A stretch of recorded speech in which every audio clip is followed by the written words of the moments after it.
Chapter 001. The grand performance begins. The sun hung high in the sky, surrounded by countless stars, as the gazes of myriad powerful beings across the heavens transcended endless space to focus upon the exalted heights of the ninth heaven. There, amidst an aura of terrifying chaos, stood a singular figure, his sword-like brows and starry eyes radiating a striking charm. His presence unmatched throughout history, revered as the supreme among heaven and earth. Today, the 9 lives Celestial Sovereign shall attain the path of the sage, ascending to the ninth heaven, a true blessing for the human race. 8 empresses stand guard over the 9 lives Celestial Sovereign. Such fortune is indeed enviable. It is only fitting these 8 empresses achieve their status with the 9 lives Celestial Sovereign's unwavering support. This is the time for gratitude, the crow to repay the raven. The multitude eagerly anticipated the 9 lives Celestial Sovereign's tribulation. No one doubted his success. His life had been nothing short of legendary. In battles against the demon tribes, he had slain countless formidable foes. He had obliterated the demon realm and pierced through forbidden zones, quelling the tides of darkness. He waged war against heaven and earth, with countless prodigies laying slain upon his invincible path. Unrivaled at his level, he often defeated those beyond his rank. Moreover, he had cultivated the 9 lives immortal sutra to a realm surpassing its creator, possessing 9 lives. The label of invincibility was forever marked upon Lu Yi, etched in the hearts of all. Even if this tribulation cost him a life, Lu Yi could surely transcend it. It begins. Lu Yi raised his gaze to the heavens, where the infinite stars above swirled like grains of sand in an illusionary sea, coalescing into a colossal vortex resembling a single eye. The overwhelming aura of calamity surged like raging waves. The Heavenly Dao would not permit Lu Yi to become a sage, nor allow anyone to rise above it, even if Lu Yi had merits and favors from this very Dao. You cannot hinder me. Lu Yi laughed upwards at the heavens. Rumble the thunder roared in response, echoing the heavens' reply to Lu Yi. If you wish to test me, then come. You know, even if I transcend you, we are still dear friends. The calamity clouds thickened, gathering the tribulation energy of the entire ninth heaven to form this monumental trial. The emotions of countless powerful beings surged with excitement. A great calamity of ascension was a rare sight in millennia, tens of thousands of years, or even millions. This moment was destined to witness history. There was no thunder, but from within the calamity clouds, a figure began to materialize. That figure rode a divine dragon, wielding a celestial mirror. It is the ancient Celestial Sovereign. Someone gasped, recognizing the strongest being of the previous era, the ancient Celestial Sovereign, whose ancient mirror reflected past and future, capable of severing the threads of time and causality. This is disastrous. The first ranked calamity of the ages has truly descended, and the 9 lives Celestial Sovereign has reached such heights? To confront the imprints of all-powerful beings who have faced tribulations throughout history, what a magnificent spectacle. Lu Yi, upon seeing the ancient Celestial Sovereign materialize, was momentarily taken aback. Long time no see. The ancient Celestial Sovereign nodded lightly. It has indeed been a while, my friend. Though they had never truly met, they had encountered each other across the river of time. Shall we have a duel? Very well. Without further ado, the 2 sovereigns unleashed their might. A mere strike from a sovereign was the epitome of grand techniques, causing the void to collapse in a primal chaos. The 8 stunning figures retreated, exchanging glances that revealed unspoken meanings. The battle swiftly escalated to a fever pitch. The ancient Celestial Sovereign unleashed temporal techniques, splitting into multiple figures that traversed different time frames to seek out various Lu Yis. Should any version of Lu Yi perish in that timeline, it would inflict damage upon him. However, no one was concerned, for Lu Yi had been an unparalleled prodigy, terrifyingly powerful throughout every phase of his existence, showing no weakness even in the annals of the past. Suddenly, wounds appeared on Lu Yi's body, as if the very essence of the Dao had struck him. His body trembled violently as 1, 2, 3, a total of 8 scars manifested. How is this possible? Someone exclaimed in shock. What did this signify? It meant that Lu Yi had been slain 8 times in the past, but how could this be? At any stage in the past, Lu Yi had been an invincible presence among his peers. Your sincerity and loyalty are commendable, the ancient Celestial Sovereign remarked with a smile. Lu Yi returned the smile. Your techniques are exquisite, truly admirable. Suddenly, Lu Yi's brow furrowed. How swift were the exchanges among sovereigns. In an instant, the ancient Celestial Sovereign seized the opportunity, delivering a mighty blow to Lu Yi, causing his body to sway slightly. Though he was uninjured, his frown deepened. Poison? He found it incomprehensibly was a sovereign. Even the Tao could not erase him what poison could affect him, and when had it been administered, that he remained oblivious. It is a goo, the yin-yang devouring goo. The ancient celestial sovereign recognized the origin of the yin-yang devouring goo in an instant.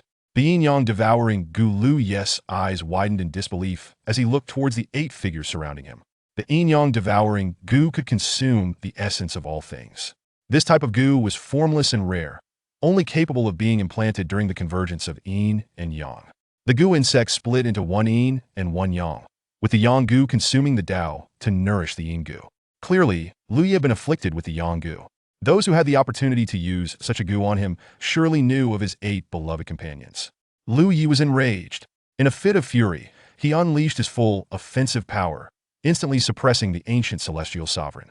Yet, the ancient celestial sovereign appeared unfazed, as if he were witnessing a grand spectacle, his expression one of amusement. "My friend, you are so loyal and righteous, yet you are so cunningly ensnared. How does it feel?" The ancient celestial sovereign inquired with a smile. "What does that matter? To bully the weak and act tyrannically under the guise of loyalty." A voice, ethereal yet filled with rage, rang out. It was the illusory spirit empress, Shangguan Huanling.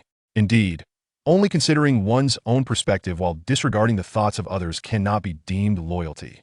This notion of loyalty is nothing but a farce. He has betrayed his mentors, slaughtered the innocent. We must seek vengeance against the demons. Young master, do not blame me. I have already become an empress. I truly do not wish to be a mere maid any longer. I have had my fill of a life spent as a maid. So please die, won't you? Senior brother, if it were not for you. Do you remember Feng Wuxia? If it were not for you, I should be with Feng Wuxia. One by one, the empresses spoke, voicing their grievances against Lu Yi. Their exquisite faces twisted with hatred, humiliation, and distortion. Lu Yi's countenance turned cold. His heart ached intensely, as if pierced by countless fallen celestial nails. No, even being nailed down by fallen celestial nails had not hurt as much. So, you shall perish. Once you are gone, we shall be free. I never wanted you to control me. If you die, no one will oversee me. I can do as I please. I have become an empress, yet I am still under your thumb. I have had enough. The 8 yang gu surged forth in unison. The second calamity of the ages manifested, heralding the arrival of a formidable powerhouse. Internal strife and external threats, coupled with the wounds to his heart, drove Lu Yi to madness. In his frenzy, he unleashed even more terrifying combat prowess. He yearned to kill. He wished to obliterate these 8 treacherous beings, who were devoid of kindness and only harbored malice. He would rather suffer injuries himself than relent in his assault. Yet, when the 8 women summoned the celestial artifacts they had forged, Lu Yi nearly exploded with rage. "My friend, now is not the time for distractions." Another breathtakingly beautiful sovereign appeared, unleashing a deadly strike that inflicted catastrophic wounds upon Lu Yi. His body shattered, the essence of the Tao was extinguished. Though Lu Yi's heart remained as steadfast as divine iron, the relentless nature of the calamity proved overwhelming. He was battling against all those who had aspired to attain the path of sainthood, each one a pinnacle sovereign, a champion of their era. Moreover, Lu Yi was continuously gnawed upon by the yin-yang devouring goo.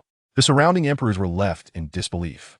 "No, how can you 8 treat the celestial sovereign this way?" they reproached. "Have you forgotten how the celestial sovereign assisted you all?" Yet the 8 remained resolute, recounting Lu Yi's transgressions one by one, each accusation delivered with conviction. Without his aid, we could have still become empresses. His assistance was merely to satisfy his own selfish desires. Even with a heart as steadfast as Lu Yi's, akin to eternal divine gold, he felt a pang of heartbreak. It turned out that his kindness towards them was perceived as nothing but a shackle. He could bear it no longer. Countless formidable sovereigns descended upon him, his blood and bones splattering as the essence of the Tao faded. With life slipping away, he raised his gaze to the heavens. "Old friend, let me lend you one last hand." His figure transformed into a radiant source of light, transcending all, resonating with the essence of the Tao throughout the realms. "Let us die together." An immeasurable light pierced through the dark universe, hurtling towards a cluster of darkness at the edge of the cosmos, a darkness that appeared like a malignant tumor growing upon the barrier of the 9th heaven. "Damn it, 9 lives! Others harm you, and you wish to perish alongside the source of my darkness? You're insane!" Boom! The self-detonation of a sovereign caused a cataclysm, shattering myriad paths and shaking the 9th heaven. The image of the ancient celestial sovereign, fragmented, reappeared. However, those familiar with the ancient celestial sovereign could see instantly that this was not him. Rather, someone had taken on his visage. His gaze was cold, an indescribable detachment, as if nothing in existence could stir his emotions. Yet, upon witnessing the 9 lives celestial sovereign's self-detonation, dragging along the source of his greatest headache, the darkness, his expression flickered with a hint of emotion. Old friend, he uttered those 3 words with a parched voice, tinged with a faint sorrow. I shall have them accompany you. With a wave of his hand, the shattered myriad paths twisted, and the river of time manifested, coalescing into a vortex. The 8 empresses found themselves utterly powerless, drawn into the swirling abyss. The grand performance had begun. Chapter 002. Rebirth. Countless beams of light converged into 2 lines, penetrating the eyes of an individual. Luy's body trembled slightly, and the world before him transformed into its true form. Young Master. Young Master, your garments are washed. A young girl clad in a mint green long dress, whimsical in her attire yet undeniably a beauty, entered with a basin of clothes. Her initially cheerful voice faltered. Once again, myriad lights coalesced into 2 rays, merging into her eyes. All memories returned. They had been reborn many years ago, during their time in the first layer of heaven. Observing the current scene, it was reminiscent of their recent entry into the Dao sect. Thud! The wash basin crashed to the ground. Why? Why? How could this happen? Chu Ling gazed at Luyi in disbelief. They had, in fact, been reborn. Luyi could not contain his laughter. Ha ha ha, it seems that old fellow still possesses a semblance of conscience. Thank you. Before his transmigration, he had been an orphan, devoid of love. After crossing over, he yearned desperately for affection, believing he had found it. Indeed, he had. Yet, without a doubt, he had also lost it, from nothing to something, from possession to loss. What permanence does love truly hold? In retrospect, this betrayal was merely a trifling tempest. You possess 9 lives, yet you chose to self-destruct without losing a single one. Chu Ling's gaze was sharp, a hint of sword energy flickering within, proving her prowess as the sword princess of the 9 heavens. Ye offered no explanation. Why should I owe you any? He replied nonchalantly, retrieving a piece of parchment from his storage pouch. A contract of servitude. Chu Ling's expression shifted. In truth, it was merely a document among mortals, devoid of any grand principles, and its violation would incur no repercussions. However, Chu Ling regarded it as an immense humiliation, simultaneously loathing it and feeling compelled to comply. Flames ignited. Chu Ling's eyes widened in shock. Without a moment's hesitation, Luyi incinerated the contract. Black ashes fell gracefully like snowflakes. All right, you are free now. Chu Ling inexplicably clenched her jaw, her exquisite features turning cold. Why? You have yet to answer my question. Why, with 9 lives, did you choose to self-destruct at the first? I've said it, it's none of your business. Leave. Chu Ling's body trembled slightly, her eyes reddening as the contract turned to ashes. An inexplicable void formed in her heart. This was precisely what she had longed for. Reborn, she cursed. You will not have a good death. With that, she turned to depart. Luyi couldn't help but chuckle. He could easily slay Chu Ling at this moment. However, sometimes, death is not the most severe punishment. Now, Chu Ling, filled with rage and resentment, would feel no pain even if he were to kill her. So let her live, let her truly live. Having left Luyi, Chu Ling gazed at the familiar yet foreign courtyard. Here, she had spent countless hours with him, where he often teased her, eliciting shyness that would send him into fits of laughter. She also enjoyed gazing at her indulgently at tea times. She would assist Luyi by massaging his shoulders, as the evening sun bathed the 2 of them in its golden light. In that fleeting moment, she felt a sense of tranquility in the passage of time. Yet now, all of that seemed utterly unattainable. A self-deprecating smile crossed her lips. How foolish she had been to relish the feeling of servitude. Luyi had abducted her from Chujian Mountain Manor, maintaining control over her and preventing her from returning home. By the time he finally permitted her to go back, the manor had already fallen into ruin. It was now inconceivable for her to remain at the Great Dao sect. She never truly belonged there. She was merely a servant to a disciple, granted the privilege of staying home. The thought of her parents filled Chu Ling with urgency. She immediately descended the mountain, racing back to Chujian Mountain Manor. However, her doubts lingered unaddressed. Her intention had never been to kill Luyi. It was common knowledge that he possessed 9 lives. Among the 8 of them, the consensus had been to leave him with just 1 life, rendering him a mere shell of his former self, to repay the debts of many years. Yet, he had chosen to self-destruct at the first opportunity. Never mind, she dismissed the thought. She was intent on returning home. Silence enveloped the space. Liu understood that Chu Ling would undoubtedly seek to return home. Chu Jian Mountain Manor was a den of sorcery. With her innate sword body, Chu Ling could have been nurtured to become a formidable protector of the manor, should they have chosen to cultivate her. However, such considerations were lost on the manor's inhabitants. They already had a young master with a primordial sword body and had no need for another with innate potential. Moreover, the manor's elder had forged a demonic sword, which required a sword body for its ritualistic sacrifice. And thus Chu Ling was unceremoniously chosen. He had rescued her and compelled her to stay by his side, deliberately withholding the truth to shield her from the disillusionment of her parents' love being an illusion. Liu was acutely aware that even illusory love held value. Those who had never even experienced such a semblance of affection were the truly unfortunate ones. As the demonic sword neared completion, it awaited Chu Ling's presence. When she was ultimately absent, it could only resort to sacrificing the young master instead. The day the demonic sword was forged would also mark the downfall of Chu Jian Mountain Manor. Surely, now that Chu Ling had returned, the entire manor would be overwhelmed with joy. They would never have imagined that someone who had already escaped the jaws of death would foolishly return to meet her demise. It seemed fate had decreed her end. Bang. Before he could even begin to cultivate, his door was shattered with a single kick, splintering wood flying about. Clad in crimson attire, his younger martial sister, Yu Hongling, stormed in, her face ablaze with fury. My door, Liu seethed with rage. Why must you kick it down upon entering? Do you not realize that without a door, I cannot find solace in my cultivation or rest? In an instant, Liu vanished, his hand gripping Yu Hongling's neck. She scoffed coldly, raising her palm to counter, but in a mere exchange, he had her throat firmly in his grasp. Today, my door must be repaired. If you fail to do so, I shall end you. Liu Ye's voice was icy. After all this time spent cultivating, few dared to break down his door. Without it, he felt profoundly vulnerable. Yu Hongling's face was adorned with stubbornness, her gaze fixated fiercely upon Liu, her delicate oval face flushed with a vibrant crimson. She exhibited no inclination to yield. Likewise, Liu showed no sign of relinquishing his grip. Strangle her. Strangle the wretched creature. The sensation of suffocation intensified for Yu Hongling, as it felt as though her neck were about to be crushed by Liu Ye's grasp. The frigid glint in Liu Ye's eyes enveloped her like a persistent nightmare, instilling a profound sense of dread. Could it be that he wished to take her life?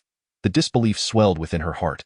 Was this truly the same elder brother who had always indulged her, enduring her caprices? No, she could not perish. Not before she had encountered Feng Wuxia. She had been reborn for the purpose of becoming a pair of star-crossed lovers, envied by all but the celestial beings. Cultivate a horse, mocking voice echoed. It was only then that Liu cast Yu Hongling aside. Upon my return, if the door is not repaired, you shall face dire consequences. Mark my words. Chapter 003. The Poison of the Celestial Corpse. Cough. Cough, cough. Yu Hongling clasped her slender neck, which was undeniably exquisite, embodying the elegance of a true swan neck. Her legs were long and perfectly straight, her arms graceful and fair, and her neck was long, smooth, and proportionate. Yet now, a starkly visible purplish-red handprint marred her neck, a shocking sight. Like a dying fish, Yu Hongling gasped for breath. It took a full minute or two for her to recover.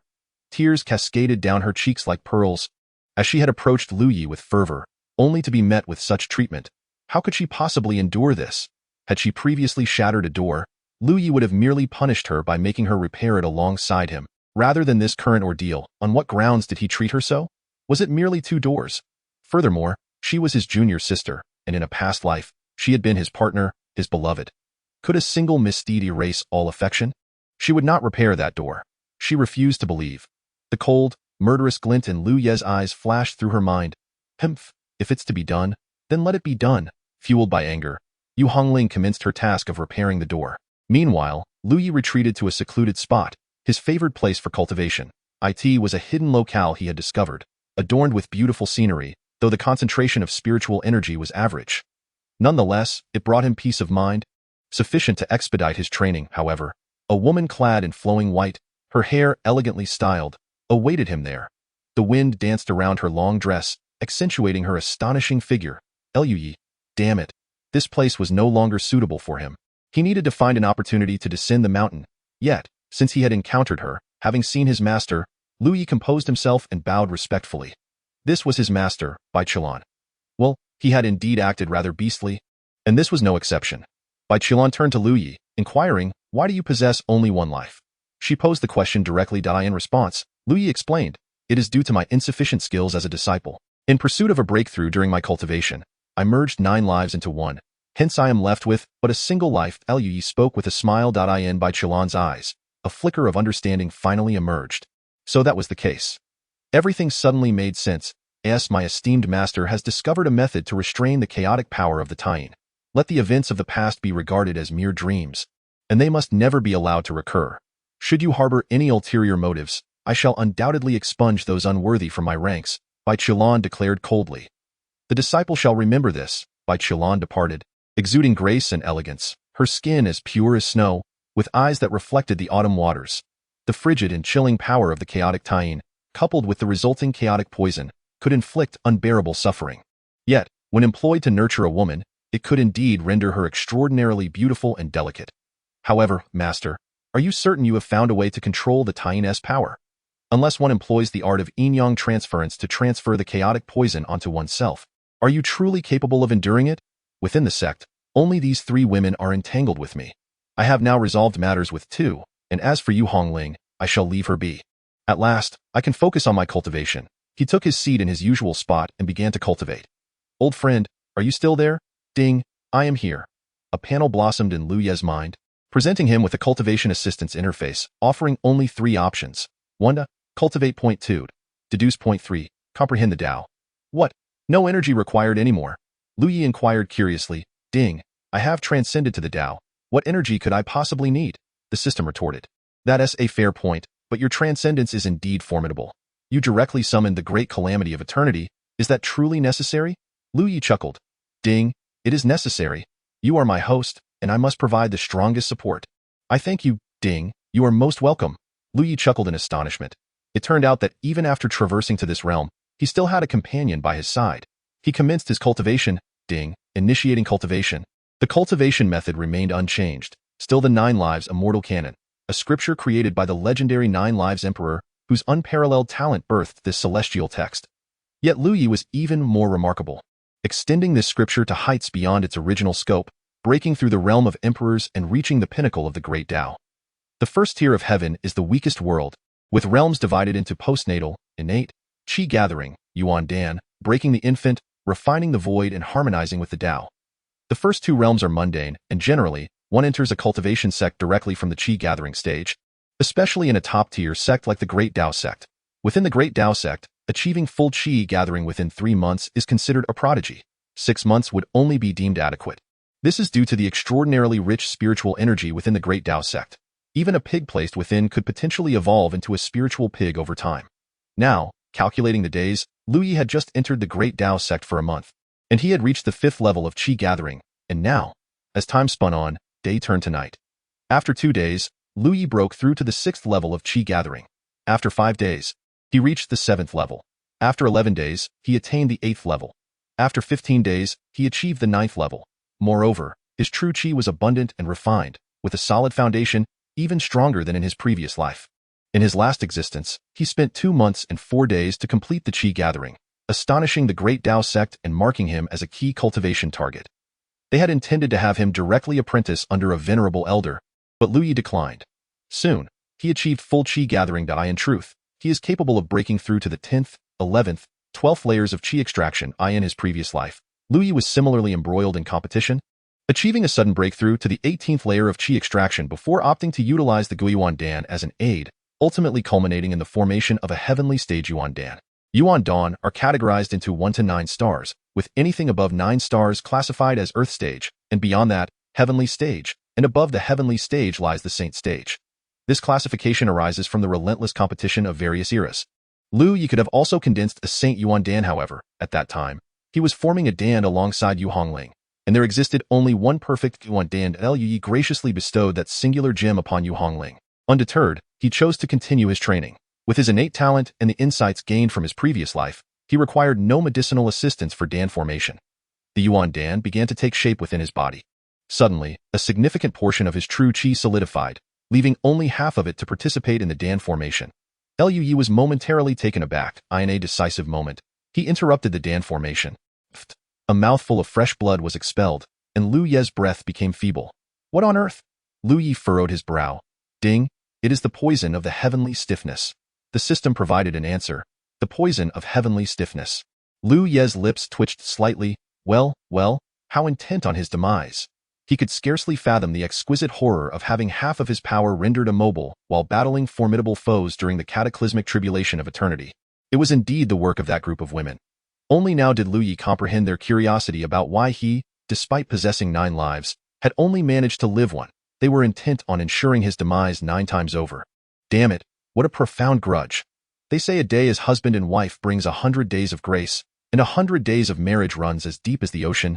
Ding, the deduction begins. Lu Yi understood that the heavenly stiffness was also a formidable existence, a celestial being who sought to live a second life but failed, dying yet not decaying into a zombie.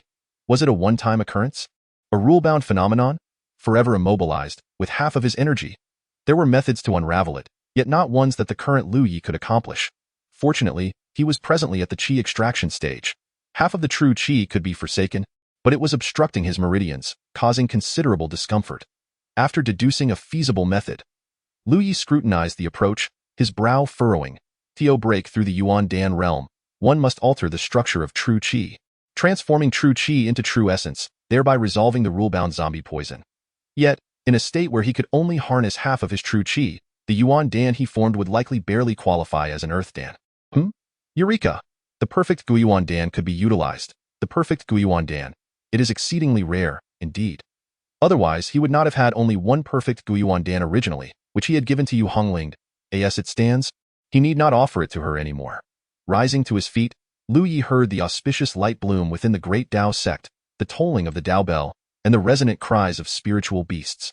The 92nd generation disciple of the great Dao sect, Yu Hongling, had reached qi extraction perfection on the 17th day of the first month, breaking the qi extraction record of the great Dao sect, and was bestowed a bottle of exquisite Guyuan Dan, 3 treasured artifacts, an opportunity to become a true disciple, and the choice of 2 divine abilities. Upon hearing this announcement, Lu Yi smiled.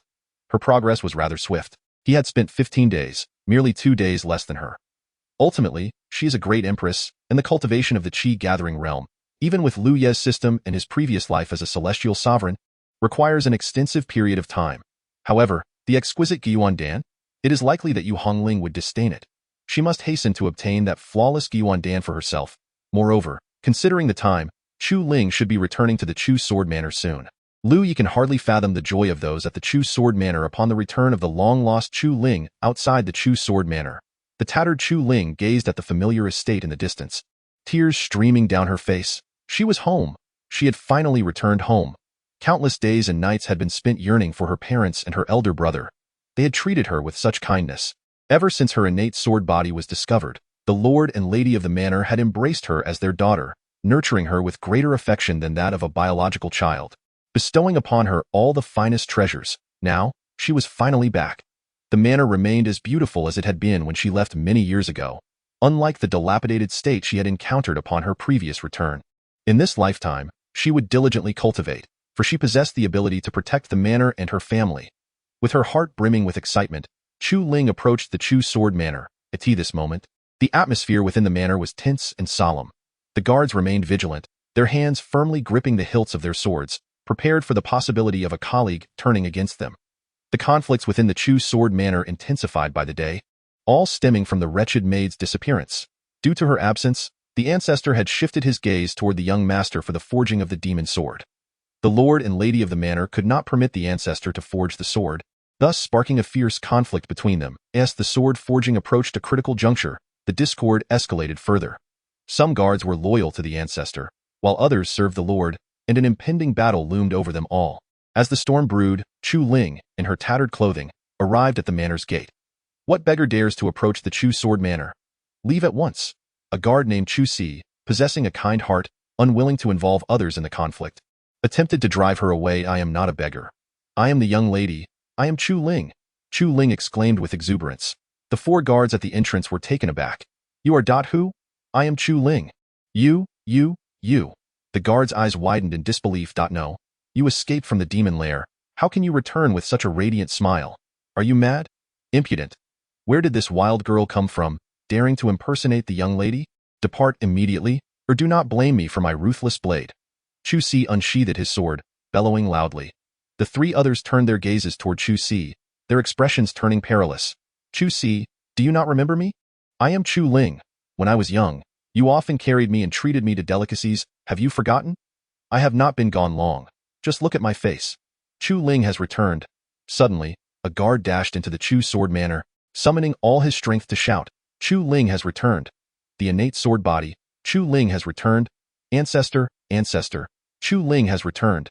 In an instant, the atmosphere of Chu Sword Villa erupted, and all who heard the news were struck with a profound change in demeanor.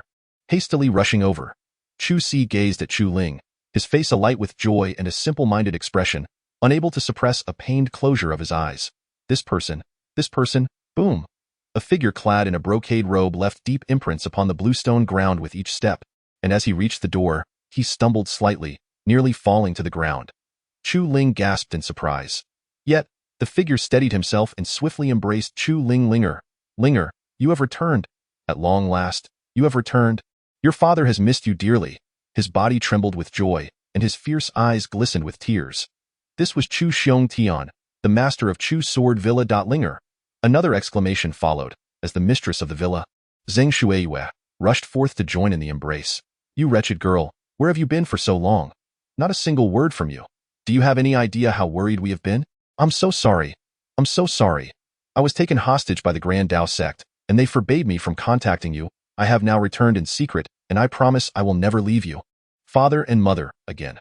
Chu Ling, too, was overwhelmed with emotion. In her parents' embrace, she felt an unprecedented warmth enveloping her.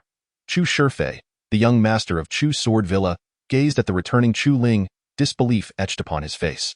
Unable to contain himself, he struck his own cheek. Ouch! At that moment, he felt his legs weaken. She is back. She is back. How wonderful! The scapegoat has returned. He had nearly perished in her absence. Beyond the Grand Dao sect, Lu Yi, having conferred accolades upon Yu Hongling, chose to depart.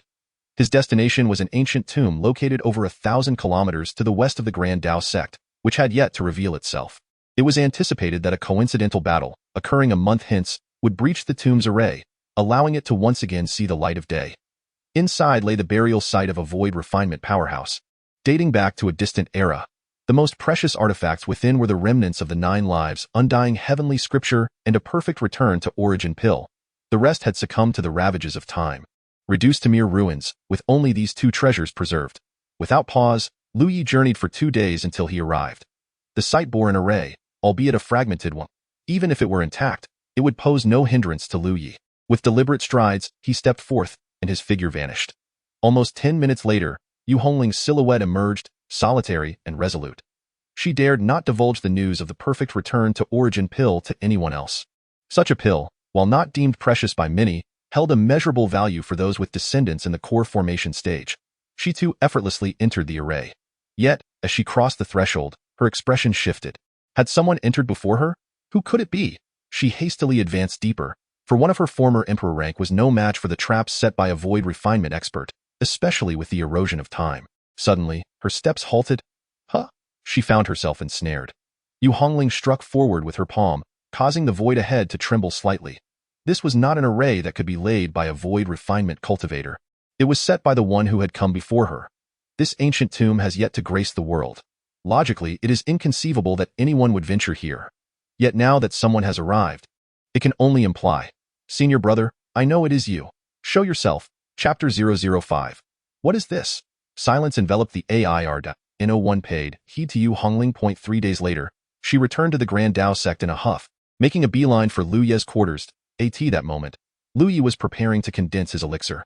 Yu Hongling lifted her foot, ready to kick the door open, but upon seeing the door she had just crafted, she hesitated. However, it was evident that she lacked decorum. She did not knock and simply pushed the door open. Bang. Just as Yu Hongling pushed the door, a fist came crashing towards her. Reacting swiftly, she hurriedly defended herself. Yet her body was still sent flying backward, her internal energy surging, her complexion flushed. The door closed. Lu Yi. In her fury, Yu Hongling no longer addressed him as senior brother, but called out his full name instead. Lu Yi paid her no mind. This habit of barging in without permission had irked him in his past life, yet he chose to tolerate it. Even during moments of deep conversation with others, she would often intrude, forcing herself into the dialogue. This flaw of hers had never been rectified, and now, who do you think you are? Yu Hongling took a deep breath, inhaling deeply. One cannot teach what they do not know. Yet one can instantly grasp what is taught. For the first time in her life, she knocked on Lu Ye's door. Knock, knock, knock, get lost. You Hongling, do not be angry, do not be angry. Anger will only lead to illness with no one to remedy it. Did you take the perfect Yuan Dan from the ancient tomb? No, get lost. The words nearly escaped Yu Hongling's lips but were abruptly stifled. He said no. He does not acknowledge it. How could you refuse to admit it? Lu Yi, how have you changed so much? Lu Yi remained silent. Answer me. Lu Yi remained silent. You possess the ability to procure elixirs. You have the audacity to open the door. Do not hide inside and remain silent. I know you are home. Lu Yi, open the door. The door swung open, and a smug expression appeared on Yu Hongling's face. However, what greeted her was not a warm welcome but a fist, swift and fierce. Bang! A punch landed squarely on Yu Hongling's bright, expressive eye, sending her staggering backward. Tears streamed uncontrollably down her face. I will fight you. Yu Hongling let out a piercing scream, truly mad with fury, recklessly charging at Lu Yi. Yet Lu Yi respected each of his opponents. Come, attack me, and then be vanquished. A white figure danced gracefully and landed before Yu Hongling, intercepting her reckless onslaught. Hongling, calm down. Yu Hongling halted, one eye dark and swollen, clearly indicating the strength of Lu Ye's strike. Master, boo-hoo, he hit me. How could Yu Hongling endure such humiliation? It was uncertain whether her tears stemmed from physical pain or emotional sorrow. Bai Qilan furrowed her brow, glancing at Lu Yi. Why did you strike your junior sister? Lu Yi replied with a respectful nonchalance. I wanted to hit her. Bai Qilan. Master, look at him. Bai Qilan sighed softly. I understand you harbor resentment, but she is, after all, your junior sister. A slight smile tugged at the corners of Lu Ye's mouth, and so she can enter others' rooms without knocking. Must she be acknowledged even when one wishes to ignore her? Bai Qilan's brow furrowed more tightly. Never mind, let us not dwell on this matter. Hongling, what brings you to seek your senior brother? Bai Qilan inquired. She was aware that Lu Yi harbored resentment, which was somewhat understandable, given the circumstances. After all, who could remain without grievances after such events? He has acquired the perfect return pill, which I require, while he has no need for it, hence my desire to exchange with him. Hongling lamented. Bai Qilan instantly comprehended it is worth noting that among the 8 of them, Hongling possessed the least aptitude. To ensure Hongling's companionship, Lu Yi had expended considerable effort. Since your junior sister is in need, and you find it of no use, it would be prudent to bestow the perfect return pill upon her. Should you lack anything, feel free to inform me, and I shall procure it for you. Bai Qilan suggested. Lu Yi gently shook his head. I apologize, but the perfect return pill is also essential for me. Unthinkable. Your aptitude is so exceptional that you need not the perfect return pill to condense the sacred pill. Hongling protested, feeling aggrieved. Indeed, Lu Yi, with your remarkable talent and cultivation, you are entirely capable of forming the sacred pill without the perfect return pill. I assert that my need is genuine. Do not trouble me with your trivialities. Lu Yi retorted impatiently, turning to leave. Lu Yi, do you truly believe that I cannot refine the sacred pill without the perfect return pill? Hongling was on the verge of explosion. Lu Yi paused momentarily, then turned back. In his hand appeared the perfect return pill. Both Hongling and Bai Qilan were taken aback, particularly Bai Qilan, who felt a sense of teachability in him. Then, Lu Yi opened his mouth and, in the presence of both, directly consumed the perfect return pill. He turned and departed. What on earth? Bai Qilan and Hongling stood in stunned silence. Bang! The door slammed shut. Both fell into silence. It turns out he is not as one might think. Bai Qilan endeavored to comprehend Lu Yi. After all, they had indeed wronged him, yet it was he who had erred first. Now that they had the chance to start afresh, could they not restore everything to its rightful course? Was it necessary to be so callous? Hongling nearly ground her pristine, even teeth to dust. I refuse to believe that without the perfect return pill, I cannot condense the sacred pill. I will undoubtedly form the sacred pill and thoroughly slap your face. Hongling shouted towards Lu Ye's room. Lu Yi paid her no mind, as he had already commenced the process of pill condensation. Bai Qilan observed the furious Hongling departing and suddenly felt a bone-chilling cold envelop her. Is it becoming colder? She looked up at the sky. The sun shone brightly.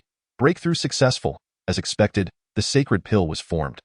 This means that the flaw in his initial step, which had never reached perfection, was now being rectified. The process of cultivation is akin to constructing a towering edifice. Each step is of utmost importance.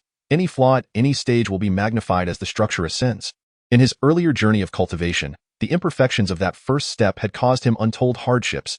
He had considered numerous methods, yet none could rectify it. This is also why Lu Yi now exudes such confidence in his ability to condense pills.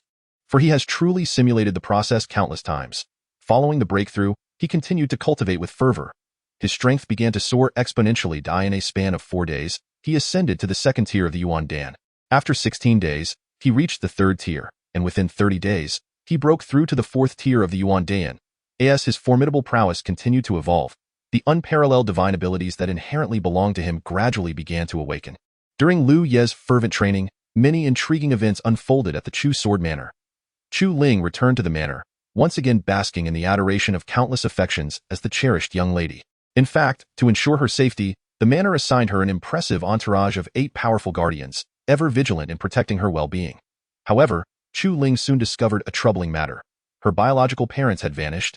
Upon inquiring, she received a response from Zheng Shuiyue, who explained that due to her disappearance, her parents had grown weary of their ties to the Chu Sword Manor and returned to their hometown. Chu Ling expressed understanding, acknowledging that her parents had acquired substantial wealth and could lead a comfortable life back home. Another noteworthy event was the disappearance of Chu Si. When she questioned Zheng Shuiyue, she learned that Chu Si had left the Chu Sword Manor to travel the world in search of opportunities. Immersed in the warmth of familial affection, she was blissfully unaware that the most pivotal moment for the demon sword was swiftly approaching. Chapter 006. The Sword Offering Linger. This is the green rice porridge that your mother has lovingly prepared for you. Try it, and see if it pleases your palate. With a gentle smile, Zheng Shuiyue presented a bowl of light green porridge, each grain crafted from verdant spiritual rice, exuding a rich and fragrant aroma. Thank you, mother, Chu Ling replied, her face adorned with a pure and radiant smile. You are the kindest person in this world, and I shall never part from you and father. Zheng Shuiyue affectionately ruffled her hair. Silly child, do you intend to forego marriage in the future? The simple question rendered Chu Ling momentarily pensive. Marriage? To whom? Lu Yi. If not Lu Yi, having witnessed his extraordinary charm, who else could capture her heart or replace his position in her life? Chu Ling had no desire for marriage. She only wished to remain by her parents' side, cherishing their time together. A hint of reluctance colored her smile. Very well, no marriage. Now, do enjoy your porridge before it cools. Nodding, Chu Ling took small sips of the green rice porridge. Zheng Shuiyue, watching her daughter swallow, beamed with even greater affection. In that moment, she felt assured of her son's safety. Initially contemplating making this girl her son's sword servant, she had not anticipated that the demon sword forged by their ancestor required a sword offering, a role with exceedingly stringent criteria. Only her son, Chu Shifei, and her adopted daughter, Chu Ling, qualified. Surely, she could not allow her son to become the sword offering, could she? After finishing the porridge, Chu Ling exclaimed, Mother, it is truly delightful. If it is delightful, then do indulge further. After consuming 3 bowls of porridge, Chu Ling patted her belly and said playfully, Mother, I cannot drink anymore. I am full. Silly girl, then rest for a while. If you feel tired, lie down on the bed and take a nap. I understand. Once Zheng Shuiyue departed, Chu Ling continued to ponder the matter of marriage. Before long, a wave of drowsiness washed over her. However, it was important to note that Chu Ling was not entirely devoid of talent. She was one of the fiercest companions who fought alongside Lu Yi, and her reputation as the 9 Heavens Sword Princess had been forged through her prowess with the sword. The onset of drowsiness was unusually fierce and overwhelming. In haste, she began to circulate her cultivation technique, known as the Great Slaughter Sword Sutra, a scripture renowned for its formidable offensive capabilities. Since her rebirth, she had dedicated herself to mastering it. Poisoned. How could this be? Chu Ling ruminated over all the possible scenarios in which she might have been poisoned, ultimately honing in on the bitter herb porridge. Her eyes widened, glimmering with disbelief. The bitter herb porridge, poisonous? How could that be? Wasn't it the kanji her mother had prepared? The toxin spread within her body, but as a powerful sword cultivator, Chu Ling possessed methods to counteract the lethal poison. She stifled the venom with her vital energy, opting to feign unconsciousness to uncover the truth. Knock, knock, knock. Linger, are you asleep? The voice of Zheng Shuiyue reached the ears of the pretending Chu Ling. She remained silent. After a brief wait outside, Zheng Shuiyue's tone shifted from gentle to cold. All right, she is poisoned. We can commence. Creak. The doors swung open, and a throng of individuals filed in. Zheng Shuiyue and Chu Xiongtian beheld the unconscious Chu Ling, their faces betraying delight. Take her away, deliver her to the ancestor. The two advanced, seizing Chu Ling and leading her toward the innermost depths of the Chu Sword Manor. The demonic sword can finally be forged successfully. The ancestor can break through to a higher realm, and my crisis shall finally be averted, Chu Shifei remarked, a lingering trepidation in his heart. Humph, if it weren't for her unexpected return to meet her demise. you would have been the sacrificial sword wielder. If you don't cultivate diligently and continue to squander your days, what will you rely on next time you face danger? Mere luck? Chu Xiongtian reprimanded. Father, I was wrong. I shall devote myself to my training. Once the demonic sword is complete, you will enter seclusion for a year. Unless you cultivate the Chu Sword Heart method to the 5th level, you shall not leave. What? The 5th level? Mother, how could I possibly reach the 5th level in a year? Wouldn't that suffocate me? No, I cannot endure it. Is your father incorrect? This time, it was this wretched girl who returned. Should another crisis arise and you lack the strength, you will simply be at the mercy of others. Listening to the conversation of those she considered family, Chu Ling's heart plummeted as if cast into an icy abyss. She could hardly believe what she was hearing. The sacrificial sword wielder? Coming back to meet her end? She doubted. If I must cultivate to the 5th level, I have a condition. Chu Shifei seemed to grasp the gravity of the situation, realizing that a prolonged seclusion was unavoidable. Seizing the opportunity, he made his demand. What condition? Zheng Shuiwei inquired, wished to be alone with Chu Ling for half an hour. After all, she is destined to die. The ancestor only desires an innate sword body. It would be better to let me use it beforehand. It won't affect anything. Father, don't hit me, don't hit me. You insolent boy, what nonsense are you spouting? Chu Ling is your sister. Whether she is or not, she is the daughter of those 2 dead slaves. She is merely a servant. If not for her exceptional physique allowing her to become the sacrificial sword wielder, I would have claimed her long ago. Regardless, I don't care. If I must enter seclusion, I demand her for half an hour. Chu Shifei had reached the end of his tether. Chu Xiongtian was so enraged that he nearly struck his own son dead, only to be stopped by Zheng Shuiwei. Otherwise, let the son be alone for half an hour. To her astonishment, Zheng Shuiwei actually consented. In her perspective, since Chu Ling was already on the brink of death, as a mother, she was acutely aware of her son's fervent desire for Chu Ling. By fulfilling his wish, he would be able to cultivate diligently. However, Chu Xiongtian was exasperated. At such a critical juncture, how could he allow him to act recklessly? Any misstep would result in dire consequences. If you dare to cause any more trouble, I shall break your legs. Chu Xiongtian, fully cognizant of the gravity of the situation, issued a stern reprimand. Many of the guards maintained a tactful silence, understanding that this family's affairs were beyond their purview. Yet, it was undeniable that Chu Ling was quite foolish. Upon her return, her biological parents had vanished, and she seemed indifferent. Chu Si had merely suggested she leave out of kindness, and he had met his demise, yet she remained utterly oblivious. It can only be said that some are destined to perish. At that moment, Chu Ling finally discerned the true nature of the Chu family. Countless memories flooded her mind. Young master, Linger misses home. When shall I be able to return and see it? Not in haste, wait a little longer. Wait until when? Until the sword is forged. She had thought the young master referred to her own sword, but now it was clear he meant the demonic sword. Once the demonic sword was complete, she would no longer need to sacrifice it, and naturally, she could return. Young master, I beseech you, allow me to return home for a visit. I truly miss my parents. Are they your biological parents, or your adoptive ones? My adoptive parents are my true parents. Linger, only biological parents are truly your parents. Adoptive ones may sometimes harbor ulterior motives. Impossible. My parents treat me the best. Young master, how can you say such a thing about them? At that time, she had quarreled fiercely with the young master. Linger, the time has come. I will take you home. However, upon arrival, the Chu Sword Manor had become a ruin, and its inhabitants were either dead or grievously injured. The perpetrators ultimately faced their own retribution. Deservedly so. Deservedly so. Lu Yi, it is all your fault. Chapter 007. Madness. Old friend, do you think that by now, Chu Ling has entered the forging pool at Chu Sword Manor? Lu Yi mused to himself. Ding, I too wish to know. Let us take a look. How do we observe? Suddenly, a radiant light curtain blossomed before Lu Yi. The scene within depicted the very image of Chu Sword Manor. You can still harness the power of the heavenly path. Lu Yi inquired, somewhat astonished. Ding, just a tiny bit. Just a tiny bit. Lu Yi gazed at the scene within the light curtain, witnessing Chu Ling being escorted to the back mountain. This light curtain not only displayed images but also conveyed sounds. Upon hearing the conversation among the three from the Chu family, Lu Yi could not help but burst into hearty laughter. He knew that Chu Ling was certainly not in a state of unconsciousness. A person reborn from the realm of the great emperor would be unworthy of such a title if they succumbed to mere narcotics. Ding ding ding. The system emitted a joyful sound. Suddenly, I realized that it might not be such a bad thing that you did not seize the Tao of heaven and earth. After all, becoming indifferent and unfeeling after such an acquisition would render life rather dull. The current system is far more entertaining, Lu Yi remarked with a smile. The system, however, ignored him. In the past, Lu Yi had invested tremendous effort to enable the system to appropriate the Tao of Heaven, only to find that once the system had transformed into the Tao, it had lost its ability to smile, rendering it utterly uninteresting. A group of individuals had already made their way to the back mountain.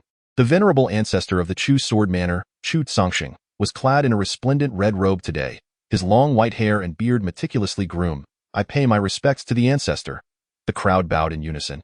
Chu Tsongxing nodded lightly, scrutinizing Chu Ling with a gaze that revealed his satisfaction. Leave it to me, yes, the others responded. Shall we witness the ritual of the demon sword sacrifice? Chu Xiongtian asked eagerly.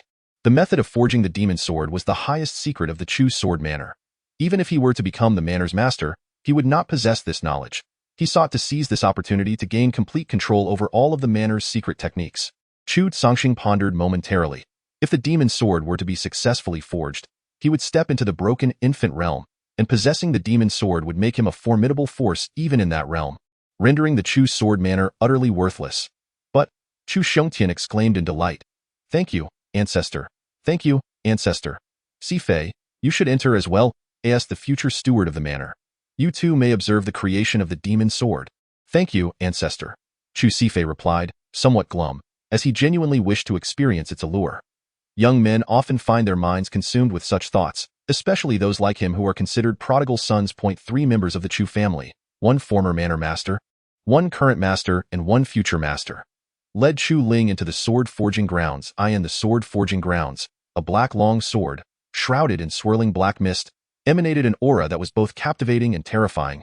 Suspended above a square fire pit, the sword's design was peculiar and ferocious, unmistakably a weapon of lethal intent.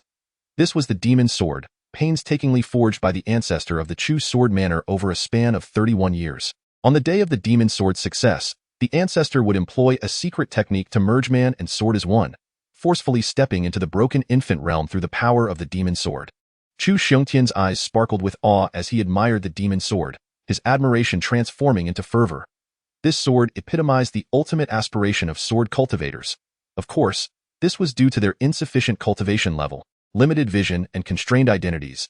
Go forge a pill from such a demon sword would indeed be quite remarkable, Lu Yi commented. He spoke not of Chu Tsongxing, but rather of Chu Ling. Knowing her well, he understood that, given her current predicament, it would not prove fatal. The moment she was cast into the fire pit, she would activate the great slaughter sword cannon, using the demon sword to condense a pill. As expected, begin. Chu Tsongxing's voice resonated powerfully as he bellowed. He formed hand seals, and the air was filled with a myriad of resonating sounds as 1,000 blood-drenched long swords soared into the air simultaneously, cascading like a torrent into the fire pit. The essence of the swords transformed into gold, while the blood morphed into a fierce energy, rushing towards the demon's sword at an astonishing speed. The demon's sword emitted a sharp cry, and in an instant, the blood light flickered, and the sword intent rampaged. The bloodthirsty sword cry urged and beckoned. Sacrifice the sword, Chu Tsongxing shouted. Without a moment's hesitation, Chu Xiongtian cast Chu Ling into the fire pit. That precise instant, Chu Ling opened her eyes, her hands forming seals, and her sword heart shone with clarity. A spurt of vital blood erupted from her mouth, cascading down upon the demonic sword. The resonant cry of the sword abruptly ceased, and Chu Ling's entire body was engulfed in a charred blackness, her extensive burns rendering her a grotesque semblance of humanity.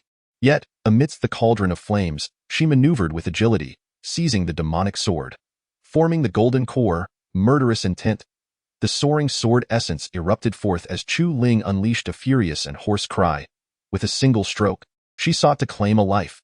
The brilliance of her blade exploded, transforming into a cataclysmic strike imbued with flames and hatred, aimed directly at Chu Tsongxing, who was struck with terror. How could this be possible? He bellowed, brandishing a sword of gold and jade that materialized in his grasp, and the two blades clashed. Clang! The golden jade sword shattered, and Chu Tsongxing's body was instantly pierced by the radiant sword light. Another flash of the blade severed a proud head, sending it rolling to the ground. Chu Ling, her form nearly indistinguishable beneath layers of blackened scabs, turned to face the Chu family patriarch and his son, her eyes brimming with profound resentment. Why?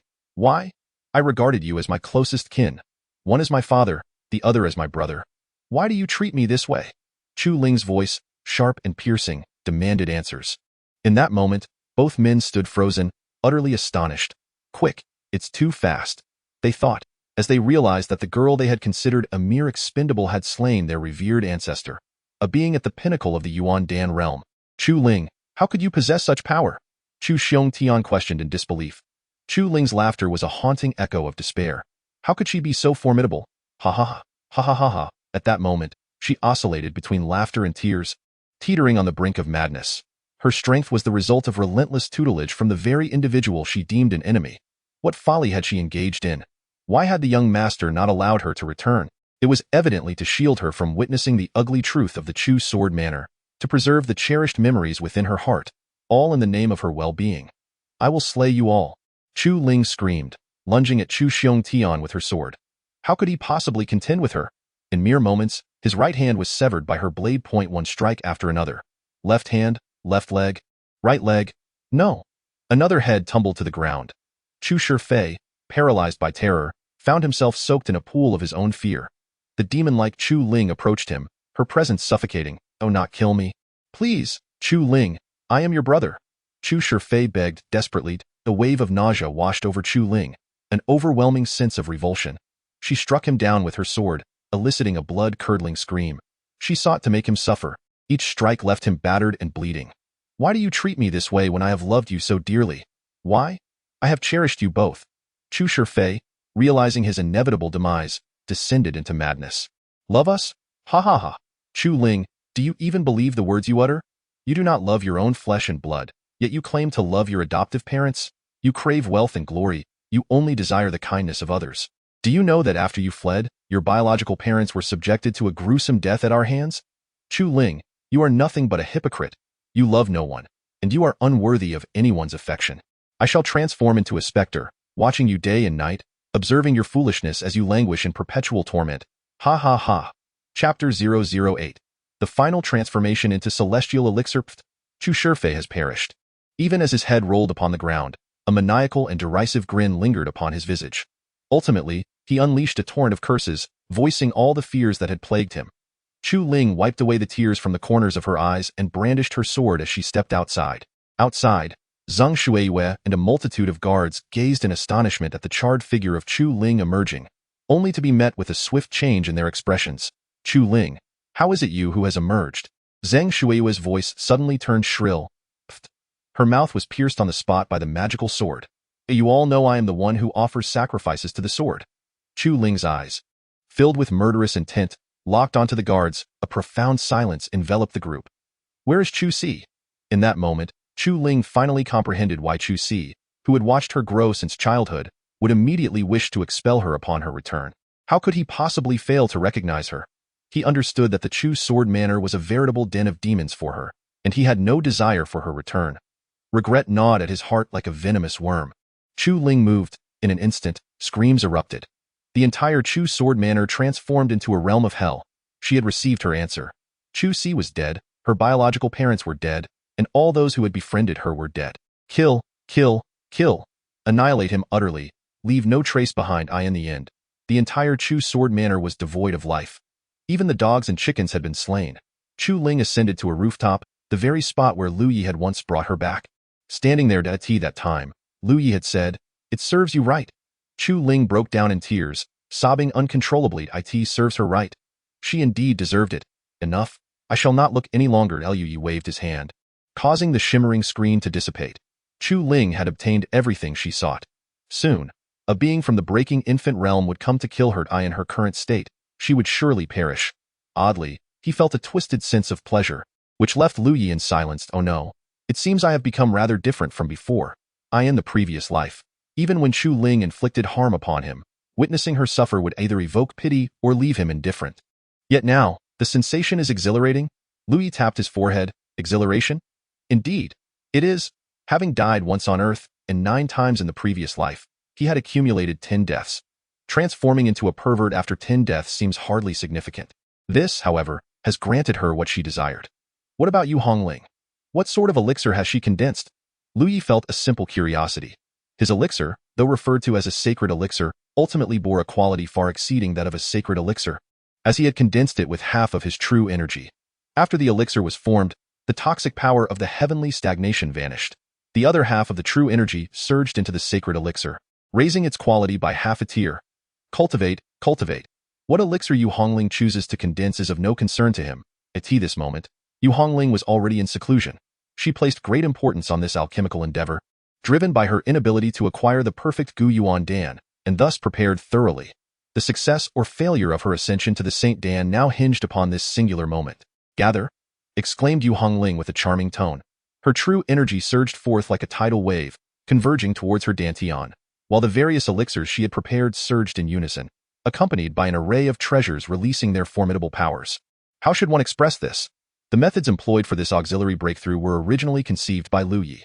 Due to Yu Hongling's insufficient innate talent, Lu Yi had expended considerable effort to gather numerous treasures to assist her, ensuring that each of her breakthroughs achieved perfection or near perfection. However, Lu Yi's treasure and elixir collection was facilitated by his system. Each time he utilized these resources, he conducted countless simulations, adjusting the treasures and elixirs meticulously to attain an infallible outcome. Hence, Yu Hongling mistakenly believed that with ample preparation, her ascension would be flawless. As the breakthrough commenced, the gathering of true energy was vigorous and profound, indicative of the potential to condense an exceptional Yuan Dan. Yet, at that moment, a potent surge of medicinal energy erupted. The flow of true energy accelerated dramatically. Another wave of medicinal force arrived, significantly increasing the overall amount of true energy. Yet again, a surge of medicinal power struck, hastening the process of condensing the Dan. Another wave followed. Yu Hongling's brow furrowed, her fair cheeks flushing with an unusual hue. Her expression shifted, and she hastily formed hand seals. Everything was in disarray. All was in chaos. Panic gripped Yu Hongling. Something was amiss in her previous life. Aided by numerous treasures and elixirs, her breakthroughs were akin to divine assistance, effortlessly overcoming each hurdle in rapid succession. When the breakthrough was complete, all support dissipated without burdening her. Yet, despite the missteps, she had still achieved the rank of emperor, forcibly extracting all the assistance she could muster. With a spurt of blood, she paled, yet dared not hesitate further, urgently attempting to condense the Dan without the chaotic energies interfering. This time the process went remarkably smoothly. The resultant Yuan Dan was a heavenly Dan. How could it be a heavenly Dan? Yu Hongling nearly erupted with fury. In truth, a heavenly Dan is indeed a supreme Yuan Dan. 99.99% of individuals in this world achieve only a star-level Yuan Dan, with merely 1 in a million able to attain a earthly Dan, and only a minuscule fraction ever condensing a heavenly Dan. The crux of the matter was that in her previous life, devoid of understanding or knowledge, she had nevertheless managed to forge a Saint Dan. Now, armed with the memories of her past existence as an emperor, she was faced with a mere heavenly Dan. How could this not incite her wrath? All of this was due to Lu Yi. Had he not incessantly provided her with treasures and elixirs to aid her breakthroughs, she would have merely needed to consume the finest Gu Yuan Dan to condense a Saint Dan. Yu Hongling exclaimed furiously. Her words bore truth. With her emperor's wisdom, even devoid of the perfect Gu Yuan Dan, she could have still achieved a Saint Dan. The crux lay in her reliance on a hodgepodge of treasures and elixirs, which had backfired, resulting in her descent from a Saint Dan to a heavenly Dan. It can only be said that every action has its predetermined consequences. She immediately rose to seek out Lu Yi. Lu Yi was immersed in his relentless cultivation, continuously enhancing his strength each day as he progressed toward breaking through to the infant transformation realm. While the misfortune of the 8 women provided him with a modicum of amusement, ultimately, his paramount goal remained to return to the pinnacle of power, an even greater peak than before, so that he might behold vistas unseen in his previous life. Bang, bang, bang. Lu Yi, come out this instant. Lu Yi did not even furrow his brow, remaining steadfast in his practice. Should Yu Hongling dare to intrude once more, he would not hesitate to take decisive action. To hell with it. Let anyone do as they please. Lu Yi, why did using precious elixirs to assist my breakthrough result in the formation of a heaven Dan? Previously, I achieved flawless breakthroughs with such assistance. Lu Yi, are you doing this on purpose? I could condense a holy Dan without the aid of precious elixirs. This is intentional on your part. You are truly a petty individual, a thoroughly despicable person. I used to be. Chapter 009. Do you recognize me? Lu Yi understood Yu Hongling all too well. The most agonizing experiences for her were never the beatings or insults. Whether struck or berated, her nature would never concede defeat. That, of course, it could be argued that the beatings were not severe enough. Nonetheless, Lu Yi realized that ignoring Yu Hongling only exacerbated her discomfort. The feeling of having pent-up anger with no outlet was sufficient to drive her to the brink of despair. As expected, the more she scolded, the more enraged she became, her face reddening with fury. She approached to vent her frustration, yet found herself even more incensed. Lu Yi chose to disregard her, closing his ears to her tirades and continuing his serene practice. As long as I cannot hear your insults, you are merely chastising yourself. Are you boiling with rage? Feeling miserable? Perfect, that is precisely the effect I desired. Bai Qilan rushed over upon hearing the commotion. Observing Yu Hongling, who appeared on the verge of a fit from her ire, Bai Qilan furrowed her brows once more. Hongling, stop cursing, she advised. Seeing her master, Yu Hongling's pent-up grievances erupted, and she began to weep. In Bai Qilan's presence, she often presented a fragile demeanor. Even during her cultivation of the yin-yang path, she sometimes found herself in tears before her master. Master, Wuwa, I only managed to condense a heaven dan. Yu Hongling lamented. This should not be the case. You possess the memories of a great emperor and have the eternal reversal scripture. Even with just a supreme returning Yuan Dan, you should be able to condense a holy Dan. Why then did you only form a heaven Dan? Bai Qilan inquired, puzzled. It's all Lu Ye's fault. In my previous breakthroughs, he provided me with a plethora of treasures and elixirs, claiming they would aid my advancement for a more perfect result. This time, I gathered some elixirs and treasures to assist my breakthrough. Yet instead of facilitating my progress, their energies disrupted my true qi, resulting in this predicament. Yu Hongling's voice reflected her deep grievance. Upon hearing this, Bai Qilan's expression shifted dramatically. You are being reckless. Lu Yi possesses extraordinary mastery over various energies, rarely seen in ages. Every time he assisted you with treasures and elixirs, he refined and adjusted them meticulously, pouring countless efforts into it. How could you expect to succeed with your haphazard combinations? Bai Qilan reproached. Yu Hongling. He does not simply offer up elements beneficial for your breakthroughs without investing his effort. How could one claim he has not poured his heart into it? Bai Qilan is exasperated by the lack of progress. I once witnessed Lu Yi personally concocting elixirs for your advancement. His brow furrowed, his face contorted with pain and concern. Some elixirs required the obliteration of a portion of their potency, while others needed an enhancement of their efficacy. Numerous mistakes necessitated a complete restart. The assistance provided for your breakthroughs is akin to divine intervention.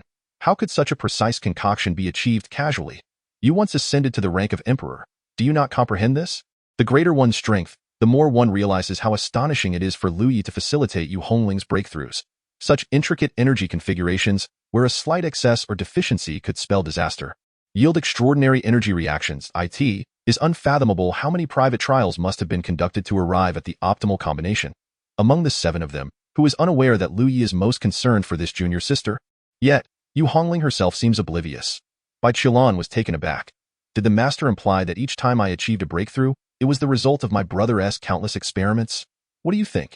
You have attained the status of emperor. Try assisting others in their breakthroughs and see if they do not regard you as a lunatic. Therefore, you may chastise everyone, but in matters of breakthroughs, your brother has done you no wrong. Now, apologize to your brother. Bai Qilan stated solemnly. No, I will not apologize. If he had not seized my perfect Yuan returning pill, I would never have entertained the idea of using auxiliary elixirs for this heavenly pill condensation. So it is still his fault for taking my perfect Yuan returning pill first. At that moment, Bai Qilan's gaze became somewhat dazed. What nonsense are you uttering? What absurdity is this? What do you mean he took your perfect Yuan returning pill? In the previous life, that perfect Yuan returning pill rightfully belonged to your brother. It was he who gifted it to you. So how has it transformed into him stealing it? Yu Hongling, oh no. She has forgotten that the perfect Yuan returning pill was originally given to her by her brother.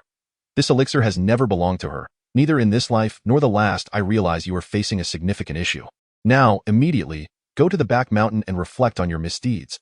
If you do not come to an understanding and apologize to your brother, you shall not leave the back mountain. Yu Hongling wished to say more, but upon reflection, she realized that whatever she said would not hold water in this matter.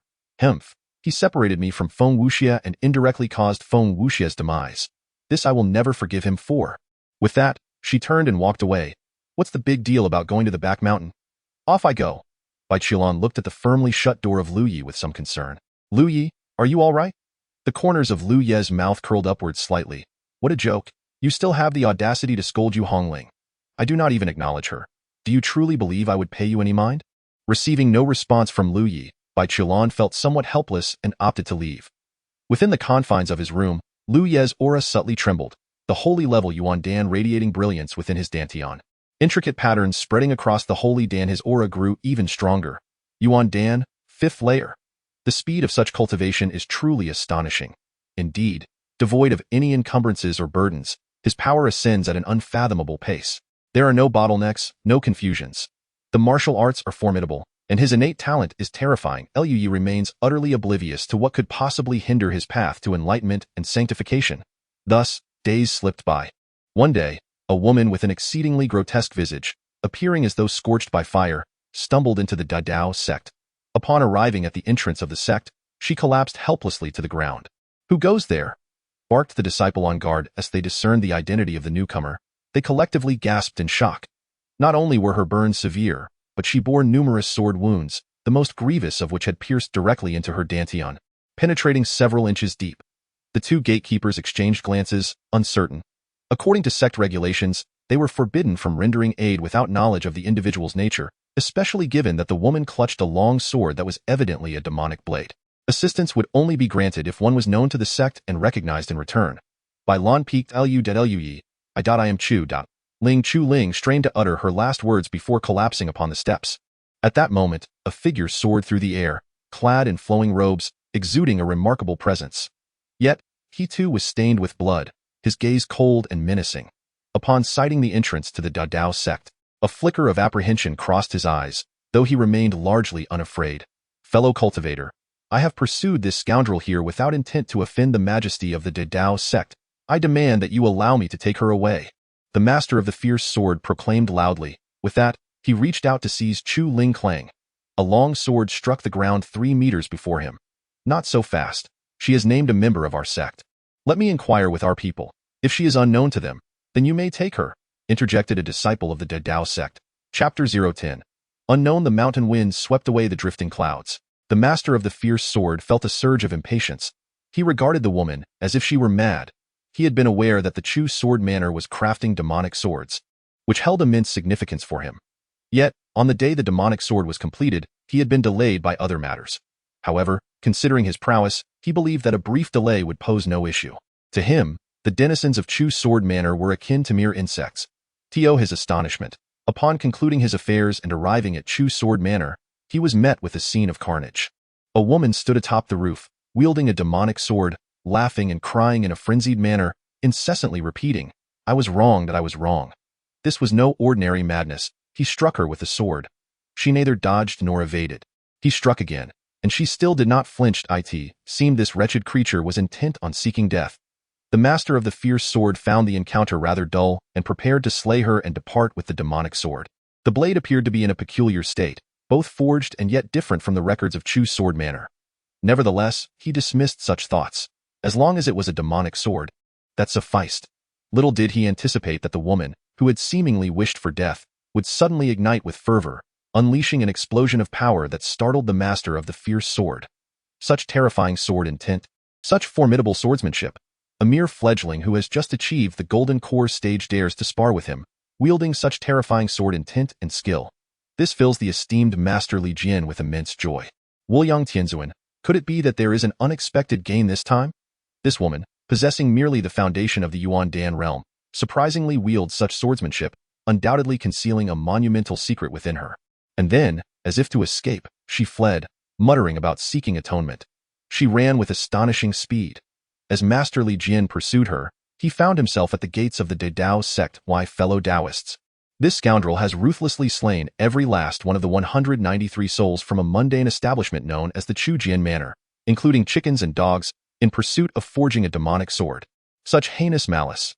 The Dao sect is a prestigious orthodox sect, a leader among the realms of cultivation, and its disciples are known for their gentle and humble demeanor. How could they possibly recognize such a fiend? Should I take her away first?" Master Li Jian suggested with a smile. The gatekeepers chuckled. "There is no need for you to adorn the Dao sect with accolades. We are neither purely righteous nor entirely wicked, and it does not fall to a mere practitioner of the breaking infant realm to pass judgment. Await here. If those within do not recognize her, you may take her away. If they do, you are on your own." This was the unwavering confidence of the Dao sect. Although the two gatekeepers were only at the Yuan Dan stage, before the gate of the mountain, even a breaking infant cultivator must stand obediently. Even when reprimanded, Master Li Jian dared not show displeasure, merely wearing a smile as he prayed that no one within recognized this deranged woman. Before long, word reached by Lon Peak. "Knock, knock, knock, is this junior brother Lu Yi? A woman has been gravely injured and is being pursued. She lies at the mountain gate, claiming her name is Chu Ling. Do you recognize her? If he does, then he should save her. If not, let others take her away. Upon hearing this, Lu Yi pondered, Chu Ling. She is not dead yet? I don't know her. Understood. Farewell. The disciple hurriedly departed. Suddenly, Bai Qilan appeared, her eyes wide with disbelief as she gazed towards Lu Ye's chamber. To stand by and watch as she perishes? It is none other than Chu Ling. This cannot stand. If he does not save her, I must. Though she is my rival, I cannot simply watch her die. Considering our past together, in an instant, Bai Qilan vanished. The departing disciple moved with great speed, simultaneously opting to communicate via a transmission stone. Senior brother, it has been confirmed that junior brother Lu Yi does not know her. The gatekeeper nodded in acknowledgement, understood. Since he does not know her, there is no value in offering protection. He turned to Master Li Jian, take her away. We must not tarnish the sanctity of the Dao sect. Master Li Jian beamed with delight, his face breaking into a smile as he nodded repeatedly, rest assured. I shall take her away immediately. My apologies for the disturbance. He reached out for Chu Ling. But just as his hand was mere inches from her, a wave of frigid blue energy surged forth, striking directly at Master Li Jian. Reacting swiftly, Master Li Jian hastily raised his defenses, then froze in that defensive posture. What a jest. Bai Qilan possesses the strength of the refining void stage, and with her Yin power and having returned from rebirth, she could easily obliterate not just a mere breaking infant rogue, but perhaps even a fellow practitioner of the same realm. I have seen you, Master Bai. The gatekeepers, upon seeing Bai Qilan, quickly bowed in respect. Bai Qilan nodded gently, entrusting the handling of the body to you. May I take this person back to the sect? The gatekeeper disciples dared not question Bai Qilan, hastily acquiescing. As Bai Qilan beheld Chu Ling in her current state, she could not help but gasp in horror. How could she have changed so drastically? The injuries were far too severe. What had she endured to become like this? Bai Qilan was perplexed, yet she promptly retrieved a medicinal pill and administered it to Chu Ling. Her Taiyin power was excessively cold, rendering it unsuitable for aiding others in recovery, so she decided to seek assistance from her senior sister. Bai Qilan's senior sister was named Sun Ruowei. Such severe injuries, Sun Ruowei exclaimed in shock. Swiftly commencing her examination, as she inspected, she clicked her tongue in astonishment. It was a miracle that she was still alive. What immense willpower and obsession must have sustained her. However, as long as she was not dead, I can save her. Sun Ruowei radiated a green divine light, enveloping Chu Ling, and retrieved another medicinal pill to administer to her. Additionally, talismans flew forth, adhering to Chu Ling's body. The injuries within her began to stabilize rapidly. Large patches of blood scabs fell away, and the once charred skin gradually became less discernible, though it remained rather unsightly. After various healing methods were employed, half a day later, Chu Ling let out a soft moan and finally opened her eyes. A hint of confusion lingered in her gaze. However, as memories flooded back, she was overcome with joy. Young master, she exclaimed, springing upright, only to be met with waves of pain that furrowed her brow. Linger, you are awake? Bai Qilan sighed in relief. Chu Ling's eyes darted around, searching for Lu Yi, yet she found no trace of him. Sister Bai, where is the young master? Chu Ling inquired anxiously. Upon hearing this address, Sun Ruowei's eyes widened in disbelief. What? Was she hallucinating? This little maid addressed Bai Qilan as Sister Bai? And Bai Qilan appeared completely at ease and familiar with her. Lu Yi is still in seclusion. He has not emerged, Bai Qilan replied. Oh, the young master entrusted you, Sister Bai, to rescue me? Thank you, Sister Bai. I must go find the young master, Chu Ling declared, attempting to rise from the bed. Bai Qilan stopped her, saying, I have already told you. He is in seclusion.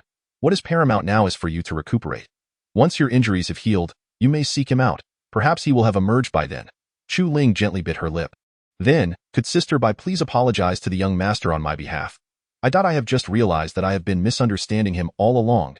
He did not wish to possess me. Rather, he has been protecting me. Perhaps it is not just me. We all have misunderstood him. He truly is not that kind of person. Upon hearing this, Sun Ruowei seemed to suffer a tremendous shock, stepping back in disbelief, her eyes wide as saucers. Heavens, what terrifying revelation have I just heard? What do you mean by we? We refers to Chapter 011. The mischief in the melon field. Bai Qilan observed Sun Ruowei's horror and felt a twinge of embarrassment. Logically speaking, a young maid like Chu Ling should never address her as Sister Bai, yet the essence of the matter lay in the fact that, at times, under duress, titles can take on the most peculiar forms. What constitutes a good husband, a devoted partner, or a caring elder brother? Terms such as my humble self or this servant alongside sisters and younger siblings are entirely commonplace. Chu Ling's addressing Bai Qilan as sister arose from a serendipitous convergence of the two. Consequently, their mutual address of sister and younger sister became a norm, especially given that their strengths were not vastly disparate, and both found themselves aboard Lu Ye's ship of misfortune. Bai Qilan, therefore, made no effort to rectify this form of address. However, in this moment, it was unequivocally inappropriate for Chu Ling to refer to her as sister. Their standings were starkly different. One was the youngest and most talented elder of the great Dao sect, who, if not for her lack of ambition for the sect's leadership, could very well contend for the position of sect master. The other was an external cultivator, whose powers had only just reached the formation of the Yuan Dan. To hear her refer to others still as a servant, Sun Ruowei felt as though she could detect an overwhelming fragrance of melons in the air, exquisite and resplendent. It is worth noting that Bai Qilan was renowned within the great Dao sect as the ice-cold beauty. During her induction, suitors were as numerous as fish in a river, among whom was even the sect master, who had publicly declared that should he seek a partner, it would be a woman of unparalleled independence like Bai Qilan. Ruowei, please step outside. I have a few words to exchange with her, Bai Qilan remarked, casting a glance at Sun Ruowei. What? This is my Taoist academy. Naturally, Sun Ruowei was reluctant to depart. Her ears were already attuned to the unfolding drama, and to be sent away now was akin to a death sentence for her curiosity. Bai Qilan shot her a sidelong glance. Sun Ruowei sighed, acutely aware of her senior sister's lingering authority, and reluctantly exited the room, glancing back multiple times. The door stood ajar, and she did not bother to close it. Bai Qilan gently shook her head and waved her hand to shut the door. Sun Ruowei promptly pressed herself against it, straining to eavesdrop on the riveting discourse within. A soundproof barrier erupted into existence. Sun Ruowei instantly grew anxious. Good heavens, such tight security? There must be some colossal news. Her entire being trembled with anticipation, 1,000 thoughts racing through her mind as she yearned to breach the soundproof barrier. In that moment, the frenzied antics of Lu Sun's chaotic Sha manifested perfectly through Sun Ruowei. After a brief wait, Bai Qilan confirmed that Sun Ruowei had not disrupted the barrier and let out a soft sigh. She knew her junior sister all too well. The ensuing time would likely be anything but tranquil. She turned her gaze to Chu Ling. You mentioned that you misunderstood Lu Yi. What transpired? Bai Qilan inquired. Chu Ling's expression was clouded with sorrow. Previously, I had stated that the gentleman kept me imprisoned, refusing to allow my return home. By the time I finally returned to the Chu Sword Manor, it had already been razed to the ground. That moment, the gentleman even remarked that the destruction of the Chu Sword Manor was well deserved. As she recounted the events of the past, tears began to flow uncontrollably from Chu Ling's eyes. I had always believed that his intent was to confine me, to possess me, to have a beautiful servant at his disposal. The devastation of the Chu Sword Manor left me homeless, condemned to follow him forever. He had achieved his goal. Yet, upon our return, I was allowed to revisit the Chu Sword Manor without obstruction. Who could have known that upon my return? Chu Ling's voice broke, rendering her unable to continue. Bai Qilan gently patted Chu Ling's back. Having shared the same bed and pillow numerous times, they had fought side by side on more than one occasion, inevitably forging a deep bond. Furthermore, she, along with Hong Ling and Chu Ling, had known each other the longest, and she had always regarded Chu Ling as a little sister in her heart. Now, witnessing her in such a state of tears, Bai Qilan felt a pang of sorrow within her own heart. Little did I know that upon my return, I would discover the truth. It was all a facade. Their kindness towards me was nothing but an illusion. Their true intention all along was to use me as material for crafting a demonic sword. I was the chosen one to serve as the sacrificial sword-bearer, a mere substitute for my adoptive brother. After my departure, they took out their wrath by murdering my biological parents. There was a guard who had treated me well in my childhood. Upon seeing my return, he promptly warned me to leave, only to meet his demise the very next day. It was the young master who, fearing I would witness their grotesque true selves and that my cherished memories would be tainted, had continuously prevented my return. The young master had never wronged me. He had always protected me in every possible way. Chu Ling burst into tears. And what did she do? She actually poisoned the young master with a deadly toxin. How could she be so heartless? Upon learning the truth, Chu Ling lost all will to live. She felt like a mere jest. After harboring resentment for so long, the home she desperately sought was nothing but a den of demons. When the master of the fierce sword arrived at Chu Jian Manor and made a move against her, she did not flinch or evade, resembling a mere shell of a person. It was only when the master uttered, "Pesque, truly pitiable. It seems you still have someone to cherish in this world, then I shall send you on your way," that Chu Ling awakened to her senses. No, there were still people she cherished in this world. The young master. She was certain she had wounded him, and deeply at that. She must seek atonement, beg for his forgiveness, and heal the wounds she had inflicted upon him. She fought desperately to reach the Taoist sect, barely managing to survive. Upon hearing Chu Ling's words, Bai Qilan's heart was shaken. So it was like this. In truth, she was aware of Chu Ling's plight.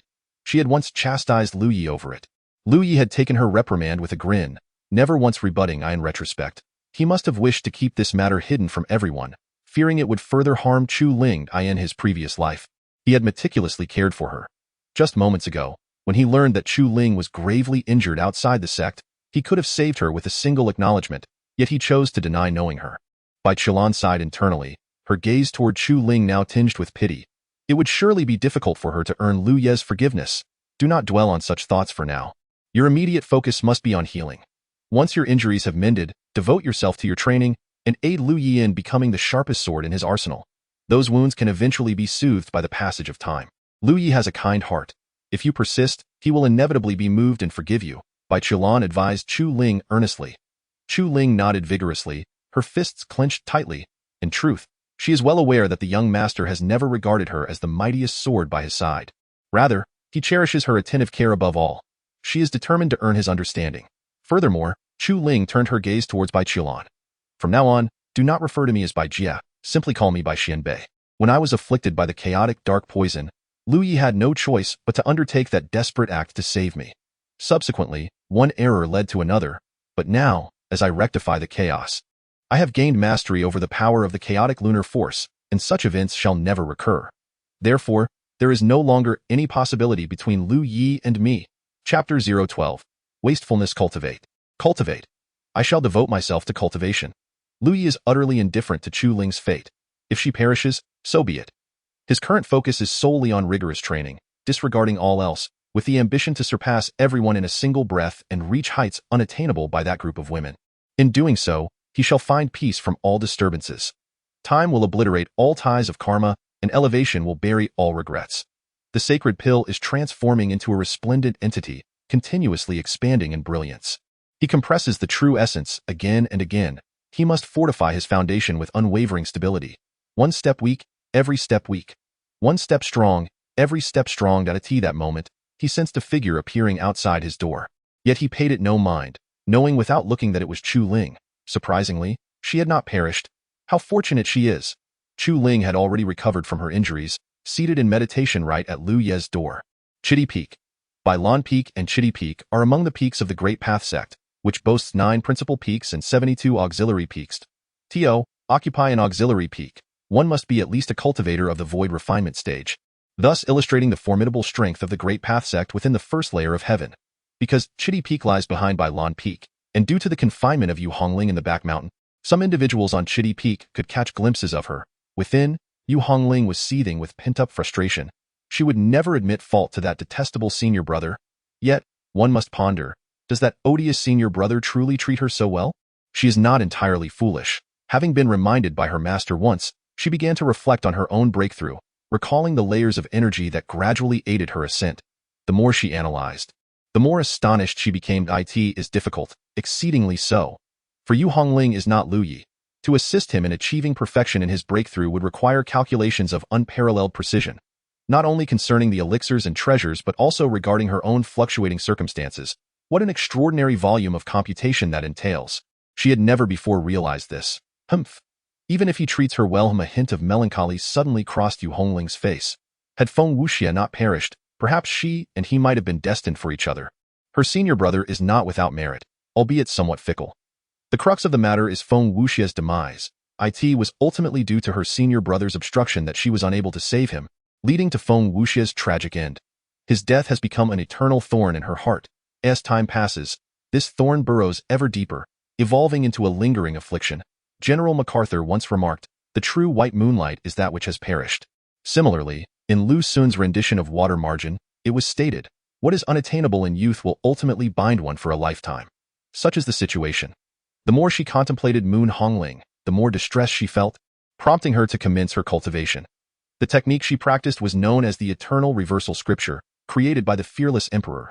At this moment, she assumed a stance, unleashing the fearless fist technique with grandiose movements. Clad in crimson garments, her fist techniques harmonized with her essence, dancing gracefully amidst the verdant mountains and trees. Tichi Xia Peak. A youth of striking demeanor, with radiant eyes, was captivated by this scene. His youthful heart stirred with excitement. How beautiful! How magnificent! This Taoist sect harbored such an extraordinary woman. His figure suddenly soared into the air, a long sword landing at his feet as he flew towards Moon Hongling. Moon Hongling. She paused her cultivation and glanced at the youth. I have met the junior sister. I am Linghu Wushuang, the newly admitted chief disciple of Qixia Peak. Witnessing your exquisite fist techniques, may I request a lesson? Linghu Wushuang inquired. Moon Hongling pondered momentarily. Linghu Wushuang. Such a distant name, reminiscent of the elder brother who, after declining the title of Saint Sun, became the Saint Sun of the Taoist sect.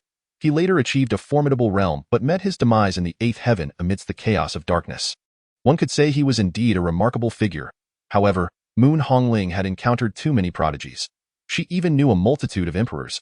Little brat, you can't defeat me, so let's not. Moon Hongling retorted with a dismissive pout. You seem not to be older than me. Thus, in my presence, you are also a little brat. Observing that Moon Hongling had no intention of engaging him in combat, Linghu Wushuang refrained from insisting, recognizing that it was rather inappropriate to brawl upon first meeting. What brings you to the back mountain? It is the area with the weakest spiritual energy, unsuitable for cultivation, Linghu Wushuang queried. I was punished by the master. Moon Hongling replied with a hint of boredom. Huh. What misdeed have you committed?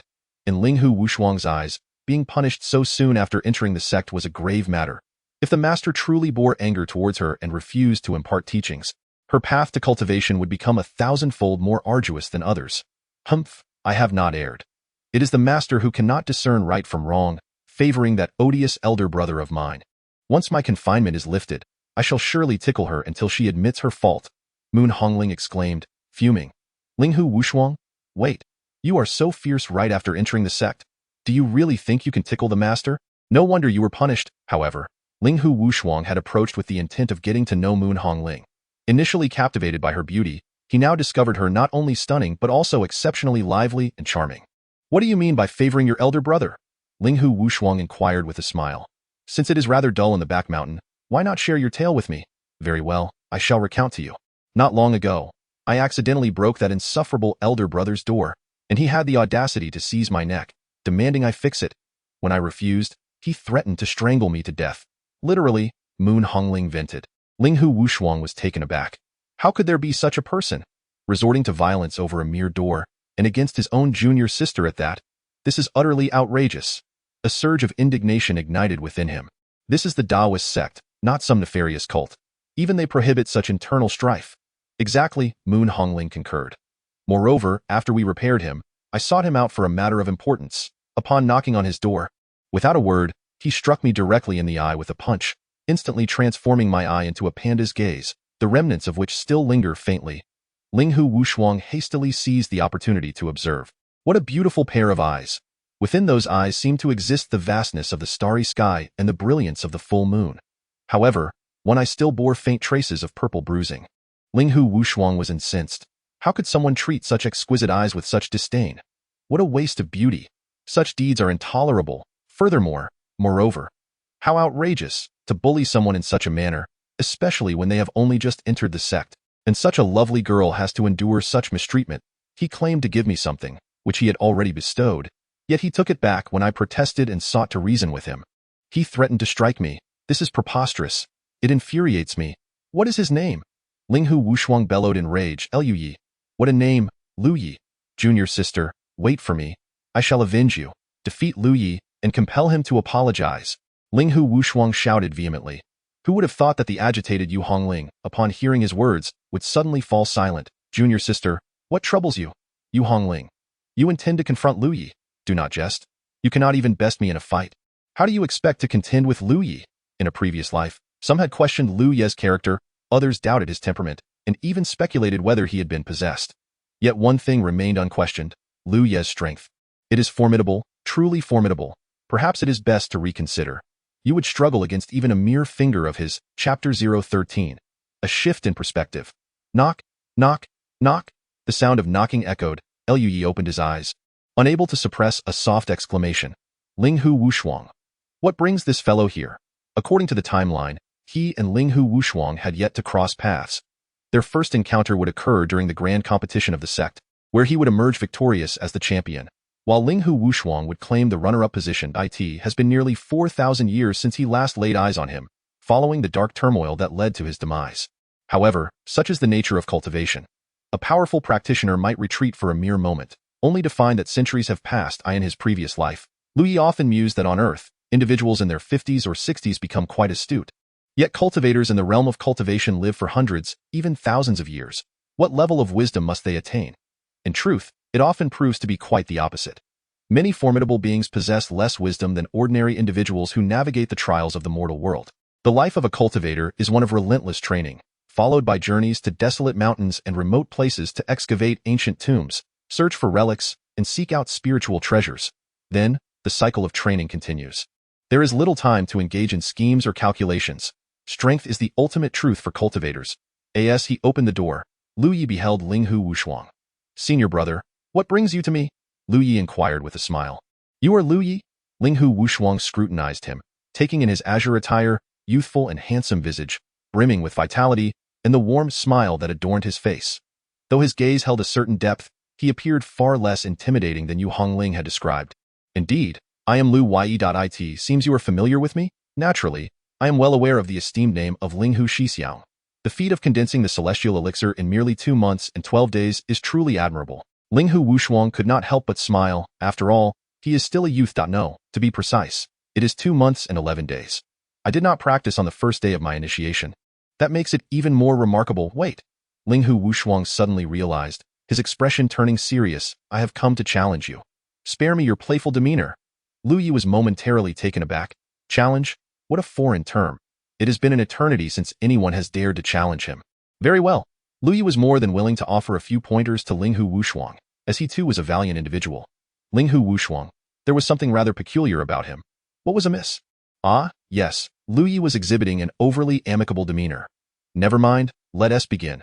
A long sword materialized in Ling Hu Wushuang's hand as both participants retreated to the courtyard, maintaining a prudent distance. "What is your realm?" Ling Hu Wushuang inquired, unable to discern Lu Yi's true level. "Yuan Dan, feel free to come at me." "Very well. I shall not hold back." In an instant, the long sword shimmered with a white light and struck forth with remarkable speed. Lu Yi raised his hand and deftly deflected the sword, swiftly closing the distance to deliver a punch. Ling Hu Wushuang raised his hands in defense, allowing the sword to spin. Before the blade could reach him, Lu Yi's foot had already connected with Ling Hu Wushuang's calf, seamlessly transforming his punch into a grasping palm, seizing Ling Hu Wushuang's wrist. With a forceful pivot, he sent Ling Hu Wushuang soaring through the air. He hastily regained his balance and retaliated with a sword strike, but found only emptiness. Lu Yi refrained from pursuing the advantage. Ling Hu Wushuang narrowed his eyes. This was merely a sparring session, yet Lu Yi appeared to be a man of integrity. His calf throbbed with pain. The opponent was astonishingly swift. Once more, Qi Xia sword technique. The white light transformed into crimson radiance, arriving in an instant. Lu Yi dodged as the long sword swept by. Ling Hu Wushuang was about to change tactics when Lu Yi's hand struck the sword, causing it to tremble violently. Simultaneously, he delivered another side kick. Ling Hu Wushuang's body tilted once more, his eyes widening in disbelief as a fist loomed larger before him. However, just as it was about to land, it morphed into a claw, repositioning to grasp Ling Hu Wushuang's collar, and he was unceremoniously hurled away. Ling Hu Wushuang exerted effort to maintain his footing, narrowly avoiding a fall. Still, his foundation was compromised. Ling Hu Wushuang fell into a brief silence from the onslaught. Lu Yi remained silent as well. All the points to be made were embedded in their movements, and he knew Ling Hu Wushuang would comprehend. "My skills cannot match yours," Ling Hu Wushuang muttered, somewhat frustrated. "Nonsense. If you were as formidable as I, would my years of training have been for naught?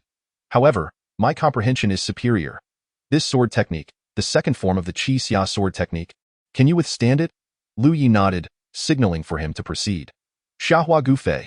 The sword's aura transformed into a glow, illuminating the entire courtyard, then swiftly converging, the sword striking with the swiftness of a startled swan. Arriving in an instant, Lu Yi retaliated with a punch. Bang! The sword's energy was shattered by his blow. At this juncture, the outcome was unequivocal. "Ling Hu Wushuang, why have I never heard of your name before? You are so strong. It is quite unexpected for you to remain obscure." Ling Hu Wushuang exclaimed in astonishment.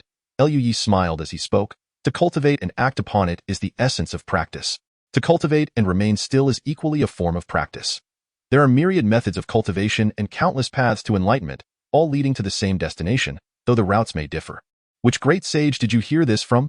Linghu Wushuang exclaimed in astonishment. I read it in a book.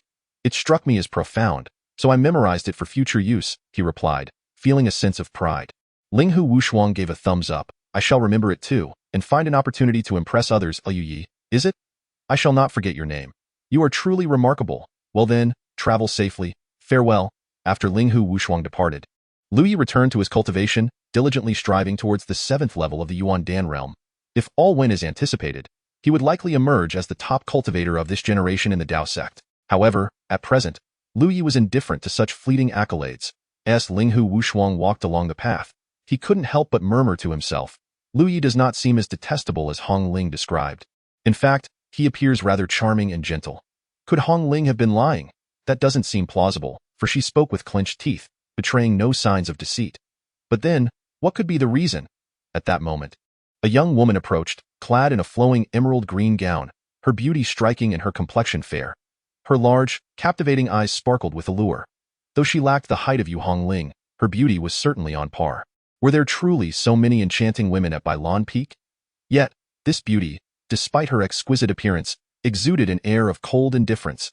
As she passed by, she did not even spare him a glance, as though he were merely a tree standing by the roadside. What a pity that such a stunning girl seemed blind to his presence. Linghu Wushuang continued to gaze at the beautiful girl until she reached Liu Ye's doorstep. She adjusted her gown and knelt gracefully, lowering her gaze in submission. Kneeling before him. LLL, what the hell? Am I dreaming?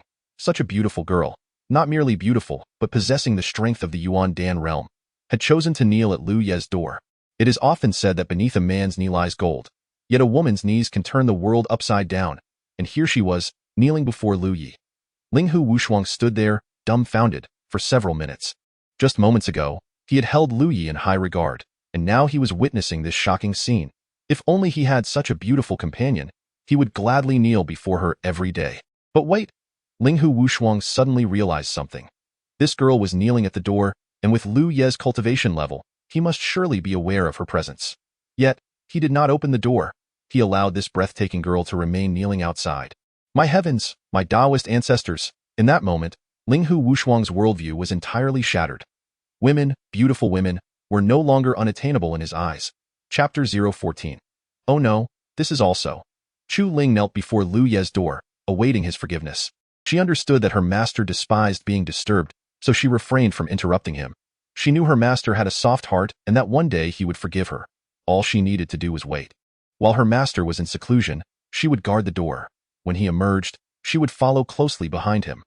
Wherever her master went, she would go as well. In the serene mountains of the Bailon sect, Linghu Wushuang approached Yu Hongling, utterly disheartened. Yu Hongling cast a glance at him, her expression betraying no surprise. Did this young boy truly believe he could contend with her senior brother? It was akin to a mantis attempting to stop a chariot. Ignorance of her brother's true identity was perhaps a blessing. To him, her brother was merely a frog gazing up at the moon from the depths of a well. Should he become aware of her brother's stature, his perception would shift to that of a mayfly aspiring to touch the heavens. I have lost, he finally admitted. Yu Hongling remained silent, leaving it to him to shatter the stillness. How rare it is to engage in a duel with my senior brother. This encounter will surely serve as a boastful tale for many years to come, she remarked. Linghu Wushuang sighed deeply. Indeed, he is formidable, yet I feel I am not entirely outmatched. Once I grow stronger, I shall challenge him again. He is not as ruthless as you suggest. In fact, he treats me quite well, he replied. Humph, do you comprehend him better than I do? He may show kindness to men, yet he is particularly cold and unfeeling towards women, Yu Hongling retorted, rolling her eyes. You speak truthfully. After our sparring session, I should have taken my leave. Yet, I had scarcely walked away when a stunningly beautiful young woman knelt before Liu Ye's door. He had not even emerged to assist her. His demeanor towards women is indeed harsh. That girl seemed to have her own reasons for kneeling there, Linghu Wushuang mused. Yu Hongling's expression shifted. What did she look like? Linghu Wushuang paused and thought. Exceedingly beautiful, as if I would fail to recognize such beauty. Every woman at my senior brother's door is striking. She wore a flowing emerald green gown, wielded a sword, and her large, bright eyes conveyed an innocence. Upon hearing this description, Yu Hongling gradually exhaled in relief. Chu Ling. I had feared yet another enchantress was seeking my senior brother. Suddenly, she froze. How could she entertain such thoughts? What business did she have concerning an enchantress pursuing that insufferable senior brother? Could it be that she was feeling jealousy? Yu Hongling hastily shook her head, muttering fervently, I am not jealous. It is impossible for me to feel jealousy. I will not be jealous. Ling Hu Wushuang? Winky face, this is bad. Is she also one of Lu Ye's women?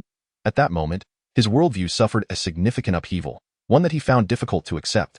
Was it truly the case that the more cold and cruel one was to a beauty, the more she would be drawn to him? Was the pursuit of a partner not about tender companionship, but rather violence? Enough. I must focus on my cultivation. You should take your leave. Do not disturb me unless it is of utmost importance, Yu Hongling decreed, dismissing him. Ling Hu Wushuang, still preoccupied with thoughts of violence, immediately considered putting those thoughts into action upon hearing her words. Junior sister, I could assist you with your training. Engaging in sparring will allow us to better understand our respective shortcomings. I should possess a slight edge in strength. Shall we practice together? Yu Hongling glanced at Ling Hu Wushuang, her gaze suggesting, Dio, you truly doubt my superiority over you? Ling Hu Wushuang's anger flared. Minutes passed. Ling Hu Wushuang was forcefully slammed to the ground, shattering the stones beneath him. His face was bruised and swollen, his body trembled like a sieve, and disbelief and terror filled his eyes. What on earth are the monsters of Bailon Peak? He couldn't defeat a single one. Ha ha ha ha. After driving Ling Hu Wushuang away, Yu Hongling practiced for a while and made a small breakthrough to the second layer of Yuanda. Wait, didn't Chu Ling go home?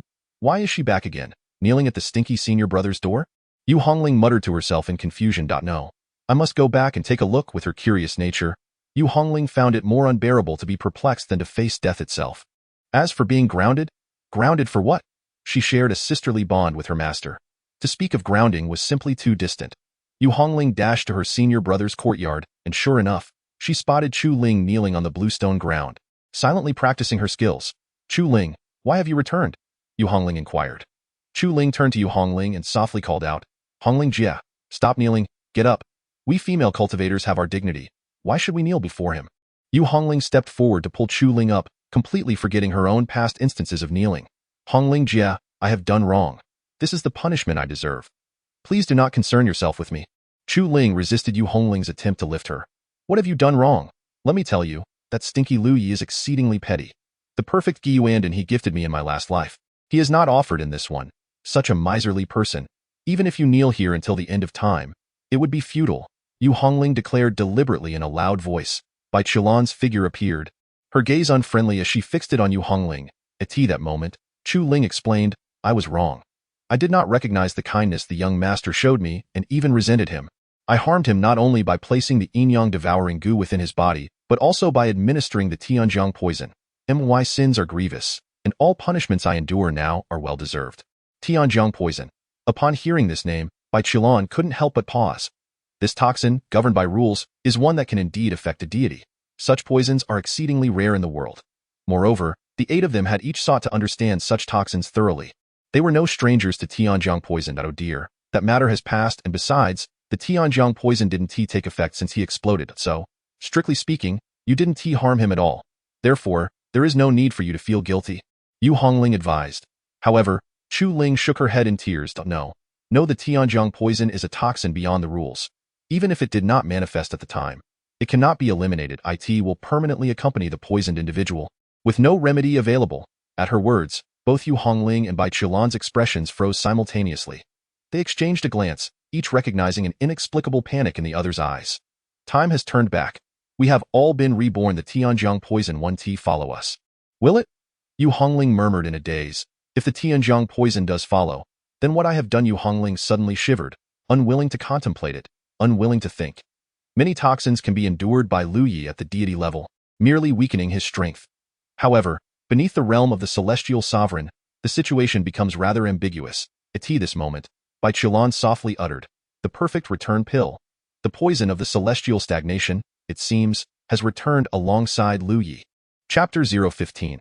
If you must leave, then depart. Who is Lu Yi? Bai Qilan possesses a clear understanding of him. She bears no grudge against Lu Yi. Rather, she has long struggled to accept the distorted relationship that exists between them.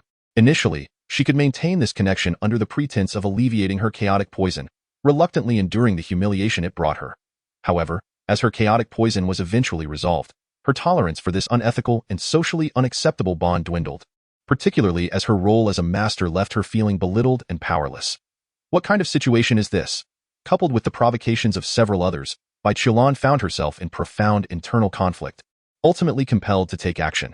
The perfect return pill, the perfect return pill. The mere mention of these 5 words detonated a thunderous realization in Yu Hongling's mind. The celestial stagnation poison having its potency implies that when her senior brother is afflicted by it, he can only harness half of his strength to condense the essence pill. Is this the reason he chose to consume the perfect return pill himself? Yu Hongling spoke with urgency. Bai Qilan sighed. Most likely at that moment, Yu Hongling's eyes glistened with tears. She bit her lip, drawing blood, utterly oblivious to her own recklessness.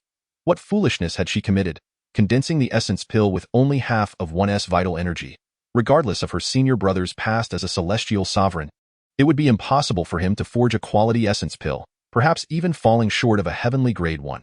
Yet, she had only considered herself, fixating on the notion that her senior brother would rather waste the perfect return pill than offer it to her. She failed to comprehend that his refusal stemmed from his own tribulations. Senior brother, I am truly sorry. Yu Hongling called out loudly towards the room. At last, she had apologized. However, the room echoed with silence, devoid of any response. Bai Qilan, a formidable cultivator, had never pried into Lu Ye's affairs, but now she felt a sense of urgency.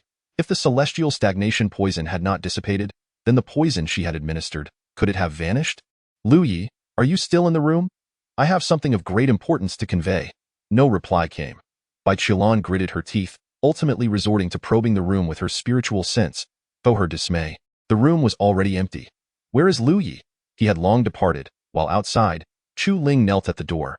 Amidst the clamor of 3 women in Lu Ye's eyes, all the women of the world were mere obstacles on his path.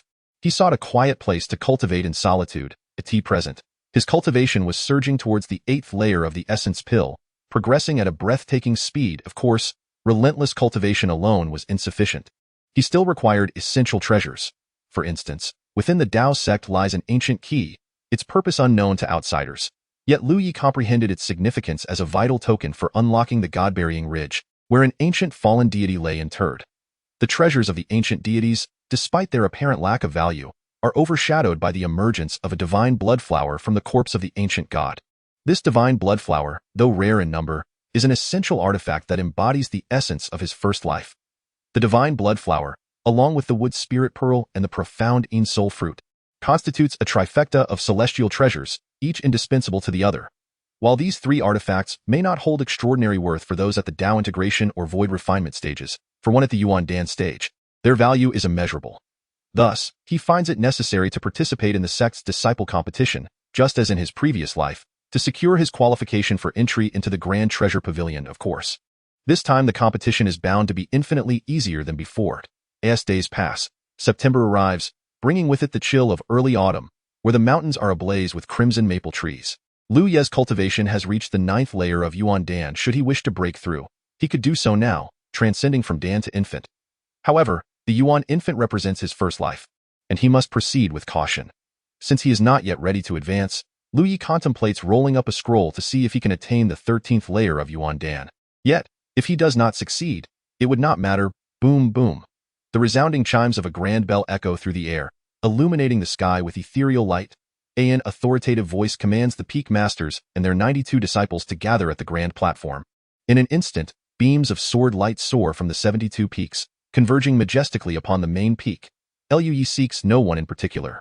A seemingly unremarkable sword of law falls at his feet, and he ascends upon the wind, heading towards the main peak.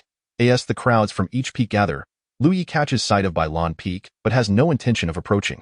Intriguingly, Chu Ling also appears. He does not make his way over, yet several from Bailan Peak approach him instead. Brother, I apologize. Esteemed young master, I am sorry, hubby. Bai Qilan opens her mouth, nearly joining the others in their apologies, but she quickly stops herself, a cold sweat breaking out. Had she uttered hubby, I'm sorry in broad daylight, the repercussions would surely be tumultuous. Chu Ling and Yu Hongling are both stunningly beautiful women, and with Bai Qilan among them, their every move captures the attention of many. Witnessing 2 enchanting women apologizing simultaneously leaves the crowd bewildered. What is happening? Lu Yi remains indifferent to their apologies. If apologies held any value, what need would there be for swords? He strides away, and with each step he takes, the 3 women follow suit. Lu Yi, forget it, he thinks. He will undoubtedly draw the attention of all soon enough. So he shall not hold back, leave. The trio halts in unison. Liu Yi, unfazed, continues to walk away. With so many eyes upon them, upon hearing Liu Ye's reprimand, countless spectators widen their eyes in astonishment. What was that? Did I hear correctly? Faced with the three stunning women's adherents and apologies, he simply told them to leave. Had he declared their entire clan's demise? Chu Ling maintains her composure, a smile gracing her face, seemingly unperturbed by Liu Ye's rebuke, and follows after him once more. Yu Hongling, however, is flushed with embarrassment, feeling humiliated by Liu Ye's public reprimand. Leave, then? Yu Hongling, fuming with anger, strode off in the opposite direction, by Chulan. My heart is weary. She followed Yu Hongling's departure. Liu Yi had initially thought that his reprimand would send all three women away, yet he was surprised to find that Chu Ling had still chosen to follow. Nevertheless, he regarded her presence as inconsequential. The deputy sect leader of the Grand Dao sect began to address the assembly. The grandeur of the Grand Dao resonates profoundly, the essence of humanity shines brightly. The heavens bring forth the four seasons, and humanity adheres to moral principles. Specters wander in confusion, and monsters abound. Yet, to the ears of the gathered crowd, these words were reminiscent of a golden autumn in September, crisp and refreshing, as they welcomed the 90th disciple competition of the sect amid a sea of crimson maple leaves. The rules were proclaimed, and the rewards delineated. The deputy sect leader declared the official commencement of the disciple competition. In this contest, participation was mandatory. No one was allowed to falter before the battle, and every individual was expected to give their utmost. The competition was structured as a 2-into-1 elimination system. Liu Yi comprehended this clearly. It bore no distinction from his previous life, thus it could progress normally. Chapter 016. Like art, the competition commenced. The current generation of disciples had been within the sect for half a year, with most having cultivated to the Yuan Dan realm. As the foremost sect of the first tier, the Grand Dao sect naturally enrolled disciples of exceptional caliber. Those who achieved complete mastery of Qi gathering in 3 months were deemed prodigies, while those who did so in 6 months were considered ordinary talents. The vast majority of disciples from the Grand Dao sect completed their Qi gathering within 3 to 5 months before embarking on their breakthroughs. On the arena, the disciples displayed their skills with commendable finesse, as they had all reached the Yuan Dan realm, qualifying them as formidable figures among the wandering cultivators in the mundane world. In truth, disciples from major sects might not initially outmatch the battle-hardened wandering cultivators, but as time progressed, the strength of major sect disciples would only increase. The Yuan Dan realm served as a starting point for grand sects, yet for many wandering cultivators, it might already signify the culmination of their cultivation journey. Some disciples showcased remarkable prowess, instantly inciting waves of astonishment and applause. Before long, Yu Hongling took to the stage. At this moment, Yu Hongling had garnered a degree of renown within the Grand Dao sect, having achieved complete mastery of Qi gathering in just 17 days, thereby setting a new record for the sect. She had even come perilously close to breaking the Qi gathering record for the entire first tier, and with her breathtaking beauty, coupled with her impossibly long legs, she was truly unforgettable indeed. As soon as Yu Hongling appeared, the audience erupted in cheers and gasps of admiration. However, some gazes were irresistibly drawn towards Liu Yi, for he had audaciously told Yu Hongling to leave. Yu Hongling seethed with indignation. She was currently at the 5th level of Yuan Dan, her cultivation speed rapid, while her opponent had only just ascended to Yuan Dan with a single step. She moved so swiftly that her opponent could barely react, merely catching a glimpse of her wine-red silhouette flashing by before she soared off the arena. It was astonishingly fast. Many elders observing the match nodded in approval, realizing that they had previously underestimated Yu Hongling's talent.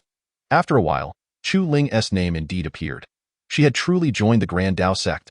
Young master, I am going, Chu Ling said softly to Liu Yi, gazing ahead, chose to ignore her presence. A hint of bitterness flickered in Chu Ling's eyes, her heart aching with an incessant pang. Liu Yi's current demeanor only served to amplify her nostalgia for the way he once treated her with such kindness. Indeed, how utterly foolish she is. This scene, witnessed by all, provoked many male disciples to grit their teeth in frustration. What is he pretending to be? And what is the story behind this girl, resembling a lotus emerging from the water? Such a stunning beauty, yet she behaves like a sycophant. Chu Ling ascended the stage, ready to confront her opponent, another female disciple. Just as she prepared to strike, her adversary spoke. Junior sister, what is the matter with you? He has already subjected you to humiliation. Why do you willingly cling to him? As cultivators, although we are female, we are not in any way inferior to men. I observe that your strength is formidable, and your appearance is exquisite, being a practitioner of the sword. Such conduct truly tarnishes the reputation of female cultivators and sword practitioners alike. If you are being oppressed or threatened by him, do not hesitate to tell me, and I shall ensure you receive justice. Listening to her words, Chu Ling gently shook her head. Everything is of my own volition. To me, that young master is more significant than the path of the sword itself. Thank you for your kind intentions, senior sister. The senior sister's eyes widened in disbelief. Do you realize what nonsense you are uttering? As a practitioner of the sword, is it not the supreme pursuit? Each of Chu Ling's words stemmed from her heart. Very well, if you are so stubborn, today I shall awaken you. Not far away, Sun Ruowei overheard Chu Ling's words and could not help but glance at Bai Qilan and then at Lu Yi. Lu Ye's visage was strikingly handsome, akin to a gentle breeze in the mountains or the bright moon in the sky. Yet such looks are common, with no less than 80,000 across the realm. And even within the Dao sect, there are only a handful who surpass his beauty. What could possibly lead Chu Ling to be so utterly devoted? And that dreadful appellation, elder sister Bai. No, she must investigate this matter further. Lu Yi, oblivious to the multitude of gazes upon him, remained indifferent, allowing people to look as they pleased. His resolve was more solid than in his previous life. Mere glances were inconsequential. The senior sister boldly advanced, wielding her long sword like a gust of wind, while three figures surrounded Chu Ling to unleash their attack. Chu Ling moved. Ethereal light darted like a fish and thunderclap. Sparks erupted as blades clashed.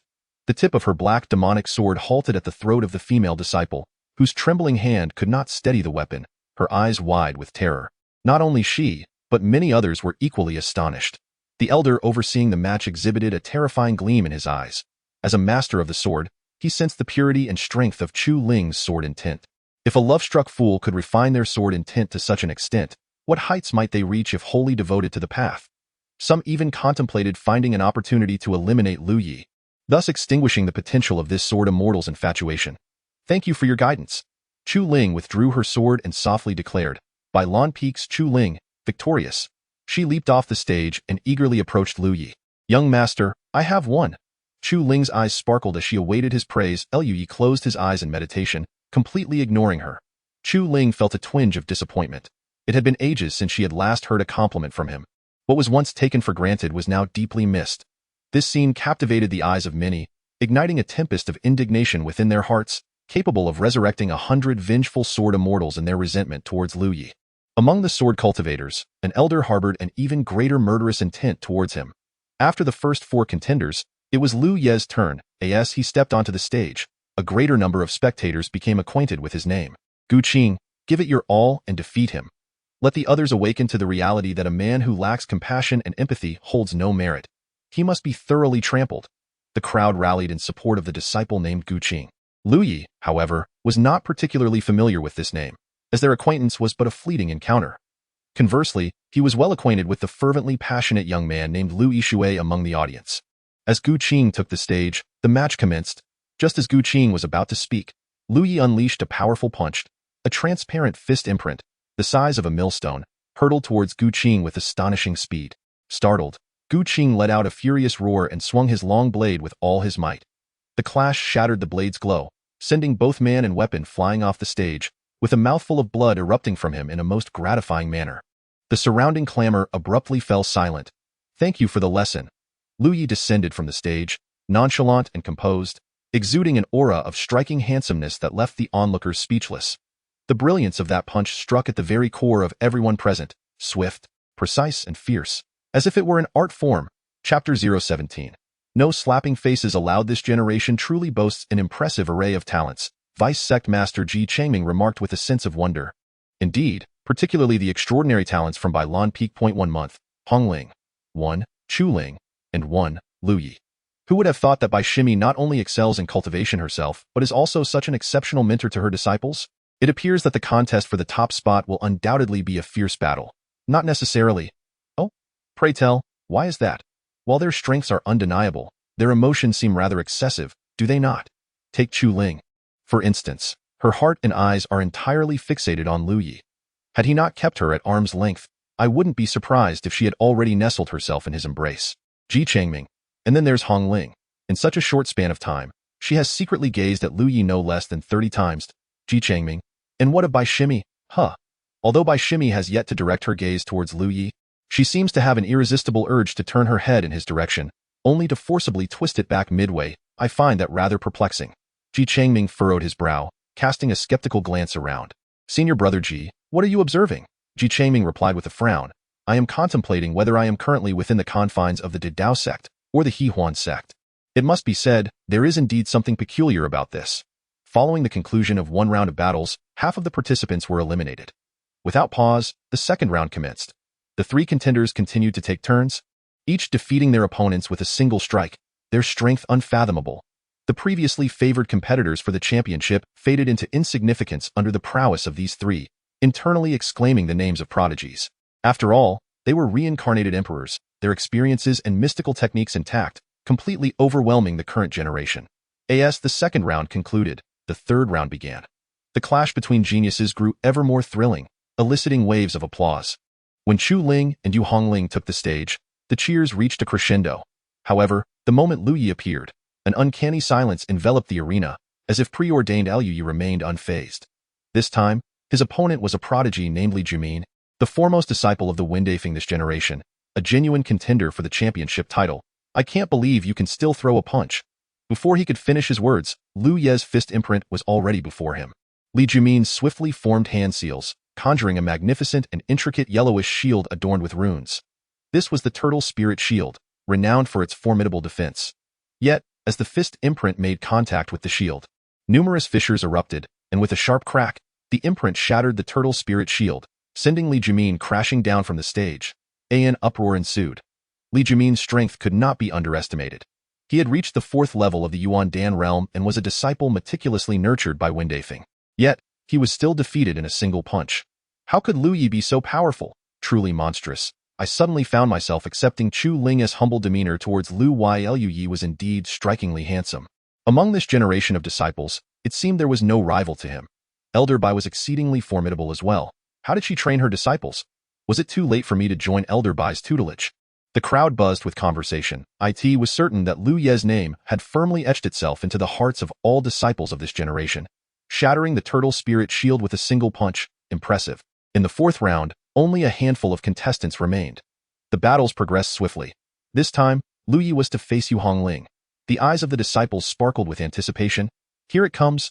Up until now, Lu Yi, Chu Ling, and Yu Hongling had all dispatched their opponents with a single move, leaving everyone in the dark about their true strength. Now, with these two set to clash, one could easily imagine an epic showdown unfolding. Yu Hongling furrowed her brows. She was matched against Lu Yi? What a jest. How could she possibly triumph over him? Yet, conceding so easily did not sit well with her, equals in the Yuan Dan realm. Why not give it a try? As the preceding matches unfolded, Chu Ling continued to dispatch her opponents effortlessly, a display so powerful it was nearly unfathomable. Finally, it was Lu Yi and Yu Hongling's turn to step onto the stage. Senior brother, please show me your guidance, but let it be known. No hitting the face, Yu Hongling said playfully, standing opposite Lu Yi in her striking red battle dress, her figure graceful, her legs fair and radiant. Flawless to the utmost degree. Lu Yi smiled, launching a punch through the air aimed at Yu Hongling's face. Apologies, but at his current age, he was in a rebellious phase. Hadn't she just said not to hit the face? Yu Hongling, flustered yet undeterred, channeled the eternal reversal scriptures, her inner essence surging like a torrent. With a punch of her own, she charged forth fearlessly. The fearless might of the unyielding emperor's fist, imbued with the courage of a do-or-die resolve, collided fiercely with Lu Ye's fist imprint. Boom! A tremendous roar echoed.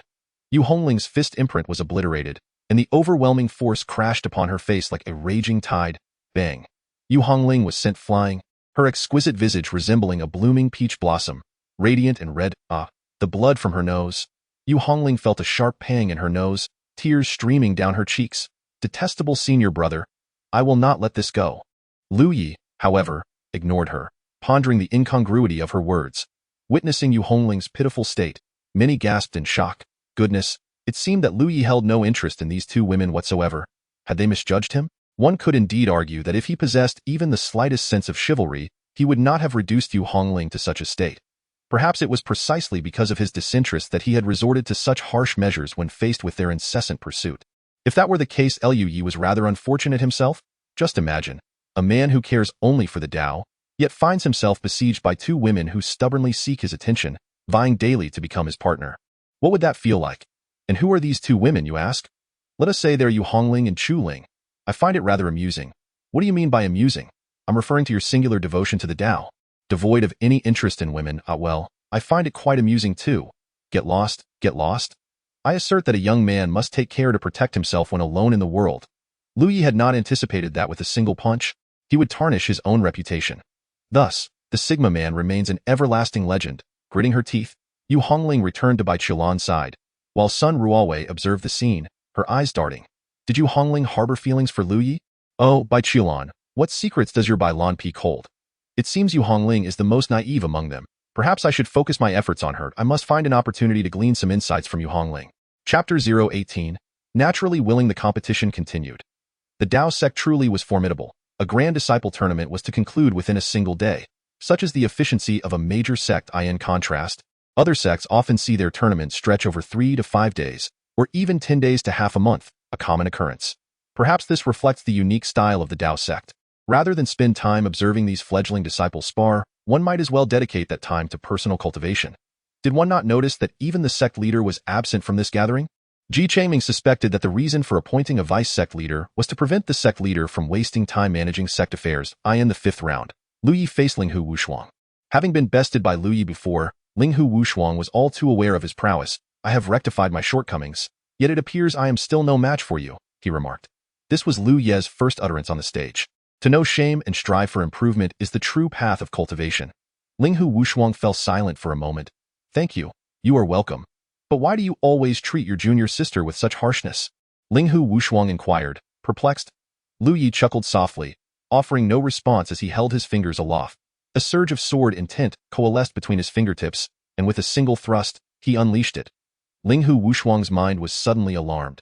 As he gazed upon the swift sword light approaching him, seemingly witnessing the profound mysteries of the sword path. Face Yaguan Xian, ding. The clash of sword lights resonated. In an instant, countless wounds erupted across Linghu Wushuang's body. He retreated step by step until he reached the edge of the arena, barely managing to halt his backward momentum. Lu Yi did not make a second strike. Within Linghu Wushuang's mind, the sword intent released by that single finger vividly emerged, prompting him to ponder and reflect repeatedly. I concede. After declaring his surrender, Linghu Wushuang deeply bowed, leaped down from the arena, and sat cross-legged, closing his eyes to comprehend. Lu Yi turned away and departed. The elders stared wide-eyed, their faces etched with disbelief. This sword intent? Astonishingly exquisite. Inconceivable. Previously, Lu Yi had showcased his prowess by resolving battles with a single punch, embodying the principle of overpowering all with sheer strength. Yet, this dual-fingered swordplay revealed to all the terrifying depth of Lu Ye's swordsmanship. A disciple of Bai Qiulan? I must approach junior sister Qiulan for him. She is not solely a sword cultivator, and such a genius in swordplay must be entrusted to my guidance. Nonsense, you cannot even match me. It is I who should instruct him. This sword energy is simply astounding. I feel unworthy to teach him. No, I must seek my master. My master will undoubtedly be overjoyed. The group of sword-wielding elders immediately sprang into action. Some sought out Bai Qiulan, while others sought their respective masters. If Lu Ye's earlier display of strength was deemed relatively normal, given that the Dao sect occasionally produced one or two exceptionally powerful prodigies, what had just been revealed, the depth of Lu Ye's swordsmanship, was no longer merely the prowess of a formidable genius. It was the emergence of a rare seed of swordsmanship, having cultivated for merely half a year to reach such heights. It was simply beyond description. Bai Qiulan was quickly surrounded.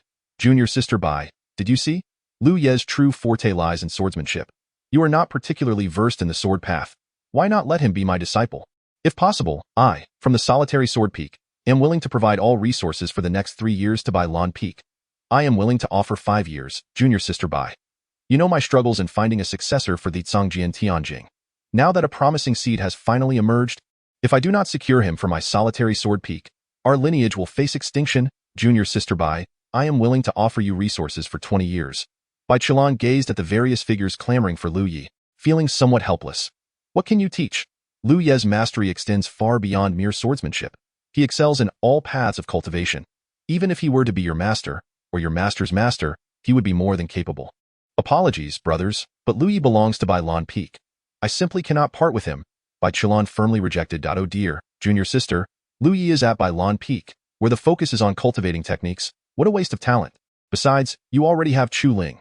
Let Lu Yi come to us. No, Lu Yi is absolutely not negotiable. There is no room for discussion. Bai Qilan resolutely refused. Lu Yi observed this scene with raised brows.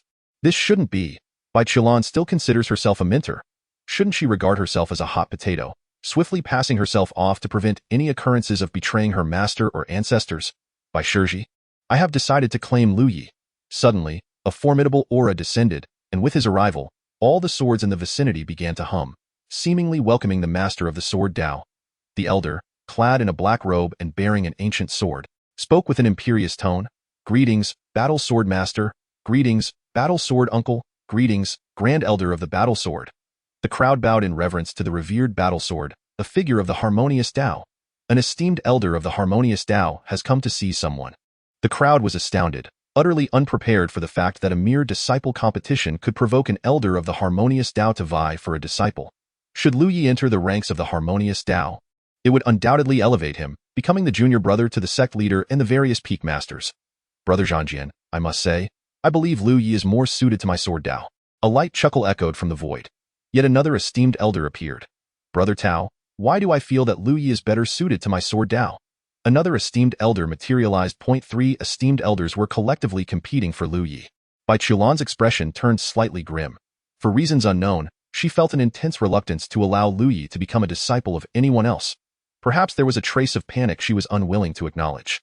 If Lu Yi truly became a disciple of another, would that not sever any ties between her and him from that point forward? No. Absolutely not. Bai Qilan's gaze sharpened. Esteemed elders, according to the sect's regulations, you may only select disciples upon their initial entry into the sect. Beyond that, your claims are void. It is improper for you to covet my disciple simply because you see his talent now. Bai Qilan spoke resolutely. You are not a sword cultivator. How can you properly teach a powerful sword cultivator? That is no justification for your actions. A throng of sword cultivators fervently began to persuade Bai Qilan, but she remained unfazed. Regardless, I shall not relent. Lu Yi is my disciple, and should he wish, I will promptly report to the sect leader for a decision. Indeed, Bai Shiji is quite obstinate. Let us seek the sect leader. Lu Yi, I now ask you, do you wish to depart from Bailan Peak and become a disciple of another sword cultivator? The Battle Sword Master inquired. Instantly, a multitude of gazes converged upon Lu Yi. Yu Hongling clenched her fists in anxiety, while Bai Qilan's eyes, like water, rippled with emotion. A faint smile graced Lu Ye's lips as he softly replied, Naturally willing. Chapter 019. The seizure naturally willing. These 4 words struck like thunder, resonating in the hearts of several individuals. Yu Hongling's eyes widened in disbelief as she gazed at Lu Yi, then turned to her mentor. Bai Qilan's body trembled slightly, her hands clenched into fists, her eyes revealing a flicker of shock and confusion. The fact that Lu Yi was unwilling to remain her disciple sent her heart into turmoil. Ha ha ha, excellent. Since Lu Yi has no objections, I shall immediately seek the sect leader's decree. The Battle Sword Master laughed heartily, and his figure vanished in an instant. The other 2 esteemed elders hurriedly made their way to the main peak.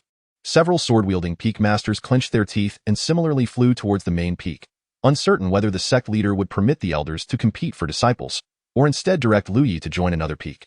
Bai Qilan cast a deep glance at Lu Yi. Master. The urgency in Yu Hongling's voice was palpable. We cannot allow senior brother to join another peak. Although she could not quite discern the reason, she felt a profound aversion, an intense resistance to Lu Yi altering his affiliation with their sect. As long as I am here, no one can take him away, Bai Qilan declared fiercely, her figure vanishing in an instant. As a congregation of formidable and fearsome powerhouses departed, it dawned upon the onlookers, collectively igniting a singular thought within their hearts. Lu Yi is destined for greatness. Regardless of who ultimately claims Lu Yi as their disciple, he will undoubtedly shine. However, was it truly wise to overtly express his desire to sever ties with Bailan Peak? As the saying goes, once a teacher, always a father. Though the cultivation world does not place excessive importance on such matters, a modicum of subtlety is still required. Just moments ago, the esteemed elder had inquired whether Lu Yi wished to part ways with Bailan Peak, to which Lu Yi had responded with disarming ease. Such a person, even if he were to join another peak, would they not regard him with trepidation? In this instance, he had chosen to flee from the strong without hesitation. When faced with even greater strength in the future, he would likely do the same. Merely uttering the phrase, I shall heed the arrangements of the elders, does not constitute a complete severance of ties. This individual undeniably possesses remarkable talent, yet his emotional intelligence appears lacking. Whether he can achieve greatness still hinges on the tolerance of the master he chooses. The competition continued. After Lu Yi triumphed over Linghu Wushuang, he had already secured a place among the top 2. Meanwhile, the other match featured Chu Ling against the renowned senior sister of the Dao sect, Xiao Huaran.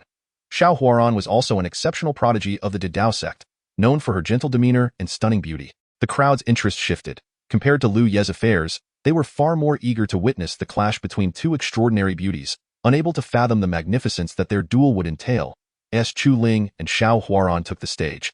Both radiated unmatched allure, yet their auras were strikingly distinct. One was as gentle as flowing water, calm and unruffled, while the other resembled a sword, serene when sheathed yet resounding when drawn. The battle commenced. Elsewhere, a cacophony of voices surged towards the Dao Hall. A middle-aged man without a beard seemed to have been waiting there for quite some time. Sun Ruowei followed closely, her eyes bright with curiosity. Let me see what the situation is. Sect leader, there is a disciple named Lu Yi, whose talent in the sword path is extraordinary, making him exceptionally suited for my legacy. My lineage is on the verge of extinction. You cannot possibly allow an old man, who has devoted his life to the sect, to take his unique skills to the grave. The sword combat master spoke with heightened emotion. Uncle Sword Combat. How can you say such a thing? The sect leader, Lu Changfeng, chuckled wryly. Am I not speaking the truth?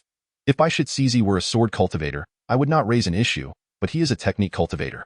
Although I have not witnessed the sword he demonstrated with his 2 fingers, my disciple has shown me, and such a sword, among the great talents of the vast wilderness, is truly unparalleled. It is unacceptable. He must come under my tutelage. Your battle sword merely engages in incessant fighting. I observe that Lu Yi is not a person who thrives on conflict and valor. He ought to cultivate my concealed sword. With the concealed sword at his side, a single strike shall resonate throughout the world. This is the path he should pursue. Nonsense. A mere finger could render his opponent a fool, and you suggest he is not one to engage in fierce combat? I beg to differ. Enough of this bickering. Let me speak fairly. Lu Yi must join my solitary sword. The battle sword has not yet reached its end, while there are countless wielders of concealed swords. If my solitary sword were to perish, that would be a true tragedy. The sect leader, Lu Changfeng, was overwhelmed by the commotion, his scalp tingling and his brow furrowed. Enough! Silence at once. With a thunderous voice, he commanded, and the grand hall fell into silence. Lu Changfeng's gaze turned towards Bai Qilan, and for a fleeting moment, a haze of distraction clouded his eyes. It was undeniable that he harbored feelings for Bai Qilan. However, she did not reciprocate. Unbeknownst to him, it had been over a year since he last saw his junior sister, and she seemed more beautiful than ever. More beautiful. Lu Changfeng momentarily lost his train of thought, comparing the Bai Qilan of his memories with the present. The former Bai Qilan was as cold as ice, proud as a snow plum, a flower that was both unreachable and unviewable, much like a snow-capped ice lotus. Yet the current Bai Qilan, while still aloof, exuded an air of approachability, as if the ice lotus had stepped into the bustling world of mortals. Perhaps it was merely his illusion, but he sensed a trace of allure? An illusion. It must be an illusion. How could his junior sister possibly possess an alluring demeanor? His voice softened, and he spoke gently. Junior sister. The 3 esteemed elders and a host of peak masters felt a jolt in their hearts. Unfathomable heavens! The sect leader has become so gentle. This is dire. Sun Ruowei could not help but stifle a laugh within, thinking, oh dear, seeking the sect leader? You are gravely mistaken. The sect leader is, after all, the foremost admirer of Bai Qilan. Whatever she says, the sect leader would likely nod until his neck snapped. Bai Qilan has met the sect leader. Bai Qilan's voice was calm. Lu Changfeng wore a smile as he remarked, I have told you before, you may call me senior brother. There is no need to address me as sect leader. The rules of the sect must not be disregarded, and propriety must not be abandoned. Bai Qilan harbored no feelings for Lu Changfeng whatsoever. Very well, addressing you as sect leader is acceptable. Now, Bai junior sister, what is your perspective on this matter? Lu Changfeng inquired with a smile that, at this moment, Bai Qilan had regained her composure, and the impact of Lu Ye's desire to depart from Bai Lan Peak had subsided. Although she was reluctant to admit it, her heart vehemently insisted that Lu Yi must not leave Bai Lan Peak. She conjured a compelling rationale for herself. In her previous life, under her guidance, Lu Yi had become the most steadfast bulwark of humanity. Now, reborn with lingering grievances, she was deeply concerned that he might stray from the righteous path. Hence she must continuously correct him. Yes, that was it. In her past life, she had always been his mentor, and in this life, she must remain so. It was her responsibility. Chapter 020. Refining the void to conjoin with the Dao. Bai Qilan spoke. Firstly, I absolutely cannot permit Lu Yi to depart from Bai Lan Peak. Such an action would contravene sect regulations and propriety. Indeed, Bai Qilan was a person who adhered strictly to convention, making it evident how tormenting it must have been for her in her past life to be together with Lu Yi, often in tears. While enduring the torment, I must also contend with the notion that the three esteemed uncles believe I am adept in the art of technique rather than swordsmanship, thus deeming me unfit to properly instruct Lu Yi in the ways of the sword. In truth, the three uncles are overestimating their reservations. Techniques? I can impart them. Swords? I can teach those as well. Should the three uncles remain skeptical, the sect leader may permit me to engage in a duel with them using swords. If I emerge victorious, Lu Yi shall be counted among the disciples of Bai Lan Peak. If I fall short, Bai Qilan's expression remained icy, her flowing white gown dancing lightly in the wind. I shall never be defeated. Lu Changfeng, the three venerable elders. Surely, your confidence is excessive, is it not? Very well, I shall not press you unduly. You claim you can wield a sword, so I shall seal my own cultivation and engage you in combat as equals in the refinement void realm. Should you lose, Lu Yi may choose his own master. The sword venerable spoke in a deep voice. Bai Qilan lifted her gaze towards the three venerable elders. There is no need for you to suppress your cultivation. A collective gasp echoed as everyone struggled to believe their ears. No need to suppress your cultivation?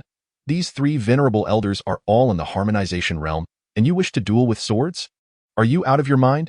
Junior sister, I recognize your possession of the Tying divine body, yet the three uncles are unparalleled powerhouses.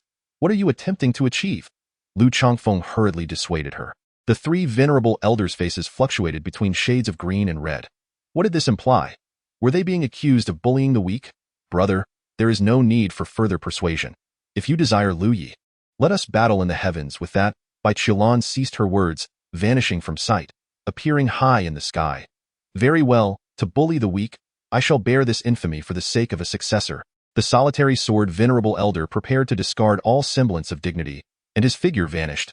A throng of individuals rushed to follow. Lu Changfeng was nearly driven to the brink of fury.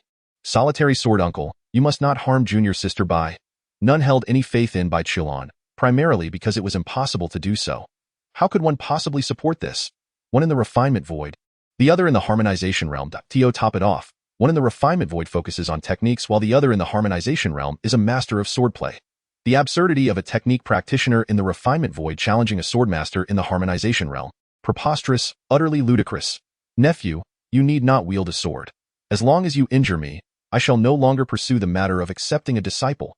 The solitary sword venerable elder declared. Bai Qilan's demeanor remained composed as she extended her finger, pointing towards the heavens. Instantly, the skies transformed, swirling with winds and clouds. The fierce, chilling, and domineering sword intent erupted, emanating waves of coldness and tumultuous clouds. High above, a colossal sword of moonlit white, formed from the mists, surged forth, accompanied by winds, rains, and thunder, embodying the essence of the Tying Dao. This enormous sword spanned thousands of zhong, bridging heaven and earth. Under the shadow of this sword, all beings felt like mere ants. Countless disciples of the Dao and formidable warriors gazed upwards, captivated by the grandeur and sword aura radiating from this mighty blade. The Tying divine sword, the master has made her move. The battle between Yu Hongling and Chu Ling also came to a halt as they looked up at the Tying divine sword. This was a formidable sword technique, specifically crafted for the Tying divine body. Indeed, it was created by Lu Yi. Even for one in the refinement void realm, wielding this Tying divine sword, even in its nascent form, would be exceedingly arduous. Yet now, Bai Qilan has manifested it. When the Taijin divine sword made its appearance, the expressions of the three esteemed elders shifted dramatically. How could this be possible? Lu Changfeng exclaimed in astonishment. Since when did Bai Qilan learn the sword? Such a potent sword intent, such terrifying sword might. When did she master this sword to such an extent? Master uncle, be careful. Bai Qilan's face turned pale as she suddenly pointed towards the elder of the solitary sword.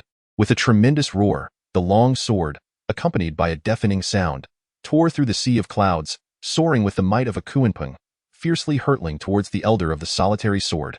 Indeed, it was a strike. This sword was nearly comparable to a mountain. The elder of the solitary sword let out a thunderous shout. An immense wave of sword chi enveloped him, surging like an ocean, all directed towards the Taijin divine sword. Countless sword chi, akin to the most intricate of components, coalesced into a magnificent beam of sword light. This sword was the solitary sword. The two colossal beams of sword light collided with a resounding crash, crushing and shattering, entwined with flames and thunder. The Taijin divine sword forcefully shattered the solitary sword. Though it was now battered, it still surged towards the elder of the solitary sword, Boom! The elder of the solitary sword spat blood and retreated. The Taijin divine sword dispersed on its own. Master uncle, you have lost, Bai Qilan spoke with a cold clarity. The arena fell into a profound silence, in the eyes of all present. There was a mixture of shock and disbelief. They could hardly fathom that Bai Qilan had truly triumphed over the elder of the solitary sword. She had won a battle of swords using the way of the void refinement. Silence reigned, an absolute stillness. Even the wind ceased its sound. One had anticipated such a scene. One had foreseen this outcome. Bai Qilan's challenge to the elder had initially seemed like an act of defiance. Yet here she was, actually victorious. Please, the next master uncle, enlighten me, Bai Qilan proposed. The elder of the hidden sword and the elder of the war sword exchanged glances, both reflecting deep astonishment. After a moment's hesitation, the elder of the war sword sighed. Very well, what you have demonstrated in swordsmanship is sufficient to show that you possess the ability to teach Lu Yi. We were initially reluctant to let a raw gem gather dust. Since you can indeed instruct, it would be remiss of us to deprive you of this honor. Very well, indeed. I share the same sentiment. Thank you, esteemed masters. Thus, the contest concerning Lu Yi reached a conclusion. The formidable power exhibited by Bai Qilan left all in awe, particularly her fellow peak masters. They had assumed everyone was at the void refinement stage, only to find that she could effortlessly defeat one at the harmonization stage. Was this not utterly outrageous? Sister Bai, your swordsmanship does not belong to the Dao sect, does it? Lu Changfeng inquired with curiosity in response to the sect master. It is not the sword technique of the Dao sect. It is something I acquired by chance. I see that you possess exceptional talent in swordsmanship. Sister, I happen to have a vast collection of sword techniques that I have gathered over time. How about I invite you to view them in my personal library? Lu Changfeng suggested, hoping to arrange a meeting with Bai Qilan. Bai Qilan cast him a glance. Sect master, there's no need. I do not favor swords. I have many other grand techniques. Nor do I favor techniques, Lu Changfeng. The implication of her refusal was painfully clear. It was a blatant rejection for someone who specialized in techniques to claim indifference towards them.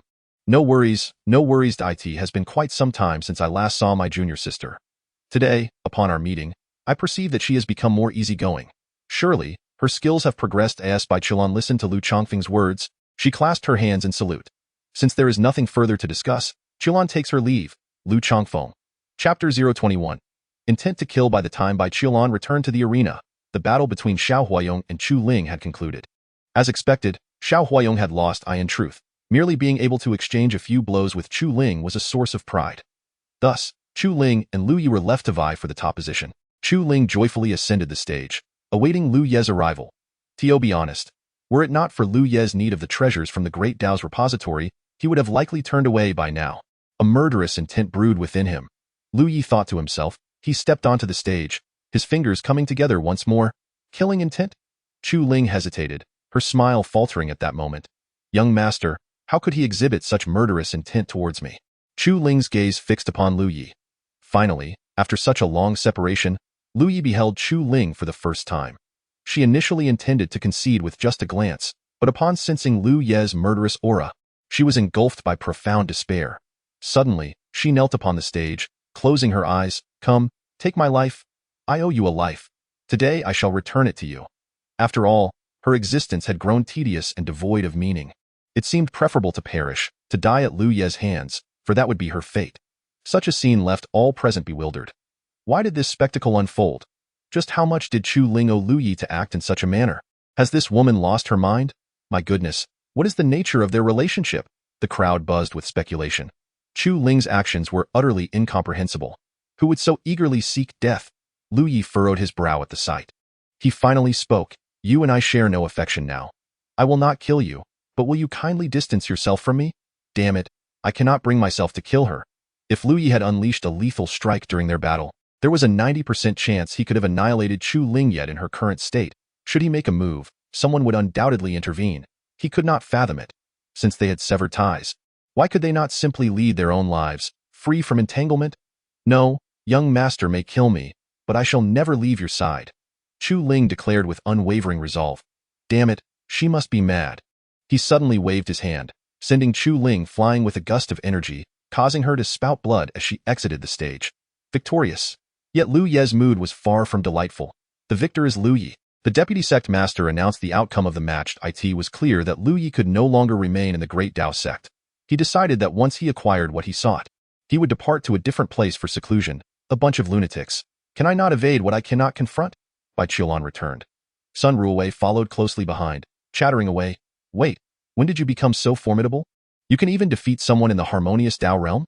I sense you have been concealing many things from me. Are we still good sisters? Quickly confess. After the words of the sovereign, I too have noticed that you are no longer the same as before. Now, there is an addendum that a certain allure about you. Sun Ruowei scrutinized Bai Qiulan intently. Yes, a hint of seduction has emerged. What have you been up to behind my back? Sun Ruowei suddenly widened her eyes. Seduction. Bai Qiulan's features remained as pristine and noble as ever, seemingly untouched by the mundane world. Yet, between her brows and eyes, there now lingered an unexpected charm, as if a celestial being had transformed into an enchanting woman. Bai Qiulan raised an eyebrow, poised to speak. Suddenly, a chilling wave of coldness enveloped her entire being, and her hand clenched into a fist. The essence of her being surged forth, threads of icy air emanating from her body. Her delicate brows knitted together. Sun Ruowei, standing beside her, sensed a change in her expression. What is wrong with you? Mere wisps of cold air seemed to freeze Sun Ruowei's very core, leaving her feeling as if her nascent soul had been encased in ice. How could such a phenomenon arise from Bai Qiulan? It's nothing. Bai Qiulan suppressed the cold, yet deep within her heart, a sense of unease brewed. At that moment, before her nascent soul, a droplet of grayish-blue liquid began to coalesce, exuding an extreme chill that caused her nascent soul to furrow its brows in distress. I have matters to attend to. I must take my leave. Bai Qiulan dared not linger, for the chaotic Yin poison had manifested prematurely. The first time she had encountered this poison should have been during the harmonization stage. Nonetheless, it should not pose a significant problem.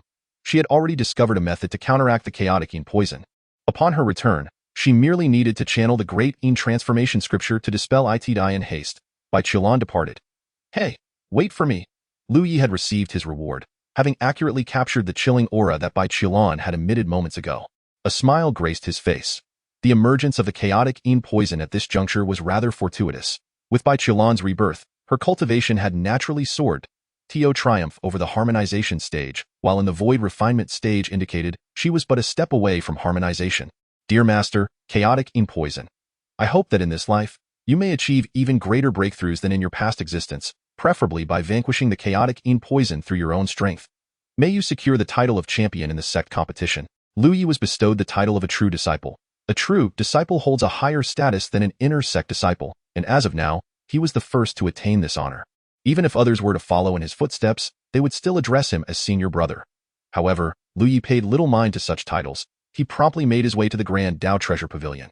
Presenting his token, he was informed that he could select from 3 treasures beneath the 7th level. What treasures do you seek? Simply affix your identity token to the restrictions, and it shall be granted. The elder guarding the pavilion spoke with a smile. Understood.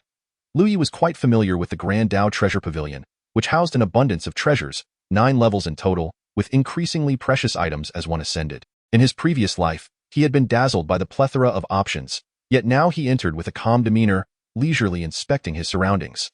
Every treasure, with its unique effects and circumstances, was laid bare before Lu Ye's discerning gaze. The first treasure, the wood spirit pearl. The second treasure, the key to the God-burying ridge.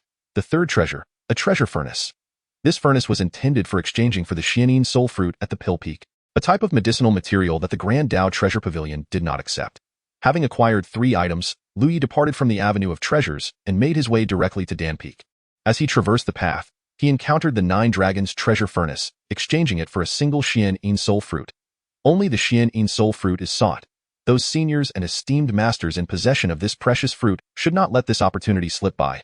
No need for 998, nor 668, just 1 Xianin soul fruit to take home from the 9 Dragons treasure furnace. The 9 Dragons treasure furnace is exceptional. Indeed. With 9 layers of heating and 9 layers of extraction, the finest elixirs are guaranteed. After a prolonged period of silence, his shouts now felt somewhat foreign, yet he was largely satisfied. It was not merely Lu Yi's voice echoing. Rather, beneath Dan Peak, dozens, if not hundreds, of cultivators joined in the clamoring, including many alchemists from the void refinement realm. Occasionally, by fortunate chance, one might even encounter a harmonization realm alchemist calling out. Chapter 022. Chaotic Yin Poison. The 9 Dragons treasure furnace is renowned far and wide. Under Lu Ye's enthusiastic calls, it naturally captured the attention of many. Numerous alchemists cast admiring glances his way. What a promising lad. His voice is filled with vitality, clearly a fine candidate for an alchemist. Is it solely the Xianin soul fruit that you desire? Will you consider other items? No substitutes, only the Xianin soul fruit. Lu Ye's stance was unwavering, even rejecting elixirs that contained the Xianin soul fruit as a primary ingredient. He insisted solely on the fruit itself. After all, this is the Taoist sect, rich in resources. In just half an hour, someone hastily approached, carrying a Xianin soul fruit. I will trade with you. I will trade. While the foolish debated whether elixirs containing the Xianin soul fruit could suffice, the wise had already rushed off to procure a complete Xianin soul fruit. Accomplished, with all 3 items secured. Lu Yi swiftly made his way towards the sect. The sect. Chu Ling awaited eagerly, holding a box of pastries. Upon seeing Lu Yi approach, her eyes sparkled with delight, and she hurried to greet him. Young master, I have prepared your favorite mung bean cake.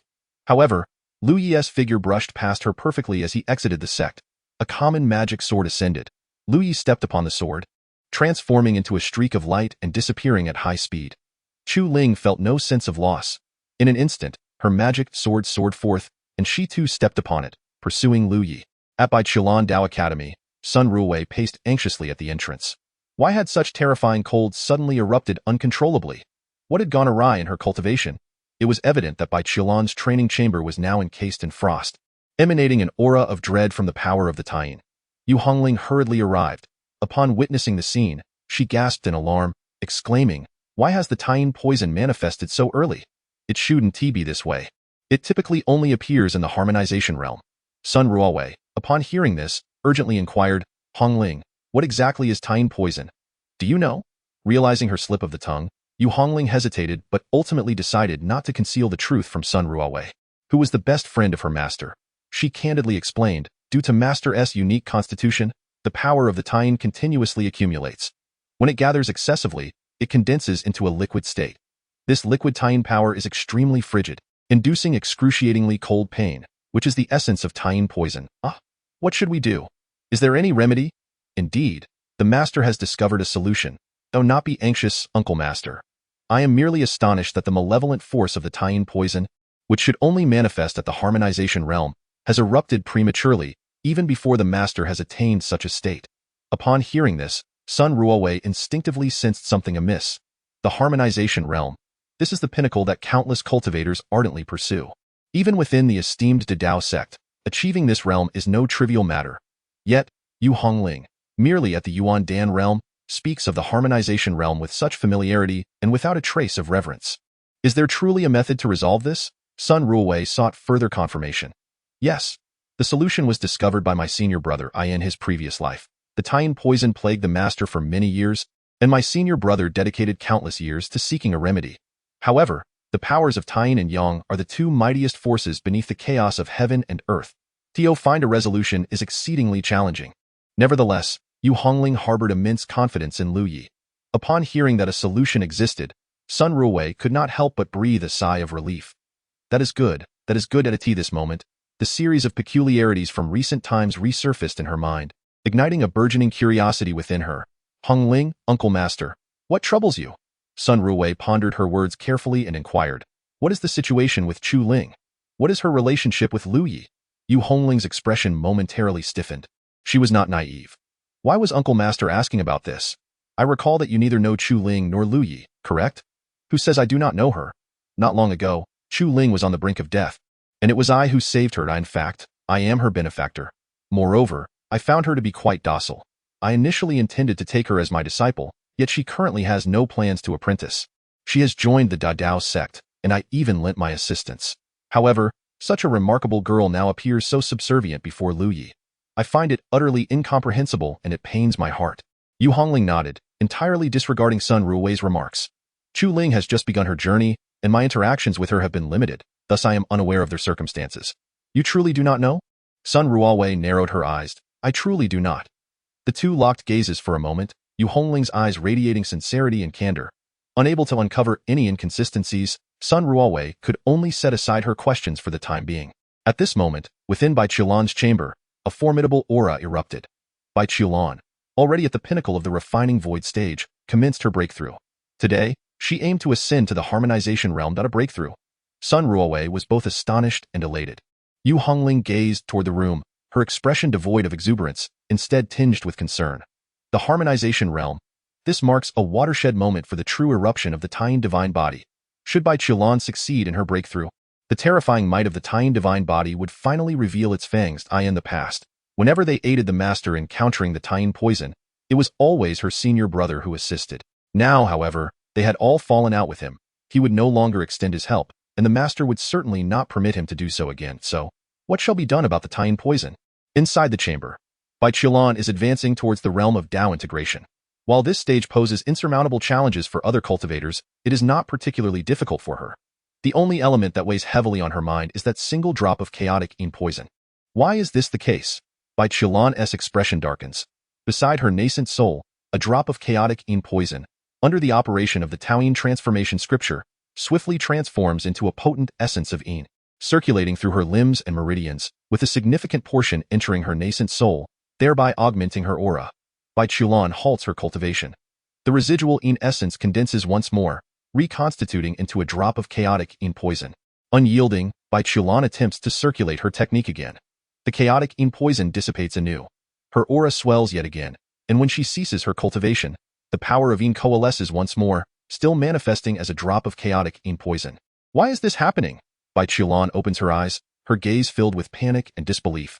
How can this be? In her previous life, she required Lu Ye's assistance in the early stages. Together, through secret techniques, they harmonized her yin and yang essences, and the chaotic yin poison dispersed without any inclination to recondense in the later stages.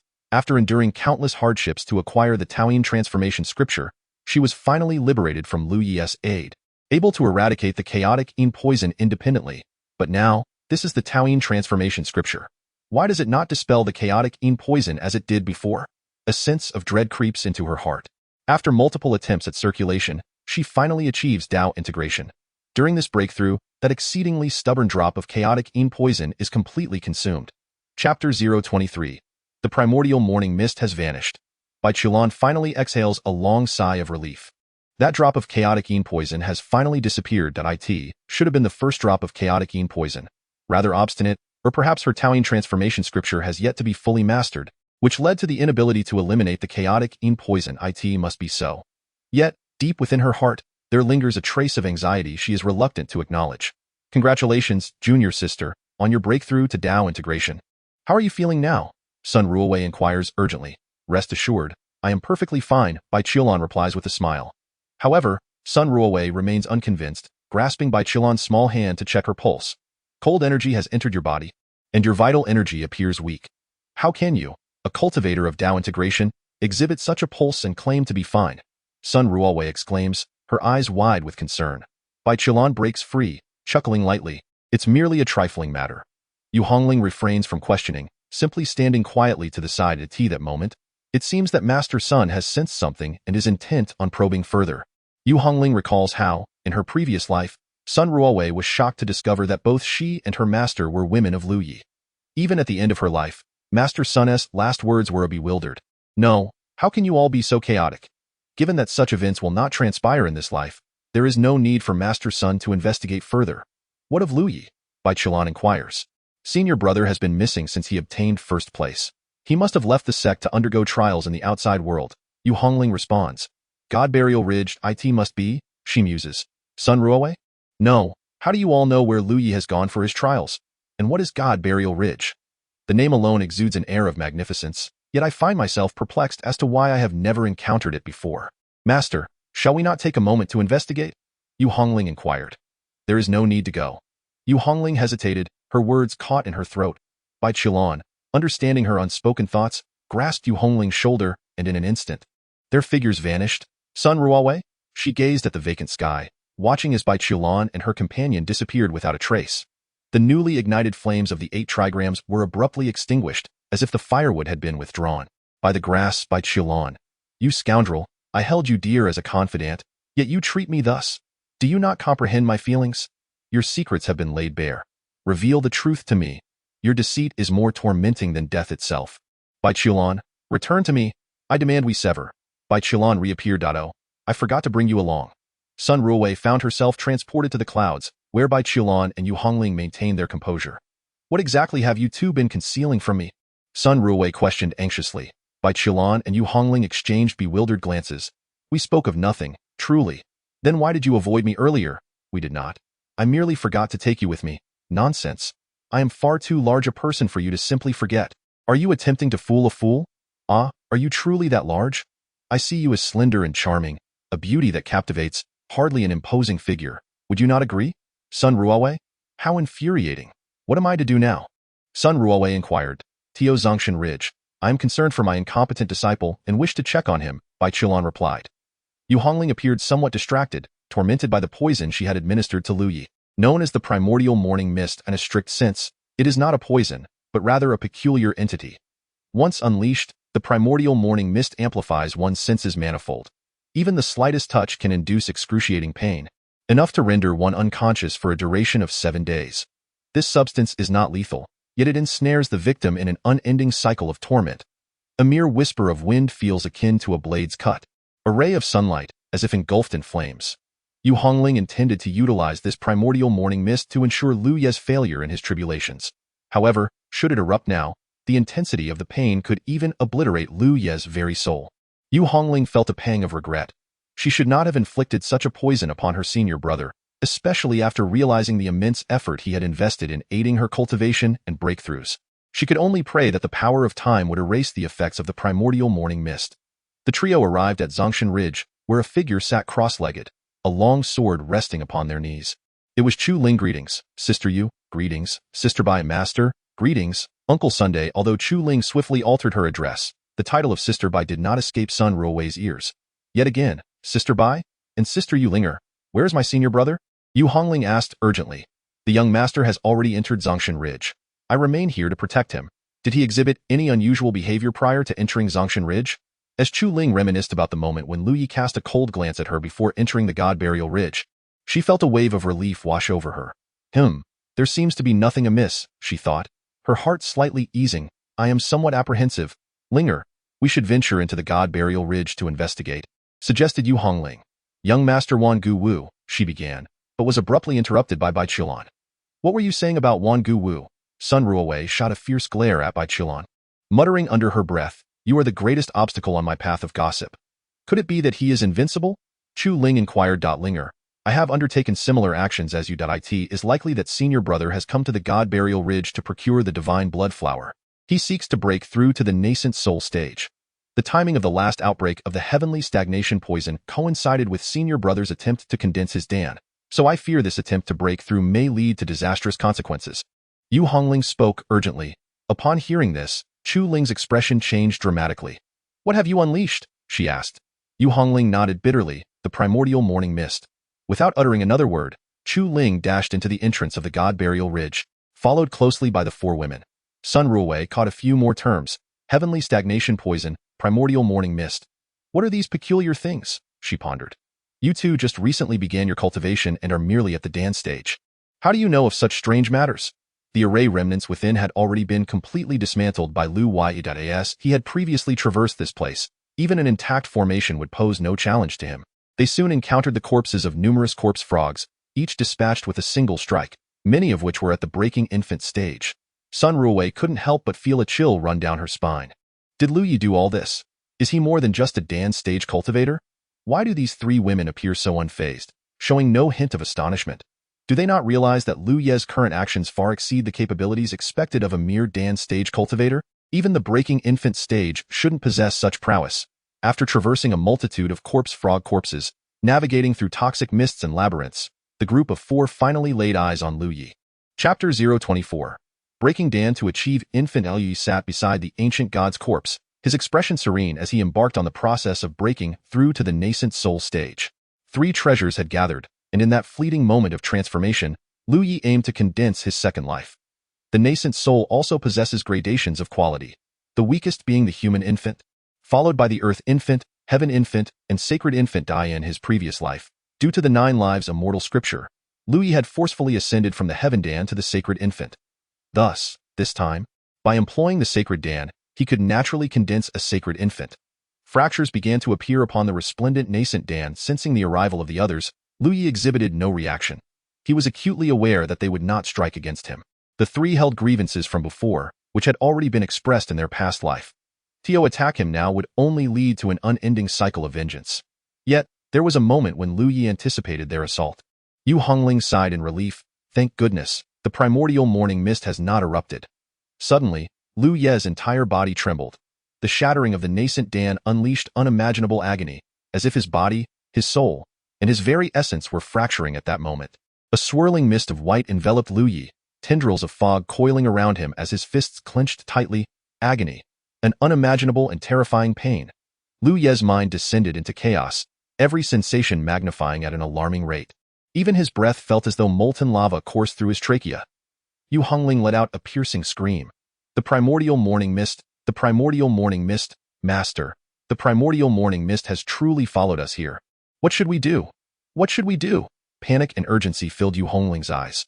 No one understood the effects of the primordial morning mist better than she did, for it could inflict unimaginable torment. Lu Yi could not endure it, no one could withstand such suffering. It could drive a person to the brink of death by pain. Master, what should we do?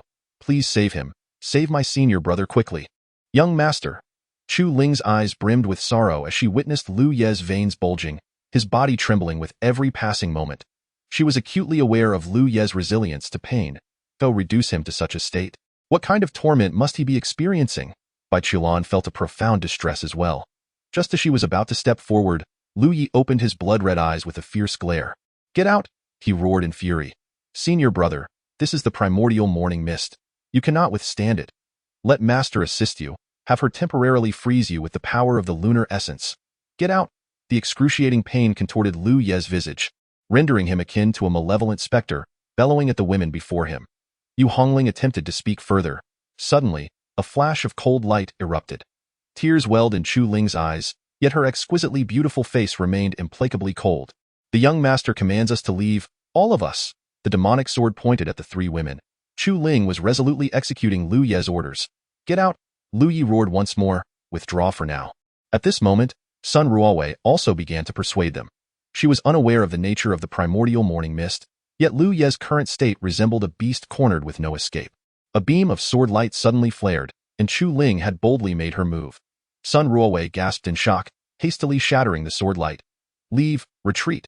She forcibly pulled Yu Hongling and Bai Qiulan away, with Chu Ling following closely behind. The group exited the innermost depths of the tomb. Soon, a resounding boom echoed, as if a fist was striking the earth with tremendous force. Although there were no anguished wails or cries of despair, the heavy thuds revealed the torment Lu Yi was unleashing within. He could not withstand it. Master, save him. He cannot endure this. Tears streamed down Yu Hongling's face. Ordinarily, a person assailed by the primordial morning mist would be unable to bear such pain without doing anything. Let alone Lu Yi in his current state. Do you know what Lu Yi is enduring right now? He is breaking the Dan to form an infant. The process of breaking the Dan to form an infant is inherently perilous, and Yu Hongling could scarcely fathom the suffering Lu Yi was enduring. Master, I have killed Lu Yi. I have killed him once more. It should not be like this. I do not wish to harm him. I no longer harbor hatred towards him. He clearly possesses 9 lives, so why? Yu Hongling's emotions shattered.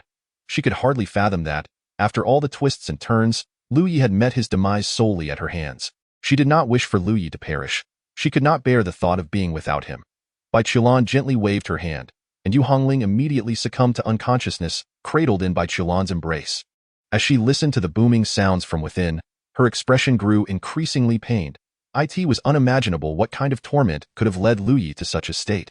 She was acutely aware of the severity of suffering. When the chaosine poison had first flared within her, she had contemplated self-detonation countless times to put an end to it all. That level of agony was truly unbearable for any mortal.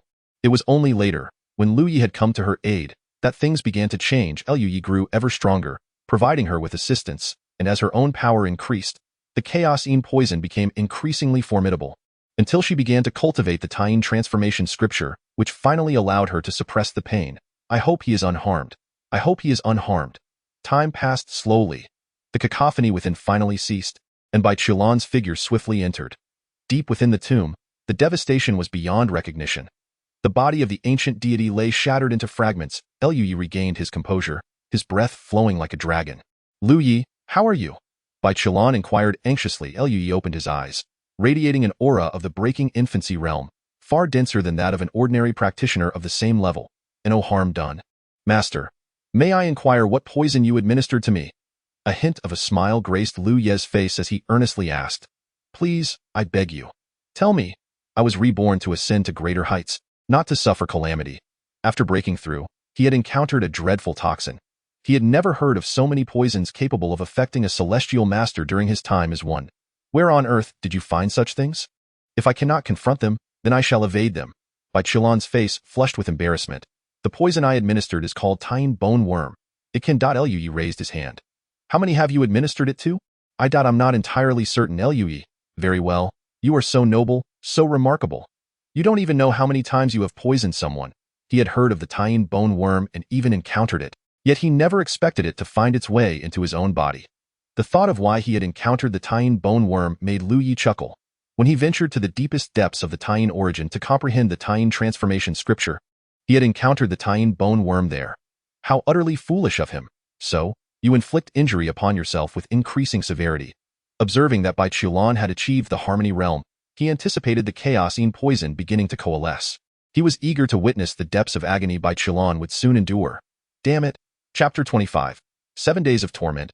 Breaking Infancy. Lue successfully broke through to the Breaking Infancy stage and immediately returned to Bai Lan Peak of the Grand Dao sect, entering a state of seclusion. He seemed to be unscathed. In reality, Lue grinned, relishing the pain with unrestrained delight. Yet, within this normal state, the sensory amplification brought about by the primordial morning mist was still less intense than the torment he had experienced from the chaosine poison. It was bearable. He would not die. Sitting cross-legged alone, Lu Ye's muscles trembled and contorted. Chu Ling sat at Lu Ye's door, guarding him, though it was of little use. Yu Hongling awoke, initially engulfed in a haze of confusion. A sudden jolt of clarity surged through her, prompting her to sit upright in bed.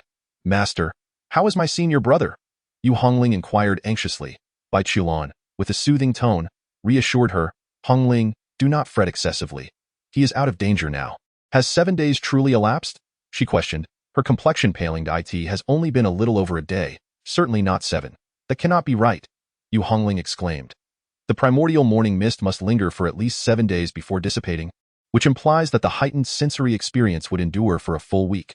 Sun Ruowei quietly retreated, straining her ears to listen intently. "If it lasts for 7 days, then while he endured pain during the breakthrough to the infant stage, now that he has successfully transcended, there should be no suffering. What issue could possibly arise from its duration?" Bai Qilan inquired, puzzled. "The primordial morning mist is exceedingly tyrannical. Even in the absence of pain, its presence can evoke severe agony. Each breath feels akin to molten lava engulfing the throat, and every cultivation session is like 1,000 needles piercing the flesh. Even a gentle breeze feels like skin being flayed. Master, consider this. The toxins capable of affecting my senior brother are exceedingly rare. How could it be so simple?" Bai Qilan fell silent. Indeed, what could possibly influence someone of Lu Ye's caliber, a being of celestial stature? "Yet, your senior brother appears remarkably unperturbed," Bai Qilan stated. Yu Hongling furrowed her brow tightly. "Why is this so?" "Master, does my senior brother frequently endure suffering?" she inquired. "How could that be? He is so formidable. Who could inflict pain upon him?" Bai Qilan's first instinct was to dismiss the notion entirely. Lue, invincible throughout his life, had vanquished countless formidable foes, leaving a multitude of prodigies in his wake. Even in the most intense battles, he would not experience excruciating pain, so why was he capable of enduring such torment? Yu Hongling lamented and despaired. "Isn't this a good thing? If he can withstand such suffering, that is indeed a positive sign. At the very least, it means that Yu Hongling did not kill Lu Yi." She now saw clearly. Yu Hongling had likely long since fallen deeply in love with Lu Yi. Before her rebirth, she had been infatuated with Feng Wuxia, yet now, after her rebirth, she scarcely mentioned him, her heart and eyes wholly occupied by Lu Yi. Bai Qilan dared not entertain the thought of what anguish would befall Yu Hongling should Lu Yi perish because of her. "Is my senior brother truly unharmed?" "Indeed, he is fine." Yu Hongling hastily rose. "I must stay by my senior brother's side." She rushed to Lu Ye's door, and upon noticing, Chu Ling glanced up, only for Yu Hongling to plop down beside her. "Chu Ling, I shall accompany you in guarding over our senior brother," she declared. Chu Ling Bai Qilan observed the two foolish girls, shaking her head in resignation. "It's over. Yu Hongling is truly lost." Sun Ruowei's eyes sparkled as she fixed her gaze on the back of Bai Qilan's head. What had she overheard? There were so few toxins capable of affecting Lu Yi. Given his strength, who could inflict pain upon him? Wait, was Lu Yi not just at the infant stage? Why did it sound as if he had already reached the harmonious realm? What was truly the cause of all this? Bai Qilan sensed the searing gaze upon the back of her head and could not help but rub her brow. In an instant, her figure vanished. Hey, don't run. Sun Ruowei's silhouette also disappeared, clearly unable to catch up with Bai Qilan. After circling around and shaking off Sun Ruowei, Bai Qilan found herself in a familiar place, a location where Lu Yi often practiced. The verdant mountains stood like dark jade, and the trees cast a generous shade. Without much consideration, Bai Qilan sat upon the ground, her white gown blooming around her. She quietly observed the world around her, but her mind was haunted by the question posed by Yu Hongling. Master, does my senior brother often endure suffering? Her answer was unequivocally no. It suddenly dawned upon Bai Qilan that Lu Yi had also borne his share of anguish. Before he had acquired the Taiying transformation scripture, Lu Yi could only alleviate her pain through the yin-yang technique. To whom was the pain transferred? The answer was evident at times. When Lu Yi could not withstand the torment, he would become exceptionally ferocious, a force she could hardly endure. She felt a tumult of resistance, heartache, and deep emotion. During that period, Lu Yi truly endured a significant amount of suffering, for he would always take on the chaotic yin poison, leaving her utterly unaware of the depths of pain it could inflict. Could it be? No, if it were genuine suffering, why would Lu Yi savor it so? He always sought her out. It couldn't be due to the chaotic yin poison. The more she pondered, the more anxious she became, prompting her to cease her thoughts and force herself to calm down, allowing the mountain breeze to wash over her as she began her cultivation. 7 days swiftly passed. Lu Yi not only withstood the primordial morning mist, but now, a trace of fog had appeared on his Yuan Ying. Indeed, he had refined the primordial morning mist into his Yuan Ying. Though the quantity was minimal, its efficacy in combat was unimaginable. Certainly, in the early stages, he had gained an additional means of defense. Later on, he could venture into the primordial misty heavens and directly absorb its essence, thus acquiring yet another advantage. Without personal experience, Lu Yi had been unaware of how effective the primordial morning mist could be. He gently made a small incision on his arm, the pain nearly shattering his very soul. After 7 days, he felt as though he had been reborn. Glancing at his Yuan Ying, he saw a miniature version of himself, vibrant and lifelike, its authenticity evident, marking it as a holy infant, the holy giant infant. He had already reached the breaking infant stage through rigorous cultivation, and if he continued, he would surpass Yu Hongling and Chu Ling, at which point they would no longer exist on the same level. He was eager to witness their despair. Should it arise, it was remarkable that he had reached such heights without any trials. The key was that there was nothing to challenge him. He lacked neither the mindset nor the path.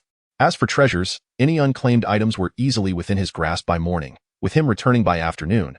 He could even assist his former master in refining the formations. In such circumstances, what was there to practice? Suddenly, Lu Yi felt a flicker of sensation. He paused, a smile involuntarily gracing his face. Esteemed master, has your chaotic yin poison begun to manifest once more? The Taoyin transformation scripture indeed possesses the capability to dissolve the chaotic malevolence. However, the resultant chaotic Taoyin requires a designated outlet. Otherwise, if it remains perpetually within your body, with one side dissolving and the other side solidifying, what efficacy can it truly yield? Chapter 26. The Ancient Battlefield of the Prodigies. At this moment, Bai Qilan's expression was grave, immensely grave. A drop of chaotic malevolence had manifested once more. Yet the situation was manageable. In her previous life, prior to Lu Ye's assistance, she had managed to condense up to 11 drops of chaotic malevolence, enduring the excruciating pain it inflicted day and night. Now, even a single drop rendered her Dao infant icy cold, a sensation she had not experienced in quite some time. What truly weighed upon her was that as she operated the Taoyin transformation scripture to successfully convert the chaotic malevolence into the power of chaotic Taoyin, a portion of this power surged into her Dao infant, where it was absorbed, while another portion remained congealed and stagnant within her Dan Tian, exhibiting a faint tendency to further solidify into chaotic malevolence.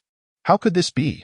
Previously, after she had transformed the chaotic malevolence, aside from a portion that she absorbed, the remainder had simply vanished. Why was it not dissipating now? Bai Qilan continued to circulate her technique, the power of chaotic Taoyin flowing ceaselessly. Gradually, her Dao infant turned a chilling azure, emanating a dense aura of coldness. This could not continue. If she absorbed any more, her Dao infant would risk freezing. Why was the chaotic Taoyin power, which should have disappeared, still present? An endless array of questions plagued her mind. Naturally, it would not disappear. In her past life, the excess chaotic Taoyin power had been transferred from Bai Qilan to Lu Yi through the yin-yang transformation seal. Now, deprived of Lu Ye's ability to transfer it away, Bai Qilan found herself utterly incapable of expelling it. This was due to her constitution. The Taoing divine body could still endure, but the chaotic Taoing divine body suffered increasingly with higher levels of cultivation, ultimately succumbing to endless agony. This was the fate of such a defiant constitution. In the early stages, one could still neutralize it through the grand technique of yin and yang, but later on, it relied solely on Lu Ye's formidable cultivation to forcibly shatter the chaotic Taoing power. However, Lu Ye was no longer present. If Bai Qilan wished to avoid excessive suffering, her only recourse was to engage in relentless cultivation, striving to elevate her cultivation level beyond the rate at which the chaotic malevolence condensed, allowing her Tao infant to continuously absorb the chaotic malevolence. This was a contest between the pace of her cultivation and the speed of the chaotic malevolence's condensation. Thus, time in the mountains passed unmarked, a mere moment spanning an entire era. Upon reaching the breaking infant stage, Lu Ye's rate of advancement was slightly slower than during the Yuan Dan stage. Yet, after half a year, his cultivation had ascended to the 5th layer of breaking infant. This speed was astonishing, yet unbeknownst to anyone, for he did not partake in any competitions, and his presence was scarcely felt throughout the entire Dao sect. The entirety of Bailan Peak fell into a tranquil silence, as if awaiting a pivotal moment, until, with the toll of a bell, dong, Yu Hongling's body trembled as she opened her eyes. Here it comes. The 92nd generation disciples gather before the grand hall of Dao. The storm of the younger generation was officially set in motion. The ancient battlefield of the prodigies had commenced. Louis also opened his eyes simultaneously, a faint smile gracing his lips. The ancient battlefield of the prodigies, in his previous life, he had participated in the ancient battlefield of the prodigies at the 6th layer of Yuan Dan. In this life, he has reached the 5th level of the breaking infancy realm. In his previous life, he bravely confronted a formidable opponent at the 9th level of the Yuan Dan realm, while he himself was at the 6th level, only to find himself relentlessly pursued by those from the breaking infancy realm. Akin to a fool, desperate bid to save the foolish Yu Hongling, he even sacrificed his own life. Now, in this life, it remains to be seen who will become the fool. The path of cultivation is fraught with opportunities and perils.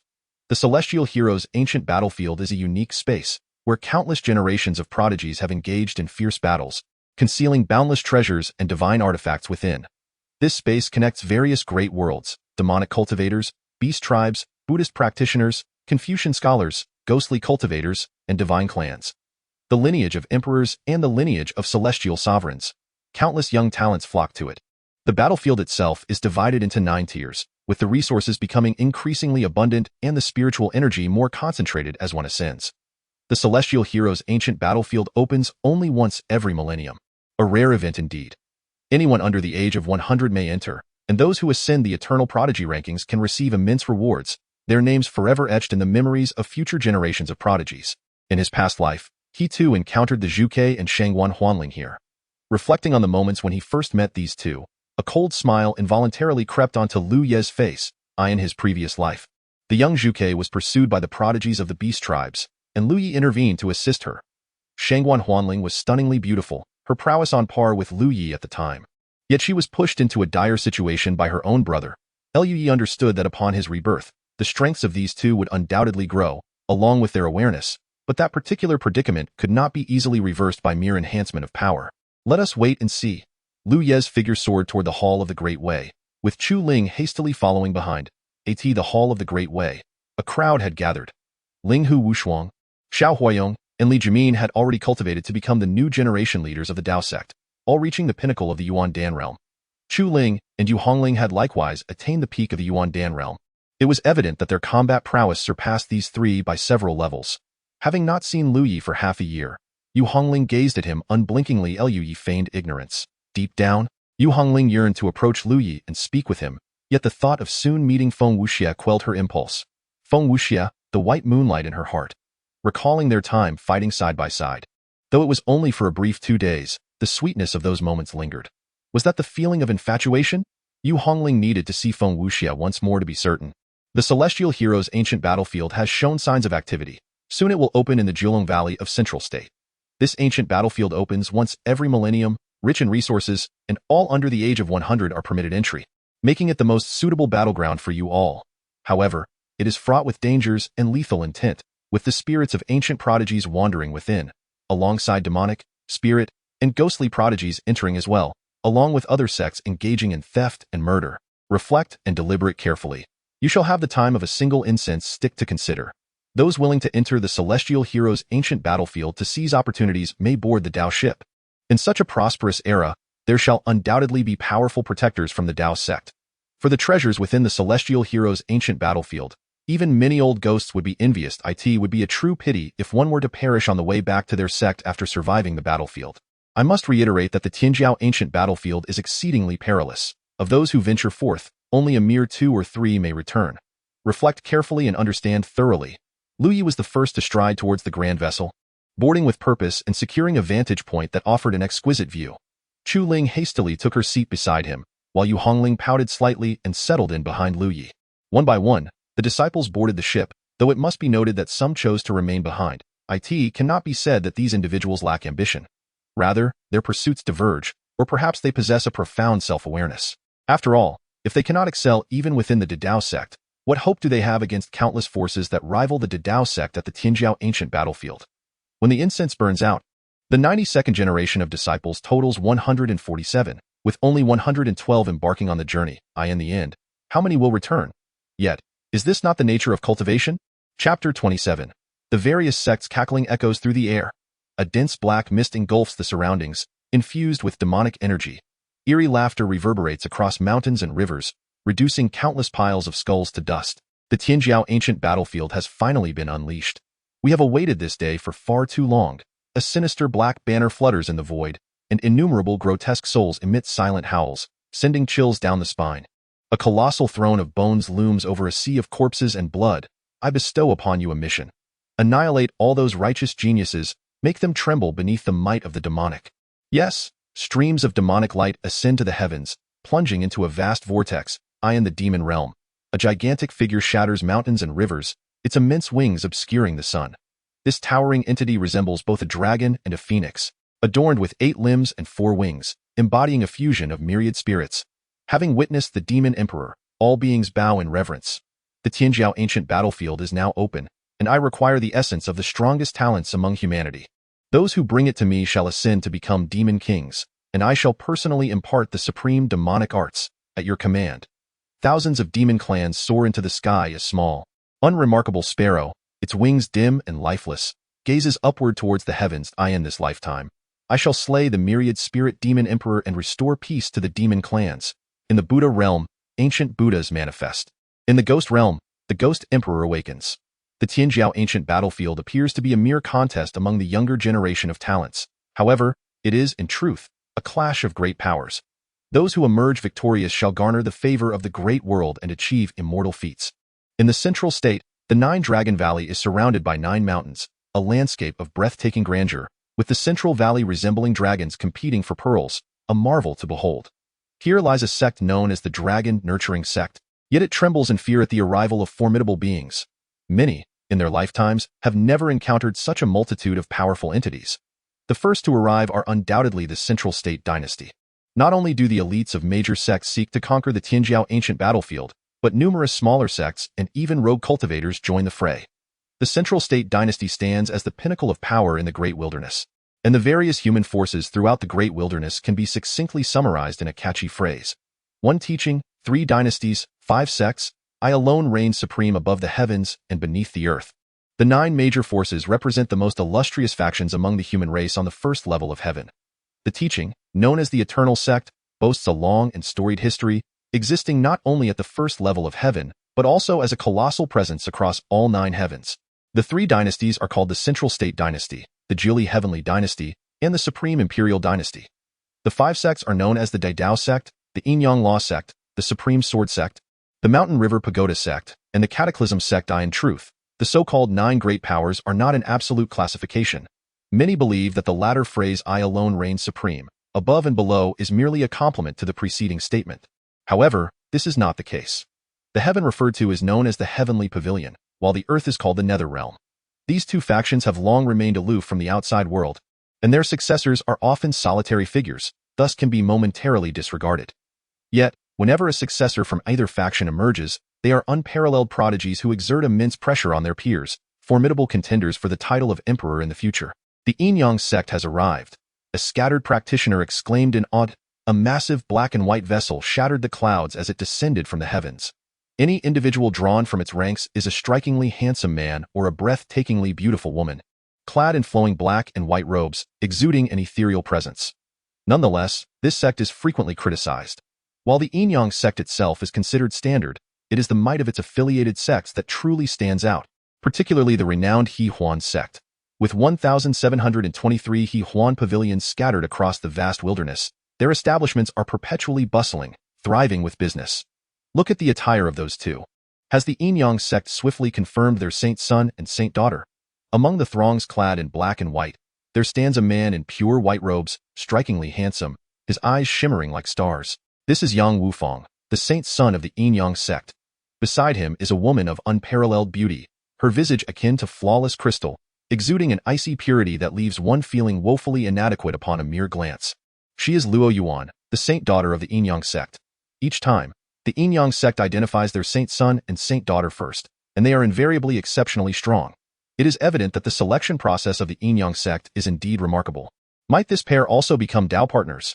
It is plausible, as the saint son and saint daughter of the Yin-Yang sect often unite as such, for one embodies Yin and the other Yang. Who could resist the allure of the Yin-Yang way? At this moment, a faint sound of a sword echoed through the heavens and the earth. A sword.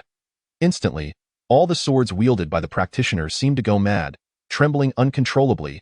Dozens of sword lights sliced through the sky as practitioners clad in matching attire stood upon their swords. Soaring through the air, the supreme sword sect has arrived. My goodness, what formidable sword intent! I feel grateful my is not human. Otherwise, it would surely leap from its sheath to bow before the members of the supreme sword sect.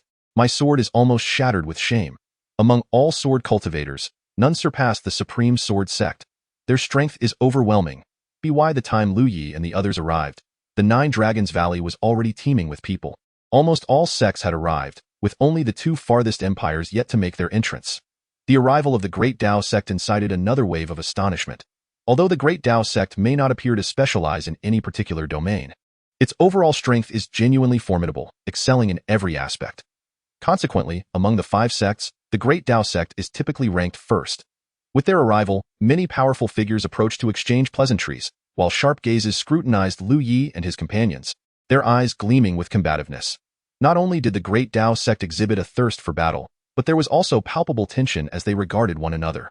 This marked the first encounter of the new generation of disciples from the major sects, which prodigy does not dream of suppressing their peers single-handedly, rising to prominence with an invincible demeanor. Lu Ye's gaze shifted towards the group of young individuals, his eyes reflecting a subtle hint of nostalgia. Amongst this assembly, some had met their demise at his own hands, while others were destined to perish in future battles. The path was strewn with countless bones, as one might expect.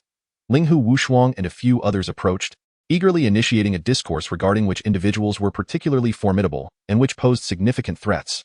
Little did they know, Lu Yi possessed far greater knowledge than they could fathom. For instance, concerning the individual Yang Wufang, whom Linghu Wushuang just mentioned, Lu Yi was acutely aware of the resilience of his bones.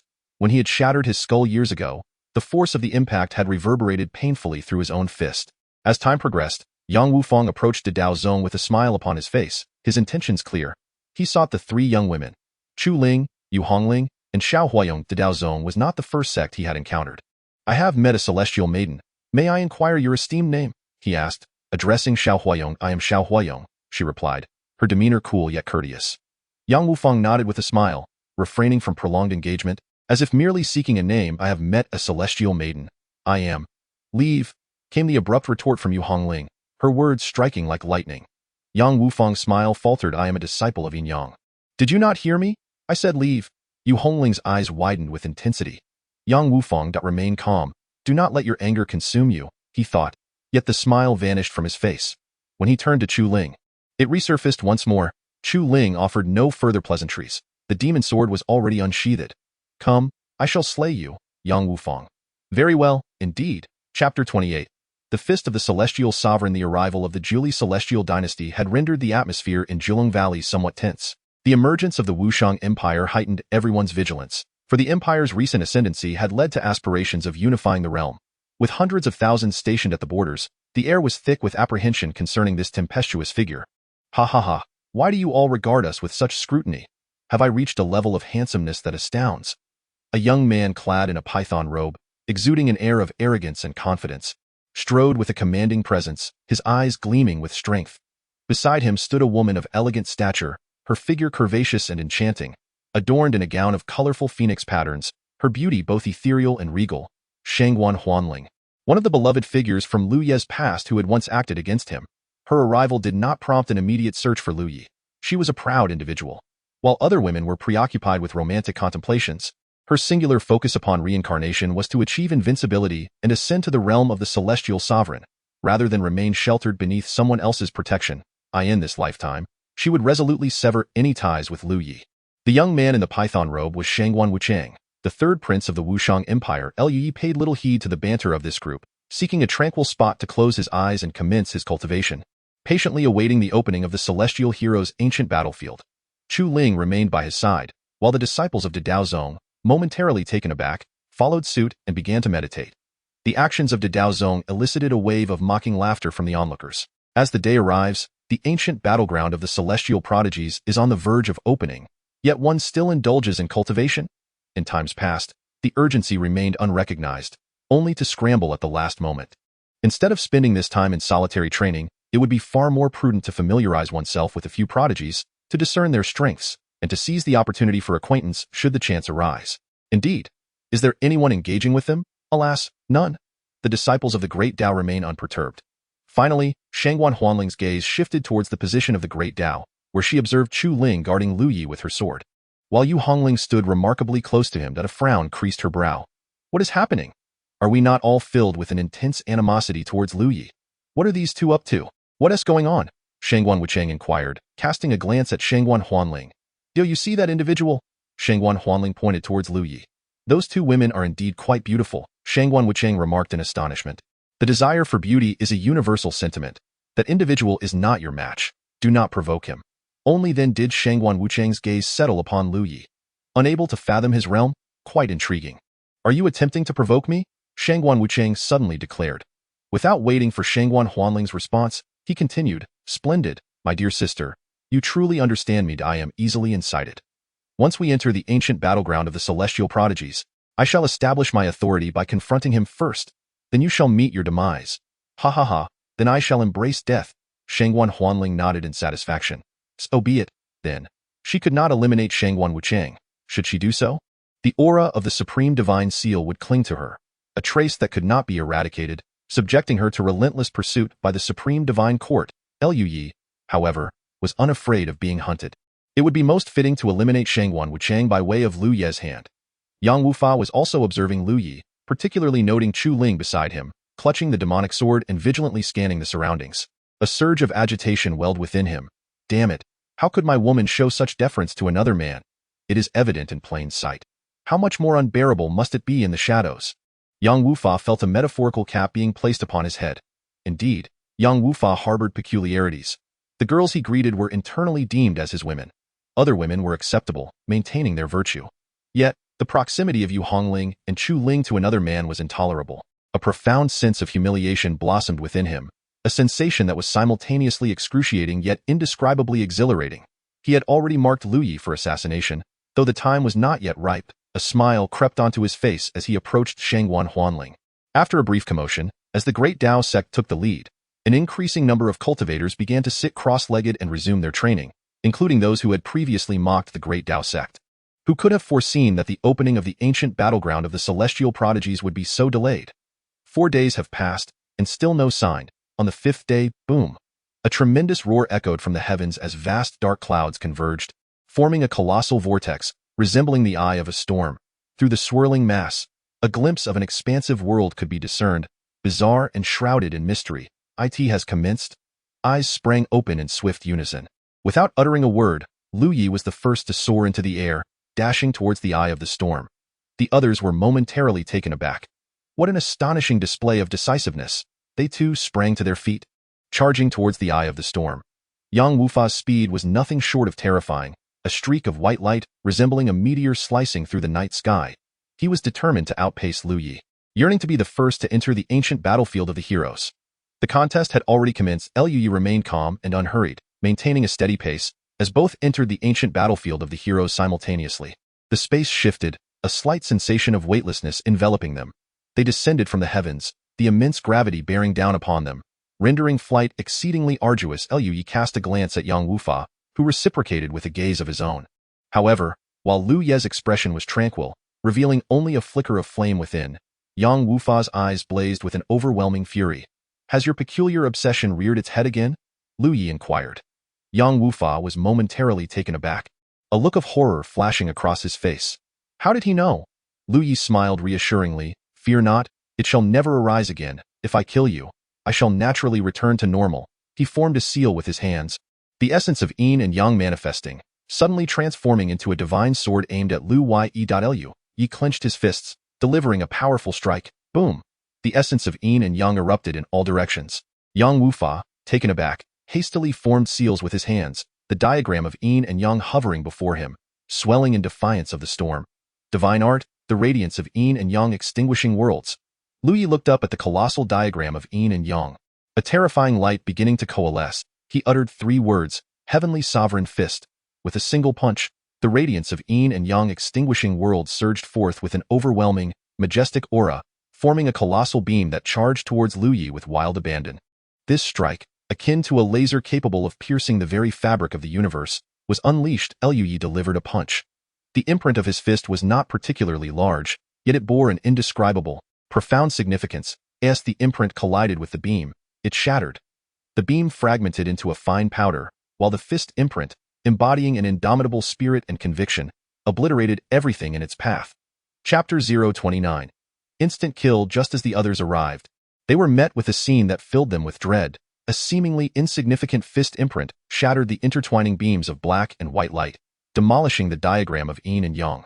A brilliant light enveloped Yang Wufa, yet this diminutive fist imprint shattered that brilliance and struck him directly. Boom! Yang Wufa's body exploded into a mass of flesh and blood. He was dead. What the hell? He.s. dead. Many stared in disbelief, unable to suppress the urge to rub their eyes. Could it be that they had just witnessed an illusion? Was it possible that Yang Wufa was truly dead? Liu Yi approached the remnants of flesh and blood, retrieving a storage ring, surveying his surroundings before swiftly departing in a determined direction. A wave of astonishment swept through the crowd.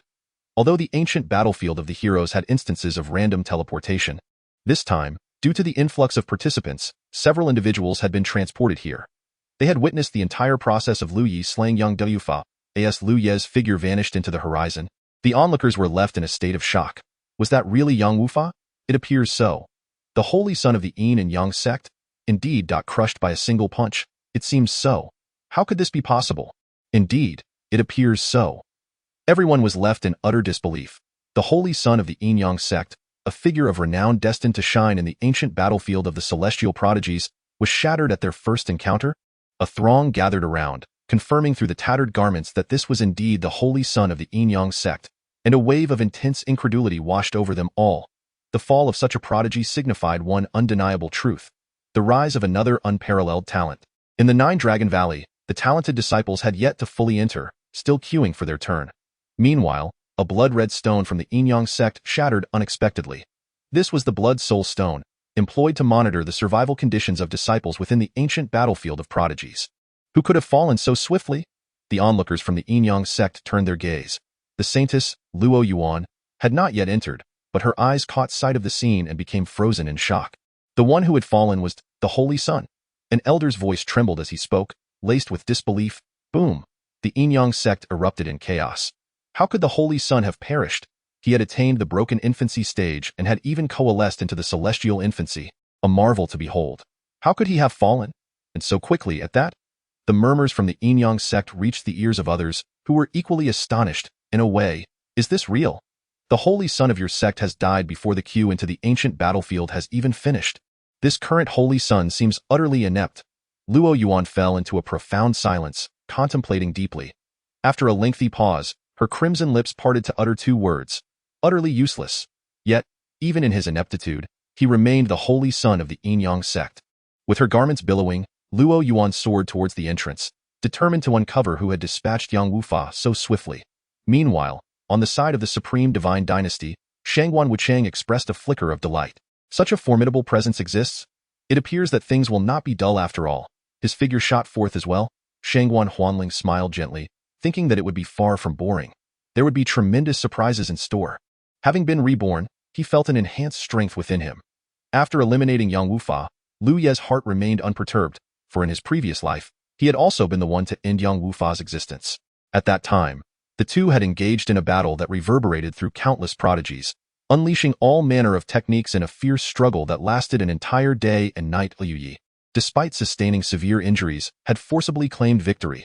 Yet now, it required only a single punch. His goal was crystal clear: the stone sword cliff. The stone sword was an imperial weapon from his past life. Not a divine artifact, but rather an imperial weapon forged for ascension. However, during the turmoil of darkness, the stone sword had been shattered, and its sword spirit had perished in battle. Subsequently, he chose to forego weapons entirely, going all the way to the divine venerable realm without a divine artifact of his own. Even though he could forge weapons, having created a divine artifact for each of his 8 women, he himself remained without one. Liu Yi was a nostalgic soul. His sword had shattered, yet upon the moment of its destruction, he had transformed into the sharpest of blades in this life. With the opportunity to reclaim his weapon, he could not allow it to break again. The stone sword cliff, with its unique geographical features, stood as the highest precipice closest to the heavens in the second tier. Atop the precipice, where rugged stones jutted out, there lay an unusual rock resembling a sword, absorbing the ethereal energies of heaven and earth, basking in the essence of the sun and moon, thus forming a sword of stone nurtured by nature itself. In his previous life, when Liu Yi first acquired this stone sword, he feared that a monkey might suddenly leap forth from within it while he wielded it. Fortunately, such an absurdity did not transpire. The first layer of heaven also harbored many treasures, such as the Heavenly Spirit Pool, the 3 Fire Mountains, and the 100 Herb Valley, with an abundance of pure water in abundance. However, there was no rush. He would return after obtaining the stone sword. If the entrance to the second layer had not changed in this lifetime, it still resided at the 3 Fire Mountains. Originally a singular fire mountain, it had transformed into 5, then 9, and so forth, as one after another perished in their quest for divine fire. Historically, a great emperor of heavenly fire emerged, who seized 7 types of divine fire in one go. It was said that this emperor ascended 7 realms in a single breath, leaping from the first layer of broken infancy to the 8th with remarkable prowess. At that time, achieving a breakthrough with the power of the 7 divine fires would have been effortless. Yet he remained composed, diligently compressing his own strength, thus only surpassing 7 realms. That, of course, it was well understood that after such a breakthrough, one could not advance for at least half a year, lest they risk their very essence. Sweltering heat enveloped the air, as flames of 3 colors, cyan, crimson, and white, danced gently upon the mountain, while the volcanic crater belched forth black smoke interspersed with an enchanting glow. Some were directly transported here, particularly from the Mountain River Treasure Pagoda sect, their eyes fixated on these 3 extraordinary flames, nearly mesmerized. No artificer or alchemist could resist the allure of a singular formidable divine fire. Let alone 3. Naturally, few could withstand the searing of their nascent souls or nascent pills by such divine flames. Liu Yi charged forward, dashing towards the second volcano under the watchful eyes of the crowd, undeterred by the blazing white flames. However, his true objective was not the volcano's mouth, where the divine fire resided, but rather the mountainside of the second volcano. He pressed onward until he reached a place hidden from the gaze of the onlookers. Then, he vanished. What was he up to? Who knows? Shall we go take a look? This fire, let's give it a try. The flames on the mountain's surface were merely the residual power of the true divine fire. With a temperature that was rather modest, a prodigy, engulfed in flames, arrived at the spot where Liu Yi had disappeared, only to discover a storm capable of teleportation. Chapter 030. Reclaiming the stone sword. The scenery of the second layer was exquisite, with mountains and rivers, adorned with vibrant flowers. After savoring the beautiful vista for 20 seconds, Liu Yi felt his spirits lifted and proceeded towards the stone sword cliff. Calculating the time, various fiends and monsters would soon make their appearance in approximately 2 hours. Heralding a series of fierce battles, countless prodigies of the human race would meet their demise. Yet, it mattered not. Those who perished could never truly be called prodigies. He sprinted ahead. Half an hour later, he arrived at the stone sword cliff. Beneath the cliff, countless broken swords lay scattered, some resting on the ground, others embedded between the stones, roughly estimated to number in the thousands. Each sword represented a swordsman who had perished here. Liu Yi stepped forward. Buzz! All the broken swords began to emit a resonant hum. With another step forward, whoosh! The brilliance of the swords erupted forth as 3 severed blades hurtled towards him, only to be deflected by Liu Ye's sweeping sleeve. With another decisive step, all the broken swords unleashed a collective assault. Liu Yi retaliated with a powerful punch, sending numerous severed blades flying, yet they traced a circular path and charged at him once more.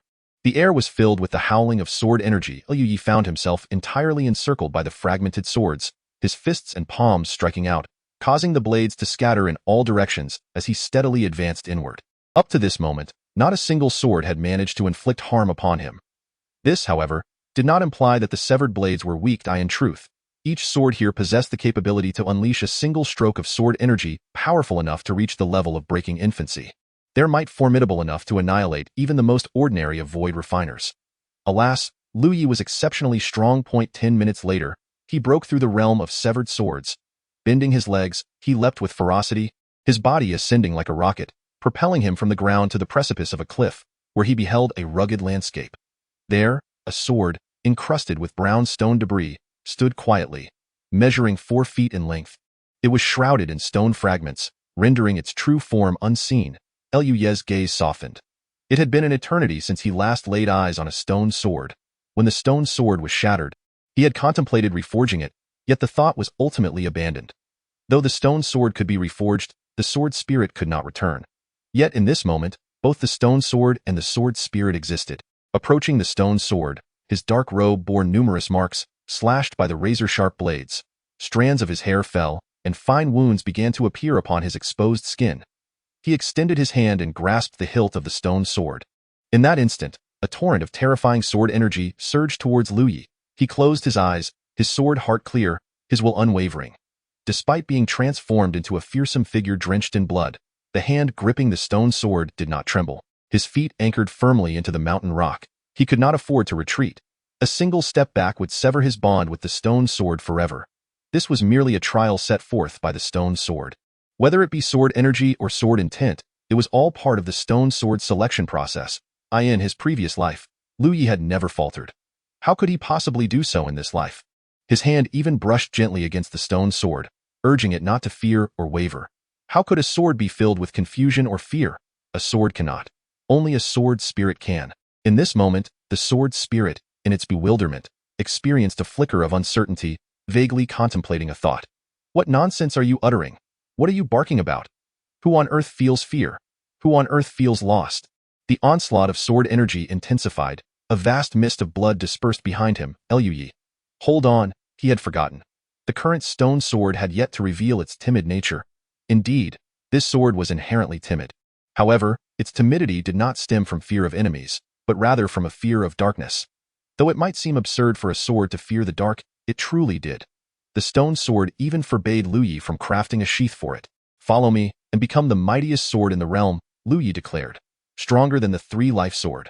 Stronger than the ancestral sword. Stronger than the supreme sword. Stronger than the invincible sword. The stone sword listened to these names. Though it did not comprehend the true strength of these blades, the names themselves resonated with power.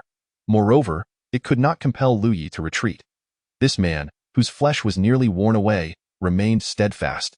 Refusing to budge even a single step. It could acknowledge that. The sword's aura abruptly vanished, and the stone sword returned to a state of tranquility. Liu Yi cast a glance at his injuries. Displaying little reaction, he clasped his hands together, and blood began to coagulate spontaneously, forming a rather enigmatic symbol, which naturally represented the bond of ownership, with a soft, melodic hum emanating from the stone sword. A profound connection was forged between it and Liu Yi. The stone sword, in its vague consciousness, contemplated the circumstances of its new master, harboring concerns about whether it might have chosen the wrong owner. However, having lingered here for an extended period, it felt weary.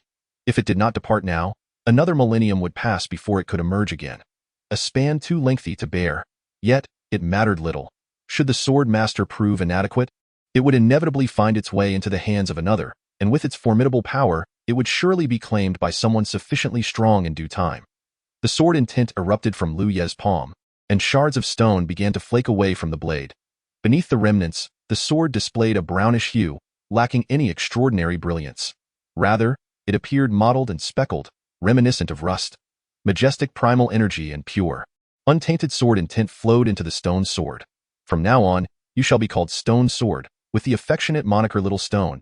Do you agree? Liu Yi inquired with a smile. The stone sword trembled slightly. I do not agree. Quickly, give me a name that truly stands out. Ah, it seems you are quite fond of that name, so it shall remain a no. I have not consented. What is this little stone nonsense? It sounds dreadful.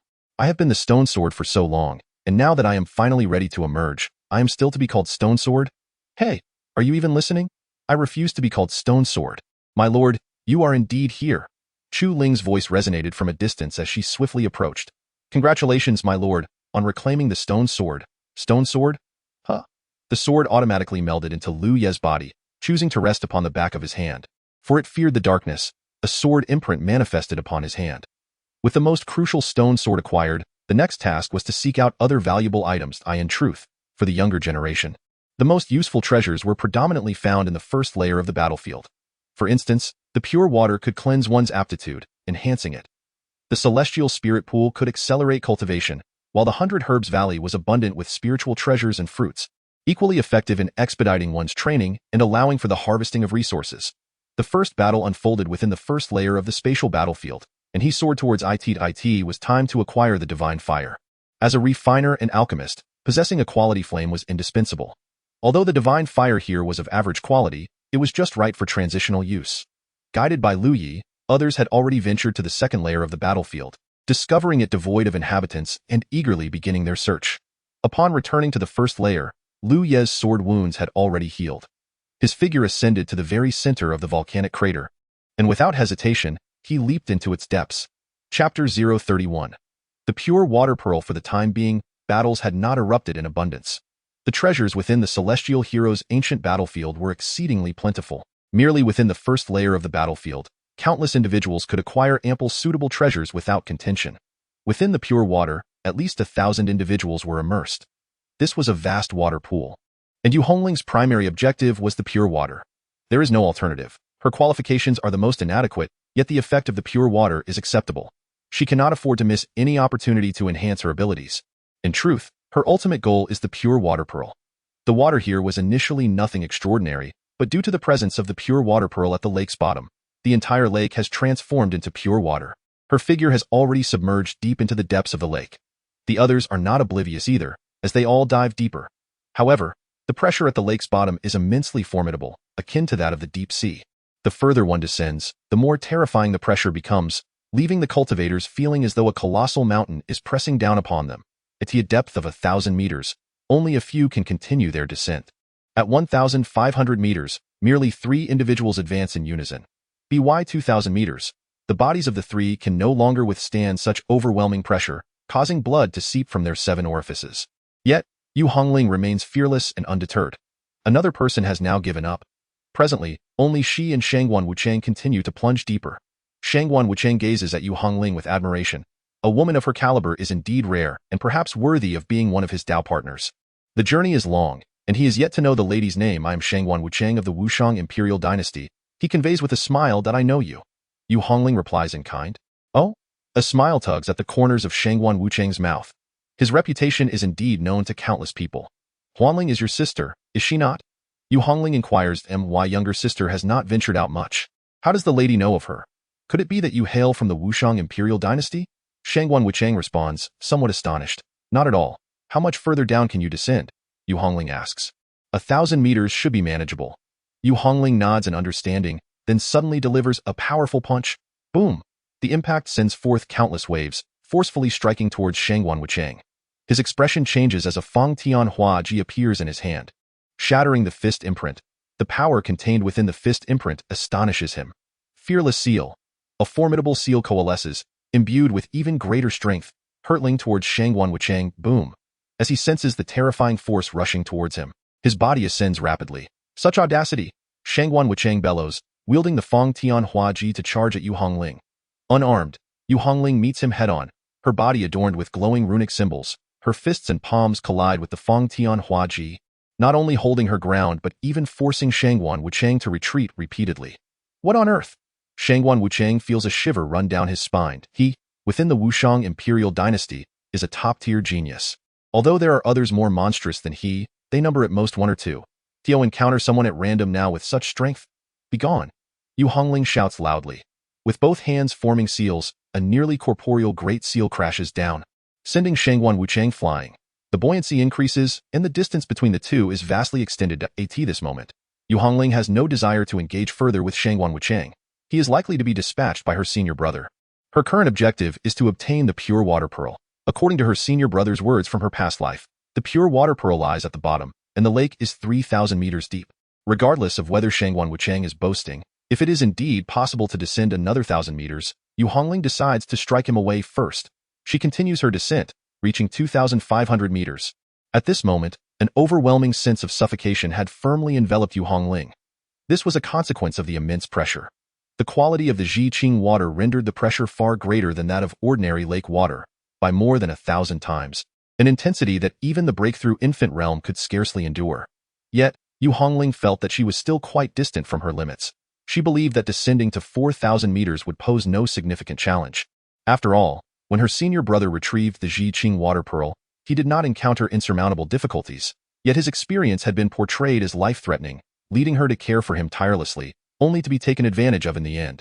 Her cheeks flushed, and it was unclear whether it was due to the pressure or the memories of past events that surfaced in her mind. 3,000 meters had been reached. The water in the lake had transformed into a dark blue hue, imparting an oppressive sensation.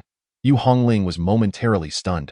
She was certain she had descended 3,000 meters, yet now, gazing downward into the inky abyss where the lakebed was completely obscured, she felt a wave of confusion wash over her. Wasn't this supposed to be 3,000 meters?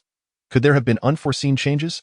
Gritting her teeth, she assessed how much more she could withstand and dove deeper. 4,000 meters. At this depth, Yu Hongling indeed exhibited remarkable strength. But upon reaching 4,000 meters, she was still beset by a terrifying pressure that felt as though her heart had ceased to beat. The lakebed remained unseen below her. Determined, she clenched her teeth and pressed on. 5,000 meters. Upon reaching this depth, some of her bones had been crushed, and her flesh began to exhibit a grotesque decay. Bloodshot eyes reflected disbelief as she surveyed her own body, her mind wandering to the image of Lu Yi emerging from Jiqing Lake. Wasn't it 3,000 meters? The location of the Jiqing Pearl was not at 3,000 meters. The distance from the lakebed to the surface was not 3,000 meters either. A thick cloud of fear and suffocation enveloped Yu Hongling. She was fearless and undaunted, yet tears began to well at the corners of her eyes. Her courage stemmed from her formidable cultivation and the memories of her past life, where she had been an emperor. What terrifying scenes had she not endured? But what of Lu Yi, who had helped her acquire the Jiqing Pearl in her previous life? At that time, Lu Yi had merely been a fledgling cultivator, newly emerged from the sect, who would hesitate even to take a life. Could such an inexperienced practitioner, devoid of obsession and powerful conviction, truly possess the courage to continue descending into this terrifying and suffocating lake water? Especially when the depths remained a mystery. It could be 100 meters away, or 1,000, or even 3,000 in this hopeless, endless environment. However, Lu Yi had persistently remembered her need for the Jiqing Pearl. Yet, why deceive himself? Why convince himself that it was only 3,000 meters? Yu Hongling clenched her jaw and pressed onward toward the lakebed. Crack, crack, crack. Her bones emitted continuous sharp sounds. Yu Hongling had lost count of how many meters she had descended, when a faint blue glow finally came into her sight. Though her vision had become unclear, she still groped her way toward the center of the blue radiance, her palm grasping the Jiqing Pearl. At that moment, an intense craving surged through her body. The pure water pearl yearned to merge with her body instantly. Once assimilated, her nearly shattered form would be restored forthwith, with the added benefit of enhanced capabilities. Merge, merge. This was not mere seduction by the pure water pearl, but rather a signal from her ailing body to her mind. Chapter 032. That is not love. Yu Hongling chose not to assimilate. She restrained her body's desires, resisting the primal instinct for survival inherent in all living beings. A torrent of agony surged through her consciousness. Her mind incessantly issued commands urging her to absorb the pure water pearl. To do so without delay, it became clear that the suffering her senior brother had endured was of this nature. To elevate his own abilities, he had suppressed the very essence of life's instinct to survive. No wonder he bore such grievous wounds, no wonder. The pain was overwhelming. Yu Hongling acutely felt the torment that Lu Yi had once endured, and a profound regret gnawed at her heart like countless venomous insects. Her senior brother had been extraordinarily kind to her, in this world. Could there be any man who would care for her more than for his own life? Feng Wuxia could not do that. Although she had never been with Feng Wuxia, she was certain he was incapable of such devotion.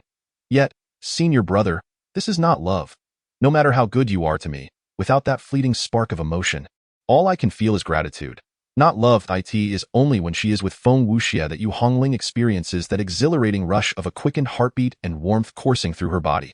Senior brother, In this lifetime, aside from being with you, I shall concede to any of your wishes, even if it means sacrificing my own life.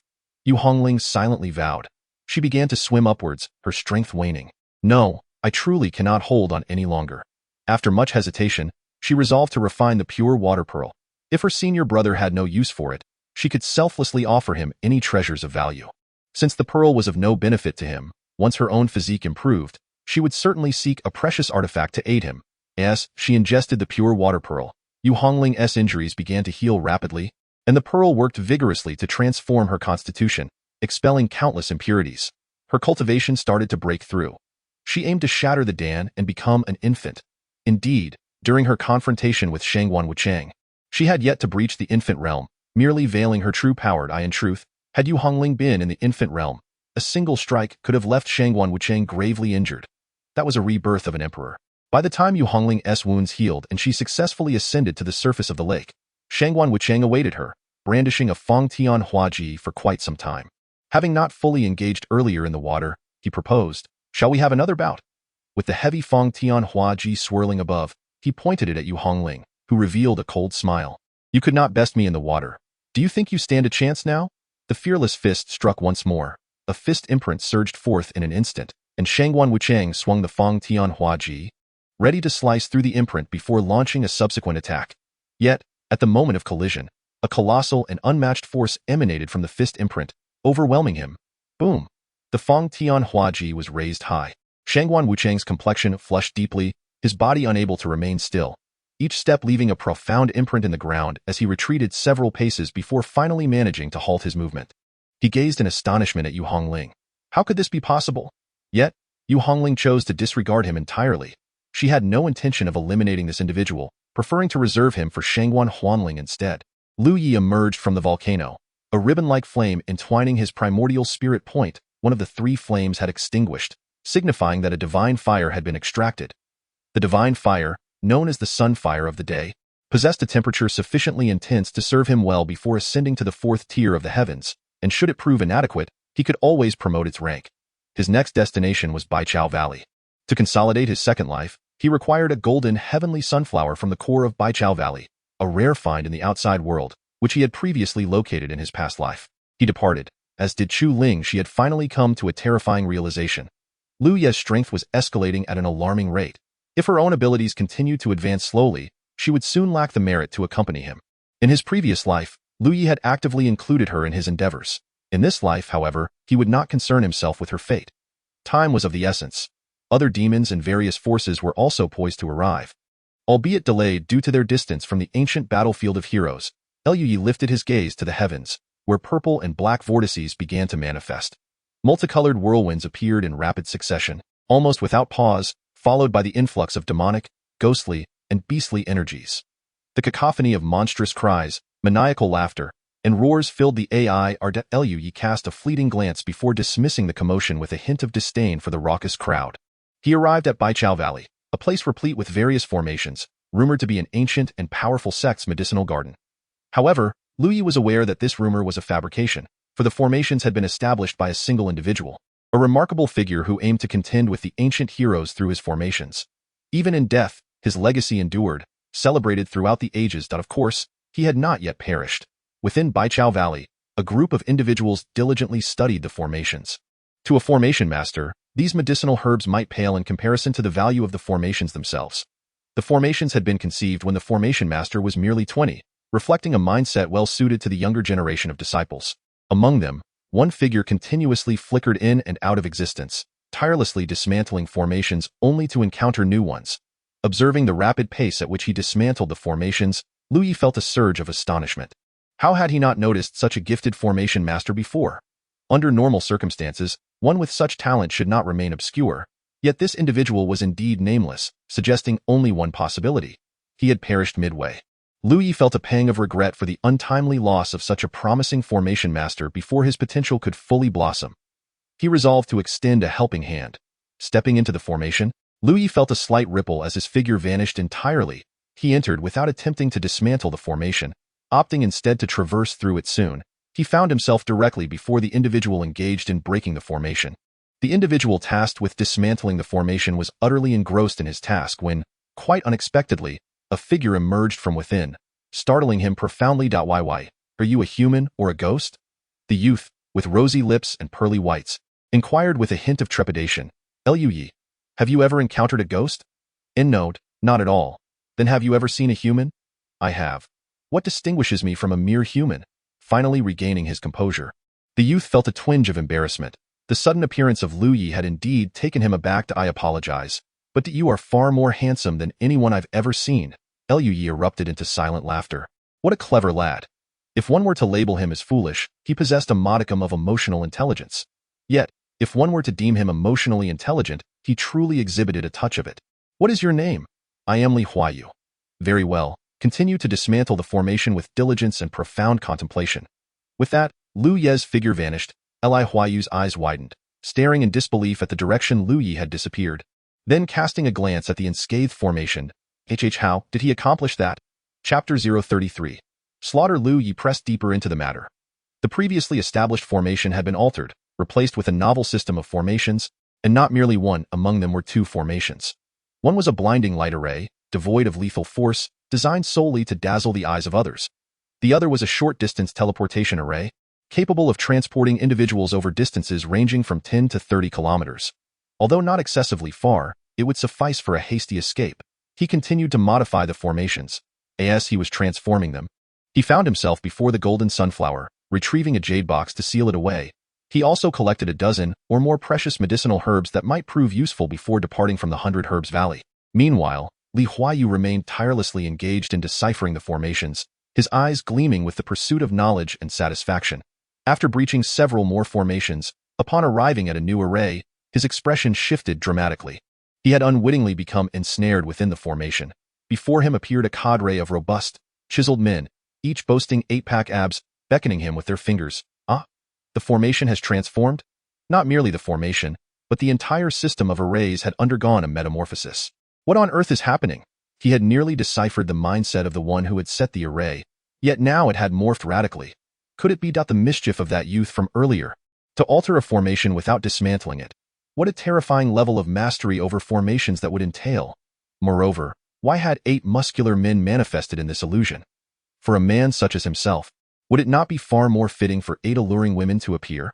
Having departed from the 100 Herbs Valley, Lui set his sights on his next destination, the Celestial Spirit Pool. As the name suggests, the pool was rich in spiritual energy, conducive to enhancing one's cultivation. With the assistance of his system, Lui was already accelerating his progress. If he were to immerse himself in the Celestial Spirit Pool, the pace of his cultivation would undoubtedly quicken.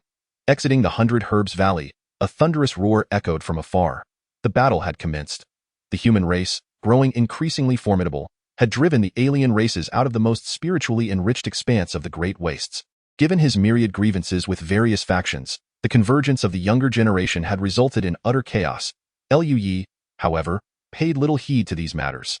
True strength was forged in the crucible of conflict.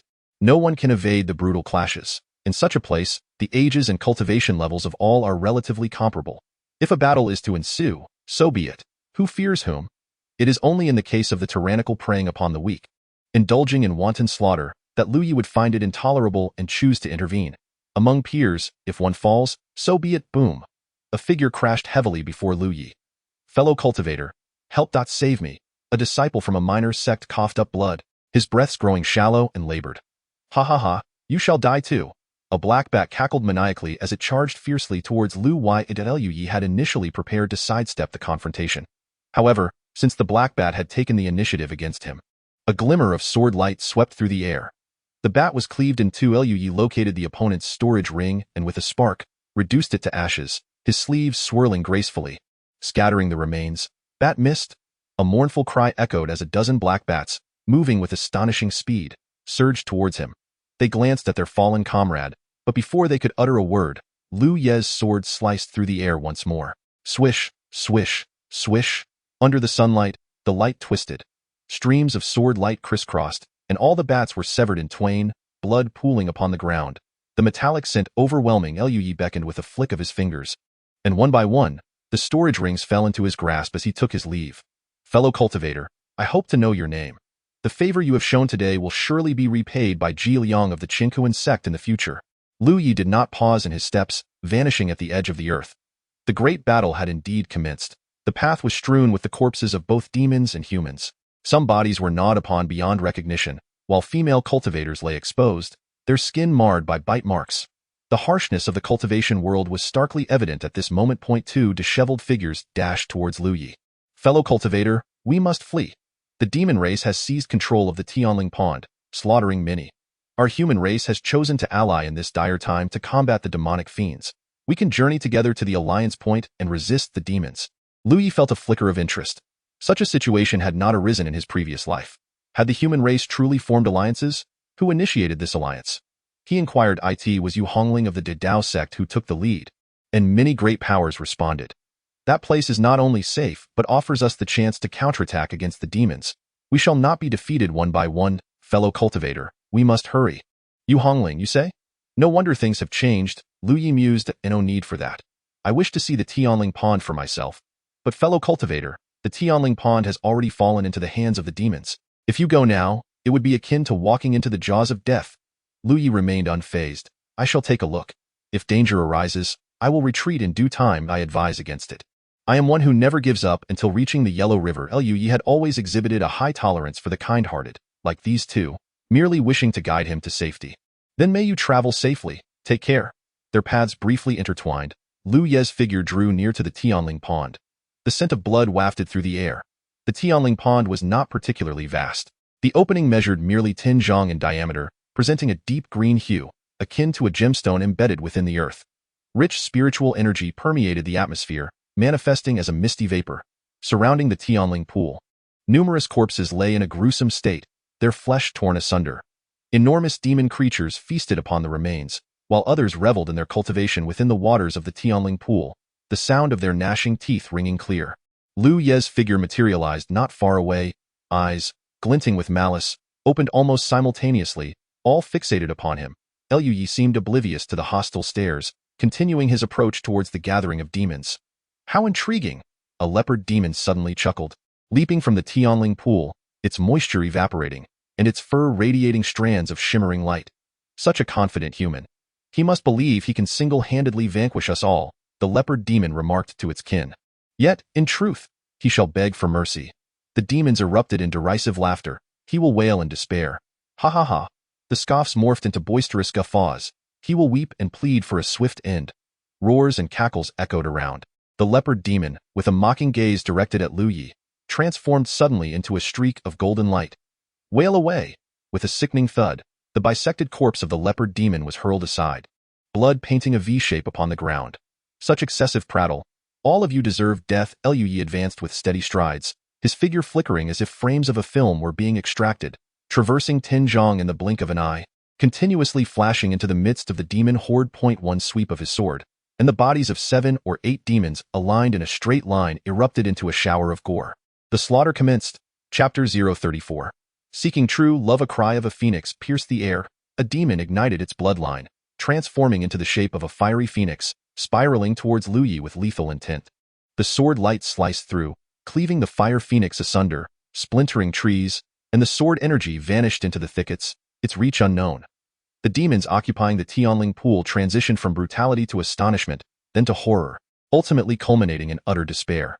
Clad in dark robes, Lu Yi wielded his sword energy with devastating efficacy, no demon capable of obstructing its path. Limbs lay scattered, blood flowed freely, staining the waters of the Tianling pool a pale crimson. Many demons, utterly broken, fled in terror. Lu Yi, however, chose not to pursue, deeming it a waste of time. In the midst of his slaughter, he recognized several familiar faces, such as the little golden leopard king, the iron-eating beast, and a descendant of the white tiger bloodline. In a past life, they had posed a challenge, yet in this life, a single strike sufficed. Lu Yi stepped into the waters of the Tianling pool, commencing his cultivation. The waters rippled gently, an abundant and pure essence of spiritual energy flowing into Lu Ye's being, a satisfied smile unfurling across his face. Tianwu King, a powerful human has appeared at the Tianling pool. Single-handedly, he has slain numerous demons. We beseech you to take action and eliminate him, avenging our fallen brethren. A demon, battered and scrambling, rushed to the main demon battalion, its voice urgent and frantic. This moment, the Tianwu King manifested in human form. Upon reaching the breaking infancy realm, demons could transform into humans to accelerate their cultivation. The corporeal bodies of humans, frail and lacking the might of demonkind, were nonetheless endowed with a singular advantage that surpassed all other races. Wisdom, which could be equated to intelligence, could also be described as the light of enlightenment. For countless millennia, generations of the human race have evolved themselves into the most suitable beings for cultivation within the realms of heaven and earth. Initially, human cultivation aimed to transform themselves into beings akin to the demon and monster races, manifesting through the application of enigmatic patterns upon their bodies, garnering reverence from all living beings, and striving to attain formidable physiques, even developing powerful limbs resembling those of monstrous beasts. However, in the present day, both demons and monsters have taken to assuming human forms to comprehend the paths of humanity. Such is the case with Tianwu, and it is not solely Tianwu that follows this trend. Although Tianwu has taken on a human guise, numerous razor-sharp appendages still extend from its sides. Are you saying that all the demon race left at Tianling Pool have perished? Tianwu inquired. Indeed, that human was extraordinarily powerful. None could withstand the brilliance of his swordsmanship. With a single stroke, he could slay a dozen demons. It was utterly terrifying. Such horror. The demon delivering the news suddenly felt violet threads crawling across its body. Grasping its own throat, it widened its eyes in terror as it gazed at Tianwu. The violet threads spread across its eyeballs, rendering it incapable of uttering another word. Its body stiffened, and the breath of life completely faded away. Dead? First, pursue Feng Wuxia. Nothing else holds greater significance than this matter, Tianwu declared with an icy demeanor. Confident in its strength, Tianwu never anticipated the existence of any remnants of the Phoenix lineage in this world. The Tianwu clan, known for their unparalleled prowess in battle, found themselves at an innate disadvantage only when confronting the Phoenix clan. This was a suppression akin to a food chain. Even if Feng Wuxia were weaker, the mere sight of Feng Wuxia elicited a shudder from the depths of its soul. How could it possibly endure this? Feng Wuxia must be eliminated, ensuring the complete extinction of the Phoenix clan from the realms of heaven and earth. Yes, a group of demons continued their relentless pursuit of Feng Wuxia's trail. Meanwhile, at the human gathering spot known as Wudao Fengya, the winds that swept through invigorated the mind and heightened inspiration, allowing many to enter a state of sudden enlightenment. Over 100 humans had gathered here, among them numerous formidable figures such as Shangguan Wuchang, Liao Yijian from the Taishang Sword Sect, and Yunti Yangxing from the Shanhua Baoda Sect, among others. Many had engaged in combat with demons and monsters, well aware of their formidable nature, yet they harbored no undue fear. The strength of humanity was not mere rhetoric. If a random human were to face off against a demon or monster, it was often the human who emerged victorious. However, the tendency of demons and monsters to band together posed a significant challenge. Seeing the numbers swell and the presence of other powerful beings, Yu Hongling reflected on the deeds of Lu Yi in a previous life, realizing that she was now assisting him ahead of time, sparing him from undue toil. Thus, she was finally poised to meet that individual. If their reunion were to occur without her eyes reddening, could she still blush, reminiscent of that hurried promise etched in eternity, like a beautiful rumor from years past? Humming this melody, a song sung by her senior brother about his homeland, she recalled her own visit to his hometown, though she had never heard this particular tune. Yet, it was undeniably beautiful. The stronghold has been successfully established. I must take my leave now, Yu Hongling announced to the gathering. Huh? What will you do? The crowd inquired, perplexed. Could it be that Yu Hongling desires to seek the treasure alone? In pursuit of true love. Yu Hongling joyfully lifted her face, her long ponytail gently swaying. Seeking true love, it turns out that Fairy Yu regards the path as true love. Such a heartfelt devotion to the Tao is truly admirable. The crowd, caught in a moment of realization, concluded that they might as well pursue the treasure. Well then, let us go seek it. It's certainly preferable to genuinely searching for true love. Ha ha ha, one could indeed say it that way. Thus, dear friends, may we meet again by fate. Yu Hongling bid farewell to the crowd and swiftly vanished. Judging by the timeline, Feng Wuxia must be fleeing towards the second layer of space. For the second celestial realm harbors a particularly brutal battlefield where many demons and spirits clash nearby. She herself had once attracted the attention of demons, becoming their prey, which is how she encountered Feng Wuxia, who was similarly pursued by the Beast clan. From that moment on, the two began to cooperate, standing side by side in their quest for a strategy to escape. This life unfolds in much the same manner. However, what sets it apart is that in her previous life, she was not particularly strong, while in this life, there are few who could match her prowess. Yu Hongling charged towards the second layer of space. Before long, she arrived at the second layer, where, following the trajectory of her past life's events, her figure materialized on the Blood Demon Mountain, contending for the coveted unstained flower. This place had once witnessed a great battle, where many demons perished, tainted by demonic blood. Yet, amidst this corruption, there bloomed a divine flower. The unstained flower, rising unblemished from the mire point, one can only marvel at the wonders of heaven and earth in terms of strength. Yu Hongling could easily eradicate this group of demons and leisurely depart with the unstained flower. However, that would stray from her intended path. She suppressed her power to a level reminiscent of her previous life, hurriedly fleeing as a throng of demons began to howl and pursue her. Feng Wuxia, I am coming. Chapter 035. Feng Wuxia Tian Wu, I bear you no grudge. Why do you insist on taking my life? Feng Wuxia, drenched in blood, let out a furious roar. He truly did not understand. They were all part of the Beast clan. Now, having arrived at this ancient battlefield of prodigies, why not pursue the human race or slay the demons? Why turn against one's own kind? Is there some madness afoot? Must I justify each kill of a worthless foe? In a world governed by the survival of the fittest, if I were to explain every slaying of scum, would my life not be wasted on justifications? If you have the guts, let us settle this one-on-one. New wounds adorned Feng Wuxia's body in a one-on-one fight. He was not particularly afraid of Tian Wu. After all, he possessed the noble bloodline of the Phoenix. Even if his cultivation was slightly weaker, he could still hold his own. One-on-one? Ha ha ha. Should I retract my countless legs when I fight you, so you don't feel it's unfair? Tian Wu sneered. Feng Wuxia, with his formidable recovery abilities, despite being constantly injured, remained vigorous. However, if this continued, the outcome would be uncertain. When beasts hunt beasts, what other races would come to their aid? Simply refraining from taking advantage of his plight would be sufficient. Clenching his teeth, Feng Wuxia cursed, Damn it, damn it. This Tian Wu is truly a madman. Once I grow stronger, I shall ensure the annihilation of this repugnant race. At that moment, a sudden roar erupted from ahead. Had there been a turn of events? In Feng Wuxia's eyes, a figure clad in crimson appeared, and upon closer inspection, astonishment flickered within his gaze. What a beautiful woman! Yet, despite her beauty, she was followed by a throng of demonic cultivators. A dark cloud swirling ominously, their malevolent energy surging forth as they pursued the girl in red. The two approached each other.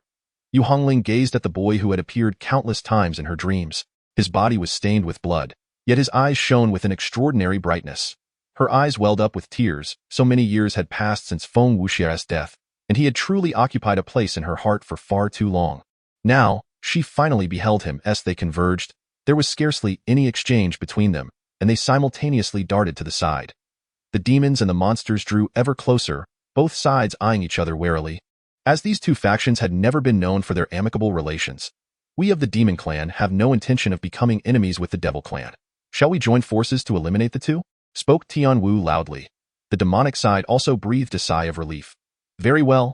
Thus, the demons and devils converged yet remained distinctly separate, pursuing Yu Hongling and Feng Wuxia together.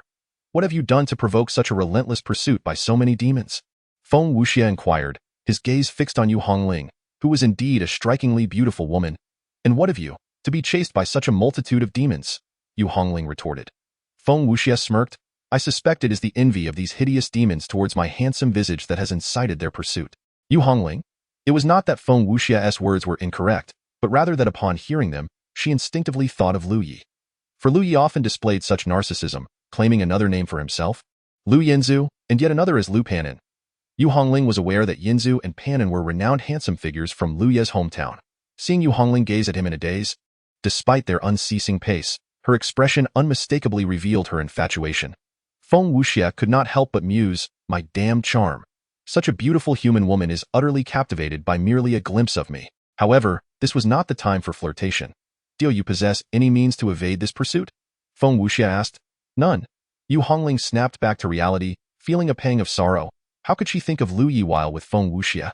Was she truly a fickle woman, pondering one while in the company of another? No. Her heart had always belonged to Feng Wuxia. It was merely that her prolonged companionship with her senior brother had woven him into every aspect of her life. Every inch, both body and soul. This state of affairs would surely fade with time. Then it seems we are likely doomed. If evading one pursuer is so arduous, how much more challenging with two? We shall not perish. We must seek my senior brother. Once he arrives, these people will be as fragile as dust. Your senior brother is that formidable? Naturally, my senior brother is unmatched among his peers. That is splendid. Where might your senior brother be? In that direction. The two altered their course as a barrage of ranged attacks rained down upon them, and together they retaliated, shattering the incoming assaults. What is your elder brother's attitude towards the demon clan? Feng Wuxia inquired. I mean the benevolent demons who have never consumed humans and hold no interest in doing so. Rest assured, my elder brother would never engage in the indiscriminate slaughter of the innocent. Yu Hongling's eyes subtly scrutinized Feng Wuxia. Merely from an aesthetic standpoint, Feng Wuxia was undeniably remarkable. Even in his current disheveled state, he exuded a certain fragmented beauty. The relentless long-range attacks from their adversaries evidently impeded their speed. And as the distance between the two parties dwindled, despair filled Feng Wuxia's eyes. It seemed he was destined for demise this time. Suddenly, Yu Hongling formed a hand seal, conjuring a magical spear above her head, which she launched towards the pursuing demons.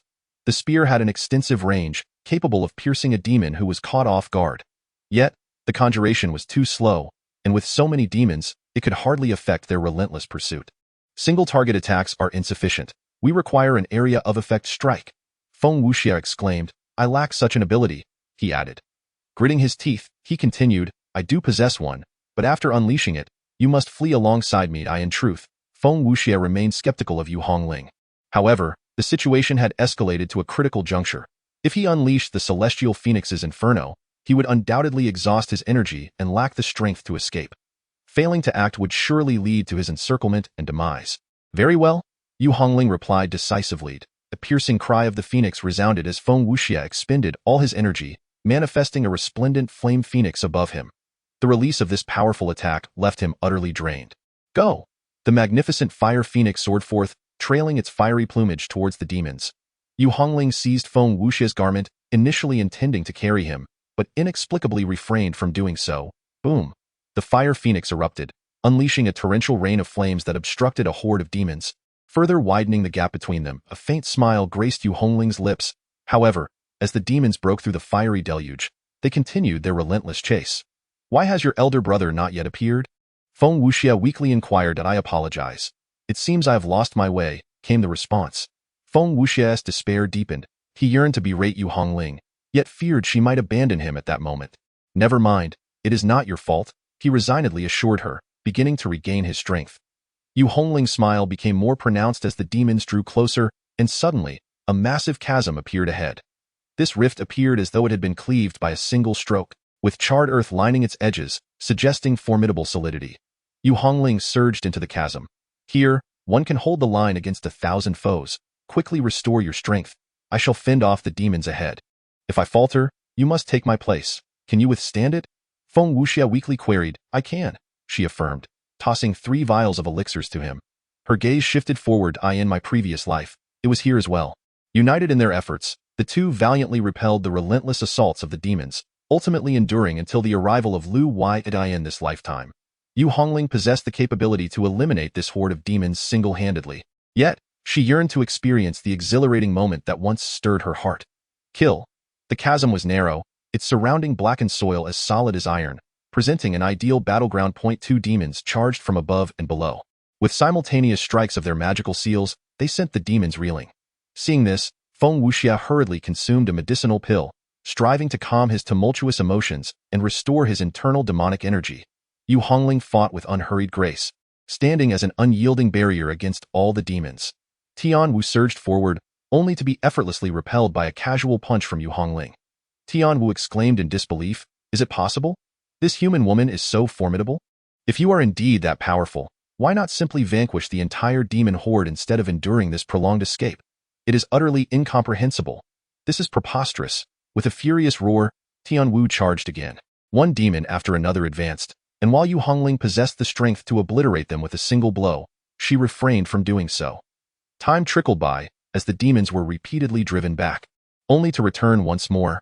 Feng Wuxia's recovery was remarkably swift. The bloodline of the phoenix was undeniably potent. He cautiously opened his eyes to glance at Yu Hongling and found her as steadfast as a mountain. A thought of fleeing briefly crossed his mind, but he quickly dismissed it. Although escape was a possibility, Tian Wu was relentless, akin to a rabid dog, intent on pursuing him to the death. Should he flee, Tian Wu would undoubtedly abandon Yu Hongling to chase him instead, resulting in Yu Hongling harboring resentment towards him for abandoning her. Weighing all factors, retreat was not an option. Yu Hongling continued to persevere. and Feng Wuxia maintained his focus on restoring his strength. After another 10 minutes had elapsed, Yu Hongling seemed to reach her limit, teetering on the brink of collapse. Feng Wuxia understood that it was now his turn to act. His own strength was not to be underestimated. In a one-on-one confrontation, he felt confident. As Yu Hongling took a step back, Feng Wuxia suddenly surged forward, positioning himself in front of her. "It's my turn now. You focus on regaining your strength," he bellowed.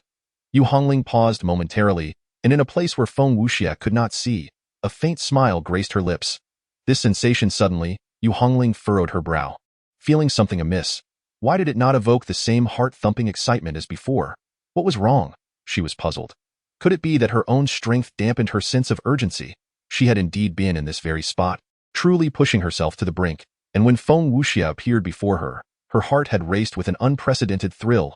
An overwhelming sense of security had enveloped her. Yet now, that feeling was absent with a furrowed brow. Yu Hongling swallowed a medicinal pill, beginning to replenish her depleting essence. Feng Wuxia's prowess was commendable. However, against the unceasing onslaught, he continued to sustain injuries. He simply could not endure for as long as Yu Hongling had. As his wounds deepened, Yu Hongling swiftly delivered a chop to his neck, rendering him unconscious and dragging him to safety. Tan Wu's expression twisted into a snarl. "Hand over Feng Wuxia, and we, the demon clan, shall not involve ourselves in your grievances," Yu Hongling proclaimed with an air of nonchalance. She carefully set Feng Wuxia down and cast her gaze upon the assembly of demons. Fearless, with a powerful shout, she unleashed her fists. Boom! The raging true essence transformed into two distinct runes, surging into the midst of the demons. In an instant, several demons ahead were obliterated, their blood staining the charred earth crimson. Heavenly Centipede? Demon?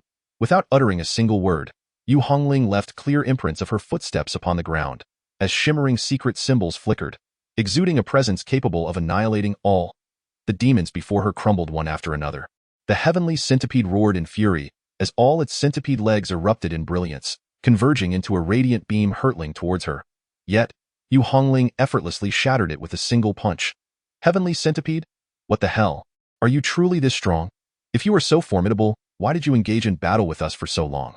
Why did you allow yourself to be pursued by a horde of demons? Do these demons truly deserve to hunt you down? What bizarre game of pretending to be weak while feasting on the strong are you playing? Crushed. The demons were directly obliterated by Yu Hongling's ferocity. In this singularly narrow chasm, there was no avenue for escape, and they were all annihilated by her overwhelming might. After slaying the last demon, Yu Hongling began to scour the battlefield. She collected all the treasures, igniting a fire to incinerate the bodies, and swiftly vanished with the unconscious Feng Wuxia. Gazing at the unconscious Feng Wuxia, Yu Hongling fell into contemplation. In her previous life, the two of them had persevered until her senior brother arrived to vanquish these demons. He would not permit her to remain with Feng Wuxia, forcibly separating them and taking her away. Consequently, she remained oblivious to the tribulations Feng Wuxia endured thereafter. Later, when she encountered Feng Wuxia again, they explored perilous terrains together, practiced their skills, and sought treasures side by side. During those moments spent with Feng Wuxia, she felt an immense joy. Now, with her senior brother absent, could she not simply accompany Feng Wuxia? She found herself wavering. Alas, even if she chose not to follow him now, it would not be long before they reunited. Thus, it would be more fitting to remain by his side. Yet, the absence of that stirring sensation this time was indeed quite peculiar. Before long, Feng Wuxia gradually opened her eyes. The sky had darkened, and Yu Hongling kindled a campfire, staring vacantly at the flickering flames, lost in her thoughts. Am I dead? Feng Wuxia suddenly jolted awake. No, you are alive and well. She assessed her unscathed form and pinched her arm. The pain confirmed her survival. Fairy, how did we escape? Feng Wuxia inquired hastily. Why senior brother arrived and vanquished those demons, allowing us to escape, Yu Hongling replied. And where is your senior brother? He is a busy man and has already departed. So it leaves us alone together. Feng Wuxia spoke incredulously. Yu Hongling narrowed her eyes. Dream on. Once you awaken, I too shall take my leave. Farewell. Chapter 037. Disciple of the Buddhist sect. Yu Hongling departed. Initially, she had intended to explore alongside Feng Wuxia, but upon his awakening, she felt a certain awkwardness in their interaction. Thus, she chose to take her leave for the time being. However, it cannot be considered a complete departure. A secret technique was unleashed, causing the aura surrounding Yu Hongling to diminish infinitely.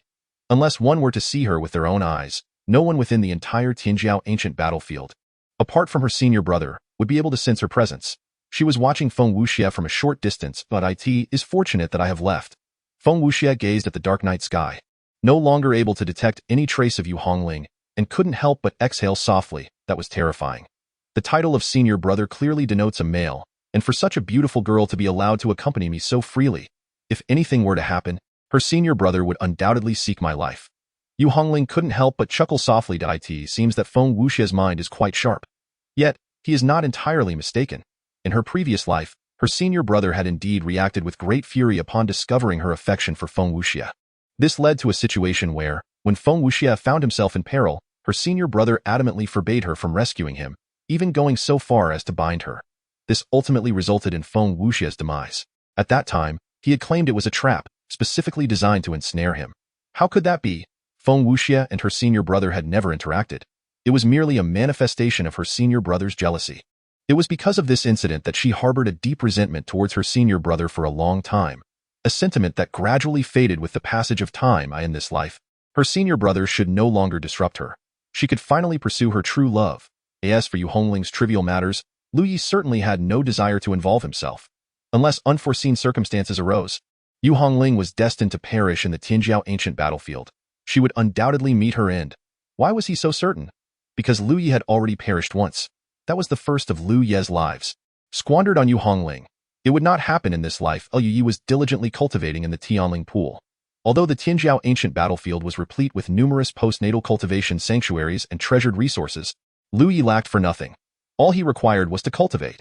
The effects of the Tianling pool's cultivation surpassed his expectations. In just over 3 days, he had broken through yet another level, reaching the 6th layer of the breaking infancy stage.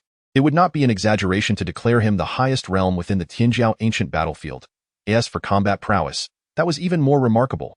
He had little interest in killing, whether it be demons or those few deranged deities. He simply had no inclination. I am solely focused on my cultivation. However, his reluctance to seek trouble with others did not mean that others would not come seeking trouble with him. The Tianling pool was indeed a remarkable treasure, drawing the attention of many. Upon hearing this chant, Lu Yi was momentarily taken aback. Buddhism. He contemplated many races that might come to trouble him, yet he did not anticipate that the first to arrive would be the Buddhists. Lu Yi kept his eyes closed. Benefactor, this place is blessed by the Buddha. Might I trouble you to change your location for your cultivation? A gentle voice inquired. Lu Yi responded calmly. I am cultivating here without provoking Buddhism. You are not my match, and I advise you not to provoke me either. Benefactor, how can this be seen as provocation? From afar, I have witnessed the resplendent light of the Buddha in this place. Surely this pure water is transformed from relics. I kindly request you to relocate. The voice persisted. Lu Yi finally opened his eyes. A bald man, 2 bald men, 3 bald men, and in total, there are 7 disciples of Buddhism. If one must drive out others, why bring in notions of karmic connection with the Buddha? Your sect of Buddhism consistently twists the unreasonable into the reasonable, and such shamelessness is truly remarkable. You speak in delusion, for we Buddhists harbor compassion in our hearts. Were other demons to arrive, and you found yourself alone, it is likely you would have already been struck down. Do not remain obstinately ignorant. How raucous, how audacious! In Lu Yi's hand, a stone sword materializes. With a single swing, the azure blade surges forth, its radiance expanding in the wind, causing the Tianling pool to ripple slightly.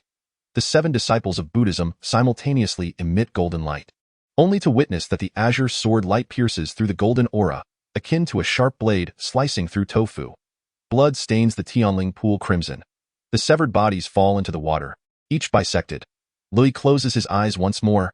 The world falls silent again. The cultivation continues. Meanwhile, a group of monks has just finished tidying up the battlefield.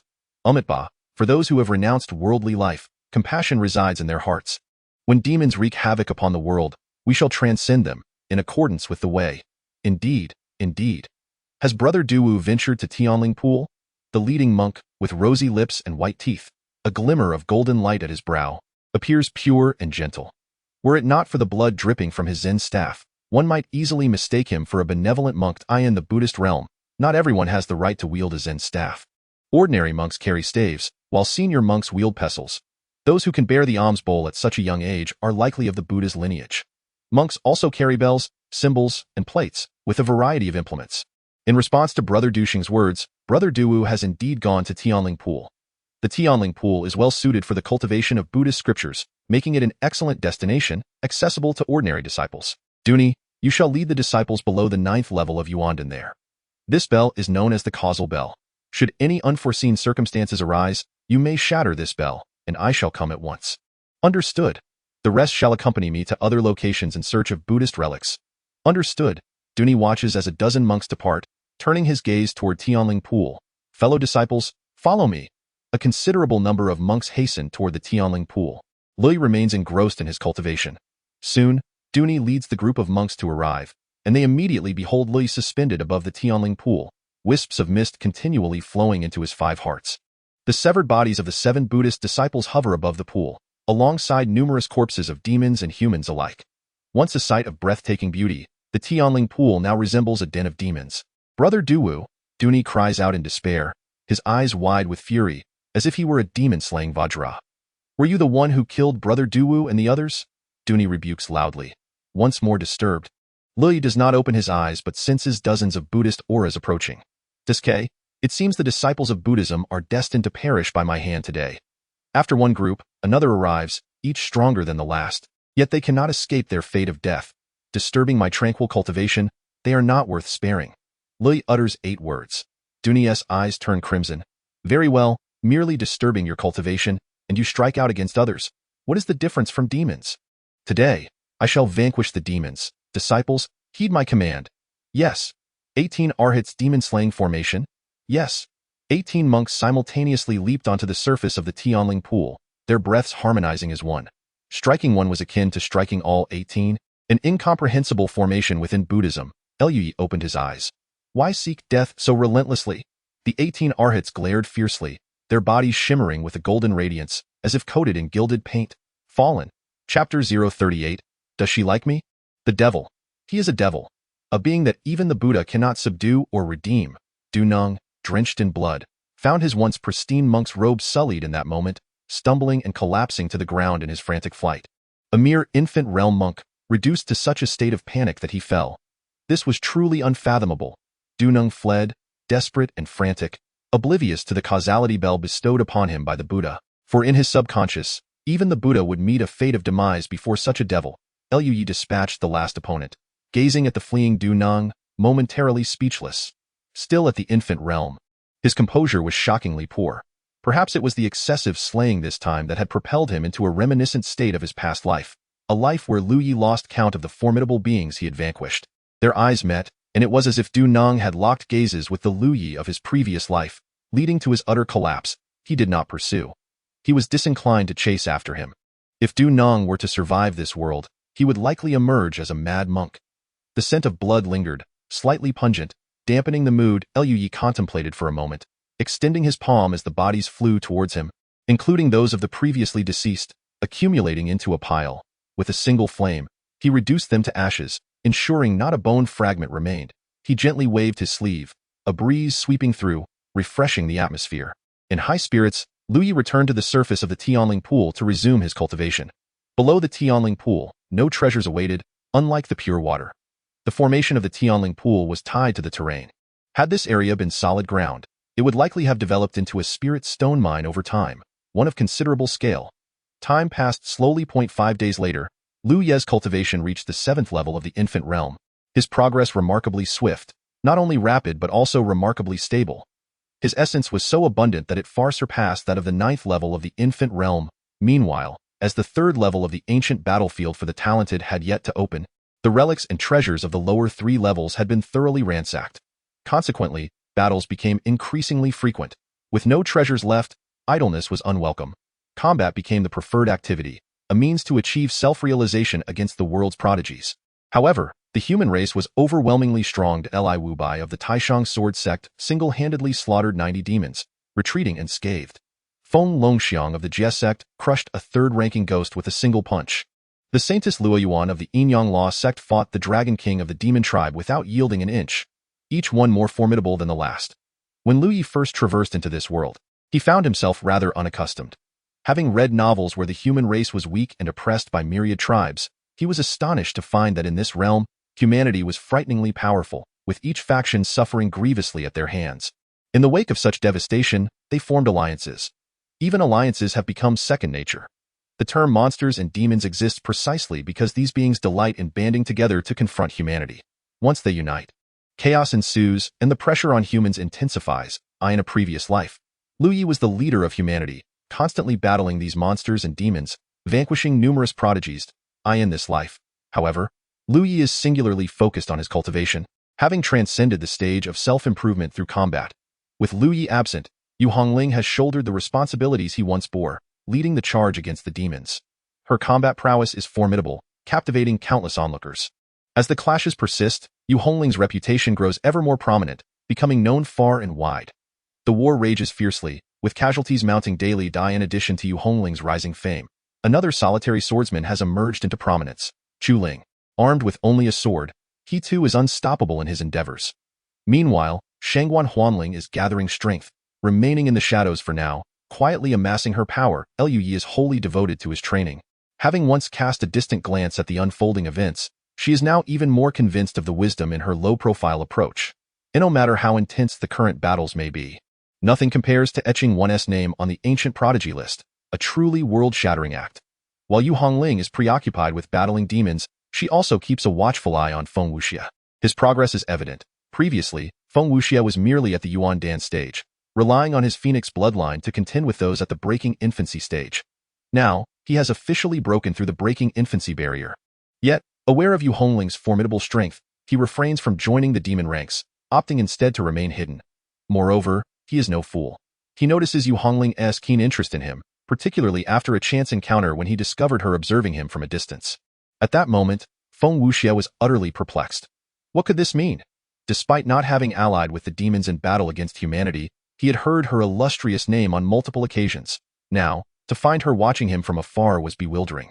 After the initial discovery, Feng Wuxia grew increasingly vigilant, noticing her presence once, then twice, thrice, and so forth. If the first sighting was mere coincidence, Yu Hongling's repeated observations could not be dismissed as such. Why, then? Feng Wuxia pondered in confusion. Could it be? Suddenly, a spark of realization ignited within him, presenting an astonishing yet plausible possibility. Could it be that Yu Hongling harbors feelings for him? Impossible. Absolutely inconceivable. Yu Hongling's fame continues to soar. She has faced off against all manner of powerful beings, demons, gods, and monsters alike, never tasting defeat, and has vanquished numerous prodigies. How could such an extraordinary woman, with whom he has exchanged only a few fleeting encounters, possibly have developed an affection for him? Moreover, women are often drawn to strength, and he cannot even claim to be formidable, especially in comparison to her. Before long, Feng Wuxia found himself in peril at a demon. Just as he was about to enter a mysterious stone cave, shrouded in enigma and potentially harboring treasures, a figure emerged from within. Standing face to face, the individual wore white robes, and suddenly their eyes transformed into a golden hue. Ah, could it be that they also possessed the phoenix bloodline? The person's face radiated with joy. Just as I was contemplating the need for a steed, unexpectedly, this precious mount appeared at my doorstep. Truly, the Lord of Light blesses me, the divine race. Feng Wuxia's expression shifted dramatically, and he swiftly retreated. Ha ha ha, to borrow the words of those monks, meeting is indeed a matter of fate. You might as well not run. Chao Hong suddenly unfurled a pair of pristine white wings behind him and charged toward Feng Wuxia with astonishing speed. The aura of the third layer of the breaking infancy stage erupted. Feng Wuxia's countenance changed wildly as he transformed into his true form, a being resembling a bird or phoenix, adorned in resplendent gold and crimson, igniting a chase. Chao Hong's speed was astounding, releasing strands of white silk that coalesced into a vast net, enveloping Feng Wuxia. With all his might, Feng Wuxia unleashed flames toward the net, attempting to incinerate it. The light of divinity illuminated the world. Boom! A bolt of white lightning descended from the heavens, casting a dazzling brilliance across the realm. Feng Wuxia flapped his wings against the sky. Although he shattered the lightning, he still succumbed to paralysis. Chapter 039. She admires herself. Yu Hongling stirred momentarily but then halted, acutely aware that Feng Wuxia possessed far more capabilities than this, as expected. A twist of fate unfolded. Just as the divine race's Chao Hong was about to seize Feng Wuxia by the neck, the latter's entire form transformed into flames. The flames were intangible. Chao Hong's hand passed through them, grasping nothing but air. The flames embraced him, swirling into a tempest, where the wind fueled the fire's ferocity, and the golden red flames morphed into a fiery whirlwind, scorching Chao Hong relentlessly. Get lost? Chao Hong bellowed. Boom! The white luminescence expanded, and the fiery whirlwind erupted, scattering flames across the sky. The flames suddenly coalesced, reshaping into a firebird. Chao Hong's body was charred, his expression agonized, filled with rage as he pointed at Feng Wuxia and shouted, "Divine restraint!" In an instant, white chains materialized around Feng Wuxia, dozens in number, leaving him no chance to evade as they locked onto him. Imbued with suppressive power, Feng Wuxia let out a mournful cry, struggling with all his might to break free. Yet, the white chains snapped and reconnected, again and again. Regardless of his desperate efforts, he could not escape. Chao Hong approached and delivered a punch to Feng Wuxia's face. Bang! Chao Hong unleashed a barrage of strikes. The first step in taming a highly intelligent steed is instilling fear within it. Only by deeply embedding the seed of fear can one conduct numerous tests of obedience, thus shaping the mount. Yu Hongling observed this scene, gently shaking her head. Clearly, during the earlier battle, Feng Wuxia possessed even greater lethal capabilities yet refrained from utilizing them. Such a waste IT mattered little. As long as she was strong, even if Feng Wuxia proved to be a disappointment, it was of no consequence in her previous life. Was it not the case that her senior brother was strong while she was weak? Yet she had lived quite happily. Her figure descended from the heavens, charging toward Chao Hong. Chao Hong abruptly looked up, and a thought arose in his mind. A beautiful woman, unknown to him, with ill intentions. She could be killed. Sacred light manifested in his hand, twisting and coalescing, as he struck toward Yu Hongling with a palm. Fearless Seal. The Fearless Seal is not merely a single technique, but rather an entire system of seals. Comprising a total of 81 distinct marks, each possessing its own unique effect. As Yu Hongling grows stronger, the array of seals at her disposal expands, and her explosive power likewise intensifies. Boom! A tremendous roar reverberated through the air. The white orb of light was forcefully shattered by the Grand Seal, crashing down upon Chao Hong's face with an irresistible force. Bang! Chao Hong's large visage was obliterated, his body sliding violently across the ground for dozens of meters, shattering a stone beneath him. What a hard head! Yu Hongling marveled, brandishing the Grand Seal as she charged forward once more. Why would a human seek to save a demon? Chao Hong bellowed, raising a massive shield to withstand Yu Hongling's relentless assaults. Feng Wuxia gazed at Yu Hongling's retreating figure, her eyes brimming with emotion. She has come to rescue me. Indeed, she must harbor feelings for me. How else could she, a demon of such formidable strength, choose to accompany someone as weak as myself? If she did not care for me, what reason would she have to remain by my side? Because I like you. Yu Hongling retorted as she struck Chao Hong once more. Blood gushed from Chao Hong's mouth, fear flickering in his eyes. This woman is far too powerful. What should have been a mere mark felt like the impact of a mountain crashing down. You wish to tame him as your mount, don't you? I will relinquish him to you. We have no grievances, so allow me to leave. A momentary pause interrupted Feng Wuxia's smile as she contemplated the notion of being treated as a mount. Yu Hongling merely smiled gently, offering no denial or further words, and once again swung her seal toward him. You are out of your mind. Chao Hong roared, utterly bewildered by this woman's peculiar disposition. Blood poured from his mouth as his insides felt like they were being crushed. Another 3 strikes, and his body would be utterly obliterated. Having dealt with Chao Hong, Yu Hongling turned her attention to Feng Wuxia. Are you all right?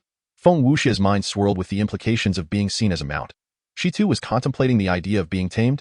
No, I'm fine. If all is well, I shall take my leave then. Farewell. Yu Hongling began to depart.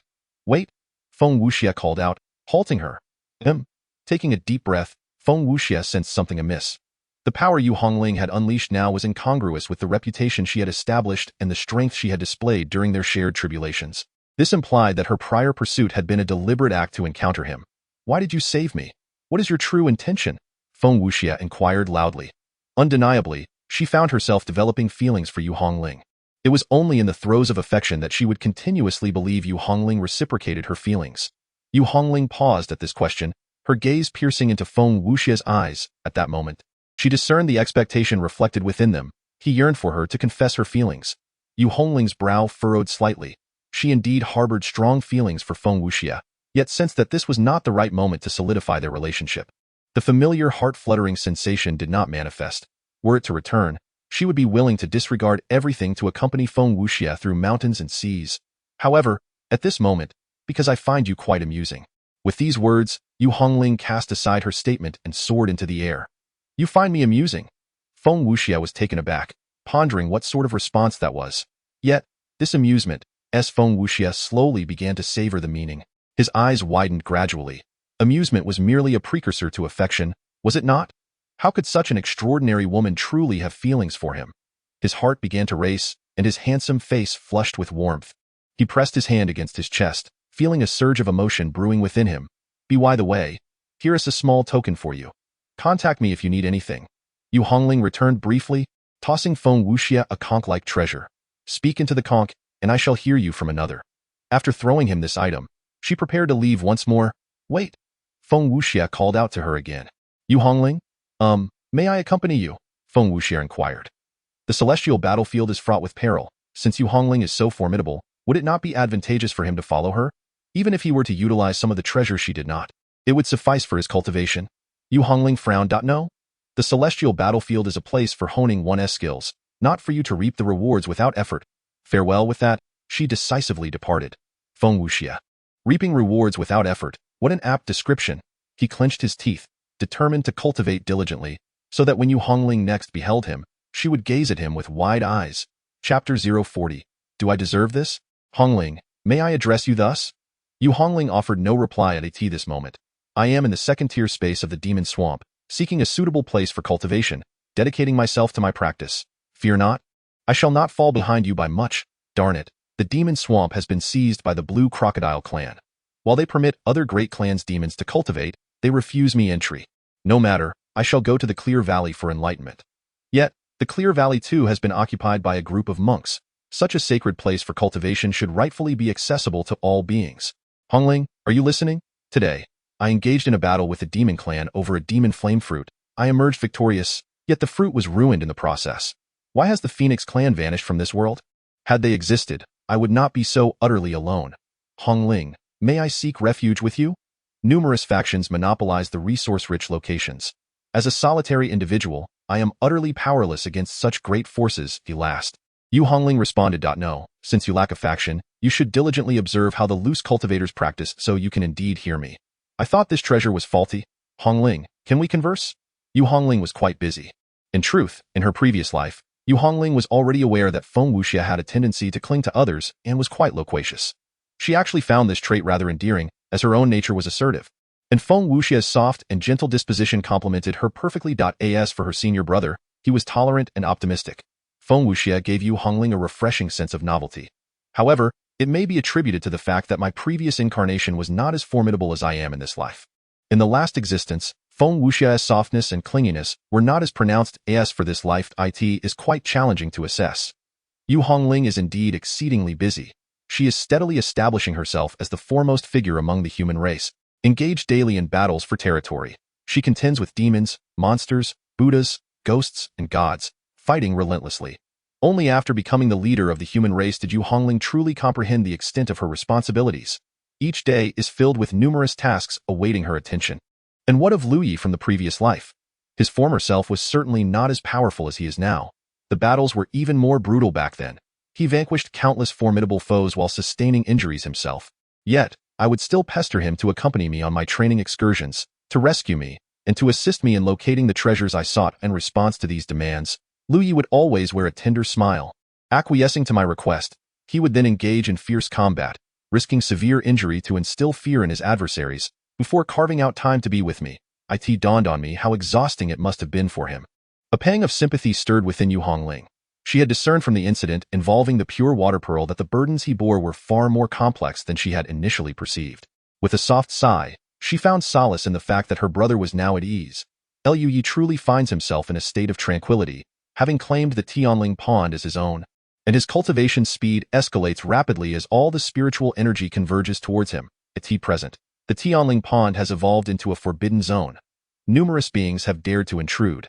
Any aggression directed at Lu Yi would result in certain death, while contending for spiritual energy would merely invite his disdain. Resistance would lead to the same fatal outcome. Monsters, demons, and deities alike have come to understand this, leaving the Tianling Pond devoid of any factions bold enough to approach. What should be a sanctuary for cultivation has, under Lu Yi's dominance, been transformed into a den of chaos.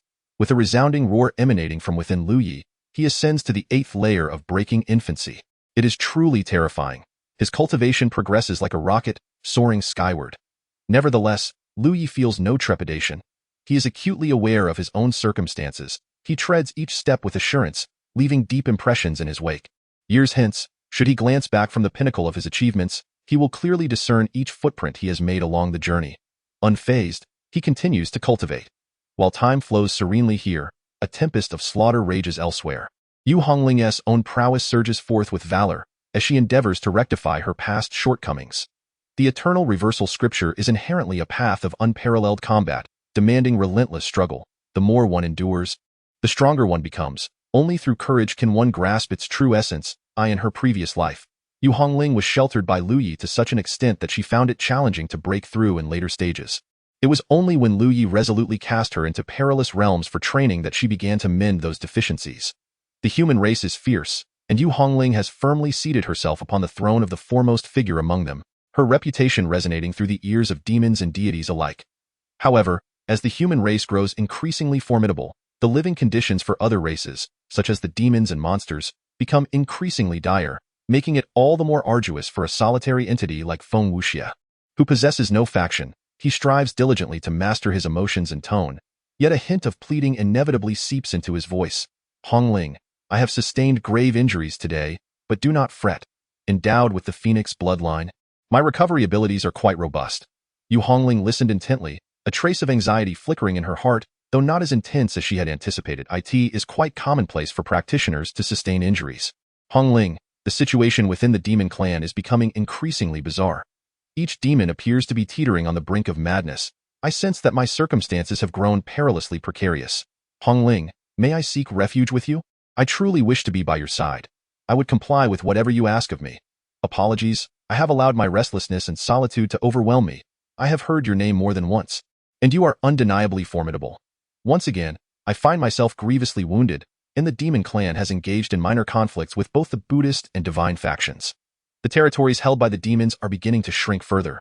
Yu Hongling had just emerged from a fierce battle, having faced a divine offspring from the divine clan, a being at the 5th stage of the broken infancy realm, endowed with the powerful bloodline of the Thunder God. It had taken considerable effort for Yu Hongling to vanquish him. Observing the charred remnants on her body, she furrowed her brow slightly. The celestial elixir simply does not compare to the sacred elixir of my previous life. She retrieved her treasured conch shell. Hongling, Hongling, could you utter a single word to me? It has been far too long since I last heard your voice. Yu Hongling reflected on her recent fervor in combat, realizing she had not visited Feng Wuxia in quite some time, nor exchanged a single word with him. She grasped the conch shell, striving to soften her tone. Focus on your cultivation. You possess the bloodline of the Phoenix. If you are willing to endure hardship in your training, we shall eventually stand side by side, battling the world together. I believe in you. After speaking these words, Yu Hongling calmed her tumultuous emotions, closed her eyes, and resumed her cultivation. Bang! Feng Wuxia's body was violently hurled away, a copious amount of blood spilling from his mouth. The little dragon king, with a human form and dragon head, glared at Feng Wuxia with a chilling ferocity. You, a mere waste, dare to claim that Yu Hongling has any affection for you? Look at yourself. Do you truly believe you are worthy? Chapter 041. Blindness. Feng Wuxia rolled on the ground, drenched in blood. Utterly disheveled, a throng of powerful demons encircled him, their gazes predatory. As the demon clan's strength waned, their ambitions to dominate the ancient battlefield of the proud were gradually dissipating.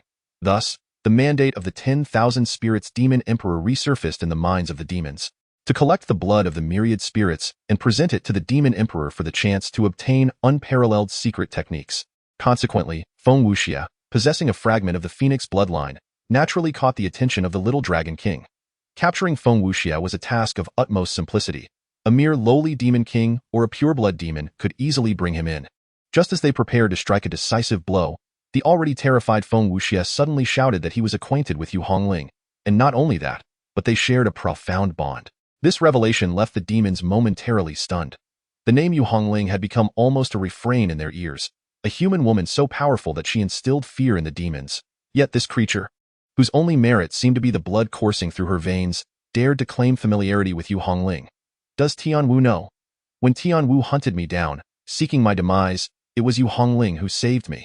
She was the one who eliminated Tian Wu. Feng Wuxia hurriedly sought to validate his connection with Yu Hongling. Was Tian Wu also slain by Yu Hongling? The use of the word also is quite adept, effectively demonstrating that the formidable demon clan massacred by Yu Hongling is not limited to just one or two. Indeed, it was she who committed the act. Thus, Feng Wuxia was brought before the little dragon king. Upon hearing of this incident, the little dragon king's countenance darkened, akin to a lump of coal. Although he and Yu Hongling were adversaries due to their differing races, a natural enmity, He held great admiration for her when set apart from their racial differences. She was an exceedingly rare and powerful prodigy, a sight seldom witnessed in a millennium. However, the notion that such a paragon would harbor any affection for someone like Feng Wuxia was met with incredulity by the little Dragon King, who proceeded to administer a brutal beating to him. Feng Wuxia felt as though he were on the brink of death. He had to prove himself.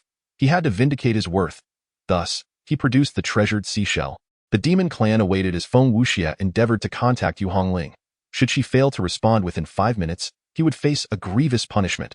After a quarter of an hour with still no reply, Feng Wuxia would meet his demise. As the minutes ticked away, despair enveloped him, for he was acutely aware of Yu Hongling's tendency to remain unresponsive. Time was up. The little Dragon King clapped his hands, a smile crossing his face. The absence of Yu Hongling's voice from the treasured seashell genuinely relieved him. He mused that a woman of such extraordinary grace and beauty could never be interested in such a coward. If she truly had feelings for this individual, it would be a profound disappointment for him. He advanced toward Feng Wuxia, intent on extracting his essence. Just as Feng Wuxia sank into utter hopelessness, the little Dragon King had already raised his claw, when suddenly, the treasured seashell quivered lightly twice. Wait! Feng Wuxia screamed at the top of his lungs. She replied, "She has sent me a message." In the face of death's terror, he nearly lost his sanity, roaring loudly. The little Dragon King's claw halted. His gaze deepened, his pupils narrowing. Upon closer inspection, one could discern the astonishing murderous intent contained within those shrinking orbs. "Kneel!" The little Dragon King commanded coldly. Feng Wuxia knelt before him, his body trembling uncontrollably. "Listen." Feng Wuxia activated the voice emanating from the treasured seashell. "Cultivate diligently. You possess the bloodline of the phoenix. If you are willing to endure hardships and train, we shall eventually stand side by side, conquering the world together. I believe in you." Yu Hongling's gentle and clear voice resonated from the seashell. Instantly, the little Dragon King's body stiffened. The surrounding demons widened their eyes in disbelief, their faces etched with incredulity. Each one present began to question the very essence of their existence, for they had indeed heard Yu Hongling's voice. How had she spoken to them in the past? "Kill!" Fierce roar. "Earth shall crumble and dogs shall scatter." Contemptuous. "This place belongs to the human race. Vacate immediately or face annihilation." Cold. "Behold as I crush you with a single blow." Yet now, her voice was calm, even tinged with a hint of tenderness. The words she spoke resonated powerfully. What did it mean to stand side by side? What did it mean to conquer the world? What did it mean to say, "I believe in you"? By the heavens, could this truly be Yu Hongling? Indeed, it is Yu Hongling, I assure you. It truly is. With a furious roar, the little Dragon King propelled himself forward and delivered a powerful kick to Feng Wuxia's face. Bang! Feng Wuxia was sent flying, crashing into 2 large trees in succession, blood gushing from his mouth as excruciating pain rendered his body rigid and contorted. "What is the nature of your relationship with Yu Hongling?" the little Dragon King demanded, seizing Feng Wuxia's hair, his gaze filled with malice. We are friends." Feng Wuxia stammered, "But what has transpired?" "In nothing." Before he could utter more, the little Dragon King struck him again, causing him to spit out more blood. At this moment, Feng Wuxia was consumed by a singular thought. He must survive, at all cost. He possessed the bloodline of the phoenix and would inevitably become one of the most formidable beings. "I doubt I can assist you. Yu Hongling is the enemy of our kind. As long as you spare my life, I doubt can help you lure her out." Feng Wuxia offered, his heart now filled with resentment.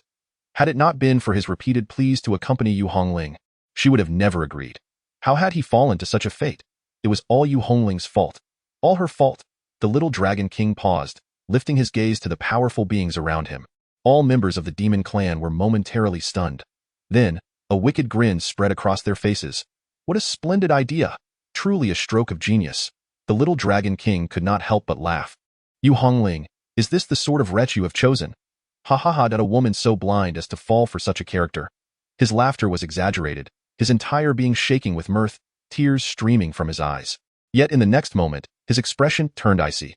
"Immediately contact the Demon Clan, the Ghost Clan, the Divine Clan, and the Spirit Clan, but do not contact the Bald Monk. Inform them that the hunt for the Human Clan is about to commence." "Yes." The little Dragon King raised his head to the sky. Drops of rain began to fall through the clouds, pattering down incessantly. Boom! A thunderclap shattered the heavens. Lui suddenly opened his eyes. It was raining. He recalled from his past life that it was during such a rainstorm that he lost his first life. Overwhelmed by countless enemies, in this life, it was Yu Hongling's turn. Chapter 042. Flying Thunder Mountain, it was raining. The sound of thunder jolted Yu Hongling awake, her heart sinking. This was not good. In the heat of battle, she had forgotten that Feng Wuxia might soon find himself in peril. The human clan had been enjoying consecutive victories, while the other races were being pushed to their limits. A cornered dog will leap over the wall, and it seemed prudent to ease the pressure on the other races. The human clan could take some time to digest the treasures they had recently acquired. First, she would accompany Feng Wuxia to navigate this calamity. Brother, you once warned me that this was a trap, and in this life, I shall prevent it from occurring. Yu Hongling promptly summoned Luo Yuan and Feng Longxiang. Fairy Yu, who shall we engage next?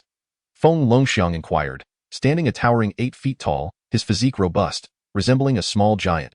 He was a member of the robbery sect, the only sect among the great powers dedicated to the cultivation of body-tempering techniques, and their methods were indeed fascinating. Cultivating the techniques of the Jiezong is a process of transformation, commencing with an enlargement akin to that of a young giant, followed by a diminishment to the stature of a youth. This is succeeded by another expansion, resembling a small hill, then a further reduction to that of a child, followed again by an increase to the size of a colossal mountain, and finally a contraction to that of an infant. This cycle repeats indefinitely, with each iteration enhancing the physical prowess by at least one level. Observing Feng Longxiang's gaze towards Yu Hongling reveals his profound admiration for her. Luo Yuan fixates on Yu Hongling, his eyes reflecting a measure of acknowledgement, particularly in regard to beauty. I shall be departing for a time. From now on, you two will oversee the affairs of our clan. Refrain from further aggression, defense will suffice. Allowing us to properly assimilate the gains of our people, Yu Hongling declared. The momentum is currently in our favor. You wish to cease hostilities? Feng Longxiang inquired, astonished. Indeed, we must first digest the heavenly materials and earthly treasures, transforming them into our own strength. Only then have we truly obtained them. To relentlessly attack without fortifying our own power is a perilous folly that could leave us with nothing, Yu Hongling asserted. Very well, where do you intend to go? If not, perhaps we could appoint the likes of Shangguan Wucheng to manage matters, and I could accompany you on your ventures. Feng Longxiang suggested solemnly. Shangguan Wucheng's thoughts are far too scattered, and my journey does not involve combat. Your presence is unnecessary. If the two of you find yourselves uncertain, seek out Zhu Wangtian, Yu Hongling replied. Understood. After a moment's hesitation, Yu Hongling continued, should we truly find ourselves in dire straits, we may venture to the Tianling Pond and request my senior brother's assistance. Once he emerges from seclusion, all our troubles will be swiftly resolved. Upon hearing this, both Feng Longxiang and Luo Yuan exchanged astonished glances. Yu Hongling's senior brother?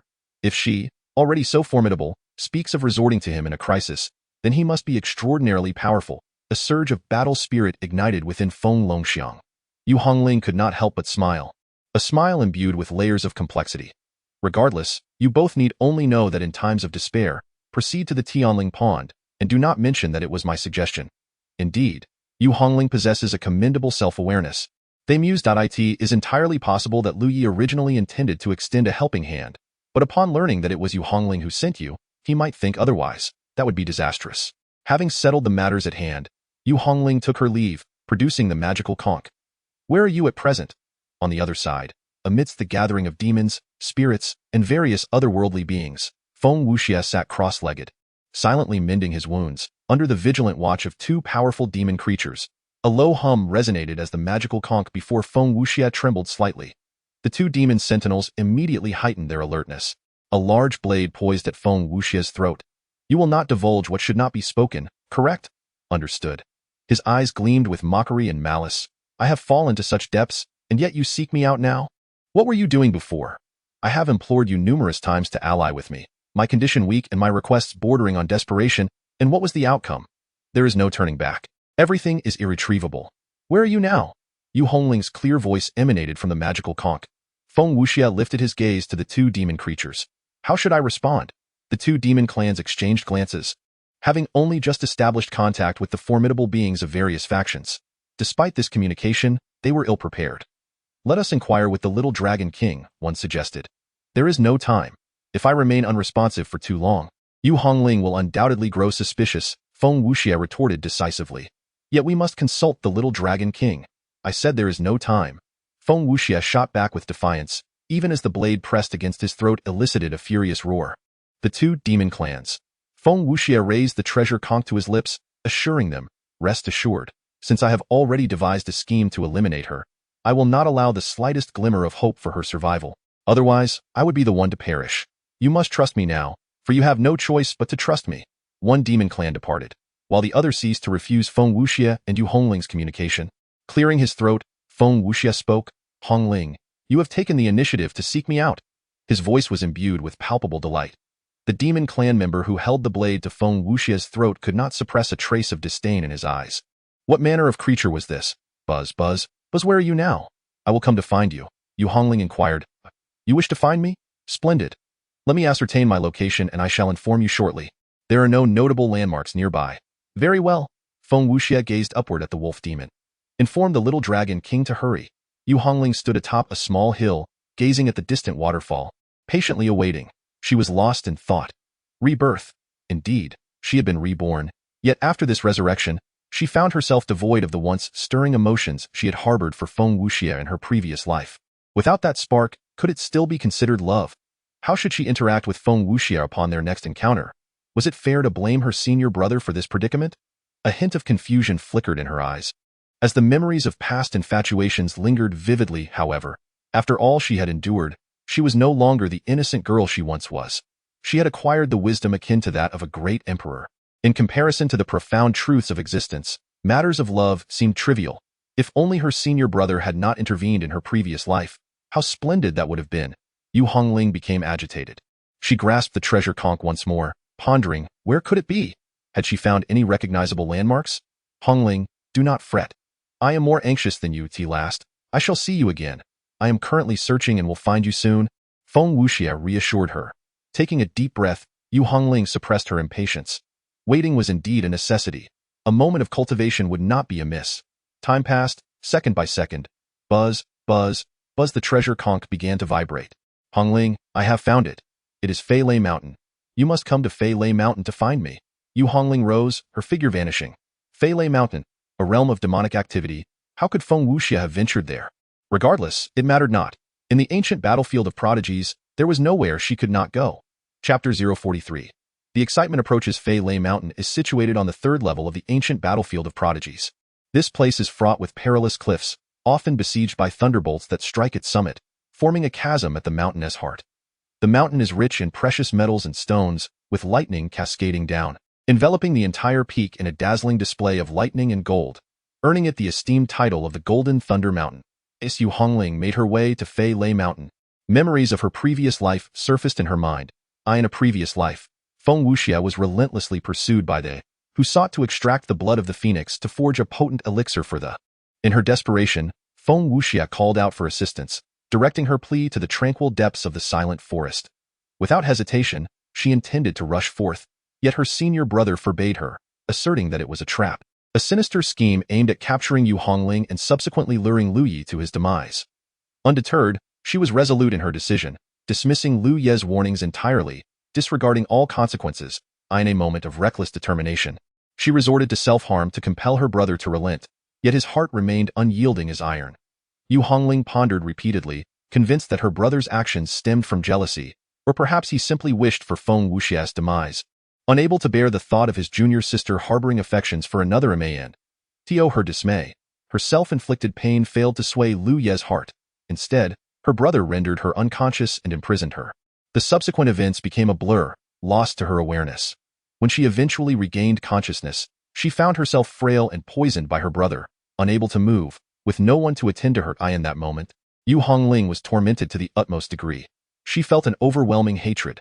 She loathed Lu Yi. Then, the door creaked open. Lu Yi stood silhouetted against the light, obscuring his features. He tossed a bloodied conch shell towards her, coldly informing her of Feng Wuxia's death, with her remains utterly obliterated. In that instant, Yu Hongling teetered on the brink of madness. However, the drug rendered her immobile, preventing even a fit of rage. All she could do was weep incessantly. At that moment, Lu Yi, bathed in light, appeared as though he wished to convey a multitude of sentiments. Yet gazing upon her near-dazed state and the ceaseless tears flowing down her cheeks, all his words ultimately distilled into three simple ones. I'm sorry. With those three words, Lu Yi turned and departed. Were those words an apology for her confinement? The memories of their shared past flooded her mind. Yu Hongling felt a pang of sorrow. Now, she could claim Feng Wuxia for herself. Yet she had lost her brother. Why, in this world, could there not be a path that satisfied both desires? Her brother could have 8 women. Why could she not have 2? Coughing abruptly, Yu Hongling jolted awake, questioning the absurdity of her thoughts. Given her brother's temperament, the moment she and Feng Wuxia solidified their bond, without even having held hands, he would likely never spare her a glance again. Enough of such musings. Ding ding ding in Lu Ye's mind.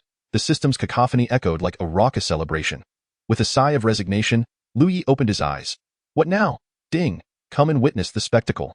I'm not particularly inclined to watch. Ding. You've just broken through to the... You have centuries, even millennia ahead for cultivation. Such a spectacle is rare, so hurry and take a look. Having transformed from the to a system, it had become rather restless during its period of desirelessness, now bursting with enthusiasm for the unfolding drama. Feel free to watch it yourself. I have cultivation to attend to. Ding. How can that be? When you're at home watching a game, do you prefer solitude? Indeed. Ding. Join in and watch together. I won't take no for an answer. Lu Yi found himself beleaguered by the relentless system. It would inevitably lead him back to the shimmering veil of light unfurled before him. Ding! They haven't gathered yet. I'll split the scene into two. You could only laugh helplessly at the absurdity of it all. This fellow even knew how to frame a shot. Thus, the white light curtains split into two segments. One segment focused on Yu Hongling, while the other was directed towards Fei Lei Mountain. Yu Hongling was hastening towards Fei Lei Mountain, where the demons and monsters were industriously arranging their formations. Lu Yi observed this scene with an unruffled heart, even feeling an urge to laugh. Why? Because this unfolding drama resembled a darkly humorous theatrical performance. She believed she was racing towards love, unaware that she was actually hurtling towards death. Love and death. The formation had transformed. It was now a combination of the 8 Wastelands Locking Killing Formation and the Blood Demon Refining Heaven Formation. This time, it was the Divine Cloud Inducing Thunder Formation alongside the 8 Wastelands Locking Killing Formation. Indeed, last time in the Silent Forest, the conditions were not as favorable as those at Fei Lei Mountain. Moreover, it possessed the Heavenly Demon Illusion Formation. Yi comprehended in her previous life. Yu Hongling's strength was rather lacking, so her mere appearance could lead to her capture. And once she was seized, no matter how perilous the path ahead, Lu Yi would charge forth. Yes, in her past life, because Lu Yi was the foremost genius of the human race. Using Feng Wuxia to lure Yu Hongling, the true objective was Lu Yi herself die in this life. Without Lu Yi, Yu Hongling had ascended to become the foremost genius of the human race, her own strength immensely formidable. If the glaring formation stood there, and Feng Wuxia happened to be not as crucial as they imagined, that would spell failure. Concealing with the Heavenly Demon Illusion Formation was just perfect. A smile spread across Lu Ye's face. He was a versatile talent, proficient in alchemy, artifact forging, talisman crafting, and formations. However, Yu Hongling was a combat-oriented talent. How could Yu Hongling escape once ensnared in the formation? Her flying speed was not swift, and her expression suggested she was lost in thought. With nothing else to do, Lu Yi decided to stretch his limbs, executing a set of heavenly sovereign fists that surged with vigor. Of course, it was merely a form without substance. To unleash even a fraction of the true might of the heavenly sovereign fist would be an extraordinary feat. He had barely employed any strength when defeating Yang Wufang. Ding ding ding, it's getting closer. Host, hurry and look. Lu Yi returned to the light curtain. It's this moment. Yu Hongling had already spotted Fei Lei Mountain, which was shrouded in mist, the sky cloaked in dark clouds, and a continuous drizzle falling incessantly. How did Feng Wuxia end up in this place? On such a rainy day, the likelihood of the Fei Lei Shijing Mountain appearing was considerably heightened. However, considering that the demon and monster clans generally despised heavenly thunder, and were not particularly fond of the sound of thunder, Feng Wuxia hiding here seemed relatively safe, which reassured her. But where was he? Yu Hongling glanced around, yet did not catch sight of Feng Wuxia's figure. She took out a magical conch to establish contact. While attempting to reach out, she ascended Fei Lei Mountain. This was also a treasure-laden sight. One of her formidable seals was the Heavenly Thunder Seal. If a being could face heavenly thunder without fear, they could indeed become an ultimate powerhouse. Ascending further, suddenly, Yu Hongling halted in her tracks. A faint sense of danger enveloped her heart, and her complexion changed as she instinctively prepared to retreat. Get inside. A thunderous roar reverberated. A giant figure materialized before Yu Hongling, holding a purple gold copper pillar larger than her, and fiercely struck down towards her. With this blow, one could witness the giant unleashing a terrifying force, blood erupting from its body. Yu Hongling's countenance shifted drastically. Chapter 044. Take your time to watch. Boom! A tremendous roar reverberated throughout the flying Thunder Mountain, surpassing even the sound of thunder itself. Although Yu Hongling promptly unleashed the mountain-crushing seal from the fearless divine mark, she was still sent soaring by the giant's full-force strike. The giant was enveloped in a swirling mist of blood, and the terrifying force of their collision shattered his bones. causing blood vessels to burst under immense pressure, splattering flesh and blood in all directions. Yet, the objective was achieved. Yu Hongling entered the mist, and in the next instant, the fog twisted and billowed, weaving together beams of light as three grand formations erupted simultaneously. The Heavenly Demon Illusion Array, the Divine Sky Lightning Array, and the 8 Desolations Locking Killing Array. Ha ha ha. Countless boisterous laughs echoed from all directions, filling the mist with mirth. Figures emerged from the fog, their faces alight with ecstatic expressions, gazing greedily at Yu Hongling. They had truly lured her here, all alone. I could hardly fathom that the peerless combatant, Yu Hongling, could be so naive. Heh heh heh, she is not naive. In the words of humanity, this is called being loyal and righteous. A top-tier human powerhouse, infatuated with a mere pretty boy of our demon clan. Yu Hongling, am I not fiercer than Feng Wuxia? He was still speaking with a lascivious grin when suddenly, his body was forcefully hurled away, leaving a deep imprint in the ground as if it would pierce through him. Silence, came the cold voice of the little Dragon King. Yu Hongling's eyes widened in shock. The sudden turn of events left her in an indescribable state of astonishment. How could this be? How could this happen? Was this a trap? Had Feng Wuxia used a message to ensnare her in this scheme? Why was this occurring? She could not accept it, could not comprehend it. She had clearly expressed her intentions to Feng Wuxia, stating that as long as he diligently practiced, they could fight the world together in the future. For her, such words were akin to a confession. She refused to believe that Feng Wuxia could not understand. Yet, why would Feng Wuxia act in such a manner? What was his purpose? What significance did this hold?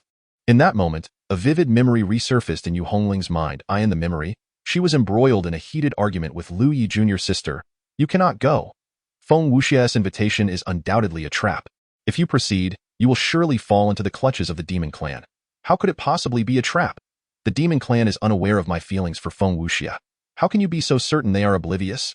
Your strength is lacking, and Feng Wuxia is being hunted. Why should he send you for rescue? Just because I am weak, does that mean the demon clan would specifically target me, because their ultimate goal is you? Ha ha ha, senior brother, stop jesting. Would the demon clan be so cunning as to first have Feng Wuxia lure me, only for me to lead you into their trap? Impossible. You are overthinking this and misjudging Feng Wuxia. Many alien races have been cornered by our human clan.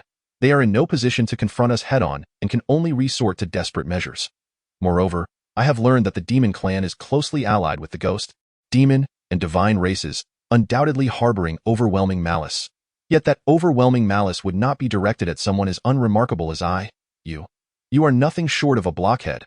Regardless, I am determined to go. I must rescue Feng Wuxia. Absolutely not. I will go, no matter what. You cannot go. I will not allow it. Senior brother, you are merely envious of Feng Wuxia. You shall not go. If you prevent me from going, I will perish before your very eyes. Yu Hongling sighed softly. Her countenance grew serene. During battle, she forbade herself from experiencing any intense emotional fluctuations. Every emotional upheaval posed the greatest threat to the fight. Yet, she sought to maintain her composure. While the enemy had other intentions. Yu Hongling, would you care to meet Feng Wuxia? Asked the little Dragon King. Perhaps it was her unwillingness to accept defeat, but Yu Hongling nodded. Yes, let us meet. Feng Wuxia was brought forth, bloodied and battered, with bruises marring his face and multiple bones broken. The little Dragon King, increasingly displeased with the situation, had taken it upon himself to beat him further, as Yu Hongling beheld the current state of Feng Wuxia. To her astonishment, she felt no emotional fluctuations. There was no sadness, no hatred, no pain. Reduced to such a state, Yu Hongling struggled to cling to a sliver of hope. The little Dragon King chuckled. Do not misunderstand. His current condition is not due to our coercion to lure you here. It is solely because he voluntarily claimed to know you and offered to assist us in eliminating you. I detest such vile behavior, which is why he now finds himself in this state. The little Dragon King's words extinguished Yu Hongling's remaining hopes. It is all your fault. Before Yu Hongling could inquire further, Feng Wuxia suddenly erupted in a fit of despairing rage. It is all your fault. How many times have I told you? I said I would seek refuge with you. You are undeniably strong. You possess the ability to protect me, so why do you refuse? Do you have any idea what torments I have endured here? If you had allowed me to follow you earlier, none of this would have transpired. If you care for me, then let me accompany you. Protect me. You neither protect me nor assist me, and even when I speak 100 words to you, you respond with silence. What kind of affection is this? You are nothing but a wretched woman. Yu Hongling. He'll protect him? She suddenly laughed. Feng Wuxia. To think he expects her to protect him? After such a long existence, she had always relied on her senior brother for protection, turning to him in times of trouble, for he was always capable of resolving her dilemmas. Now, there was someone who believed she deserved death simply for not safeguarding him. "Do not kill Feng Wuxia. Spare him for me." Yu Hongling's voice turned frigid. She spread her arms and legs, adopting a stance of defiance.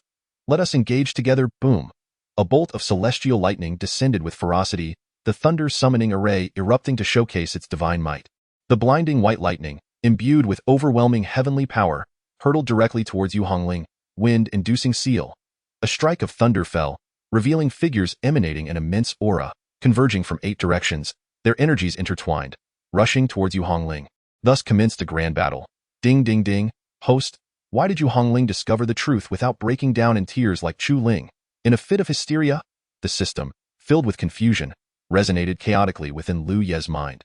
Lu Yi fell into a brief silence before responding. That is because she has yet to find herself in a dire predicament. Yu Hongling's emotions have always flowed like water. In the past, I was the dam, and when the dam broke, hatred surged like a flood. Now, with battle as the barrier, when the barrier collapses, regret floods, and like a deluge. One must observe slowly and carefully. Chapter 045. Blood Battle. Fierce combat. Indeed, the consecutive battles have allowed her to merge more harmoniously with the fearless seal. It is evident that the efforts made in the early stages of cultivation far outweigh the compensations made in the later stages. Lu Yi watched Yu Hongling's combat and offered his critique. Ding ding ding. The system emitted a discontented clanging sound. The purpose of showing you this battle was to elicit a sense of emotional revenge. How could you be commenting on the importance of early-stage cultivation? Do you not wish to gain further enlightenment? Just as the system entertained this thought, it noticed Lu Yi closing his eyes. A tremendous pulling force emanating from his being, drawing all surrounding spiritual energy into himself. With a resounding roar, Lu Ye's aura surged once more, breaking through to the 9th layer of the infant stage. He had truly attained enlightenment. At this moment, even the system could not help but harbor a deeper disdain for those women. The more indifferent Lu Yi appeared, the more it indicated that at some point, he had been profoundly wounded. To take up, and then to let go. Such simple words require immense suffering and painful struggle. Kill.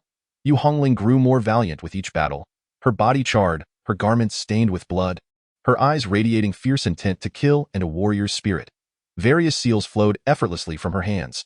The fearless seal, mountain-crushing seal, wind-calling seal, spirit-nourishing seal, rebirth seal, strength seal, divine light seal. All 81 seals had been cultivated to completion, enabling a practitioner to transform into a flawless monster. Although Yu Hongling's current strength was insufficient to unleash all 81 fearless seals, or even half of them, it was more than adequate for battles of this caliber. Boom! A celestial prodigy was sent flying, his chest caving in painfully. Yet, strands of light entwined around this celestial being, rapidly restoring his collapsed chest. In just a few brief seconds, he let out an enraged roar and rejoined the fray. This is the terrifying aspect of the 8 Desolations lock-kill formation. 8 directions, united as one. The lethal damage that should have been fatal was partially borne by others, allowing for swift recovery, enabling a relentless re-entry into combat, effectively locking and killing the enemies within the formation. Yu Hongling understood that this could not continue indefinitely. She activated a secret technique. Fearless Divine Body.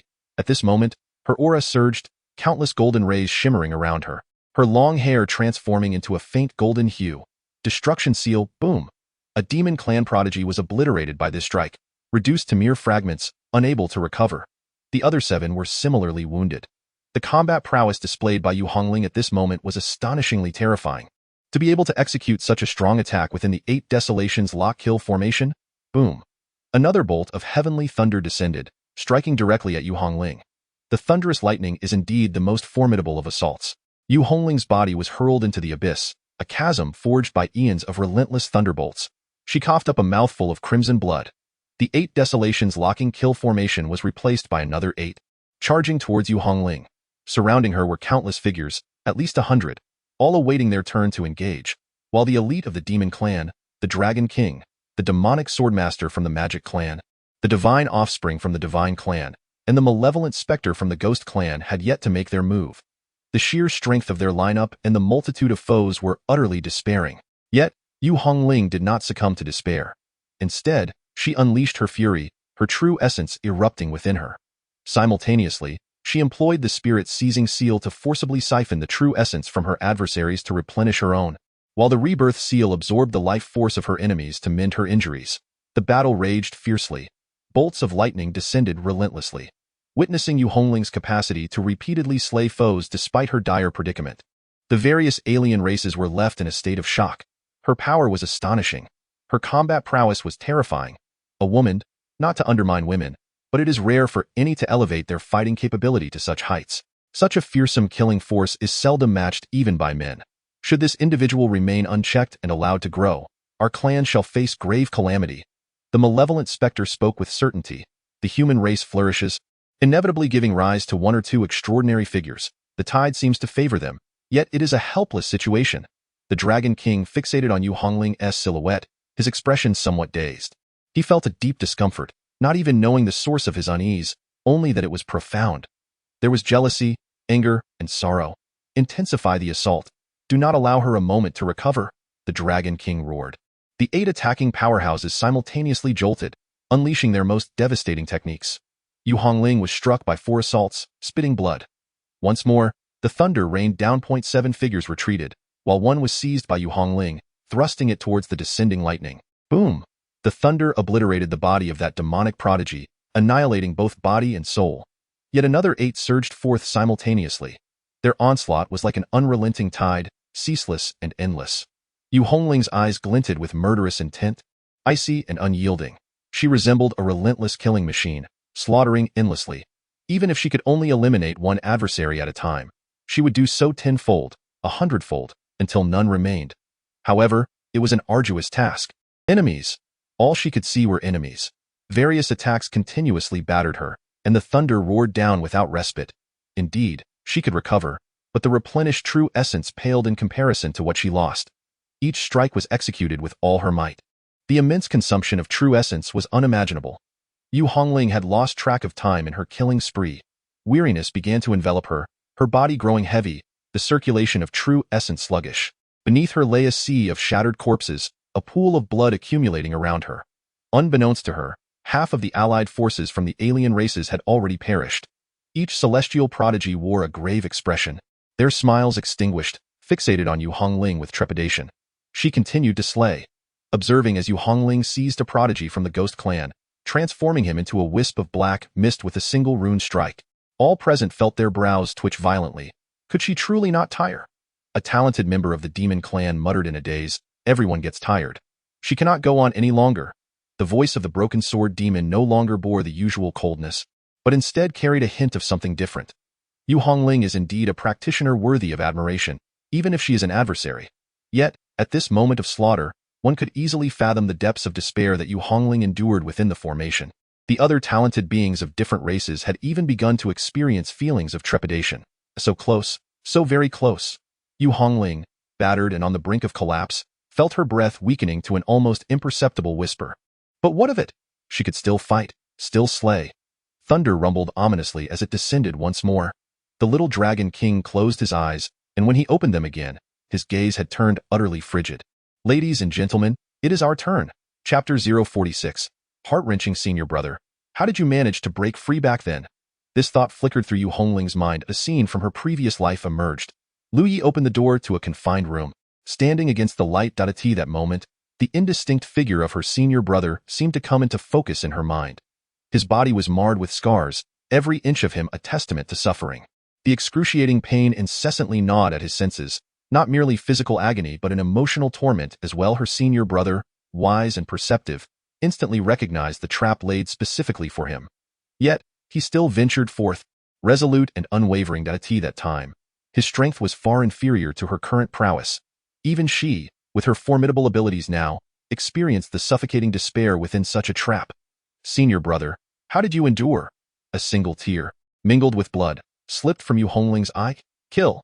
The dragon claw clenched into a fist, radiating a bloody crimson light, and struck Yu Hongling's abdomen with a resounding blow. Boom! Yu Hongling was sent flying, crashing heavily against the stone wall, blood spilling from her mouth. The Insha ghost let out a piercing shriek, its soul force manifesting as a heavenly blade that cleaved into Yu Hongling's consciousness, causing her to convulse in agony. The demon sword flickered with a ghostly light, erupting in a flash as its blade surged toward Yu Hongling's heart, drawing ever closer. The heart of the broken sword demon raced wildly. He was about to slay such a prodigy. Thud! The blade's advance abruptly halted. A bloodied yet remarkably beautiful hand had forcibly grasped the demon sword. Yu Hongling's face twisted into a grimace. You think yourself worthy to kill me? Star Shatter Seal.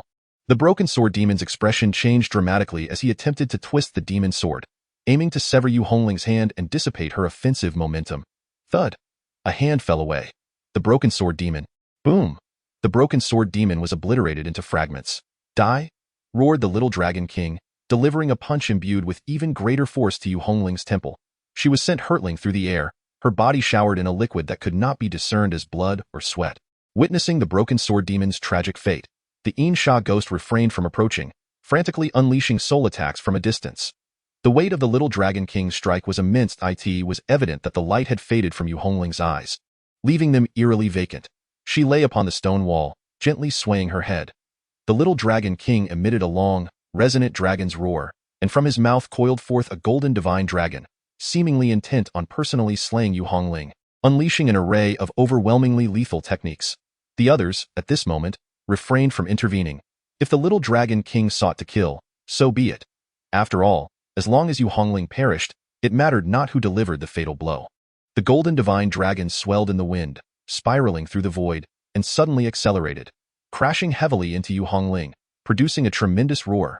The golden light erupted violently, then, a bolt of heavenly lightning struck down, combining to forge the most terrifying assault. Yu Hongling lay prostrate on the ground, her body charred black, emitting acrid smoke and an unbearable stench of burnt flesh. Her breath had grown exceedingly faint. At last, it seemed she was to meet her end. The expression on the little dragon king's face was peculiar as he strode towards Yu Hongling in her next life.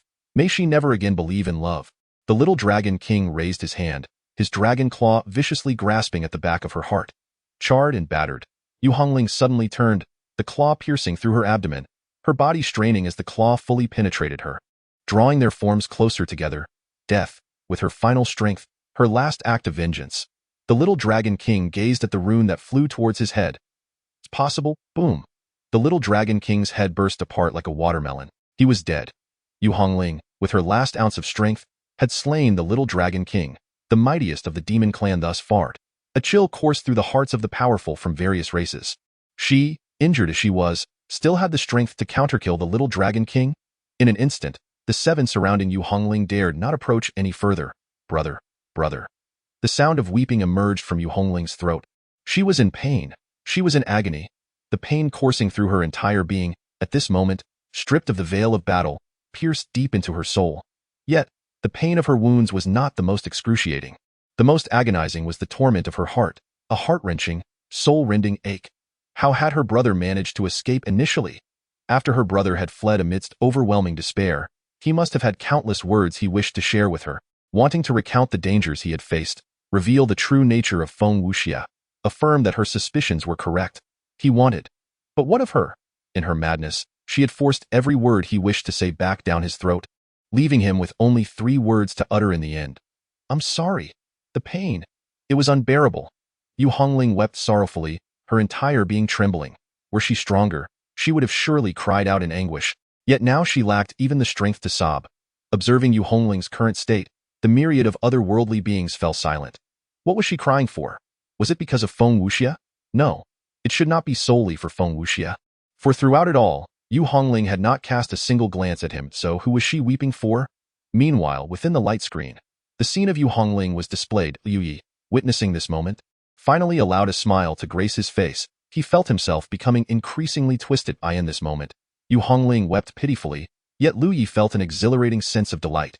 Now you realize your tears? Did you not acquire the love you have longed for day and night? What is the cause of your sorrow? Ding ding ding. The system buzzed excitedly in Liu Ye's mind, echoing incessantly, equally elated. Bursting with joy, Liu Yi surmised that this time, Yu Hongling would surely perish. He had once found himself unable to escape.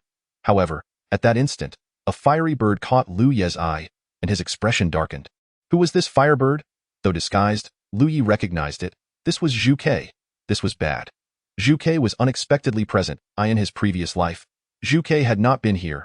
A multitude of otherworldly beings gazed skyward. Never mind why she weeps. It no longer matters. Attack, boom. Another bolt of heavenly lightning surged forth, a brilliant white thunderbolt descending from above. striking fiercely towards the weeping Yu Hongling. At that moment, a firebird concealed among the many demon clans sighed helplessly upon witnessing the scene. With a swift turn, the ordinary firebird transformed into the majestic Zhuke. A torrent of flames surged toward the heavenly lightning. Boom! The flames erupted alongside the thunder, creating a cataclysmic explosion. A cry of the phoenix resonated through the heavens. As the colossal firebird split into six, simultaneously charging towards the six otherworldly beings surrounding Yu Hongling. The intensity of the flames was utterly terrifying. The six otherworldly beings gasped in shock, employing every means to defend themselves. Boom, boom, boom. A cascade of explosive sounds reverberated, as a rain of fire erupted across the sky. A figure, swift as a meteor, plunged into the flames, seizing Yu Hongling and racing towards the perimeter of the formation. Initially, I didn't wish to intervene, but your crying is simply too unsightly. Upon witnessing this scene, Lu Yi nearly smashed the light screen with a stone. The moment he saw Zhu Chue's figure, he sensed impending doom. To his astonishment, she truly intervened to rescue Yu Hongling. Damn it, if Yu Hongling survives, won't she relentlessly seek to apologize to me? Is this never-ending? Trap Zhuke, eliminate them both. Give it your all. Chapter 047. The First Life of Zhuke. In her past life, she was the Phoenix Demon Emperor. This title perplexed many, for who in the 9 heavens did not know the name? The 9 lives Celestial Sovereign had ruthlessly slaughtered the demon clan, harboring an intense loathing for them.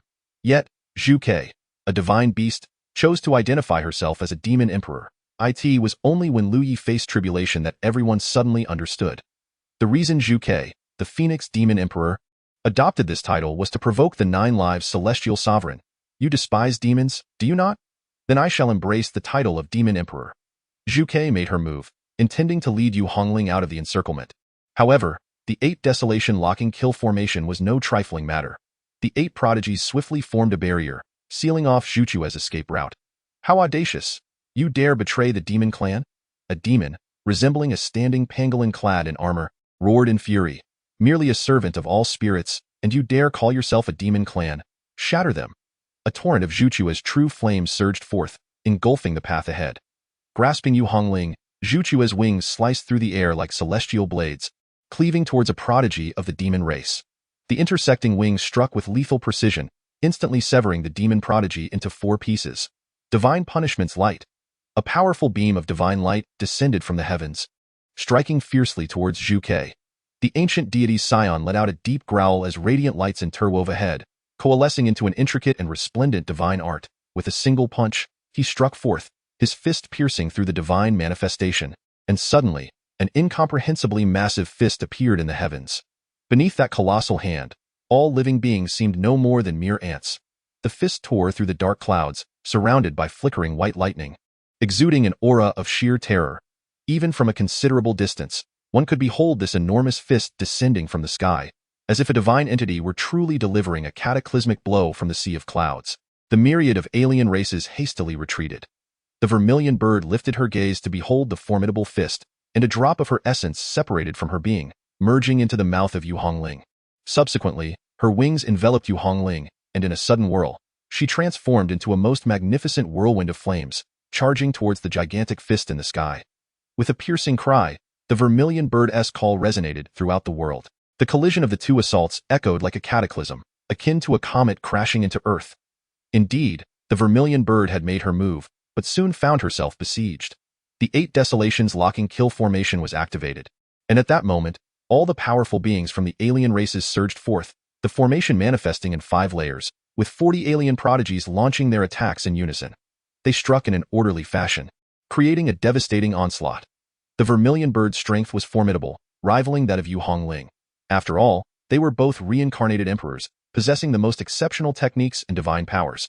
Although Yu Hongling had previously weakened 1 tier due to the condensation of her heavenly elixir, her combat prowess made the difference negligible. It was astonishing that such a prodigy existed among the demon race, and even more so, that she was aligned with the human faction. An irate member of the demon race could not contain their expletives. Feeling as though the world had turned surreal, a pristine vermilion bird was overwhelmingly powerful. Her wings transformed into blazing celestial blades, with her true flames burning intensely. Yu Hongling, shielded by the vermilion bird, fought with all her might, willing to slay an enemy at any cost, even if it meant sustaining injuries herself. The faces of the encircling prodigies darkened at that moment. The death toll was staggering. So many prodigies had perished in this conflict, and the price paid to encircle Yu Hongling was steep.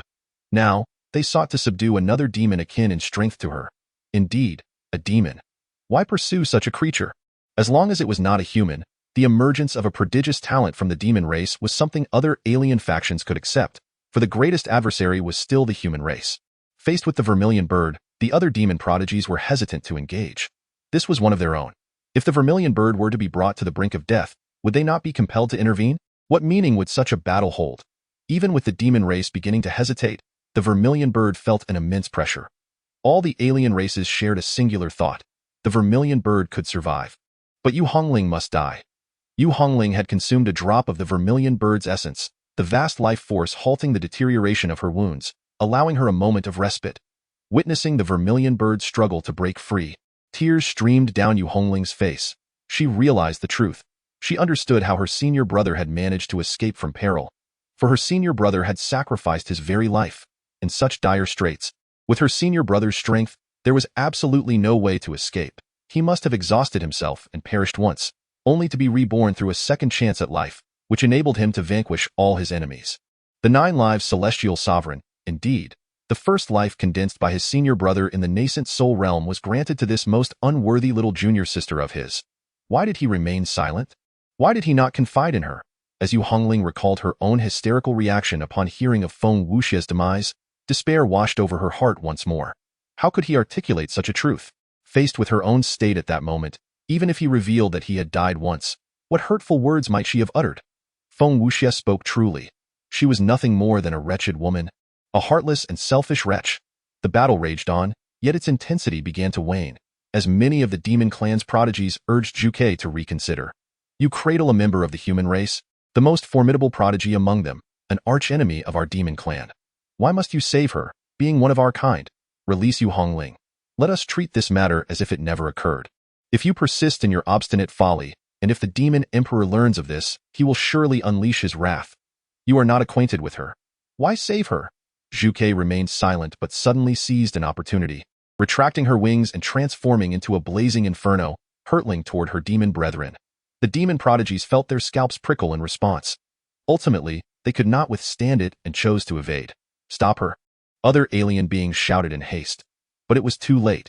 The fireball surged forth, propelling the demons aside, enduring multiple formidable spells, and finally breaking free from the constraints of the 8 desolations locking killing formation.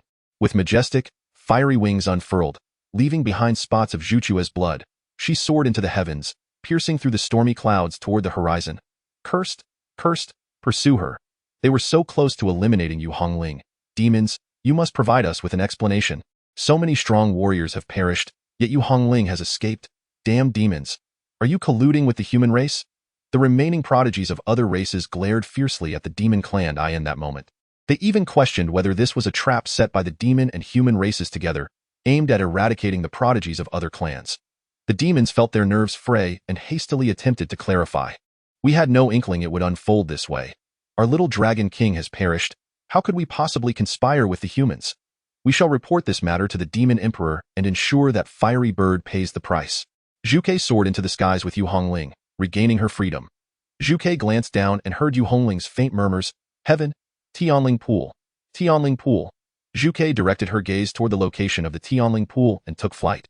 The Tianling Pool could indeed aid Yu Hongling in her recovery. It was an excellent place. Chapter 048. Zhuchua's hatred. Ding ding ding. Dog host, they have arrived. The Tianling Pool, a picturesque landscape. After letting out a bellow, the system promptly closed the light screen. IT was somewhat exhilarated, for witnessing events from afar through the projection was nowhere near as vivid or delightful as being present on site. You even partake in my melon? Lu Yi raised an eyebrow and inquired. Ding, yours is the most fragrant and sweetest. Lu Yi, TOC, or not to see, this is a question worthy of contemplation. As the moonlit crimson lotus arrived, it was likely to be yet another scene of weeping, heartache, and regret for past decisions. IT should not differ much from that of Chu Ling. Never mind. The heavenly spirit pool indeed serves as an apt sanctuary for cultivation, and at this moment, he felt disinclined to relocate. Just as the system had proclaimed, the path of the great Tao is long and winding. It is not solely about relentless cultivation. Occasionally, exploring different vistas can be a form of cultivation in itself. With this thought, Lu Yi closed his eyes. The proximity to the realm of refining void was ever increasing, and the restrictions of the ancient battlefield of talented individuals would soon be further lifted, allowing the second wave of prodigies under 50 years of age to descend. After a short while, the ancient battlefield would be entirely unsealed, welcoming all prodigies under the age of 100, marking the onset of the greatest commotion. What rank would he achieve on the eternal prodigy ranking with a single punch? Before long, a wave of intense heat surged forth, rapidly approaching from the horizon. The phoenix's keen eyes instantly discerned Lu Ye's figure, causing her heart to tremble. It was him. A myriad of emotions entwined within the phoenix. Her initial encounter with Lu Yi was when he saved her. The monarch of all spirits had sent individuals to hunt her down, seeking to acquire the true blood of the phoenix. Lu Yi rescued her. As she was gravely injured, her strength diminished to near nothingness. He kept her close, treating her as a cherished pet. Eventually, she escaped his grasp, and although many demon clans pursued her, the phoenix always believed that the root of the demon's plight lay with the ambitious demon monarchs, with the monarch of all spirits being the most despicable among them. Demons, too, could be classified as good or evil. Had it not been for the monarch of all spirits leading the demon race down a dark path, they would not have become what they were. Later, she was rescued by Lu Yi once more. By that time, Lu Yi had become entirely opposed to the demon race, emerging as a formidable adversary of the monarch of all spirits. A cataclysmic battle erupted between the demon and human races, resulting in casualties that were beyond comprehension. Eventually, Lu Yi succeeded in slaying the monarch of all spirits, yet the conflict did not cease. Perhaps it could no longer even be referred to as a war, but rather a massacre. Lu Yi asserted that the monarch of all spirits had not perished completely, but had transformed into countless demons, each one embodying both itself and the monarch. Thus, he embarked on a killing spree, a frenzied rampage, a slaughter that left the heavens trembling with fear. The phoenix was engulfed in despair. She believed in Lu Yi, convinced he was justified, even if it was painful. Yet, compared to the threat posed by the monarch of all spirits, this act of cutting off a limb to cure poison was an unavoidable choice. However, the crux of the matter lay in the fact that she later obtained the complete text of the myriad spirits' blood transformation demon scripture. The methods contained within were far removed from Lu Ye's claims that the monarch had transformed into millions. All of it was a fabrication spun by Lu Yi. This was the reason for the phoenix's animosity towards him. Lu Ye's words were untrustworthy. What she had discovered herself was the ultimate truth. The phoenix summoned a searing wind, gently lowering the moonlit crimson lotus. Lu Ye's gaze remained calm as he fixed his eyes upon the lotus. The current state of the moonlit crimson lotus was truly dire. Its abdomen bore a gaping wound. An arm lay shattered, and its body was riddled with numerous injuries, far exceeding mere dozens. Senior brother. Senior brother. The moonlit crimson lotus struggled to move, positioning itself into a kneeling posture at the edge of the heavenly spirit pool. I was wrong. Hong Ling acknowledges her errors. It is I who was in the wrong. Yu Hongling wept with profound sorrow, her forehead pressed against the earth by the riverbank, her body trembling uncontrollably. Upon hearing her cries, Lu Ye's face broke into a faint smile, a perverse pleasure blossoming within his heart. Lu Yi, in truth, understood his own thoughts well enough. In his previous life, he believed he had someone to protect and love by his side. These were the motivations that drove him to become an unparalleled force. However, after experiencing such a profound betrayal, he contemplated the notion of annihilating all 8 women. But then what? Alone in the world, unencumbered, he questioned whether he truly possessed the willpower to reach the end and behold the scenery of the summit. It was also possible that, along the arduous path to greatness, he might suddenly feel indifferent, finding it all meaningless. That would be the true torment of the heart. Yet, how splendid was the present! He continued his cultivation, not only to leave these women behind, but also to witness their fates. With these 2 aspirations as his support and motivation, Lu Yi could incessantly elevate himself. Perhaps, at some juncture, he might experience a moment of release, transcending betrayal to discover a new life, a fresh beginning. At the very least, that was not within his reach at this moment. Senior brother, will you forgive me? She implored. I know you cherish me the most. Just consider it my moment of childishness. I promise I will never err again, and I will obediently listen to you and trust you. Senior brother, please forgive me this last time. You have been tolerant of me before. You can be so once more, can't you? Yu Hongling's voice brimmed with a poignant vulnerability. She harbored a fantasy that her senior brother might still forgive her as he had in the past. Lu Yi had initially intended to tease her, yet he suddenly found it all rather dull. Thus, he turned his gaze towards Zhu Ke. Zhu Ke instinctively took a step back, then quickly realized that there was nothing to retreat from. She returned to her previous position. What poison did you inflict upon me in your past life? Lu Yi inquired. Zhu Ke was momentarily taken aback. Even after reincarnation, why question the past? Did he wish to rekindle some connection through the events of their former lives? How absurd! The poison I administered was exceedingly malevolent. Did you not desire slaughter? After you mercilessly extinguished so many of my kind, I bestowed upon you the slaughter lotus heart, allowing you to indulge in your bloodlust. What do you think of that? Zhu Ke replied with a somewhat sinister expression. Slaughter lotus heart? Lu Ye's countenance stiffened. Very well, very well. Indeed, you are all adept at this game. The slaughter lotus heart was the core of the slaughter lotus, a treasure of the Azura imperial clan, once wielded by the Azura god emperor, possessing the means to command the slaughter of the world. This artifact bore no poison. It merely incited murderous intent, and a powerful one at that. Consequently, once the slaughter lotus heart began to exert its influence, one's bloodthirst would reach its zenith, even to the point of losing control. Having received the answer he sought, Lu Yi spoke, Begone, from this moment forth, do not appear before me again, and I shall forgive you. This was directed at Yu Hongling. Senior brother. Lu Yi raised his gaze, and a sword aura surged forth in an instant. Zhu Ke, alarmed, swiftly pulled Yu Hongling aside. The sword aura left deep marks upon the ground.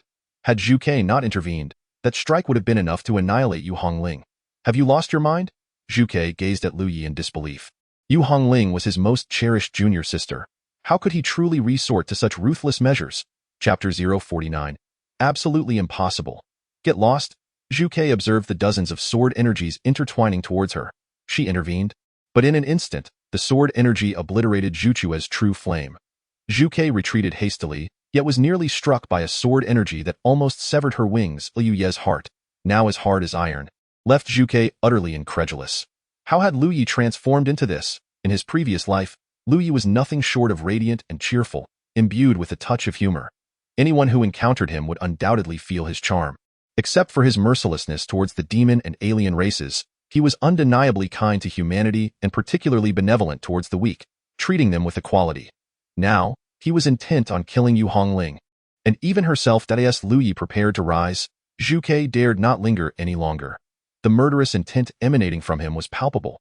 If she left Yu Hongling behind, the latter would undoubtedly perish. Their figures vanished. Lu Yi did not pursue. Instead, he settled back into a meditative posture, his body not yet fully recovered. Yu Hongling had also resolved her own matters. Lu Yi felt a sense of relief wash over him.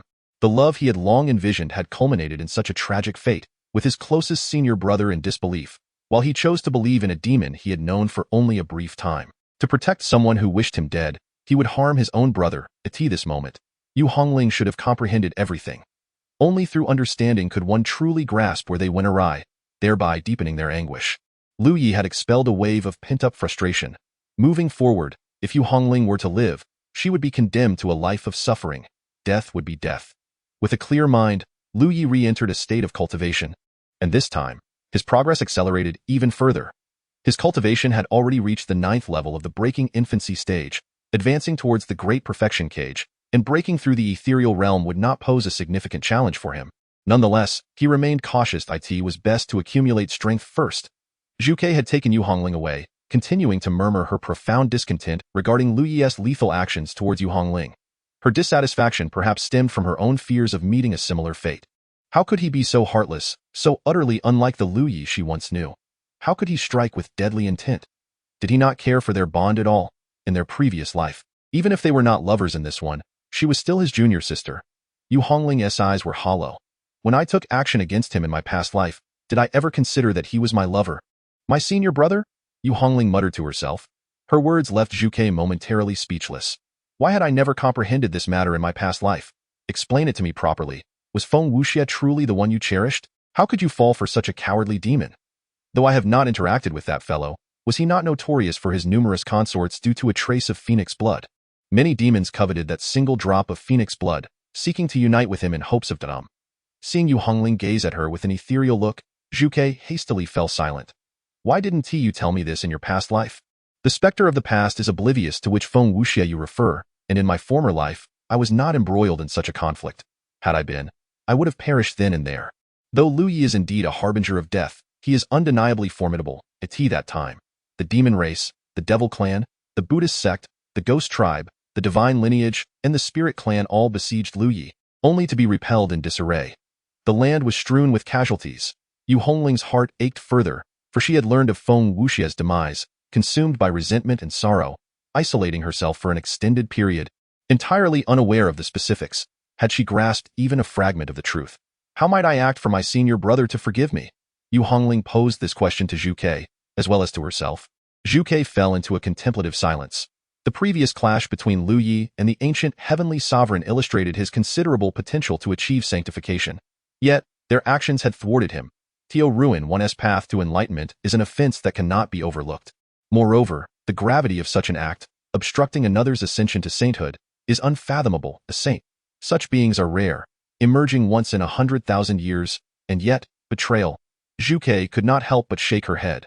Were such a betrayal to befall her, she would have made it her foremost priority to eliminate the traitors upon her rebirth, a testament to her remarkable patience. Witnessing Zhu Chue's reaction, Yu Hongling coughed up a mouthful of blood, her expression darkening. Zhu Ke hastily attended to Yu Hongling's injuries. Chu Ling was mistaken, and so was I. How absurdly ludicrous our errors are, Zhu Ke. Is it possible that you have also misunderstood my senior brother? Impossible. Zhu Chue's response was vehement.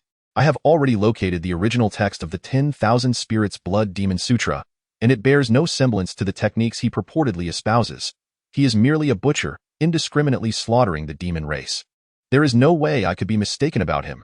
Zhu Chue's voice rose significantly. Yu Hongling refrained from further rebuttal, sinking into silence. Zhu Ke took a moment to compose herself, letting out a gentle sigh. Enough of this, do not dwell on it too much. You must first recover from your injuries. Only by restoring yourself can you hope to seek Lu Ye's forgiveness. Yu Hongling nodded earnestly, beginning the arduous process of healing. However, the severity of her wounds made it clear that returning to her peak condition would not be a trivial endeavor. Zhu Ke gazed skyward, the echoes of Yu Hongling's words reverberating in her mind. Had she truly misunderstood Lu Yi? Impossible. Such a notion was utterly unfathomable. On another front, the news of Yu Hongling single-handedly striking down over half of the foreign prodigies amidst their siege, only to be rescued by a demon, spread like wildfire across the battlefield of the illustrious. Every individual who heard this news stood frozen in disbelief. The infinite heavenly sovereign, surely their ears must be deceiving them. How could this be? Yu Hongling had claimed to have matters to attend to, yet she charged alone into the fray against the alien forces, emerging victorious with such astounding accomplishments. Truly, she is worthy of the title of the new generation's foremost war god of humanity. Astonishingly fierce. This is intolerable, Feng Longxiang bellowed. Gather everyone. I command you all to assemble. Damn it, the demon race, the devil clan, the divine lineage, the ghost tribe. This is outrageous. The human race's prodigies, filled with fervor, began to unleash their wrath upon the alien tribes with fierce cries of vengeance. The actions of these extraterrestrial beings had indeed provoked the ire of many. In an instant, the ancient battlefield of the prodigies descended into further chaos. Upon hearing the news, the Buddhist sect pondered briefly before one of their disciples let out a furious roar, declaring that the alien tribes had overstepped their bounds. Though we often find solace in the ancient teachings, we are nonetheless part of the human race. Fellow disciples, stand united to eradicate the demons of the alien tribes. Amitabha. As the situation unfolded, days slipped by. Finally, with a resounding boom, the 4th to 6th levels of the ancient battlefield for prodigies were unlocked. Lui opened his eyes. Chapter 050. Such impatient strands of morning mist danced with the light of dawn, an immense pressure weighing down as if the heavens were collapsing, and the laws of nature lay subdued. Above the 3rd level of the ancient battlefield, clouds dispersed, revealing an expansive sky, a sight of boundless grandeur. The spaces of the 4th, 5th, and 6th levels were now accessible. This time, all prodigies under the age of 50 were permitted to enter the ancient battlefield. Lui rose, having sat for too long. He felt the need to stretch. Now was the moment to hunt a demon.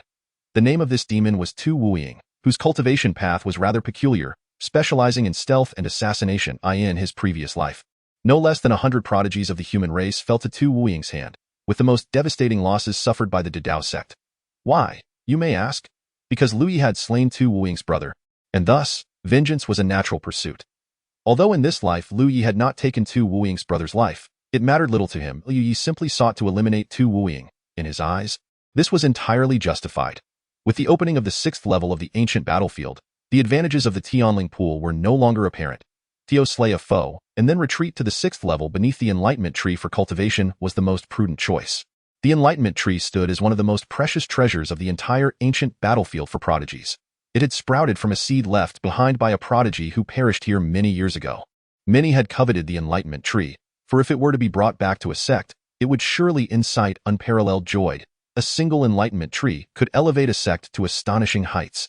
However, it was not easily obtainable. Beneath the enlightenment tree, many prodigies were engaged in deep contemplation, and thus the tree bore their marks, evolving its divine powers, allowing these prodigies to manifest once more, akin to a minor cataclysm of ages past.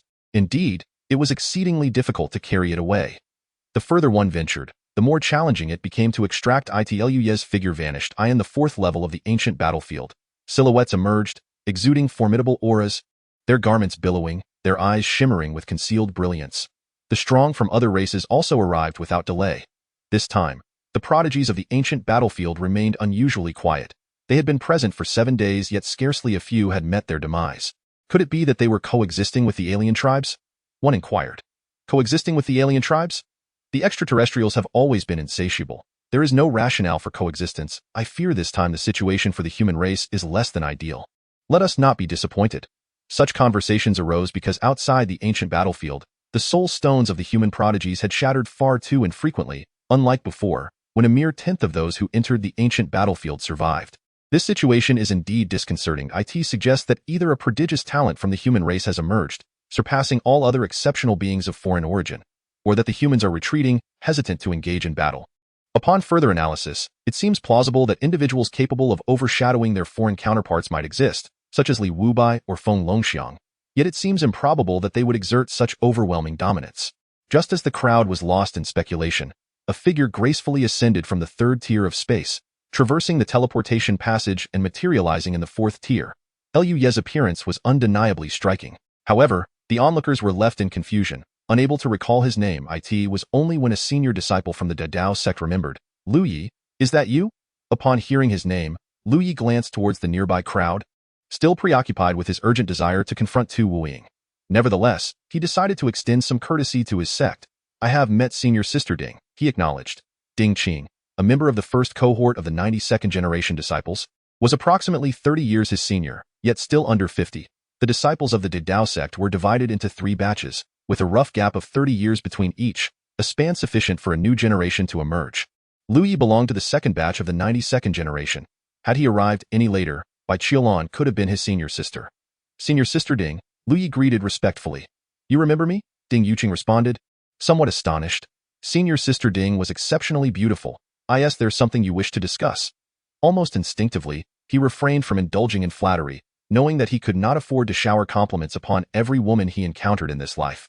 A hint of amusement danced across Ding Yuqing's face. She assumed Luye's silence was due to his shyness, clearly indicative of her captivating charm. I merely inquired about the current situation between our human race and the foreign entities below the third tier. She asked in response to your inquiry, Senior Sister. Our sect Yu Hongling possesses unparalleled combat prowess, decisively overpowering the foreign races, thus allowing the human faction to advance with unimpeded momentum, claiming the vast majority of territory within the third tier, and securing an absolute advantage. The mention of Yu Hongling left everyone in bewilderment. Ding Yuqing was aware of Luye's name due to his previous victory in the sect's competition, but the identity of Yu Hongling was a mystery to all. Is Yu Hongling truly that formidable? What of Li Wubai? Inquired a talented disciple from the Taishang sword sect. Li Wubai, Feng Longxiang, and several other exceptional individuals were all fighting alongside Yu Hongling. The assembled seniors were struck with a sense of awe. It appeared that Yu Hongling was indeed formidable, managing to inspire such loyalty from talents like Li Wubai. I recall you were the champion of the sect's competition. If Yu Hongling is so powerful, then surely you must be as well? Ding Yuqing queried. Luye promptly refuted the notion. That was merely due to her allowing me to win. Esteemed seniors, I have pressing matters to attend to. May I take my leave? The dangers in the 4th to 6th tiers are far greater than those below the 3rd tier. Encountering a foreign entity could lead to your demise. Perhaps you should accompany us? Ding Yuqing suggested kindly. There is no need. I bid you farewell, Luye replied, determined to depart. Time has elapsed, and the whereabouts of Tu Wuying remain elusive. Any further delay may render him irretrievable. His presence has vanished. A prodigy from the Mountain and River Treasure Pagoda sect remarked, if we continue with such haste, we may indeed meet our demise. Another added, it is inevitable, my friends. I too must depart in search of my own fortunes. Should the alien races rise in unison against us, we shall unite in our efforts at that time. Farewell, fellow cultivators. Until we meet again. This group then dispersed, each seeking their own opportunities. They would each embark on their individual journeys. And only when the atmosphere grew increasingly tense would they consider banding together for battle. Once their personal quests for treasures had reached a satisfactory conclusion, Liu swiftly maneuvered through the shadows, soon determining the location of the demon clan's teleportation point through the ebb and flow of demonic energy. Due to distance, the human prodigies arrived first, while their alien counterparts would need to wait a while longer before they could enter. Liu settled in to await their arrival. Before long, the demonic energy surged in intensity. Gripping his stone sword, Liu narrowed his eyes. Chapter 051. The Tree of Enlightenment useless, utterly useless. The voices of the demon clan echoed with discontent. They too possessed means to track the vitality of their kin, only to discover the grim fate of the demon clan. The once promising broken sword demon had long since perished, and numerous other demon prodigies had fallen in droves, a sight both shocking and disheartening. However, the tides were about to turn for the demon clan, as this time, they had summoned 3 of their most formidable prodigies. The first was the shadowy Tu Wuing, skilled in delivering lethal strikes. Next was Xingyi, a force of devastation incarnate. Lastly, the son of the demon emperor, Yi. And these 3 foremost prodigies of the demon clan, even if unable to dominate the battlefield, were poised to instill dread in all other factions. The confidence of the demon clan surged, their momentum building, and demonic energy billowed forth. The glory of the demon clan would soon be restored. Yin emerged first from the teleportation portal, stepping onto the ancient battlefield of prodigies. His gaze swept across the expanse, and his eyes fell upon Liu, who stood sword in hand. He paused momentarily. Perplexed. A human? What does this mean? What is this individual doing here? Tu Wuing followed closely behind. Just as Yin prepared to speak, a brilliant flash of sword light erupted instantaneously. Tao Yin, it seemed as though the very fabric of reality had dissolved, leaving only the radiance of the sword. His body quivered, every hair on his being stood on end, and his grip on his weapon faltered. Fast, precise, ruthless. A gentle breeze caressed Yan's hair. Tu Wuing's form split in two. Confusion etched across his features. Who am I? Where am I? What am I doing? No, you don't kill the son of the demon emperor. Instead, you seek to slay me? What grudge do we share? Have we met before? You lie in wait to kill me, and I have only just arrived? In a heartbeat, Tu Wuing was obliterated, and Liu Yi cast a calm glance at Yan, refraining from attacking him, though he could have done so with ease. Liu Yi leisurely departed, vanishing several thousand meters away in the blink of an eye. Large beads of sweat cascaded down Yan's forehead. The moment Liu Yi had looked at him, he felt the specter of death looming perilously close. So close that it felt within reach. The third prodigy of the demon clan materialized, his face initially adorned with an enthusiastic smile, only to be abruptly engulfed by the scent of blood that invaded his nostrils. He cast a glance, his expression akin to one struck by lightning. How did Tu Wuing perish? Xingyi exclaimed in disbelief. What nonsense is this? He was merely a step behind Tu Wuing. Not even 5 seconds had passed before he was transported here. And then Tu Wuing was cleaved in two. Yan's eyes were vacant and dazed, clearly at the brink of questioning existence itself. Yan, how did Tu Wuing die? Could it be that you were the one who killed him? There were no others present, only Yan, and the most probable culprit was indeed Yan himself. But why? What reason could Yan have to slay Tu Wuing, and a human? Yan took a deep breath. Forcibly suppressing the fear and shock within him, he was genuinely terrified. Had that sword been aimed at him, he would undoubtedly meet his demise. If that sword had slain Tu Wuing and then turned upon him, he too would be beyond saving. Humans? Xingyi gasped. Where is he? Yan pointed in the direction Liu Yi had departed. His voice now raspy. I seem to grasp why the demon clan faces such a gruesome fate. One by one, demon prodigies arrive, only to be petrified on the spot. Goodness, in such a brief span. In the presence of the son of the demon emperor, Tu Wuing was slain. A faction of demon prodigies suddenly lifted their heads to gaze at the vortex. Perhaps we should retreat for now. This ancient battlefield of prodigies appears to be fiercer than before. After dispatching Tu Wuing, Liu Yi felt an exhilarating clarity of mind. In his previous life, he was incessantly troubled by this Tu Wuing, especially as one after another of his fellow disciples fell before him. Liu Yi had etched this individual in his memory. Once was not enough. He must slay him again to feel satisfied. That would suffice. From the 4th layer of space, he surged into the 6th layer. He was relatively familiar with this place, deftly circumventing troublesome areas, for many locales held no value for exploration. The middle 3 layers lacked treasures that Liu Yi sought. When the final 3 layers opened, he would procure another artifact, known as the Blood Sea Immaculate Pearl, an essential treasure that represented his second life, aside from his original one, thus constituting his third life. For now, he needed to remain beneath the enlightenment tree, hoping to avoid interruptions. Otherwise, he would have to resort to violence, which would be bothersome. Throughout his life, he had always been kind to others, save for demons, monsters, and deities. Ahead appeared a verdant tree. Liu Yi approached, only to have a phantom obstruct his path. Before a word could be uttered, Liu Yi swung his sword.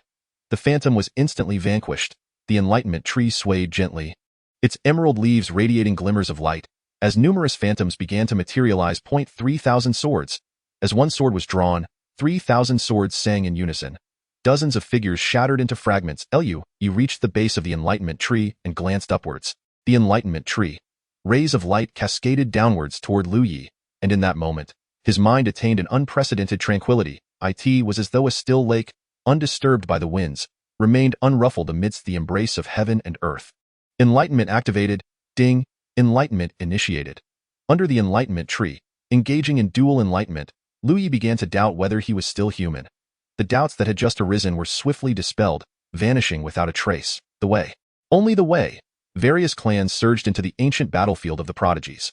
The newcomers possessed formidable strength. The first batch to enter comprised the younger generation disciples, whose abilities fluctuated around the breaking infancy stage, with the stronger among them merely reaching the third or fourth layer of this realm. In contrast, this latest influx included individuals whose weakest members boasted at least the sixth or even seventh layer of breaking infancy prowess. Notably, some powerful figures had already attained the threshold to step into the void refinement stage. Logically speaking, within the first heaven, the harmonious Tao would be considered among the pinnacle of strength. Thus, designating those in the void refinement stage as prodigies seems somewhat inappropriate. However, given that there are 9 heavens, with the first heaven merely serving as a beginning, or perhaps as a form of protection for the weaker, the designation of those in the void refinement stage as prodigies is not entirely unjustified. In the 9 heavens, one can ascend but not descend. This rule was established by the sage of the 9 heavens, who once empathized with the plight of the weak, leading to the creation of the 9 heavens with the explicit stipulation of ascension only. Yet, the sage has since fallen, and formidable forces possess unique methods to briefly descend. As the human race gathered, the newcomers were taken aback to find that the humans had nearly occupied all the major blessed lands in the lower 3 tiers of the battlefield. Wait, what? The new generation is this formidable? Other clan experts struggled to locate their own kin, their frustration palpable. Unity was imperative. The Buddhist disciples, witnessing their fellow monks, though not particularly outstanding, had not suffered grievously, could not help but breathe a sigh of relief. Since there were no significant issues, the Buddhist disciples promptly called out. The Enlightenment Tree. The Buddhist sect must seize the Enlightenment Tree first, and then establish formations to protect that time. Our Buddhist teachings will surely advance by leaps and bounds. Chapter 052. Only the way before the Enlightenment Tree, dozens of monks hurriedly arrived, only to behold a myriad of radiant lights descending, enveloping a single individual. It was serene and tranquil, the person merging with the way and the tree. So soon? The leading monk, Du Zeng, expressed astonishment. Fortunately, there was only one individual present. Du Zeng scrutinized the figure, who appeared remarkably youthful, possessing a strikingly handsome visage with red lips and white teeth. Should he become a novice monk? He would undoubtedly possess a profound connection to the Buddha. My friend, I perceive that this tree holds an affinity with our Buddhist sect. Senior brother, unexpectedly, a Buddhist disciple interrupted Du Zeng's words. This individual was exceptionally powerful. Many disciples of the Buddhist sect had perished at his hands in the Tianling pool. Du Hui hastily interjected. Du Zeng's eyes sparkled with golden light. Are you implying that he harbors enmity towards our sect? There is animosity indeed. Yet his strength is formidable. I fear that if we engage him, we may suffer considerable losses, Du Hui cautioned. Du Zeng immediately chuckled, his laughter warm and imbued with compassion. Junior brother, your perception of his strength is clouded. You are unaware of the powers I possess. Since he bears animosity towards our sect, let us use our Buddhist compassion to sway him. Just watch. He stepped forward, and a surge of golden light erupted behind him, manifesting a colossal Vajra visage, its fierce gaze capable of subduing heaven and earth. Nefarious obstacle, come forth. The roar stirred the sands and leaves, sending dust and debris flying. The momentum akin to a raging tempest, Liu Yi instinctively dug at his ears, feeling as though his very earwax had been shaken loose. The Buddhist sect, once again the Buddhist sect. He opened his eyes, a palpable impatience reflected within them. The Wudao tree was indeed a coveted treasure, attracting numerous factions eager to seize it. Should one approach, he would have to eliminate them, a veritable source of trouble. With a swift movement, he declared, "Dare not disturb my lord's serene cultivation." A delicate yet commanding voice resonated, and a colossal beam of sword light surged forth, stirring the very winds and clouds, slicing towards the disciples of the Buddhist sect. Unfazed, Lu Yi moved with the swiftness of a wraith, darting like lightning amongst the disciples. Golden light erupted continuously, accompanied by the clashing sounds of metal. Upon closer inspection, it appeared as though a dozen indistinct figures of Lu Yi were simultaneously engaging within the throng. While some Buddhist disciples attempted to obstruct him, their artifacts shattered effortlessly. Others could scarcely comprehend Lu Ye's velocity.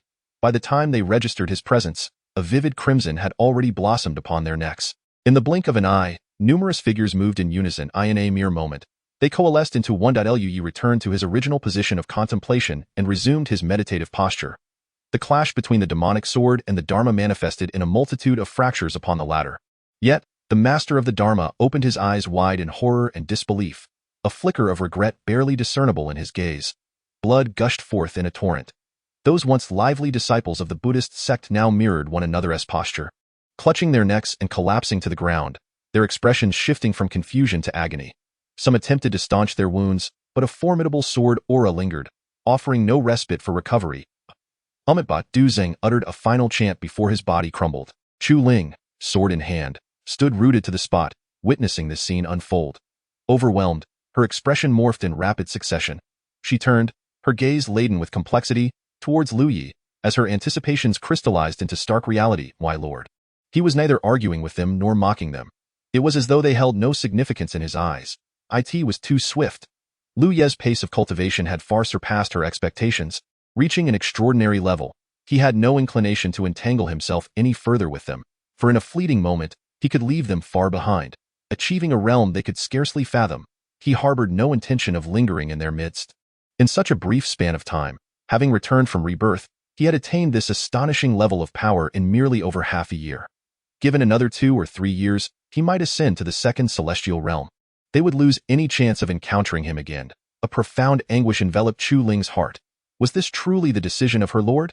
Throughout, he had never engaged in intense conflict with them. Initially, he had harbored murderous intent towards her, but now, when he looked at her, his gaze mirrored that of a stranger. No, it was even less than that. He simply ignored her. Chu Ling fell to her knees, her voice tinged with desperation. My lord. Lu Yi closed his eyes once more within him. No tempest stirred. His infatuation, surrounding himself with 8 women, had been his folly, for which he had paid a commensurate price. Once, when he had just crossed over, he did not aspire to seek out numerous beauties. Familial bonds, friendships, and love were what he yearned for and craved. Yet, along the path he tread, there lay many desiccated bones. Brothers fell in battle, and the esteemed predecessors on the road met their demise. He had once possessed these bonds. In this lifetime, he no longer sought them. He merely wished to gaze upon the summit of the grand path he had never before attained. To wield the power of the world while reveling in the embrace of beauty was but fleeting smoke and mirrors. Only the way remains. Only the way. In Chu Ling's eyes, a blend of anguish and tenacity shone forth. It was only after the events of the Chu sword manor became clear that she realized the depth of Lu Ye's kindness toward her.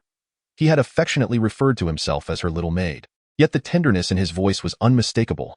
Who in this world would traverse mountains of blades and seas of fire for their maid, safeguarding the path to becoming an emperor? Who would perpetually seek to elicit laughter from their maid, finding joy in her smile, as if he were a child? That genuine happiness now vanished from the young master's visage. Chu Ling clutched her chest, gasping for air. The pain in her heart was so profound that it rendered her breathless. Her gaze fixated on the youth enveloped in myriad radiant feathers, her fists clenched tightly. Young master, I shall accompany you. Wherever you go, I shall follow. I will surely catch up to you. After uttering these words, Chu Ling's head struck the ground thrice with a heavy thud before she rose to depart. She must grow stronger. She would stop at nothing to gain strength. She could not fathom a future where Lu Yi would no longer appear before her, where she would eternally lose the one who loved her most in this world. How could she possibly go on? She lacked Lu Ye's singular devotion to the way. She was navigating her emotional turmoil, grappling with her regrets. Lu Yi paid no heed to Chu Ling's struggles. He was preoccupied with a more pressing matter. He had reached the pinnacle of the broken infant realm, yet he did not feel he had hit his limit. Perhaps he could push this realm further, ascending to the higher tiers of the broken infant realm, perhaps to a dozen or so layers. Onward, onward, for health's sake. Chapter 053. Not yet concluded. In the 4th layer of the ancient battlefield realm, Yu Hongling's injuries were mending swiftly. With 81 fearless divine seals at her disposal, she could attack, defend, recover, and even unleash explosive power. However, regrowing a hand that had been thoroughly severed was no simple feat. It mattered not. Zhu Ke had already departed from her, leaving her uncertain of its whereabouts. She had her own matters to attend to. Her spirits were quite low. The once bright and handsome visage now drooped, lacking vitality, a far cry from the majestic demeanor of one who could conquer the heavens. She felt utterly defeated. Yu Hongling was engulfed in discomfort. She had just glanced back at the past and felt like an utter fool. A monumental imbecile. It was unfathomable how naive she had been to trust so deeply in a member of the demon race, having only known Feng Wuxia for such a short time. She was acutely aware of the kind of person her senior brother was and just how well he treated her. Yet, despite this clarity of his kindness, how could she still cling to the memory of a fleeting white moonlight? Yu Hongling could not help but laugh bitterly, for she found herself fixated on a tarnished and rotted memory of a white moonlight, even as she had ascended to the rank of an emperor. The more the senior brother treats himself well, the more she feels that he does so out of a sense of indebtedness to her. Ha ha ha. The name Feng Wuxia resonates like a chilling wind that rises from the depths of hell, cutting through the very bone. She must find Feng Wuxia. She is determined to subject him to 1,000 cuts, then seek forgiveness from her senior brother, as long as he is willing to pardon her. She would do anything, even if it meant her own demise. Even death does not instill fear in her. Her senior brother is kind-hearted. As long as she continuously expresses her remorse, no, it cannot end there. Her senior brother cherishes her innocent and naive demeanor. A shimmering water veil appears before Yu Hongling, and she gazes at her reflection. A smile gracing her face. No, that smile is not right. She alters her expression. Still not right. Where has her innocence gone? Where is her navet? In that moment, Yu Hongling comes to a profound realization. Her innocence had flourished only because she was enveloped in happiness, thus manifesting her naive appearance. Yet now, such innocence is nowhere to be found. She waves her hand to disperse the water veil, her gaze igniting with a fierce glimmer, tinged with a faint crimson hue. Feng Wuxia, await my vengeance. I shall end your life. Feng Wuxia is in a state of panic. He cannot fathom how the encirclement has devolved into such a spectacle. So many prodigies, so many illustrious figures who were once beyond his reach, and yet none managed to bring about the demise of Yu Hongling. Is it that they are utterly incompetent, or is there another explanation? How could a member of the demon race have come to her rescue? There are names like the Little Dragon King and the Broken Sword Demon, whose reputations are thunderous, yet what transpired was nothing short of humiliating and tragic. It is almost inconceivable that such a renowned assembly could be so ineffectual, possessing only hollow titles. Feng Wuxia is nearly driven to the brink of fury. The demon race has become the target of universal disdain. Why would there be a betrayal from within? Yu Hongling was already at her wits' end. And then emerged a formidable demon who directly rescued her. Moreover, the demon claimed to have no knowledge of the Firebird.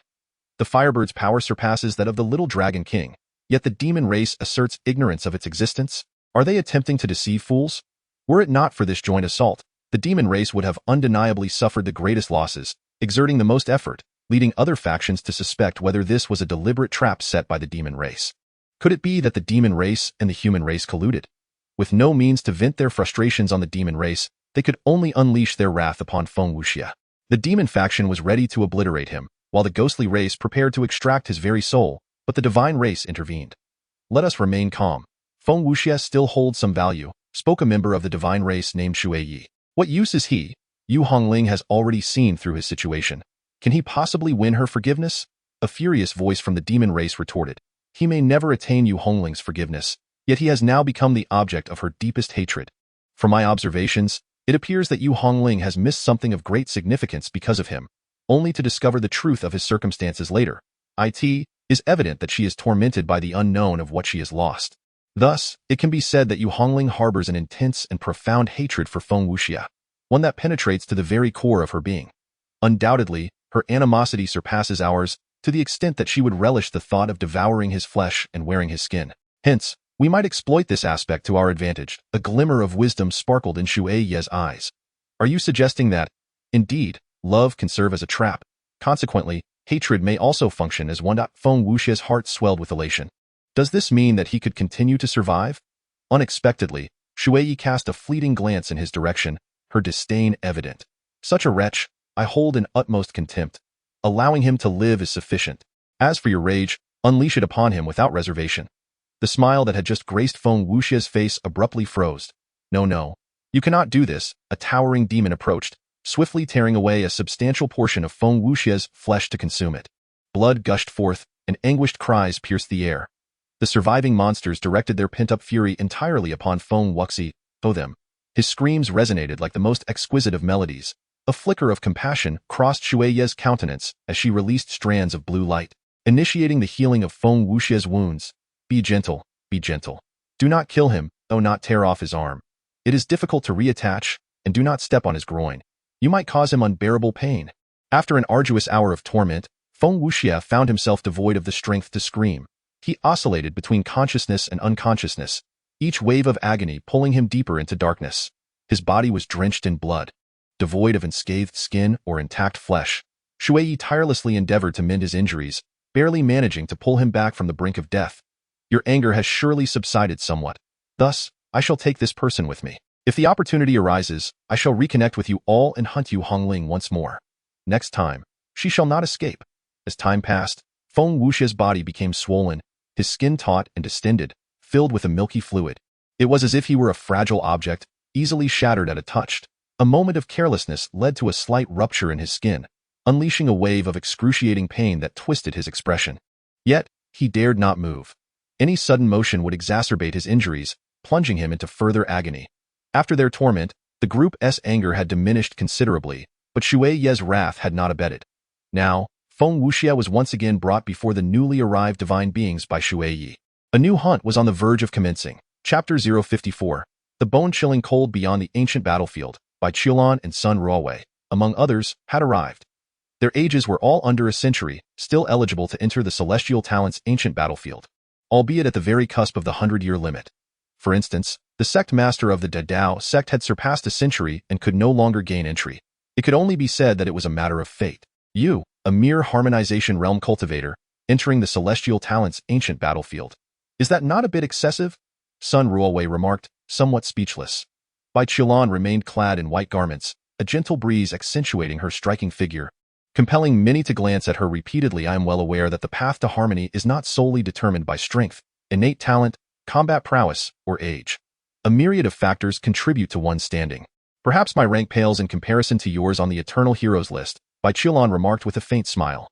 Please do not belittle me. I am still leagues away from achieving harmony, and our ages are quite similar. As they conversed, a dashing young man approached them. By Shimi, it has been quite a while. The newcomer, an elder of the Shanhua Buddhist sect named Su Maji, who excels in artifact forging, greeted. This is a jade hairpin I have crafted recently, imbued with the ability to enhance beauty and calm the spirit. I believe it would suit you perfectly. May I offer it to you? Su Maji spoke with an elegant smile, presenting a beautifully crafted jade hairpin, intricately adorned with numerous array patterns, radiating a potent spiritual light, an evident testament to the considerable effort he had invested in its creation. Sun Ruowei could not help but roll her eyes dramatically. Oh dear. It seems that love truly blinds one's eyes.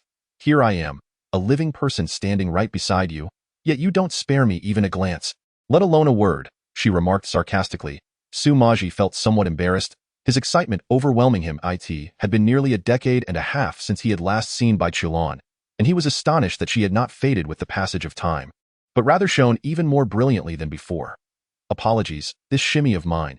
It has been so long since I last beheld Bai Shimi that I became rather overwhelmed, Su Maji stammered. Sun Ruowei interjected. All right, Su Maji, what do you mean by this Shimi? What does that imply? Have you forgotten how to address me? Su Maji. Bai Qiulan maintained her composure, expressing, thank you for your kind intentions, Su Daoyu, but our relationship does not warrant such gifts. How could there be no bond between us? We have fought side by side against the demons, Su Maji implored. Please, Su Daoyu, do not cling to this. My heart is solely devoted to the great Tao, with no other thoughts. Your persistence will only lead to self-inflicted pain, Bai Qiulan firmly rejected. Su Maji's expression dimmed. I harbor no ulterior motives. This hairpin is a product of my labor and dedication. I believe that you and this hairpin are a match made in heaven. Even if you feel no connection to me, I kindly ask you to accept it, so it may find its rightful owner. Bai Qiulan furrowed her brow. I do not wish to utter unfeeling words. I kindly request that you withdraw to avoid any discord, Su Maji. Sun Ruowei interjected with a playful tone. I think that hairpin suits me quite well. Why not gift it to me? Su Maji cast a glance at her before departing, crestfallen. Sun Ruowei, incensed, wondered what he meant by that look. What was that supposed to mean? Bai Qilan placed her hand gently on Sun Ruwei's fluffy head. Be good. Unexpectedly, Sun Ruwei shivered, turning around with wide eyes, disbelief etched on her face as she gazed at Bai Qilan. Bai Qilan was momentarily taken aback. There was nothing behind her. Yet, to her astonishment, Sun Ruwei seized her hand from atop her head, clasping it firmly in her own. Why are your hands so cold? Sun Ruwei exclaimed. Cold? Bai Qilan looked somewhat perplexed. She extended her other hand to touch, yet felt no chill. Sun Ruwei grasped Bai Qilan's other hand, which was equally frigid. Why is this happening? This hand is as cold as ice. Can you not feel it? What about your body? What about your body? Sun Ruwei's expression was fraught with anxiety, her eyes reddening as she rolled up Bai Qilan's sleeve. Her skin was exceptionally beautiful, smooth and lustrous, akin to the finest silk. However, the more Sun Ruwei touched, the more alarmed she became. Chilly, cold, bone-chilling cold, freezing to the very soul. What on earth is wrong with you? Are you hiding something from me? A normal person, especially at your level of cultivation, should be aware that their body has grown so icy. Bai Qilan furrowed her brows. She touched her own arm, still unable to sense any coldness. Could it be due to the chaotic Tying divine body? Though uncertain of the cause, Bai Qilan managed to smile. There's no need to be so alarmed. It's merely a side effect of cultivating a special technique. It won't be long before I return to normal. Is that true? Listen, Bai Qilan, you mustn't deceive me. We are the best of sisters, and if you lie to me, it would sadden me greatly, Sun Ruwei said. I am not deceiving you. How could I? This is genuinely due to my cultivation. If I hadn't mastered such a powerful technique, do you think I could have broken through to your level so swiftly? It's merely a minor side effect, and I will soon be back to normal. Really? Indeed. But this is extraordinarily cold, isn't it? Just touching with my hand feels like this. Observe how cold it is when I touch with my arm. As their arms made contact, a multitude of goosebumps erupted along Sun Ruwei's skin. She quickly withdrew. The skin on her hands was thicker, so the sensation was bearable, akin to touching a piece of ancient ice. Yet the thin skin of her arm could hardly endure it. Are you certain you're all right? A gentle smile graced Bai Qilan's face. I truly am fine. Rest assured. All right, it seems I must frequently check on you. If anything arises, we must address it at once. Bai Qilan nodded lightly. Do not worry. Her gaze shifted toward the direction of the celestial battlefield, her eyes reflecting an inexplicable emotion. Cold, as cold as ancient ice. In that moment, a flicker of uncertainty stirred within her heart. She had previously pondered whether, during their dual cultivation, if Lu Yi had never felt a hint of comfort, could he truly be taking advantage of her? Each time, Lu Yi endured this extreme chill. Could the notion of betrayal still hold true? Bai Qilan found herself in a state of bewilderment. Chapter 055. The true celestial fist. We have located Feng Wuxia. Yu Hongling harnessed the power of humanity, expending considerable effort to finally trace Feng Wuxia's whereabouts. Looking at the information in her hand, Yu Hongling furrowed her brows tightly. She was so exasperated that it made her want to laugh. Still this same old routine, is it? Having foolishly acted in a manner unbecoming, one is subsequently branded as a fool for eternity. Is this orchestrated by the divine faction? Yu Hongling inquired.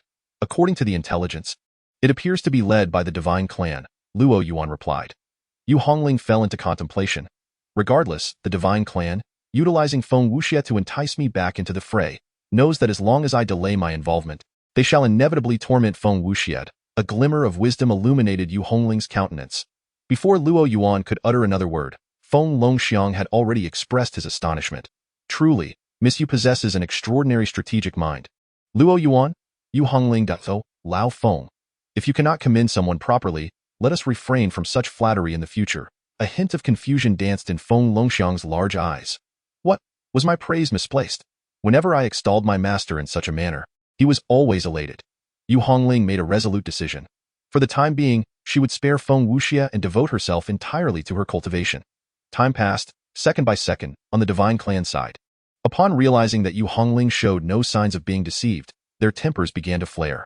What is happening? Wasn't it said that Yu Hongling lacked intelligence? The news about Feng Wuxia has already been disseminated. Why does this individual remain utterly unresponsive? Shui Yi chuckled. What is your perspective? The absence of any reaction indicates that Feng Wuxia holds no significance in Yu Hongling's mind. It would be better to eliminate him outright, as his mere presence is irksome to me. Ha ha ha, precisely. Shui Yi laughed heartily. Yu Hongling's apparent strategy is to feign indifference, allowing us to harass Feng Wuxia. You, with no grievances against him, cannot tolerate seeing him living comfortably day by day. I refuse to believe she can endure it. Henceforth, let us not only refrain from mistreating Feng Wuxia but also afford him greater kindness, providing him with resources for cultivation and beautiful avian companions. Let us see who will be able to withstand whom. Indeed, Yu Hongling had been closely monitoring Feng Wuxia's situation. Upon discovering that events did not unfold as she had anticipated, a surge of anger welled up within her. Witnessing Feng Wuxia's favorable circumstances was, for her, more excruciating than death itself. If you wish to slay me, do not be surprised when I declare war upon you. For Yu Hongling, battle was the finest form of cultivation. She departed alone, not to eliminate Feng Wuxia, but to launch an assault against the divine clan. Anyone from the divine faction encountered was met with lethal force, and after each kill, she would vanish. The atmosphere grew increasingly charged with tension. Liu remained engrossed in his cultivation, while a group of monks, observing from a great distance, were filled with indignation at the sight of over 20 monk corpses sprawled upon the ground. Yet, the wounds of those fallen monks instilled a profound sense of dread in them. A single strike. All were dispatched with one blow. Even those at the threshold of formlessness, who had begun to coalesce the Vajra aspect, were eradicated with a single sword strike. Such prowess was truly chilling. However, the Enlightenment Tree was a treasured possession of the Buddhist sect, and with grievances now lingering between both sides, it was only logical to engage in battle. Yet, the opponent's strength was unfathomable. Should a full-scale assault be launched, the Buddhist sect could face annihilation. Amitabha, this humble monk is willing to take the risk. If I should perish, then it is not yet the time for the Enlightenment Tree to manifest. If I am able to contend with it, then the Enlightenment Tree is surely destined to be entwined with the Buddhist sect. The multitude of monks gazed upon Dushan, their voices rising in unison. Amitabha, Dushan possesses formidable defenses, embodying the stature of a 6-foot golden body. Should he falter, there would be no need to continue the assault. Yet, behold the youth amidst the radiant light. His youth is astonishing, and how could he possess such extraordinary prowess? Dushan sat cross-legged, his monk's robe billowing. His aura began to ascend, transcending the realm of the 9th stage of breaking infancy, taking another step forward, refining the void. The heavens shifted in hue. Above, boundless golden light cascaded down, a torrent of spiritual energy surged toward Dushan, as a 6-foot golden body materialized behind him, its pure golden form towering to an impressive height of 30 feet. The world was awash in golden radiance. Dushan raised his voice in a resounding chant, his palms pressed together. Amitabha, the towering golden body behind him mirrored his stance, hands joined in prayer, chanting in harmony. With a single step, the golden figure approached the wisdom tree. I, the humble monk Dushan, seek the guidance of my fellow cultivator. The voice of the golden body resonated like thunder, its Buddhist light dazzling. An immense aura surging forth like tumultuous waves toward Lu Yi. Yi opened his eyes, beholding the imposing 30-foot golden body. However, the refining void realm was enough to command his utmost attention. Thus, without rising, he lifted a hand, causing the entire wisdom tree to sway in response. If the wisdom tree possessed a mouth, it would surely cry out in astonishment. The way. This is the way. The wisdom tree assists others in comprehending the way. It too has derived its own understanding from the paths of others. Yet, the profundity of Lu Ye's punch eludes its grasp, leaving it bewildered. Nevertheless, this does not hinder the tree's tremors of excitement. It feels that it has discovered something. Raising its hand, it clenched its fist. With a bent arm, the forces of heaven and earth converged. Lu Yi unleashed his punch, and all the power within the cosmos seemed to find its purpose, converging frantically towards this strike. Should Lu Yi possess sufficient strength, he could summon 10-fold, 1,000-fold, or even 10,000-fold beyond his own might, drawing upon the guiding force of the way and the power of the universe. The imprint of his fist shattered the air. Dushan's golden body, solemn and majestic, stood frozen in disbelief. In a way, my friend, is this truly necessary? What am I? What level am I? What tier do I inhabit? Must you unleash such a formidable punch? This strike has shattered my aspiration to become one with the Buddha and obliterated my path to enlightenment. Surely, this is excessive. I am but a mere novice, truly unworthy of such force. The 30-foot golden body failed to make any defensive moves. There was simply no need, genuinely no need. The last remnant of Dushan's thoughts was to lament. The final lament of his life, boom. The punch struck, and the golden body crumbled. Dushan fell backward, his body resounding with a thunderous crash. Blood streaming from his 7 orifices. The breath of life vanished in that fleeting moment. The world fell silent. Lui exhaled softly, feeling quite satisfied. He was not merely contemplating the way for amusement. To become a celestial lord, his comprehension of the way had already reached an unparalleled zenith just below that of a sage. What he now sought to understand was the distinction between perceiving the way in moments of weakness and in times of strength. Indeed, there exists a profound difference, yet also a striking similarity. Thus, even in the breaking infancy realm, he could strike with a semblance of the Celestial Lord's fist, a commendable harvest. The monks of the Buddhist order glanced at Dushan and then at Lu Yi. There is no time for sorrow. Let us part ways for now. As for this individual, should anyone from the Buddhist realm provoke him again, it would surely invite calamity upon the Buddha.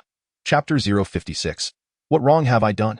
On the ancient battlefield, one by one, the fabled lands found their masters. Some prodigies, indifferent to these lands, challenged all for the sake of their cultivation. A certain prodigy seized an opportunity, soaring like a dragon into the heavens. The frequency of battles had become overwhelming. Conflict erupted everywhere. Zhu Ke, having rescued Yu Hongling, found herself unable to conceal her presence within the demon race any longer. As she cultivated, she observed the circumstances surrounding the demons. The Wanling Demon Emperor aimed to collect the blood of prodigies, yet now faced considerable resistance. As the saying goes, ideals are abundant, but reality is often stark. Before entering the ancient battlefield of prodigies, the demon race treated myriad beings as mere resources, acquiring the blood of others with alarming ease. However, once inside, their progress became painfully arduous. Do you still wish to claim my blood? I find your demon core rather exquisite as well. The demon race fared similarly, brimming with malevolent energy. Upon entering, they found themselves besieged, their morale teetering on the brink of collapse. The human race, however, fared better, bolstered by the valor of Yu Hongling and the occasional appearance of a formidable female sword cultivator, both fearsome in their prowess. Among the myriad beings, countless sought to be the first. Yet how many could truly claim that title? Yu Hongling engaged in fierce combat with the divine race. Her combat techniques were diverse. As long as she avoided being ensnared, she single-handedly caused the divine race to wail in despair. The divine race began to reconsider whether Shuei's strategy was truly sound. Shuei, filled with grievances, believed wholeheartedly in his plan. It was a scheme directed against the human race. But who could have anticipated that Yu Hongling would advance so rapidly, and that the divine race would send forth so many powerful beings, only to find themselves unable to contend with her? Whom could he appeal to for justice? The situation had become utterly confounding. The divine race reached a decision: to release Feng Wuxia. Let him fend for himself. After a prolonged silence, Shuei ultimately acquiesced to this suggestion.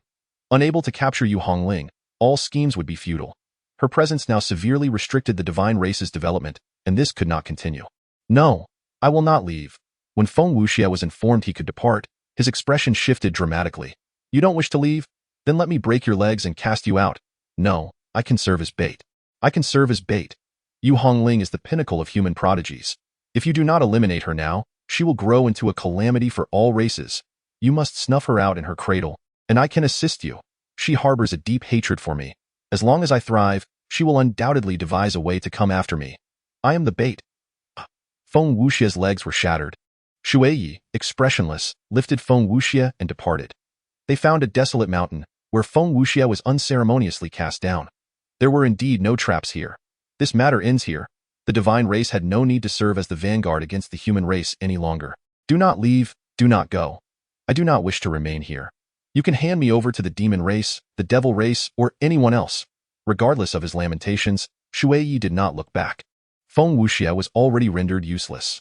His cultivation had nearly plummeted to its nadir, and now, with his legs shattered, it was a stroke of fortune to have retained even a single life.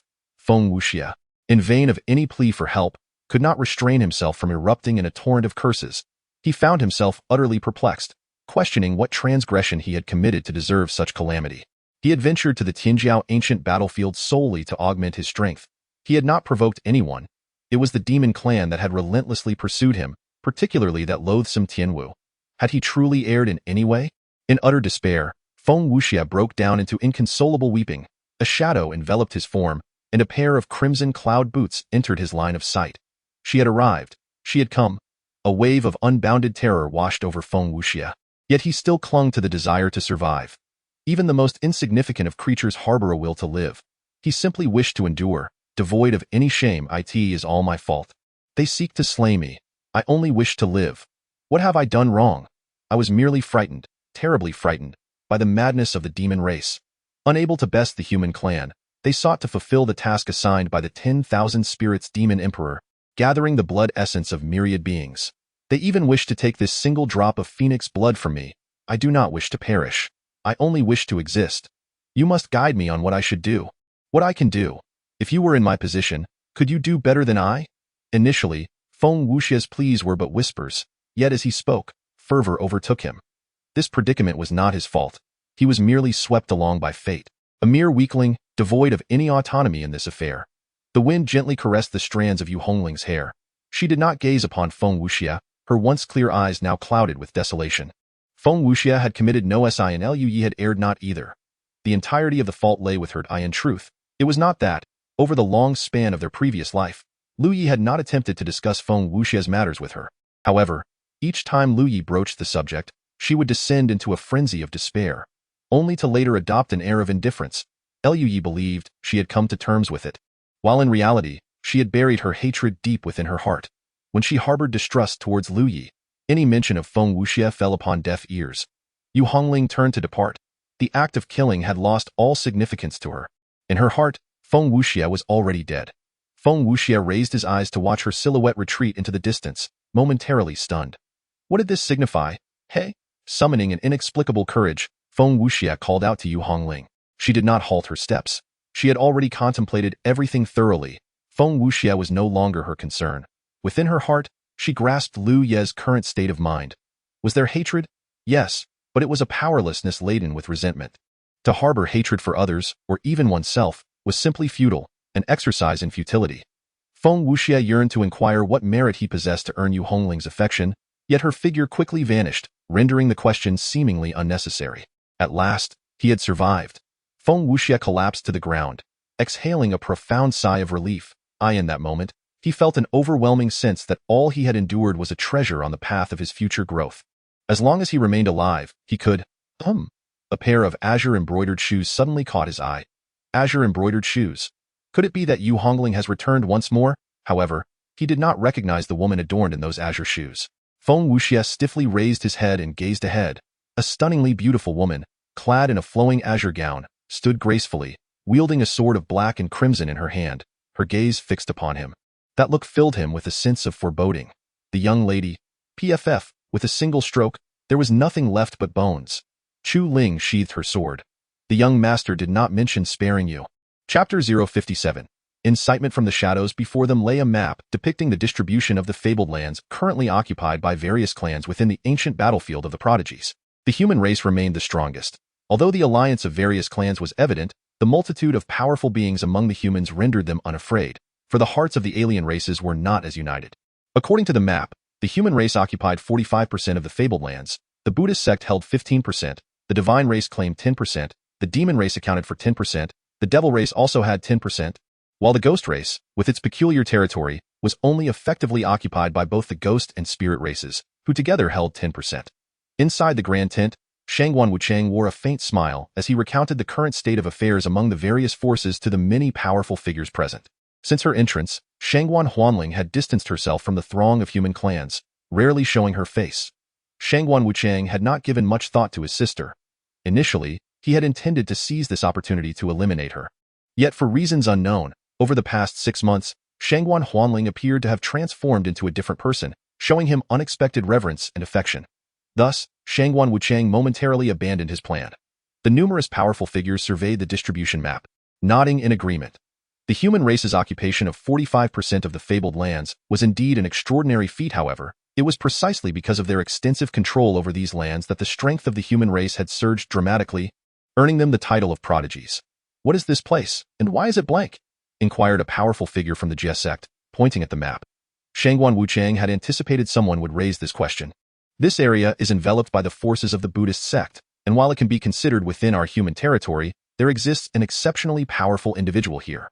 According to reports from our scouts, this location is known as the Enlightenment Tree, a celestial treasure that aids practitioners in attaining enlightenment. It is claimed by a single individual of great strength, with the bodies of Buddhist disciples lying outside the Enlightenment Tree. Yet there have been no retaliatory actions from the Buddhist sect, which speaks volumes. His words immediately incited a stir among the audience. Is that truly the case? The temperament of the Buddhist disciples has always been understood among those in the know. Furthermore, due to their unique philosophy, although many Buddhist disciples are of the human race, they have gradually become estranged from it. Naturally, it is true. Look at the attire. This individual is a disciple of the Dao sect. Shangguan Wuchang was certainly aware of Lu Yi. Prior to entering the ancient battlefield of the prodigies, Shangguan Huanling had warned him not to provoke Lu Yi, even stating that if she did, she would be killed by him. It currently appeared that this Lu Yi was indeed formidable, managing to suppress the entire Buddhist sect into silence. However, cultivation involves more than mere combat. The enlightenment tree was something he coveted greatly.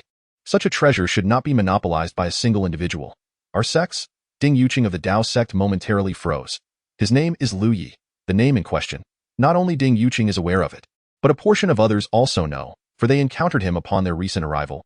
That moment, the young lad appeared rather restless, and everyone speculated that his anxious disposition would prevent him from surviving long in the ancient battlefield of heroes. Yet, he single-handedly ventured to the Tree of Enlightenment, vanquished a multitude of Buddhist practitioners, and thrived, monopolizing the tree for himself. Indeed, he is a disciple of my Dao sect, without a doubt, truly remarkable. A smile involuntarily graced Ding Yuqing's face. Since the Tree of Enlightenment has been claimed by the human race, might it be incorporated into the human realm of fortune? Shangguan Wuchang inquired. Ding Yuqing raised an eyebrow. She was no fool. In but a moment, she comprehended Shangguan Wuchang's intention. I believe it unnecessary. He cultivates beneath the Tree of Enlightenment alone, having not utilized the realms of fortune we occupy. Thus we have no need to compel him to relinquish the tree. Ding Yuqing stated. Shangguan Wuchang's expression remained gentle. He did not suggest that he should yield it. The Tree of Enlightenment need not be the domain of a single individual, for many can attain enlightenment together. Thus, he may continue. And he could also make use of other realms of fortune held by the human race. Would that not be a mutually beneficial arrangement? At this moment, Ding Yuqing appeared rather assertive. You need not contemplate such convoluted matters. Should you wish to attain enlightenment, you may do so independently. Words may sound pleasant now, but if Lu Yi is unwilling to allow others to share the Tree of Enlightenment, would that not place the onus upon him? Hence, some matters should be pursued by oneself without dragging others into the fray. Everyone possesses their own intellect, and your notions are not beyond comprehension. I too believe that the Tree of Enlightenment ought to be shared. I initially sought enlightenment without desiring conflict with the Dao sect. If he remains obstinate in denying access, should I resort to force against him or not? At this juncture, another voice arose. It belonged to a practitioner of the Yin-Yang Law sect. Certain truths exist. The Tree of Enlightenment is indeed a rare treasure, a great opportunity, and it ought to be a shared possession of the human race to maximize its potential. Another practitioner of the Yin-Yang Law sect voiced agreement. I find it inappropriate. This matter can be negotiated but should not be coerced. The Mountain River Treasure Pagoda sect interjected. Although the Julie Celestial dynasty is at odds with the Supreme Divine dynasty, there exists a lingering desire for the miraculous Tree of Enlightenment. Thus they expressed agreement with Shangguan Wuchang's perspective. Opinions varied. Some concurred while others did not. Let us inquire further, for I too believe the Tree of Enlightenment should not belong solely to one individual. At this moment, a previously silent youth suddenly spoke. As he did, all eyes turned toward him, for both his strength and status commanded attention. From the eternal ancient sect, Gu Qingtian. Even in the ancient battlefield of heroes, the eternal ancient sect is not particularly enthusiastic, with few participants. This is due to their unique cultivation methods. The resources provided from above suffice for their own needs. Nevertheless, they have sent representatives this time. The first batch of those under 20 did not come, while 2 from the second batch, under 60, did arrive, 1 male and 1 female. The male is named Gu Qingtian, and the female is named Lu Qingyan. What if he is unwilling? Ding Yuqing inquired. Gu Qingtian smiled lightly. That would be simple. I shall compel him to acquiesce. Ding Yuqing was outraged, questioning whether one should oppress the weak with the might of the strong. Lu Qingyan merely smiled gently. Esteemed friend, he occupies the enlightenment tree alone, casting a shadow so vast that the entire Buddhist sect remains silent. If we were to truly engage him, would that not be a case of the strong bullying the weak? Of course, if this sentiment does not sit well with you, allow me to rephrase. Lu Qingyan's expression gradually turned cold. Let us then concede that we are indeed overpowering the weak. What can your great Dao sect do about it? You won't even know where to strike. A delicate yet fierce voice echoed from outside the grand tent, as a crimson figure surged forward like a tempest, unleashing a spell towards Lu Qingyan. With a cold huff, Lu Qingyan summoned forth radiant light, and a single leaf multiplied into countless silvery leaves, forming a protective shield. Boom. The spell struck fiercely against the leaf shield. Lu Qingyan's expression shifted slightly, and she retreated from the grand tent. Such immense strength. Chapter 058. No choices left. A confrontation had erupted. The shield before Lu Qingyan remained intact as she struck it with her palm. In an instant, a whirlwind of silvery leaves surged towards Yu Hongling. Undeterred, Yu Hongling raised her hand. executing a mountain-crushing seal that sent the silvery leaves scattering. The leaves swiftly returned, encircling Yu Hongling from all directions. With a swift motion, she drew her hands together, channeling her true essence, and the leaves were held in place by an invisible force around her form. Liu Qingyan formed a seal with her hands, the leaves glowing brightly and beginning to quiver. "Stop, do not strike." The crowd inside the tent hurriedly rushed out. Jiu Qingtian frowned slightly and called out, "Junior sister. For a mere fourth-layer infant, to unleash such power. Your great Dao sect has truly caught my attention." Liu Qingyan beckoned, and all the silvery leaves vanished into her sleeves. Yu Hongling regarded her coldly, declaring, "No one shall disturb my senior brother's cultivation. Should anyone dare to interfere, they must tread over my corpse."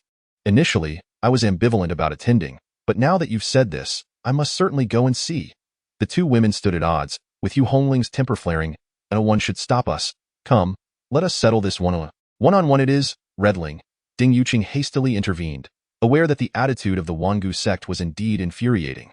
Though Yu Hongling was formidable, she was still young. Youth, when faced with the older and experienced, ultimately leads to disadvantage. Even with extraordinary talent. Regardless, you cannot go. Yu Hongling remained resolute. "Whether I go or not is my own choice, and you have no say in the matter," Liu Qingyan replied with a smile. "With your caliber, seeking out my senior brother would be akin to courting death." "Oh, I am so frightened. Your words only pique my interest further. Let us inquire, you fairy. There is no need for anger, if that Lu Yi does not consent. We are all of the human race and can certainly discuss matters amicably." Indeed, indeed. Cultivating alone at the enlightenment tree and doing so among a group yields similar results. We do not infringe upon Lu Ye's interests. Not only is there no infringement, but it is as if he is receiving assistance from Lu Yi. While we were engaged in battle against the demonic and foreign tribes, he did not lift a finger. Now, we voluntarily offer him a share of the resources gained from our blood-soaked struggle. He undoubtedly stands to gain immensely. Indeed, indeed. A smile graces Shangguan Wucheng's face. "Is this not a lively affair?" Observing the clamoring crowd, Yu Hongling gently shakes her head. Some individuals seem intent on courting death, and she truly cannot prevent it. At this moment, Shangguan Wucheng has elegantly concealed himself behind the throng. Gu Qingtian steps forward, making his way toward the Dao Enlightenment tree, with other proud figures of the human race following closely. Ding Yuqing grits her teeth and joins the procession. At this juncture, the disciples of the Grand Dao sect are quite incensed, and those from the Supreme Sword sect and the Robbery sect are also somewhat displeased. These three sects maintain a relatively amicable relationship. The Mountain and River Pagoda sect tends to adopt a stance of rationality and neutrality. The mobilization of numerous human powerhouses instantly raises the vigilance of various races. Observing the human strongmen heading directly towards the Buddhist sect's location raises some confusion. The Buddhist sect stands on high alert. After all, they have not fostered any animosity with the human race during their current engagement at the ancient battlefield of heroes. Why are so many sect members rushing over? Some are left feeling intimidated. As a result, on their way, the direction of this group alters, seemingly no longer heading toward the Buddhist sect. The Dao Enlightenment tree? This direction leads to the Dao Enlightenment tree. What is their purpose? Throughout his contemplation of the great Dao, Lu Yi senses that, whether intentionally or unintentionally, this tree consistently transmits a sense of affinity towards him. He does not pay much heed. The Dao Enlightenment tree is still quite young. It can only assist him in the early stages. With his rate of cultivation, within 5 years, the tree's support will be negligible. By the time the Dao Enlightenment tree matures, he may not even be aware of what realm he has attained. The sound of the wind stirs. Liu Yi peacefully opens his eyes. The cacophony of rushing winds indicates that things are about to grow lively. A lively atmosphere is indeed welcome, for the system favors such commotion. Upon the arrival of the crowd, they are immediately greeted by the sight of fallen monks strewn across the ground. The lethal injuries evoke a sense of astonishment among many. "But Lu Yi?" Gu Qingtian inquires. Liu Yi casts a glance, relieved to find none of the figures he despises among them. His mood slightly lifted. "We have come to discuss a matter with you. Please proceed." Yu Hongling, keeping her distance, dares not present herself before Lu Yi amidst such a multitude, fearing her tears might betray her. Observing Lu Ye's demeanor toward strangers and reflecting on his attitude towards her, her eyes brim with tears. Such a stark contrast in treatment. She feels the urge to cry. "I have heard that under the Dao Enlightenment tree one can draw closer to the great Dao. Thus, we wish to cultivate beneath the tree. Would you be amenable?" Gu Qingtian inquires. In truth, he could have elaborated further, adding the phrase, "In return, you may also utilize other human-occupied blessed lands for cultivation," would have improved the offer. However, Gu Qingtian intentionally refrains from doing so. This is their true intention for coming. Liu Yi understands. He is somewhat familiar with Gu Qingtian, who possesses a rather haughty demeanor in their previous life. They had engaged in a bout, with Lu Yi narrowly emerging victorious. Subsequently, all contact ceased. What else? Lu Yi inquired. What more is there? Gu Qingtian raised an eyebrow. Lu Yi chuckled. The situation had grown intriguing. I concur with this matter, though it hardly matters to me. What piques my curiosity is, should I disagree, what would you do? Gu Qingtian also chuckled. Apologies, but here, you do not possess the option to disagree. The atmosphere between the two swiftly thickened with tension. Lu Yi glanced at the crowd behind Gu Qingtian. Who shares his sentiments? The assembly remained silent. Gu Qingtian seemed somewhat domineering. Why not articulate the subsequent thoughts? Lu Yi, if you are willing to allow me to train beneath the enlightenment tree, a blessed ground claimed by the human race, you may also practice independently. Would such an exchange be agreeable? A prince from the Juli Tianchao spoke up. What I mean is, who acknowledges the statement that I have no option to disagree? Shangguan Wuchang surveyed the surroundings. What's wrong? Why the cowardice? He initially intended to vanish gracefully, yet now, silence reigned. I concur. As a member of the human race, it is only right that you contribute to our kin. The enlightenment tree should be accessible to all human prodigies, Shangguan Wuchang asserted. With one person leading, others began to follow suit. Indeed, I also agree. You should not refuse this matter. I concur, for if the human race is weak, even your strength cannot monopolize the enlightenment tree. Hence, it rightfully belongs to the human race. Chapter 059. Annihilation, Moral Coercion, Fishing in Troubled Waters, Sparrows Gathering Under a Crow. Lu Yi regarded these individuals, having identified his adversaries. He had no intention of opposing the human race. Fortunately, this group of fools did not represent them. Let us commence. Lu Yi stood and stepped forward. His figure seemed to disregard the distance of space, instantaneously arriving before Gu Qingtian, the stone sword in his hand erupting with a brilliant sword light. The void resounded with a piercing explosion. Gu Qingtian's expression shifted as an ethereal green lotus materialized above him. Myriad rays resembling chaotic energy cascading down to form an impenetrable defense. The sword light struck the lotus energy. Boom. Gu Qingtian's form was sent flying, shattering a small mountain, blood mist trailing in his wake. Lu Yi, undeterred, vanished in an instant once more. Boom, boom, boom. The sword light, accompanied by a sharp whistle, signified its terrifying speed and power. Too fast. So swift that some powerful beings could not withstand it, falling on the spot. One man, one sword. This was the retribution for the affronts of these individuals. Lui. Ding Yuqing's face paled, crying out, we cannot kill them all. Such trivial grievances. If Lu Yi were to eradicate this entire group, upon returning to the great wilderness, where would he find his place? Lu Yi remained deaf to her pleas. His sword grew ever more ferocious, increasingly fearsome. The typical sword energy, or rather, most sword energies, are characterized by their sharpness. However, Lu Ye's sword energy was never solely sharp. It was both ferocious and sharp. A single sword energy resembled a celestial seal, imbued with the power to rend the heavens. Boom, boom, boom. Waves of blood mist erupted. The expression on Shangguan Wuchang's face changed dramatically. Prior to entering the ancient battlefield of the celestial prodigies, he declared, then I shall die. Yet this did not imply a genuine desire for death. Protect me, Shangguan Wuchang bellowed. The formidable warriors of the Supreme Divine Dynasty assembled before him, their various magical artifacts radiating brilliance. Lui swiftly sent the individual who had spoken flying with great speed, leaving only the warriors of the Supreme Divine Dynasty in his wake. Lui, I bear the mark of the Supreme Divine. If you kill me, the Supreme Divine Dynasty will pursue you relentlessly. Shangguan Wuchang roared in fury. Upon hearing this, the warriors of the Supreme Divine Dynasty were nearly provoked to expletives. You would be better off begging for mercy than uttering such words, Lui chuckled. His stone sword pointed directly at the group of warriors from the Supreme Divine Dynasty. He stomped his foot heavily upon the ground. Boom! The earth trembled violently. Countless sword energies enveloped Lu Yi's form, forming a sharp cone. Died boom, boom, boom. A vast expanse of blood mist erupted as Lu Yi's figure pierced through the ranks of the Supreme Divine Dynasty warriors, taking Shangguan Wuchang along with him. In the end, Shangguan Wuchang's eyes were still filled with astonishment. A madman. This is truly a madman. How dare he? Does he not realize that his savage killing spree will lead to his doom once he departs the ancient battlefield of the celestial prodigies? With this final thought, Shangguan Wuchang's consciousness faded entirely. A burst of light surged rapidly towards Lu Yi. Lui extended his hand, and the mark of the Supreme Divine landed in his palm. As he gently rubbed his hand, the paths clashed and shattered, dissolving into nothingness. Yet this was not the end. Lu Yi's gaze shifted towards the injured figures. Guardians of the human race? In his previous life, he safeguarded the human race. In this life, he can do so again. The bonds of love and affection should exist between heaven and earth. One should not allow personal loss to bring ruin upon all. However, this notion did not extend to those who opposed him on his path. Liu Yi moved once more. If he were to kill, he would do so decisively. Ding Yuqing, unable to maintain her composure, directly stood in front of Liu Yi. You must not kill any further.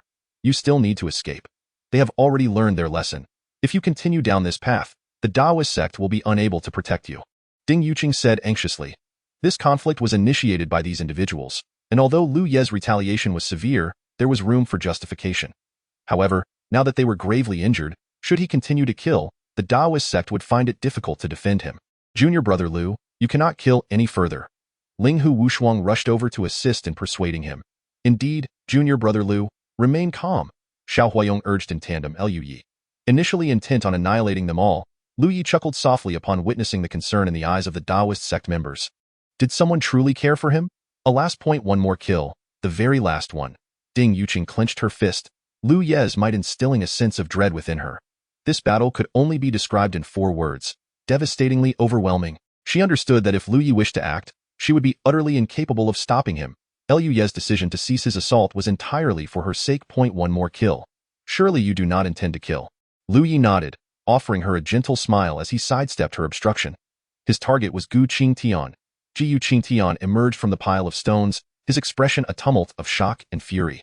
Well, you truly possess formidable strength. His breath surged violently, and in an instant, he transcended the broken infancy realm, ascending to the refining void realm. Albeit only during the brief moment he spoke, Liu Yi swung his sword downwards with a mighty cleave. This sword light stretched for hundreds of zhong, entwined with howling winds and mist, birthing thunder and lightning. Gu Qingtian bellowed, eternal blue lotus, fill the sky. The ethereal image of the blue lotus expanded, threatening to engulf the entire expanse above him. The sword light collided violently with the blue lotus. The lotus trembled violently. Liu Ye's arms displayed faintly visible veins, as immense force pressed down, shatter, boom. The blue lotus instantly crumbled into dust. The colossal sword light crushed everything in its path, including Gu Qingtian, leaving a deep chasm upon the earth. The world fell silent. Liu Yi sheathed his stone sword and surveyed the gathered onlookers.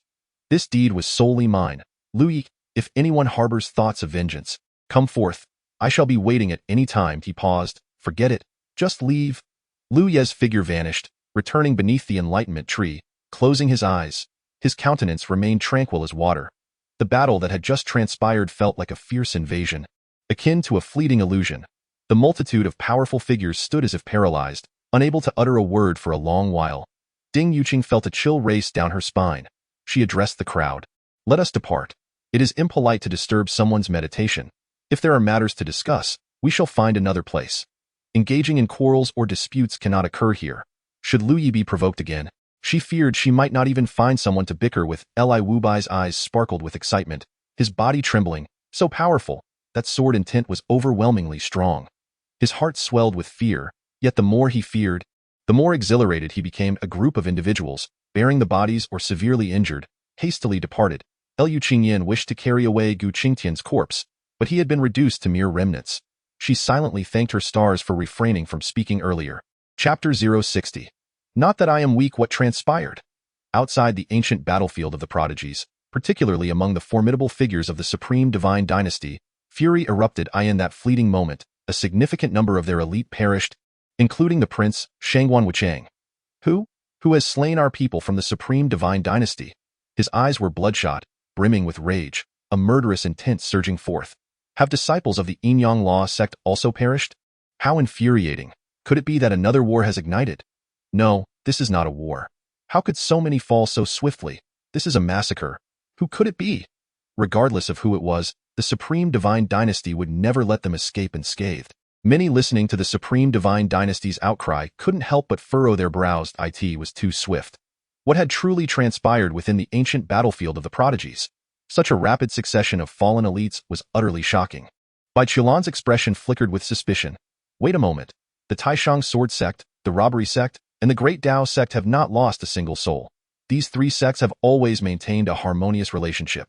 Yet now, several have perished from the Yin-Yang Law Sect, 2 from the Mountain River Pagoda Sect, and a multitude from the Supreme Divine Dynasty.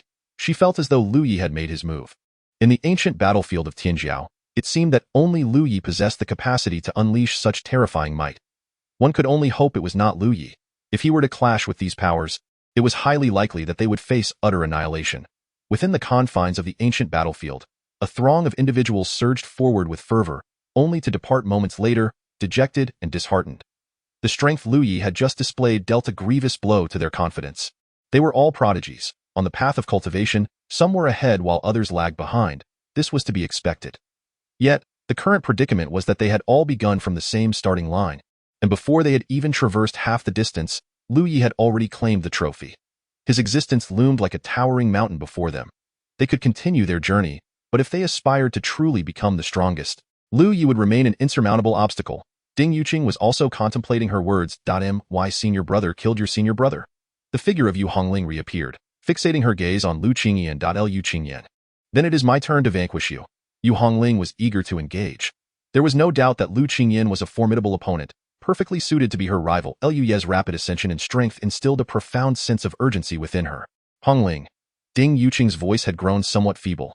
Are you siblings truly intent on provoking the heavens? The prodigy of the Yin-Yang sect spoke. 5 of my brothers and sisters perished. They fell not in battle against demons but by the hands of their own kin. This matter cannot simply be dismissed. My Shanhua treasure pagoda will also demand an explanation from the Dao sect when the time comes. However, that moment was not now. To seek an explanation at this juncture would only serve to draw Lu Yi out. It would be prudent to wait until they left the ancient battlefield of Tianjiao, or until the last 3 layers were activated. Has the human race departed? It seems they have. Let us go and ascertain the situation. As various factions took action, the sheer number of humans had initially instilled fear of potential schemes, preventing them from approaching. Now that a substantial contingent of the human race had withdrawn, they felt emboldened to reveal themselves, albeit still keeping their distance. From afar, they observed Lu Yi, who remained as tranquil as ever, seated in meditation, the tree of enlightenment gently swaying, with threads of light cascading around him. A closer inspection revealed the marks of battle and traces of blood. A confrontation had undoubtedly taken place, and the outcome was clear. Lu Yi had emerged victorious. The demon, ghost, and divine races were all perplexed by the unfolding events. How could the human race, so formidable and aggressive, leave in such a dispirited manner? In contrast, the demon and Buddhist factions sighed in relief, their spirits lifting considerably. It became evident that it was not due to their weakness, but rather because Lu Yi was simply too powerful. It was he who killed Tu Wuying with a single sword, remarked Yan, son of the demon monarch. In a somber tone, it was indeed him. The demon clan's experts exclaimed in astonishment.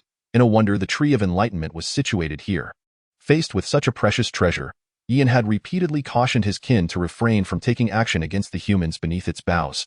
Clearly, they had been left with a psychological scar from the encounter. A remarkable prodigy has emerged among the human race. What course of action should we take? It is universally acknowledged that the terrifying potential of such an extraordinary talent cannot be underestimated. The rise of such an entity will inevitably be accompanied by untold bloodshed and flames. Since this unparalleled genius belongs to the human lineage, it is evident that this blood and fire will stem from the other races. There remains but a single choice. A fierce glint ignited in Yian's eyes. What choice? When the final 3 tiers of the ancient battlefield for prodigies are unveiled, the true powerhouses of various races will unite to vanquish this fiend. Surely, the strong among the human race will also intervene to offer protection. Yian snorted disdainfully. Can you not perceive that he relishes solitude? We must act with utmost swiftness. The humans will hardly have the time to render assistance. Young master, your insight is remarkable. Yian cast a deep glance at Lu Yi. If such a person were to survive, the other races might never find rest again. He would now go forth to rally allies, awaiting the opening of the final 3 tiers of the ancient battlefield for prodigies. At this moment, Lu Yi found himself in a slight quandary. What stage of cultivation does he currently occupy? The 12th layer of the breaking embryo realm? Within his dantian, the diminutive Lu Yi had transformed into a figure of immense stature. Should he desire to break through to the void refinement realm, he could do so at any moment. However, he was apprehensive about the unknown toxins that might manifest in the near future. The instant he breaks through, this power, undiminished by the passage of time, would erupt forth. His contemplation revolved around waiting for the final 3 tiers to commence, seizing the blood sea immaculate pearl, and delivering a formidable blow to the eternal prodigy rankings. This strike would undoubtedly be well received by the rankings, and he would then gain a substantial influx of power, enabling him to seize the opportunity to break through to the void refinement realm. Regrettably, The ancient battlefield for prodigies did not harbor the final treasure needed to solidify his third life. A treasure known as the Withered Man would be why gathering the Withered Man wood, the Blood Sea Immaculate Pearl, and the Golden Sunflower, the third life could be forged in this lifetime. He was not inclined to expend another life. Just as he had deceived by Chulon upon his recent rebirth, should he truly reach the moment of enlightenment, converging his 9 lives into one, he might become one of the most formidable sages throughout history. His thoughts were numerous and profound. The path he could comprehend was nearly fully realized. His own understanding was already quite mature and complete. His journey here to gain insight was merely to observe the scenery from a different perspective. He had now achieved that vision. Lui rose, preparing to vanish, when a branch unexpectedly rested upon his shoulder. The enlightenment tree swayed gently, emitting a plea, requesting Lui to take it away. Chapter 061. Shangguan Huanling, you wish to accompany me? Lui inquired. The enlightenment tree conveyed a faint awareness, affirming its desire. Quite astute, indeed. Very well, I shall take you with me. Lui extended his hand, and the enlightenment tree radiated a shimmering light, diminishing in size until it was no larger than his palm. Resting in his hand, Lui formed a seal with one hand, and a rune coalesced, flying toward the enlightenment tree, merging into its essence. A subtle connection blossomed between the man and the tree. The enlightenment tree melded into Lu Ye's skin. Cultivation was the primary trajectory of Lu Ye's advancement, and having reached a stage of no further progress, he could now resume his quest for resources. The treasures of the ancient battlefield for prodigies generally lacked high rank. However, some in their seedling phase were exceedingly precious, destined to be worth their weight in gold once fully matured. Lui is acutely aware of what holds the utmost value and knows precisely where such treasures can be found. For instance, within the 5-layer battlefield lies a fusong sapling and a single fusong fruit, both of which could incite a frenzy among countless formidable beings. If one were to pursue the path of the fusong, they could undoubtedly be regarded as a master of fire. Wherever Lui treads, those familiar with his name hastily clear a path, while those oblivious to his presence fall victim to his casual strikes. The phrase domineering and tyrannical is undeniably embodied in Lui at this moment. However, he soon furrows his brow in contemplation, having noticed that many of the coveted treasures have already been claimed by others. It is commonplace for 1 or 2 treasures to be taken, as everyone possesses their own fortunes. Yet, the majority of items that caught Lu Ye's discerning eye have been appropriated. This deviation from the norm piques his curiosity. Who could it be? It is not until Lu Yi arrives at Wanzhong Mountain that he begins to uncover the answer. This mountain, resembling a grand bell, resonates with the wind's passage, producing echoes of profound sound. In truth, it is a spiritual treasure, having fused with the mountain itself following its owner's demise and the passage of time in this realm. The classification of treasures is distinctly outlined. Magical artifacts, spiritual treasures, acquired spiritual treasures, innate spiritual treasures, acquired supreme treasures, innate supreme treasures. In the first heaven, the treasured possessions of various sects are predominantly acquired spiritual treasures, with innate spiritual treasures being exceptionally rare. Upon his arrival at Wanzhong Mountain, the entire landscape trembles violently. Massive stones cascade down, revealing a gleaming bronze sheen beneath. A figure clad in black robes is seen manipulating arcane seals to collect the resonating bell. Lui scrutinizes this cloaked individual. Unfamiliar? Impossible. His palm glides before his eyes, and his irises transform into a golden hue, allowing him to discern the figure more clearly. It is Shangguan Huanling. Sensing a ripple of energy, Shangguan Huanling turns, and upon meeting Lu Ye's gaze, her expression shifts drastically. Lui unleashes a sword chi with a swift motion. Dare you covet my treasures? You have sealed your own fate. The sword chi slices through the air with a terrifying howl. Shangguan Huanling, fully aware of Lu Ye's formidable nature, dares not underestimate him. In an instant, she dissipates into a cloud of blood mist. Boom. The crimson glow vanishes with a speed akin to teleportation. Lui, taken aback, contemplates the urgency of her retreat. How could a battle commence without even a single exchange, resorting instead to such a drastic and self-detrimental method of escape? It dawns on him why treasures he coveted have vanished. Most have been spirited away by Shangguan Huanling in advance. He refrains from pursuit, knowing he cannot catch her unless he too employs the blood demon escape. Even then, controlling its direction would prove challenging. Nevertheless, the bell should rightfully belong to him, as the earthquakes and mountains tremble. Lui secures the bell and resumes his search in a nearby cave. Shangguan Huanling's complexion pales, her aura severely diminished. She hastily affixes several concealment talismans at the cave's entrance, suppressing her presence to the utmost extent before finally exhaling in relief. How could he emerge from beneath the enlightenment tree? No, she cannot continue to collect treasures in this manner. If she encounters Lui again, her survival is uncertain. Yet, Her haul of treasures has proven plentiful enough. It is time to cultivate. A myriad of treasures manifested, enveloping Shangguan Huanling. Streams of ethereal light began to surge forth from these wondrous artifacts, entering her being. This technique is known as the source-devouring scripture, capable of consuming the essence of all things. The treasures she obtained were of exceptional quality, and the more they accumulated, the greater the influx of primordial energy, accelerating her cultivation progress. Before long, Shangguan Huanling had reached the 6th level of the breaking infant stage. The 7th, the 8th, the 9th, then, with a change in the seals of her hands, her realm began to plummet. 8th level, 7th level, 6th level. As she oscillated between these levels, her aura grew increasingly stable. Upon concluding her training, her cultivation officially stabilized at the 8th level of breaking infant, an astonishing pace indeed. Humph, I told you, even without you, I can ascend to the throne, perhaps even stronger than in my previous life. Shangguan Huanling felt the powerful fluctuations of true essence within her, a faint smile gracing her lips. Perhaps some had already begun to regret betraying Lu Yi, but she harbored no such remorse. In her previous life, she had always felt that Lu Ye's assistance was merely a shackle upon her. She was fully capable of achieving formidable strength on her own, yet Lu Yi stubbornly kept her by his side, preventing her from breaking free. She had truly loved Lu Yi, but eventually, his affection had suffocated her. All the treasures came to her without the need for pursuit. She no longer had to endure any hardships. Yet, such a life was not what she desired. Now, galloping freely through the realms was the existence she yearned for. She was finally liberated. In this rebirth, the treasures were not as elusive as she had imagined. Thus, what merit did Lu Yi possess? By what right did he bind her to him with his achievements? Lu Yi encountered no further sightings of Shangguan Huanling. Indeed, she had taken a significant number of genuine treasures from the 4th to the 6th levels. The source-devouring scripture. It was undeniably a formidable scripture, its cultivation akin to the Kuanping that devours all. Some treasures were collected by Lu Yi as well. These beings exhibited an unsettlingly obedient demeanor. While gathering treasures, Lu Yi encountered the divine and demonic races multiple times, their behavior evoking a sense of the unusual. Their conduct was excessively uniform. Had they united once more? Lu Yi shook his head. It mattered little to him. Calculating the time, the final 3 layers of the ancient battlefield of talents would soon open.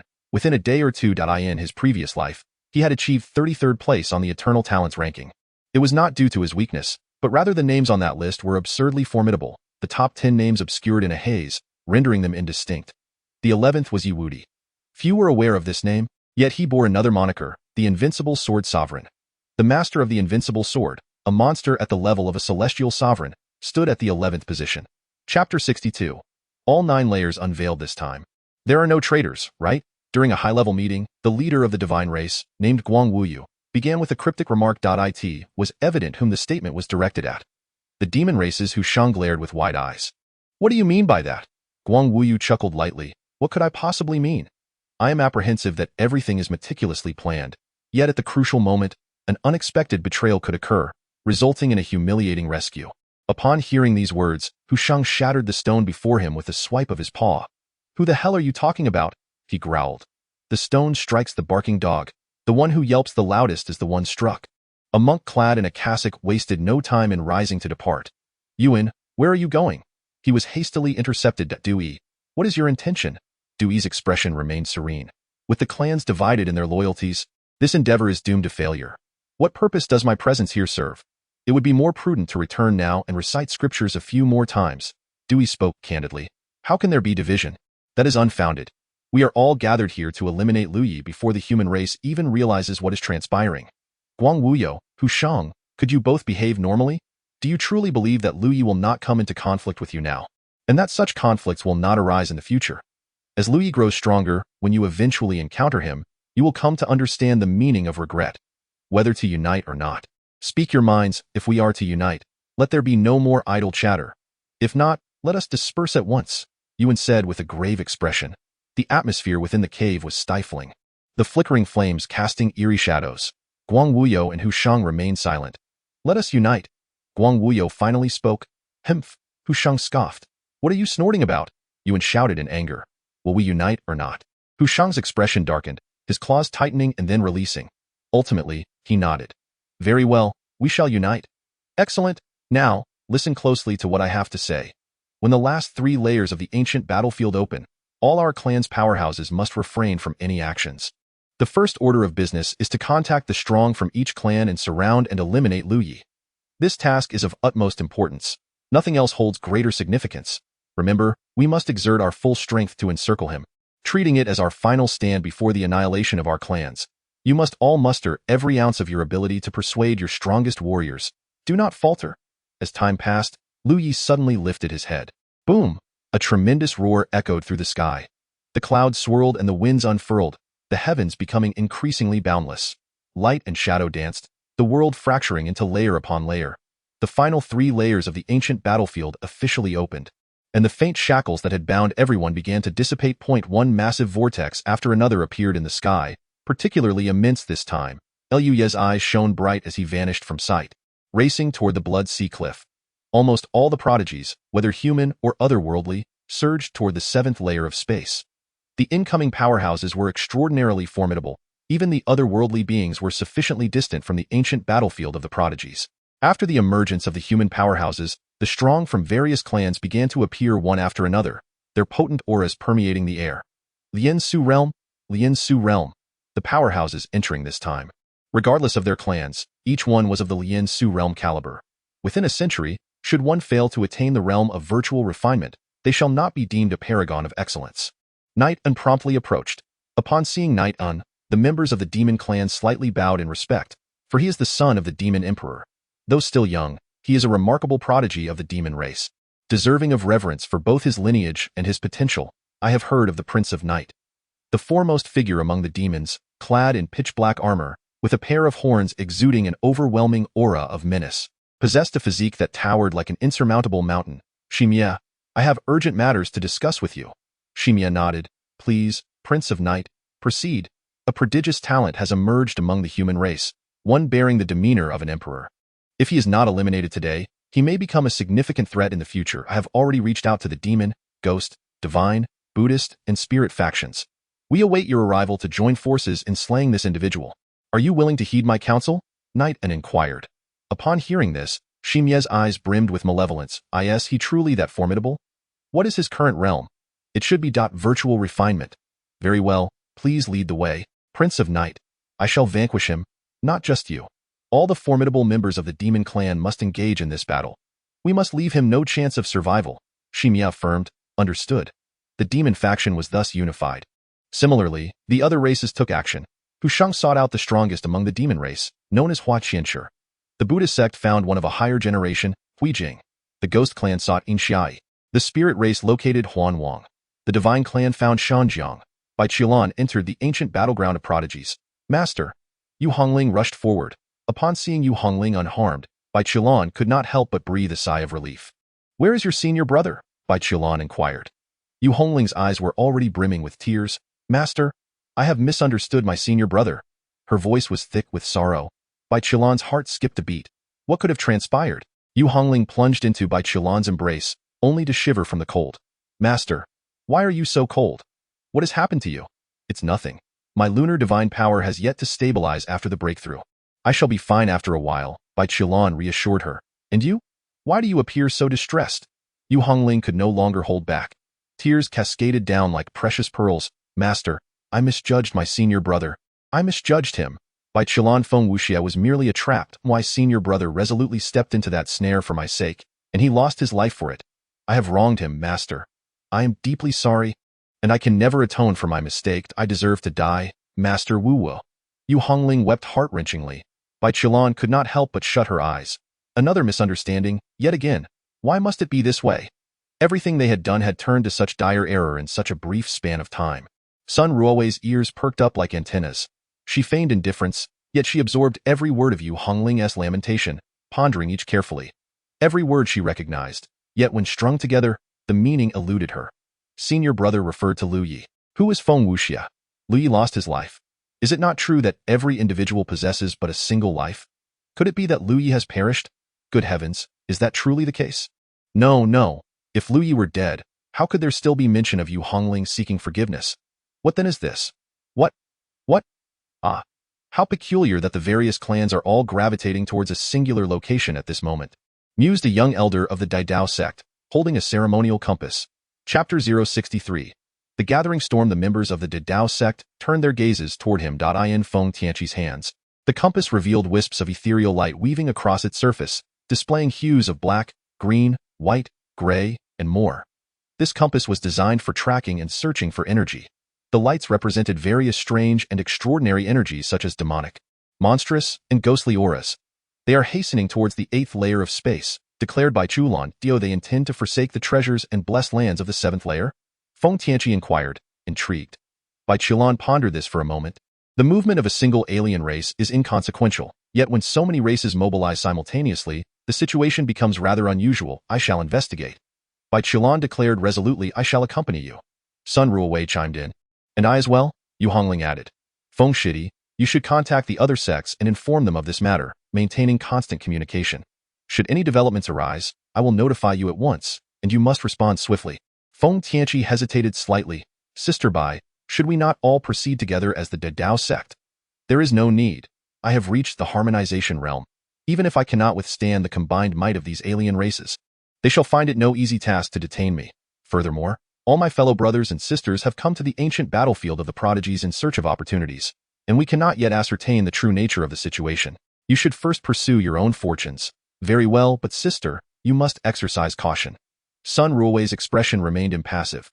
As long as Bai Qilan was present, the collective focus would invariably gravitate towards her. She cast a glance at her own bosom. Humph, we are all cultivators. Why should we still adhere to such vulgar notions as beauty equates to justice or grandeur embodies truth? How infuriating. Let us proceed to investigate. Bai Qilan waved her hand, and the 3 figures materialized upon a billowing white cloud, heading towards the gathering of diverse alien races. Feng Tianqi watched them depart before commencing to contact the other sections. Most of the other factions paid little heed to this matter. The human race is formidable, truly formidable. Even if the alien races were to initiate conflict, they might gain some initial advantage. However, once the human race reacts, any gains will be repaid 10-fold, 100-fold, or even 1,000-fold. For many human cultivators, the collection of treasures remains paramount. They must employ all means to swiftly enhance their strength, striving to reach the pinnacle of power, to etch their names upon the Eternal Prodigy list at the Blood Sea Cliff. The Eternal Prodigy list does not merely rank individuals based on the strength of their punches. Instead, it is determined by an amalgamation of factors such as one's realm, age, talent, and the essence of their path. Some at the Yuan Dan realm may strike and achieve the rank of 999, while others at the Lien Su realm might strike without eliciting any response from the Eternal Prodigy list whatsoever. Certainly, at the same age, as long as one does not hasten the growth of the seedlings, the stronger one's capabilities, the greater the likelihood of achieving a higher rank. For generations, countless prodigies have inscribed their names upon the Eternal Prodigy list, creating an endless cycle of competition and evolution. Consequently, in this era, for one's name to appear within the top 100 is enough to reverberate throughout the first heaven, capturing even the attention of the upper heavens. Let the competition ensue. Strive with fervor. Lu Yi traversed the 8th layer battlefield, arriving at the 9th layer. His goal was distinctly clear. The Blood Sea Purity Stone. It would be a jest indeed if, having been reborn, he still wavered and hesitated. For what meaning would there be in such a rebirth? Ahead lay the Blood Sea. Boundless and vast, the Blood Sea bore no foul stench. Rather, it exuded an indescribable sweetness. Perhaps it was because this sea of blood was formed from the lifeblood of countless fallen prodigies, mingling into its depths. However, this blood was unusable, as it harbored terrifying obsessions. Various desires over time had not weakened but rather intensified. Growing ever stronger, Lu Yi could scarcely fathom what monstrosity might eventually arise from this. In any case, when he ascended to the status of Heavenly Sovereign, this blood sea had yet to truly give birth to any beings. He stepped forward, his feet pressing upon the blood sea as he made his way across. He recalled that the Blood Sea Purity Stone would only be found near the stone cliff where the Eternal Prodigy list was situated. The heavens were high, and the sea was vast. The blood sea lay tranquil, like a mirror. Clad in a dark robe, Lu Ye's long black hair was simply styled, each step creating ripples that were both exquisite and mesmerizing. He lifted his gaze towards the direction of the rising sun, where a colossal stone tablet loomed like a mountain, suspended above the blood sea. The tablet was a gray-brown hue, and the names inscribed upon it appeared as if drawn in cinnabar. Yet, this was not the Eternal Prodigy list. The true list resided at the pinnacle of the stone tablet. An air of supreme authority emanated from that enigmatic blackboard, upon which golden letters spelled out the names of epochs. Lu Yi, standing here, could not discern the details clearly, Though he had seen it in his previous life and felt no urgency to observe it anew in Lu Ye's eyes, this eternal prodigy list was a treasure of chaos, a unique product born from the nurturing of heaven and earth and the condensation of the great Tao. Should one leave their name upon it, they would be blessed by the very essence of the universe. Almost there Lui halted, his feet merging into the blood sea, his body gradually sinking inch by inch. The blood sea returned to its serene state. Before long, a brilliant golden light erupted from the southeast. The sacred light of the Buddha, vast and magnificent, as a group of monks descended like legendary deities, treading upon clouds high in the east. A torrent of demonic energy mixed with malevolent aura surged forth, accompanied by piercing howls that resonated endlessly. A mere glance at the rolling black mist sent chills down one's spine and caused the soul to tremble. To the northeast, a fog of monstrosities enveloped the area, revealing terrifying figures amidst the creatures, their forms grotesque and fearsome. They have come. They have all arrived. Your Highness Tiger, the scent has vanished. I suspect it has entered the blood sea. A cunning-looking rat spirit exclaimed sharply. Where has the last trace of scent disappeared to? Here. The rat spirit pointed towards the spot where Lu Yi had vanished. Excellent. The tiger demon produced a piece of black magic stone, riddled with numerous holes, resembling a honeycomb in its appearance. The location of Lu Ye's disappearance has been pinpointed, and as per the plan, our demon clan is setting up the four symbols heaven restraining formation. Excellent. The Buddha sect is establishing the diamond extermination formation. Can't you come up with a different name for your formation? The demon clan also finds this quite vexing. Ba, the diamond extermination formation is commencing. The ghost clan is arranging the heavenly ghost soul seizing formation. Very well. The spirit clan is preparing the 10,000 spirits 10,000 kills formation. Good. The divine clan is readying the divine clan aurora. Splendid. Everything is in place. One by one, figures begin bustling around the center of Lu Ye's disappearance. Bai Qiulan and her companions stand at a distance, observing this scene. What are they doing? Setting up formations. Sun Ruowei gazes incredulously at Bai Qiulan. Do you think I'm foolish? Can't I tell they are arranging formations? What I mean is, what are they setting up formations for? Chapter 064. Bai Qiulan takes action. What are they setting up formations for? Bai Qiulan's expression has grown serious. She and Yu Hongling exchange glances, and a shared thought arises in their minds. Lu Yi. It seems that only Lu Yi has the capability to mobilize the various races on such a grand scale, collaborating and incurring substantial costs to establish such formations in the entire Tianjiao ancient battlefield. Master, please take action. Yu Hongling speaks decisively. The formation has yet to be completed, and with so many powerful beings involved, even senior brother would find himself in an extreme predicament. Although Bai Qiulan is reluctant to maintain such an abnormal relationship with Lu Yi, he is, after all, her disciple. Act now. Bai Qiulan does not hesitate. She forms seals with her hands, and ominous clouds gather in the sky as a terrifying cold wind sweeps across the world. The temperature plummets. In but a moment, the sky darkens ominously. The blood sea remains unfrozen, yet its temperature has dropped to an extreme. The various races react with shifting expressions. There is a harmonious path realm, Ba. The chant resonates, and a colossal golden hand strikes towards the ominous clouds above. The intricate patterns on the golden hand are clearly visible, radiating a boundless Buddhist light. As the golden hand approaches, the brilliance dims, and countless frost crystals encase the Buddha's palm. It's beginning to rain. From within the clouds, a single ice crystal appears, followed by a second, third, and fourth. An endless cascade of ice crystals, like a vast river of stars, descends upon the races below. Howl! A wolf's cry reverberates through the heavens and earth. The white howling wolf opens its maw wide, exuding an overwhelming force, devouring a multitude of ice crystals, its body adorned with frost, trembling from the cold. Dozens of enormous ice crystals, as thin as cicada wings, emerged. A piercing sound of breaking air ensues. Various divine abilities erupt, targeting the ice crystals. Upon shattering, the ice crystals transform into countless smaller fragments. Puffed, beefed, puffed.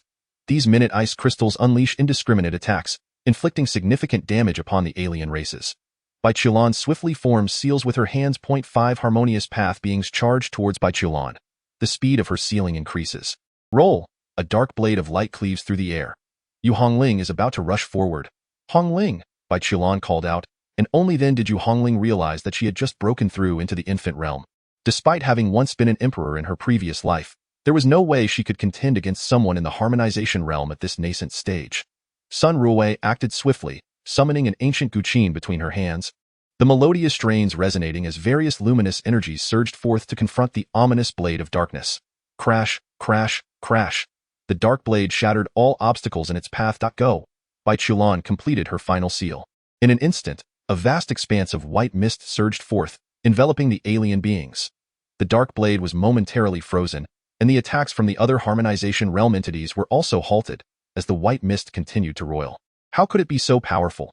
All the formidable beings of the alien races were left in a daze. It was not that they lacked harmonization. They were all at the same level. Yet how could one individual dominate a multitude of harmonization experts? Moreover, the sheer intensity of her stance suggested she was not merely suppressing the harmonization realm, but was intent on overpowering all of the alien races. Amitabha, the Buddhist sect intervened. A colossal golden bell manifested, encompassing all the alien beings in a single breath. La, the golden bell soon exhibited numerous cracks. That moment, the ghost clan struck, brandishing an exceedingly dilapidated umbrella. Boom! The golden bell shattered under the freezing force. Xiai of the ghost clan, wielding the broken umbrella, summoned the white mist towards it. Yet, in that fleeting moment, at least dozens of alien prodigies were encased in ice. Here us your share, Xiai shouted, collapsing the umbrella and directing it at Bai Chulan, transforming the white mist into beams of light that surged towards her. Bai Chulan again formed seals as gentle white light dissipated the beams, which swiftly transformed into soft white illumination. By the time the beams reached Bai Chulan, they had completely vanished. Bai Chulan brought her hands together, gathering all the white light between them to form a sphere. The sphere shot forth and then returned with a vengeance. A colossal elephant leaped into the fray, wielding a black shield. The shield rapidly expanded, becoming as formidable as a city wall, standing resolutely above the sea of blood. Aid me! Harmonization experts followed one after another to the rear of the massive shield. They pressed their hands upon it, infusing it with power. Boom! The shield quaked violently. However, the material of this shield was unknown, for it did not shatter. Bai Chulan's expression shifted. With a wave of her hand, hundreds, if not thousands, of silver needles, as thin as cow hairs, flew forth. Puffed, puffed, puffed. The silver needles pierced through the wall, embedding themselves within the bodies of the harmonization entities behind. At that moment, those struck by the needles felt an overwhelming chill pervade their beings, freezing their nascent souls into a hue of blue. What sort of dreadful chill is this? It is simply too terrifying. What on earth is happening? Why does the human race continually produce such prodigious talents, and why can't one be bestowed upon us? How unjust the heavens are. O heavens, why do you treat me so harshly? Do not concern yourselves with us. Continue to arrange the formation. I refuse to believe that no matter how many prodigies the human race produces, we, the alien race, must be subjugated.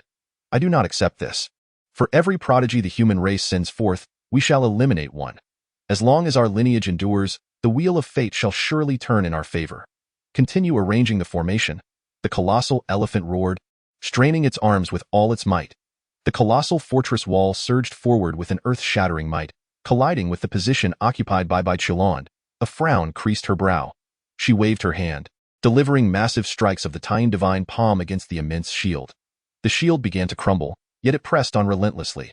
With the full force of her tiny divine power unleashed, her long black hair transformed into a silvery hue.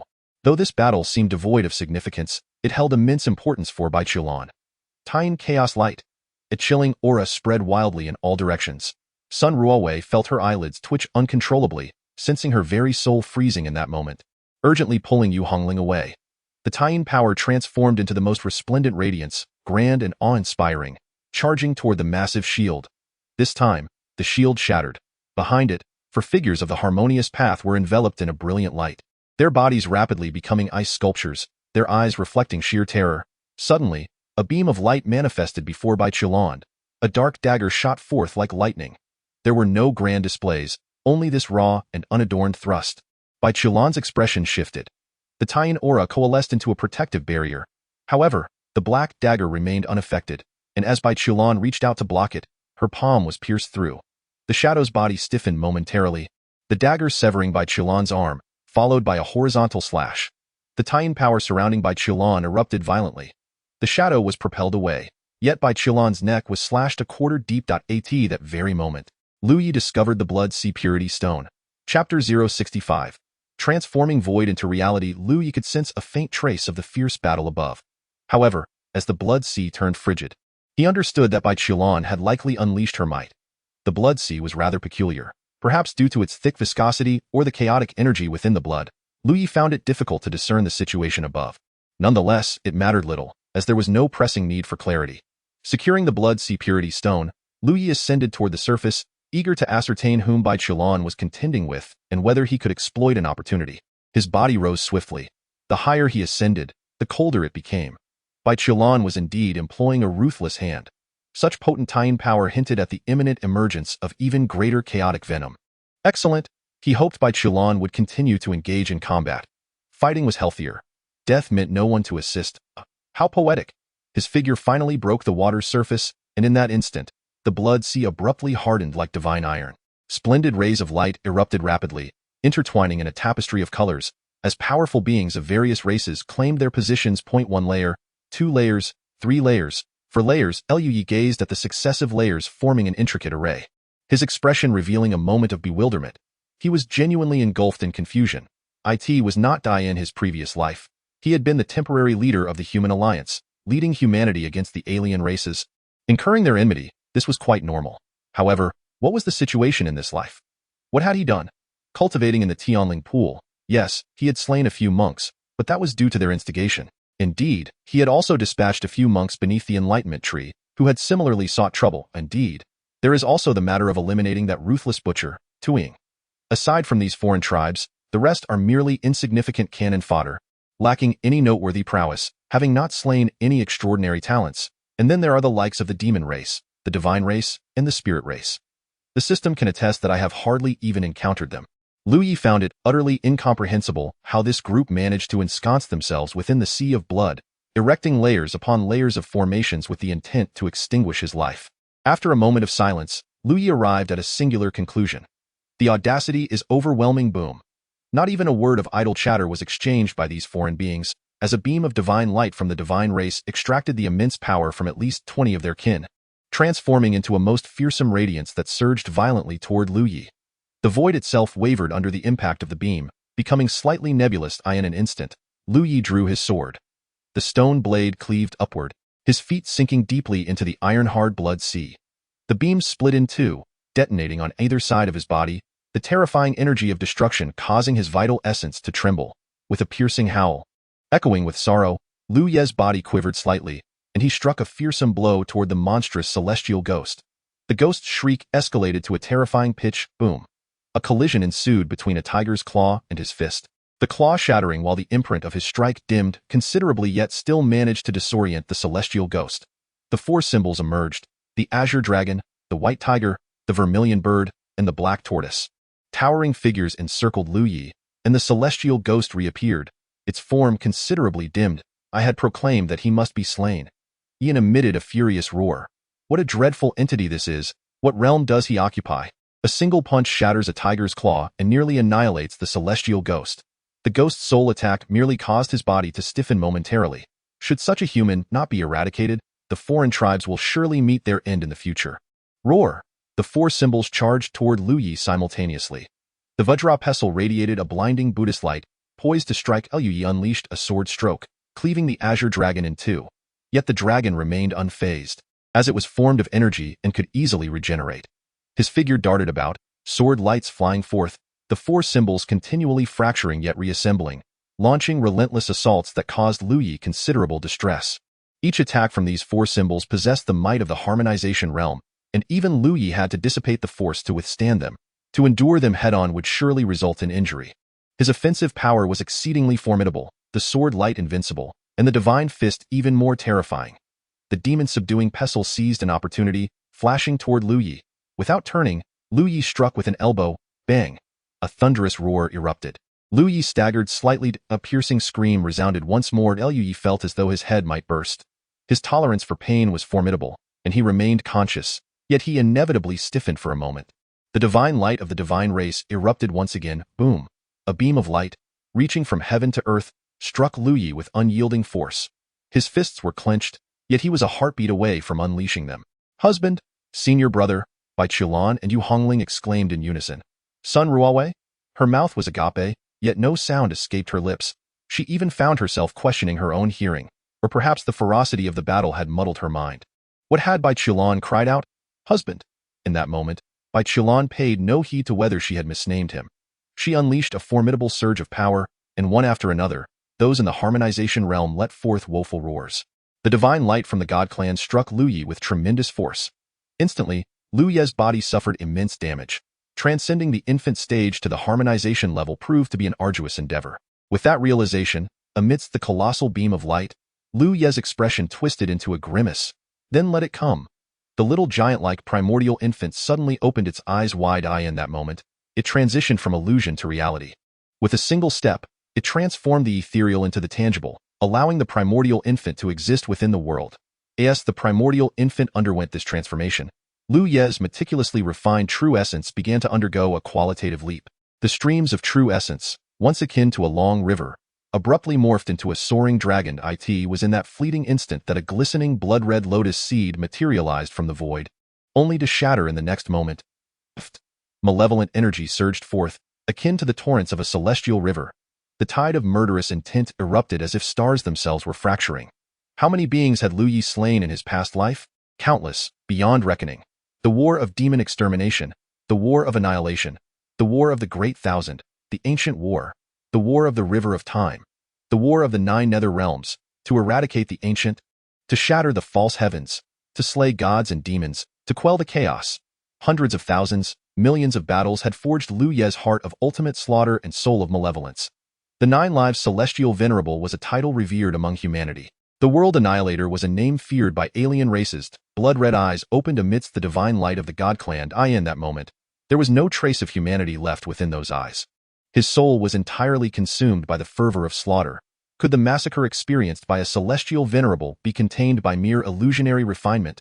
Kill, kill, kill.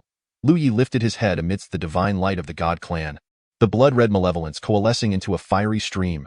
Boom. Lu Ye's figure surged upward in defiance, a single punch. The first layer of the 4-symbol celestial suppression formation, dozens of demon beasts were instantly reduced to blood mist. Chapter 066. Full retreat. It was over. Bai Qilan beheld the blinding blood-red glow, and an overwhelming fear surged within her heart.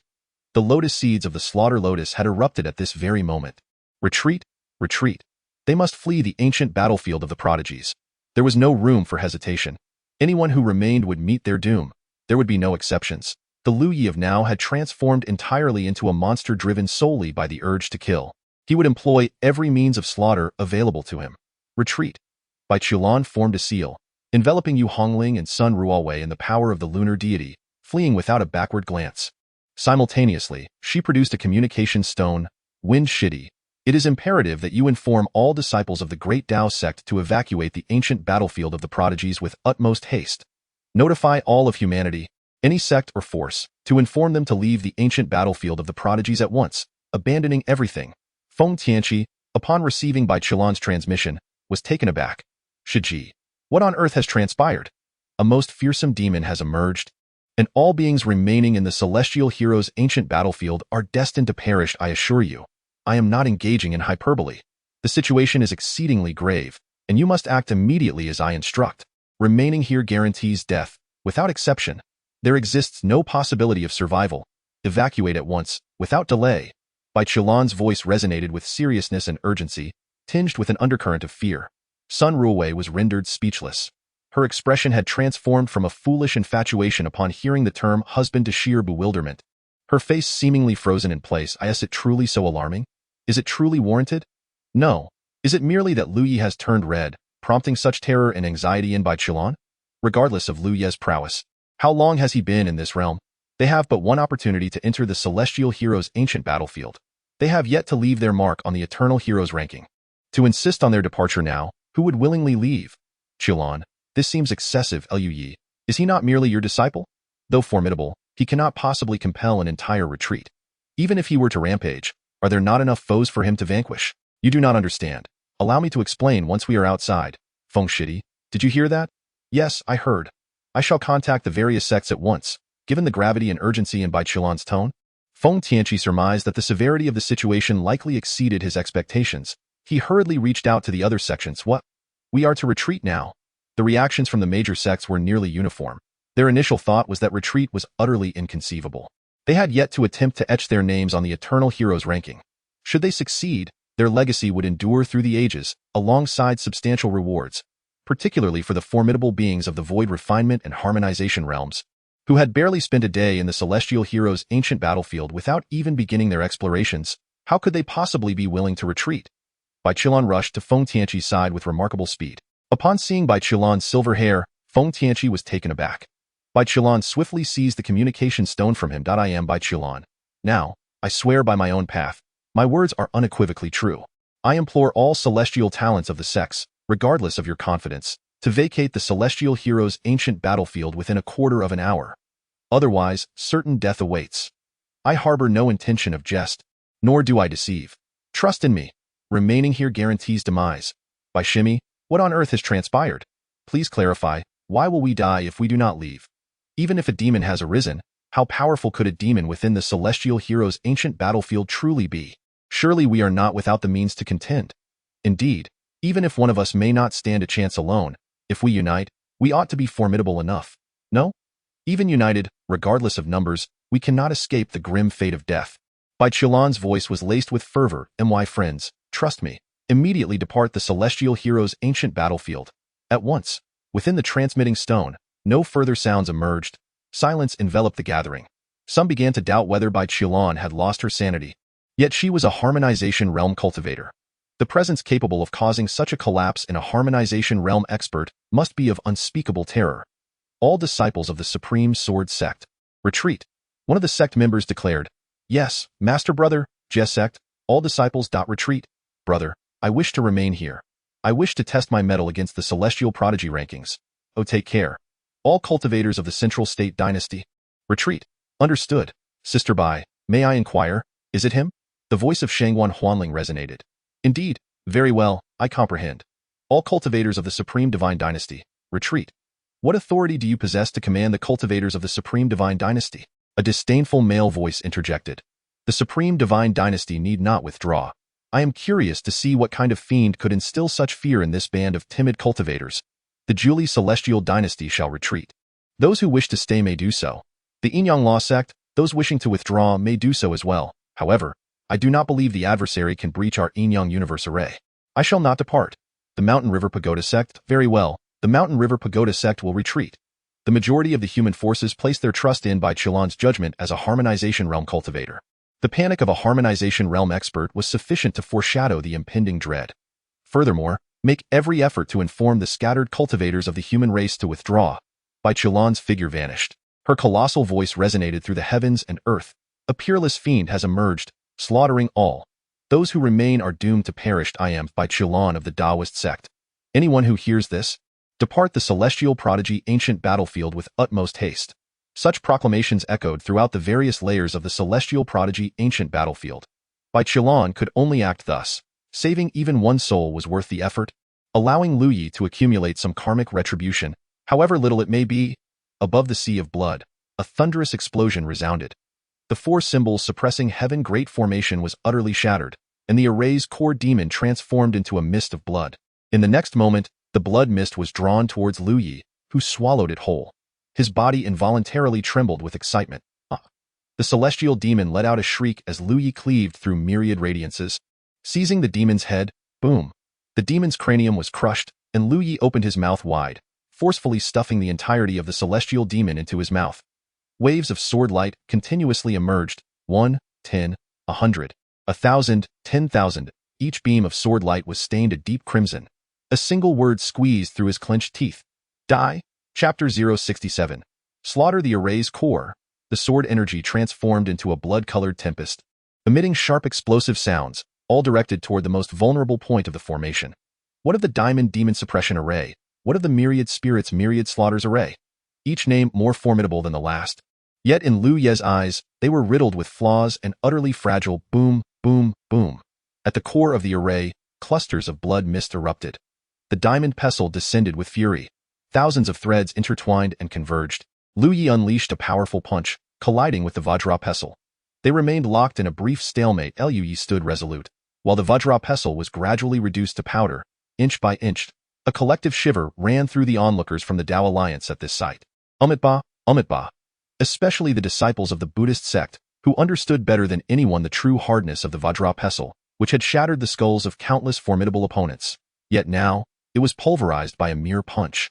I refuse to believe he possesses such strength. The divine general, clad in white armor and a crimson cape, radiated an imposing presence. His eyes reflected disbelief intertwined with a fierce defiance. The divine clan's aurora launched another assault. The general transformed into a blinding white light, a massive phantom appearing behind him, and he thrust forward with all his might, delivering a strike of unparalleled ferocity. The dragon coiled around his spear signified this lethal blow, the most powerful strike of a harmonization realm practitioner. He could not accept that Lu Yi, having withstood the divine clan's aurora, could also counter this supreme attack. Harmonization, the union of strength and the Dao. His Dao was the path of invincibility. A smile, both sinister and peculiar, graced Lu Ye's face as he effortlessly sliced through the divine clan's aurora with his sword in the face of this cataclysmic spear. He extended his palm. Grasp, collapse. The advancing figure of the general came to an abrupt halt. Lu Yi remained unmoving, his blood-red eyes fixed on the general, his smile a cruel and terrifying specter. You dare to walk the path of invincibility? The malevolence emanating from Lu Ye's gaze penetrated the general's very being. In that instant, the general beheld mountains of corpses and seas of blood, witnessing the anguished cries of fallen deities and Buddhas, and the despairing wails of countless beings akin to ants. Upon closer examination of those myriad beings, he was struck with horror, realizing that each insignificant creature possessed power equal to his own. His eyes glazed over in bewilderment, filled with profound terror. These were all entities treading the path of invincibility. With a gentle pull of his hand, Lu Yi drew the general closer. He raised his right leg, unleashing a torrent of raw, tempestuous power. A knee strike erupted, shattering the general's form into a dense crimson mist. A pure white primordial infant fled from the wreckage, attempting to escape, only to be seized by Lu Yi, who devoured it whole. Crunch, crunch, crunch. Blood dripped from Lu Ye's lips as he surveyed the myriad figures around him. They are all doomed. With a sweeping stroke of his sword, thousands of sword lights detonated, obliterating the formation and reducing the alien beings to blood mist. The wails of despair echoed relentlessly. A demon. He is a demon. Spare me. I beg you, do not kill me. At this moment, the harmonization realm beings of the alien faction were gripped by terror. Flee. Fear etched deeply into their hearts. If even the divine general could be vanquished so effortlessly, how could they stand against this demon? The Buddhist sect was the first to flee, recognizing the overwhelming might of the fiend. In this moment of darkness, they resolved to conserve their strength, waiting for the day when the Buddha's light shone brightly once more, to return and vanquish evil, for that was the righteous path. As the crowd scattered, retreating miles away, their figures suddenly vanished, only to reappear not far from Lu Yi. The alien beings exclaimed, "There is a formation." Knight's expression shifted dramatically. Why was there a formation on the outskirts? Who, pray tell, has orchestrated this entrapment? Who could it be? In the void, a young lad cloaked in a robe, with lips as red as cherries and teeth as white as pearls, remains unnoticed, as if his cloak were an invisibility shroud. Were Lu Yi to behold him now, he would surely strike him down with a sword. Yet, if Lu Yi were to see him in a moment of clarity, he would be astonished, for this youth is none other than Li Huayu. His identity does not belong to any of the 5 great sects, nor to the 3 mighty dynasties or the eternal cult, but rather hails from a more enigmatic realm. He possesses little interest in cultivation. Instead, he harbors a profound fascination for formations. However, his intellect is rather dull, much to the chagrin and ire of his master, who, in frustration over his lack of progress, cast him into the ancient battlefield of elites for trial. His comprehension of formations is indeed laborious, taking him several minutes merely to unravel a single array. He originally came here with the intention of rescuing Lu Yi, as Lu Yi had once lent him a hand. Yet, he soon realizes that perhaps rescue is unnecessary. How formidable, how terrifying. More so than his senior brother. Based on Li Huayu's observations, it is likely that Lu Yi could vanquish this entire group. Yet, should they attempt to flee? Thus, Li Huayu set up a binding formation. Ha ha ha. Upon witnessing this scene, Lu Yi could not help but erupt into wild laughter. He cast a glance at Li Huayu, causing the latter to shudder, as waves of unending terror engulfed him. He can actually see me. How is that possible? This cloak is a primal spiritual treasure, bestowed by my master for my protection. Strike? The gleam of swords manifested point one by one. The monks fell, their blood staining the ground. The monks of the Hui lineage roared in fury, forming a battle array. In the next instant, chaos erupted, limbs flying in every direction. Umitba, Umitba. The weeping chants of the Buddha resonated through the heavens and earth, akin to a lamentation. Umitba could not save them. Even the Buddha wept at this moment. Cursed be this fate. Cursed be it. Hurry, break the formation. It cannot be breached. What manner of cursed array is this? Who has ensnared us? Release us. I do not wish to perish. I still have boundless prospects ahead of me, and great paths to pursue. I do not wish to die. Ah, it is all your fault. He has not provoked us. Why conspire to slay him? Cursed demon, cursed demon. The despairing wails of the demon clan's elites echoed. Indeed, they had not even engaged with Lu Yi, so why had they lost their senses and insisted on confronting him? Wailing, bloodshed, collapse.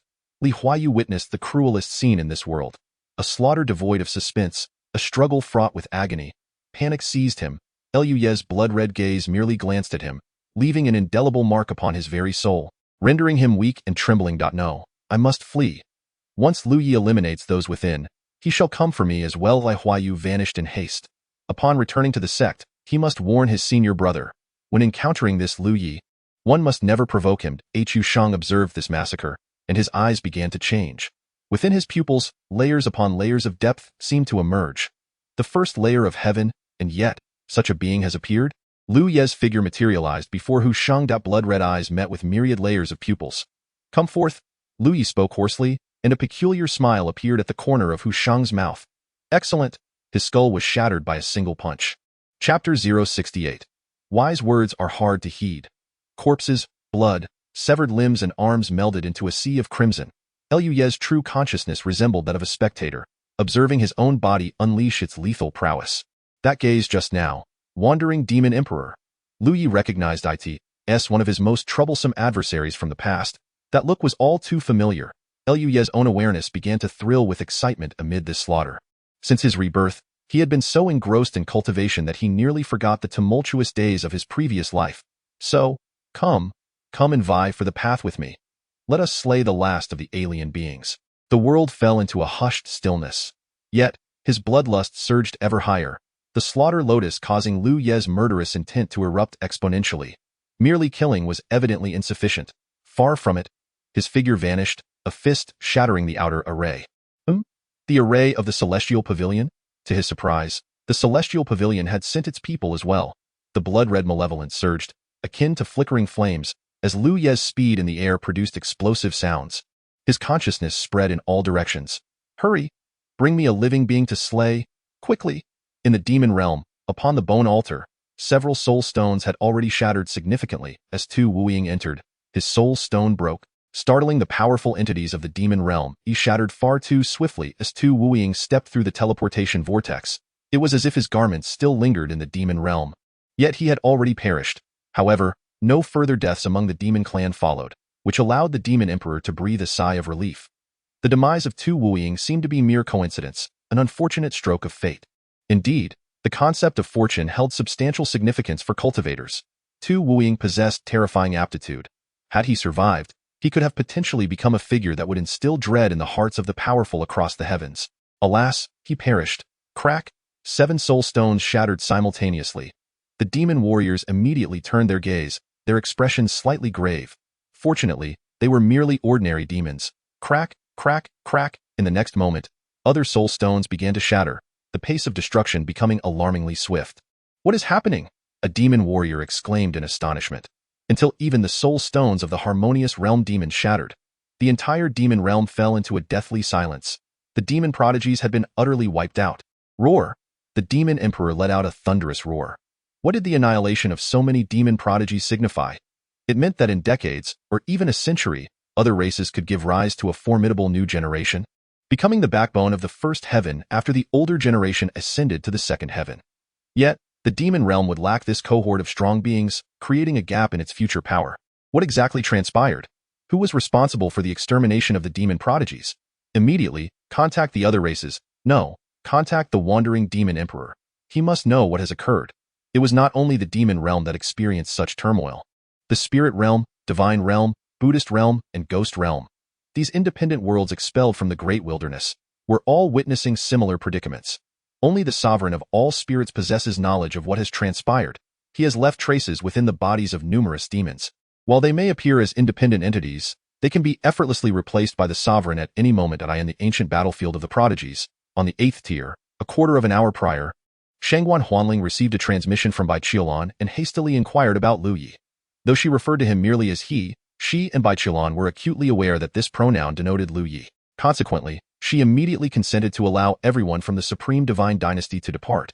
However, it seemed that she possessed little authority within the Supreme Divine Empire. Royal brother, we must leave. I am well acquainted with Bai Qilan. The danger she speaks of is unequivocally real. If we remain in the ancient battlefield of the prodigies until that fiend arrives, we shall all perish, Shangguan Huanling implored urgently. Shangguan Tianin raised an eyebrow. What, do you know this fiend? Moreover, I do not recall you having any acquaintance with Bai Qilan.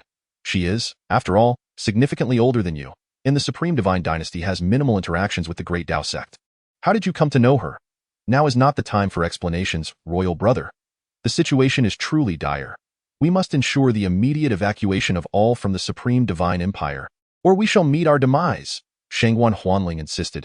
I am aware of this fiend, and he is terrifying beyond measure. Shangguan Tianin remained unmoved. Then tell me, what is this fiend's name? I am well acquainted with the powerful of the human race and the myriad of other races. I do not believe there exists a single individual capable of exterminating all the strong within the Supreme Divine Dynasty, Shangguan Huanling. Even if she were to utter Lu Ye's name, he had previously been of little renown, and Shangguan Tianin would not be convinced that a mere Lu Ye could vanquish anyone in the ancient battlefield of the prodigies. What purpose would I have in deceiving you? Shangguan Huanling sighed.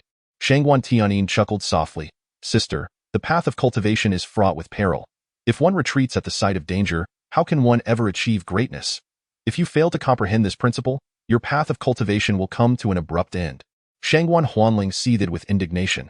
In her previous life, she had been an emperor, and now she was to be lectured on cultivation by a prematurely deceased Shangguan Tianin. I shall say this one last time. Those who wish to leave, follow me. With that, she turned to depart. A cacophony of laughter erupted from behind. Shangguan Huanling, if you choose not to go, then so be it. My sister may be somewhat timid, but it matters not. After all, as a girl, no one expects much of her. A touch of timidity is to be expected. However, the urgency displayed by Bai Qilan of the Great Dao sect suggests genuine danger. Let us then prepare a defensive formation. We shall be prudent. The second prince is truly wise. Shangguan Tianin's eyes burned with ambition. Let them all depart. Everyone must leave. Once all have vacated, the entirety of the ancient battlefield of the prodigies shall belong to me. At that time, my prestige within the Supreme Divine Dynasty may even surpass that of the first prince. Becoming the crown prince is not beyond the realm of possibility. The seventh-tier space I in the Yin Yang Law sect.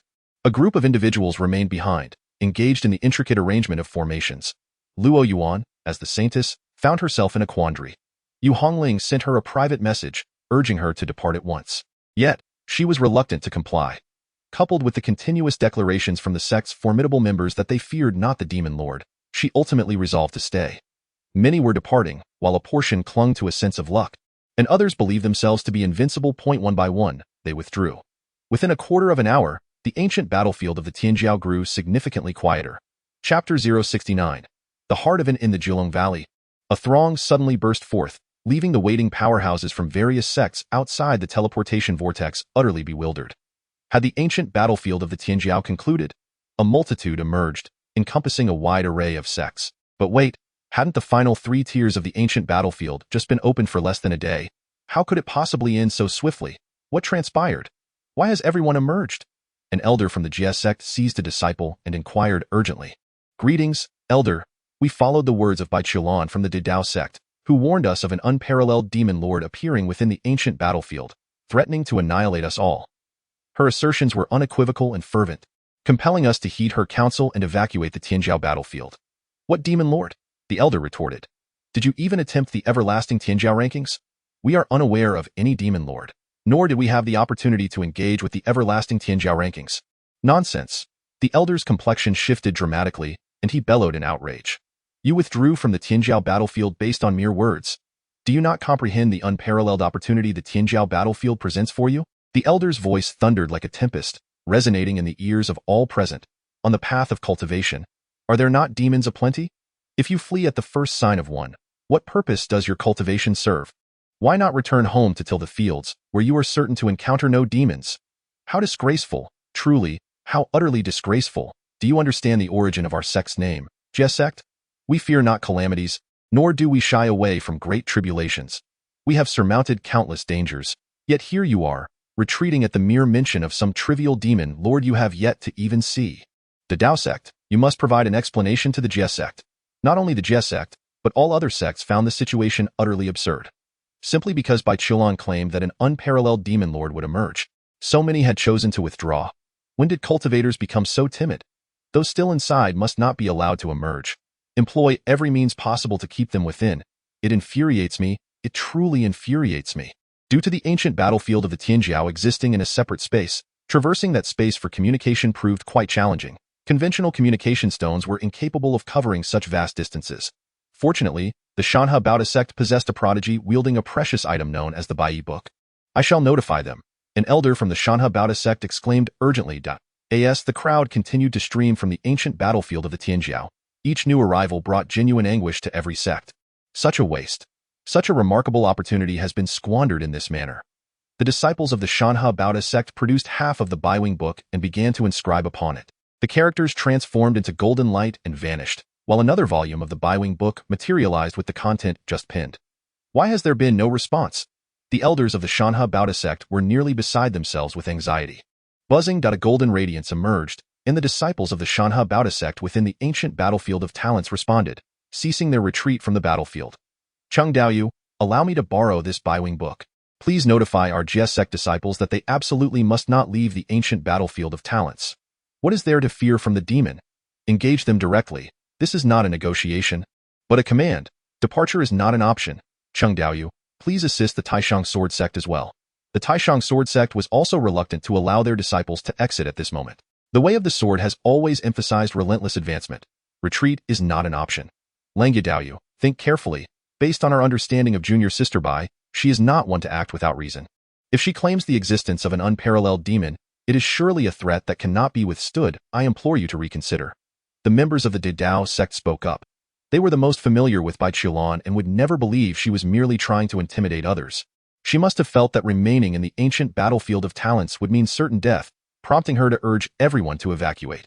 Langya Jian hesitated, his expression fraught with conflict. A difficult choice lay before him. You need not use it. I beseech you, Cheng Daoyu, to also advise the Julie Heavenly Dynasty not to emerge any further. The opportunities within the ancient battlefield of talents are exceedingly rare. We cannot afford to abandon them so easily. Cheng Liang showed no hesitation, reaching out to the Julie Heavenly Dynasty. The more individuals remained, the greater their chances of survival against the demon. He could not believe the demon could be that formidable. Time ticked away, and the crowd continued to surge forth. Almost all disciples of the Taishang Sword sect and the Dao sect emerged, as did numerous practitioners from the Zhuzhou dynasty. Other sects followed suit, gradually sending out groups of their own. A significant number of loose cultivators also exited, placing their faith in the judgment of the Dao sect's powerful members. However, it seemed that roughly a third remained inside, most of whom were formidable cultivators. The Yin-Yang Law sect had virtually all stayed behind. Chu Ling had also made her way out alone. Once Bai Qilan, Yu Hongling, and Sun Ruowei emerged, Bai Qilan immediately assessed the number of remaining individuals, her expression shifting dramatically. Why are there still so many who have not come out? She exclaimed urgently. Bai Qilan, what are your intentions? You are well aware that the ancient battlefield of talents presents an unimaginable opportunity for all. Why would you urge them to abandon it? The Yin-Yang Law sect was the first to voice their discontent, chastising her loudly. Indeed, Bai Qilan, you must provide us with an explanation. How infuriating it is that so many talents opportunities have been hindered by you. You must give us a justification. The Dao sect? Bai Qilan took a deep breath. Once again, I shall convey my message. A temporarily possessed entity has emerged on the ancient battlefield of Tianjiao. Its strength is terrifying, effortlessly slaying those in the harmonious path as one would butcher chickens or dogs. The being is currently engulfed in an endless state of slaughter, and any creature that crosses its path shall be mercilessly cut down. I swear by my own Dao that my words are not false. Hasten to bring forth those within. To swear by the Dao is a matter of utmost seriousness. Many faces shifted slightly at this declaration. To claim that slaying those in the harmonious path is as easy as killing chickens? Bai Qilan has sworn by the Dao.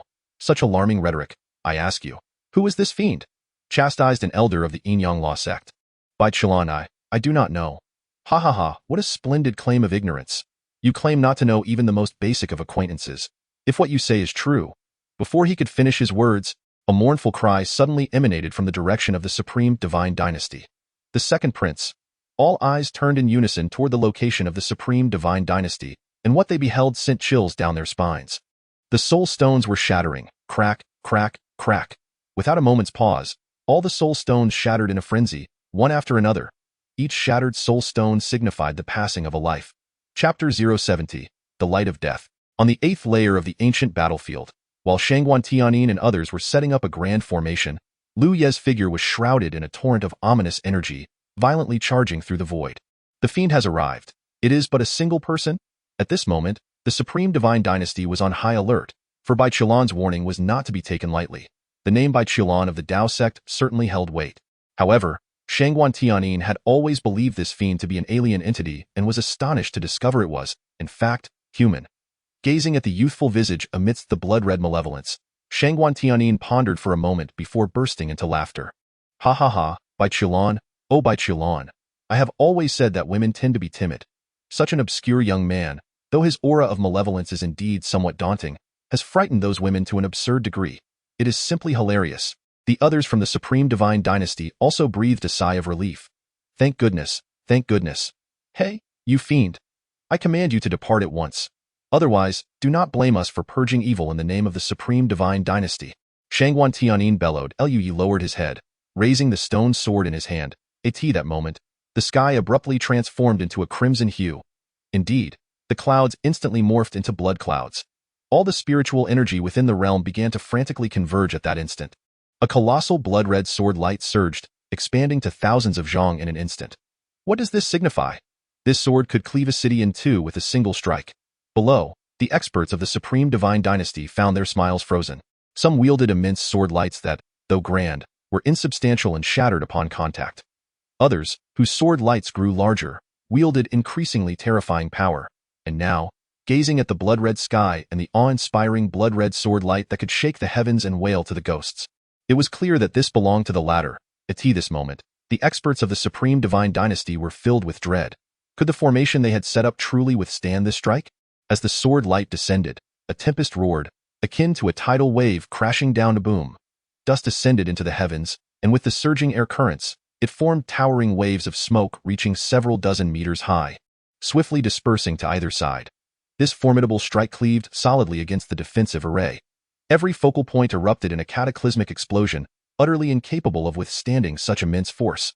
The grand formation shattered, and the radiant sword light was extinguished alongside it. Lu Ye's figure descended upon the earth, making his way toward the Supreme Deity sect.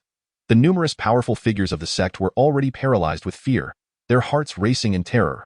As Lu Ye approached, one brave soul let out a fierce roar and charged at him in a heartbeat. With a single punch, the assailant was reduced to a mist of blood. Lu Ye's speed intensified, his sword aura howling as waves of blood mist erupted around him. Unstoppable, annihilating everything in its path. Do not kill me. I am Shangguan Tianin. I am from the Supreme Deity sect. With a swift thrust, a beam of sword light sliced through, cleaving Shangguan Wuyin in twain.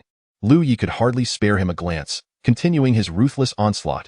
An infant soul attempted to flee, but was seized and devoured. And as for the shard of the infant soul, it went unremarked. In an instant, the world fell silent once more. The stone sword, stained with blood, was clutched tightly in Lu Ye's grip, daring not to emit even a whisper of sound.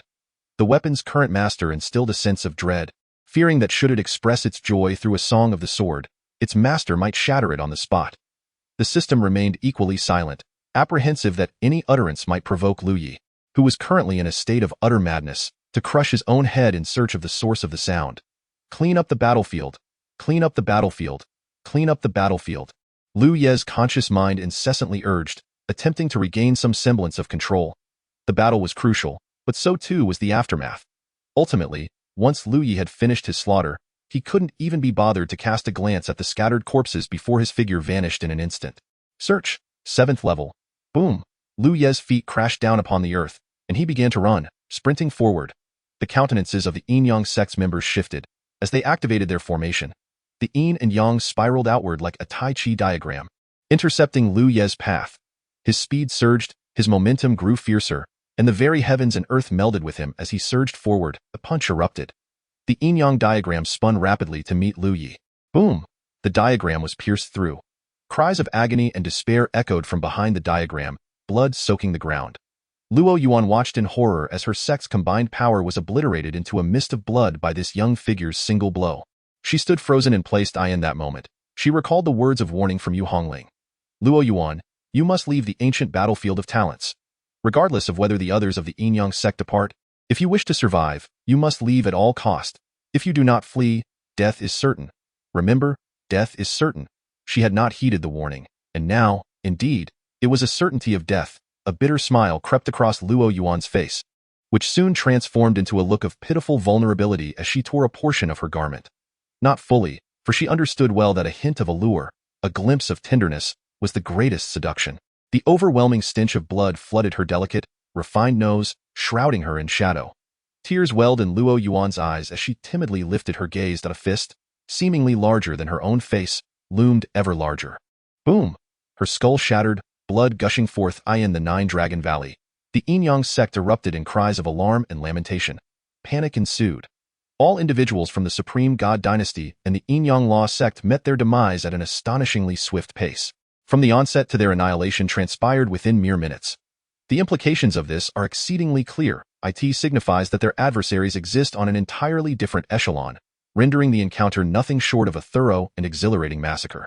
Quickly, summon forth all members of our sect. The elders of the Mountain River Pagoda sect were in a state of utter panic. The Bai Yi book began to inscribe messages. The prince of the Jiuli Celestial Dynasty rushed over, exclaiming, "Friend Cheng, please assist me in notifying our cultivators to evacuate. Friend Cheng, I implore you, let our sect members emerge. We are in dire straits." Just 10 minutes prior, they had resolutely refused to allow their disciples to leave. Yet upon witnessing the rapid demise of the Supreme God Dynasty and the Yin-Yang Law sect, their fear was palpable. The Bai Yi book dispatched message after message. A soul stone belonging to the Supreme Sword sect shattered. A sword cultivator unwilling to depart. Soon, the first disciple of the Mountain River Pagoda sect met the same fate, their soul stone fracturing. Crack, crack, crack, fragments scattered. Some managed to teleport away, their eyes wide with terror. Half of the bodies that appeared were drenched in blood, devoid of any life force. The soul stones continued to shatter in succession, with some teleporting out while letting out fearful cries. "No, don't kill me. Please, spare me. The devil. He is a devil. Let me go. Let me escape." Wails, screams, and moans filled the air. The rate of soul stone destruction surged, as if the demons within sensed the fleeing souls and hastened their slaughter. Ultimately, no one else emerged from the vortex of teleportation. The vortex spun quietly, untouched by any impurities, tranquil and beautiful. Yet, in the eyes of all, it had transformed into the gaping maw of a demon, devouring all life. Chapter 071. The parasitic celestial demon in the ancient battlefield of the prodigies. On the first level, Lu Yi was drenched in blood, though it was primarily that of others. The ground was littered with shattered corpses in disarray. Lu Yi grasped a severed body, pulling it from the vortex. His blood-red eyes fixated upon the swirling void. Was there someone beyond the vortex? Lu Ye's primary consciousness tensed slightly. Exiting posed no grave consequence. It was merely a matter of fighting and killing. While slaying foes and refining their nascent souls, he would not encounter issues of insufficient true essence. Lu Yi approached the vortex, driven by an insatiable thirst for slaughter. Just as he was about to enter the vortex, his steps abruptly halted. He turned his gaze in another direction, his eyes ablaze with crimson light. Boom! Lu Yi surged into the sky, racing northwest, for there he sensed the presence of numerous life forms. Many. At the exit of the demon realm's vortex, Zhu Ke exerted her utmost to conceal her aura. She possessed a formidable secret technique, capable of powerful concealment. Otherwise, she would not have been able to remain undetected beneath the very gaze of the 10,000 spirits demon emperor during her weaker days. Zhu Ke merely hoped that Lu Yi would remain oblivious to her presence. Thus, she would have the opportunity to etch her name upon the eternal prodigy list. Certainly, the discovery was inconsequential. She was currently at the exit, poised to depart at the very moment Lu Yi arrived. How terrifying, Zhu Ke mused. One could question every aspect of Lu Yi, yet his prowess was beyond reproach. In his previous life, he faced numerous adversities, but in this life, he was truly unmatched. Not only was he superior to others of the same realm, but no one was worthy to be his opponent.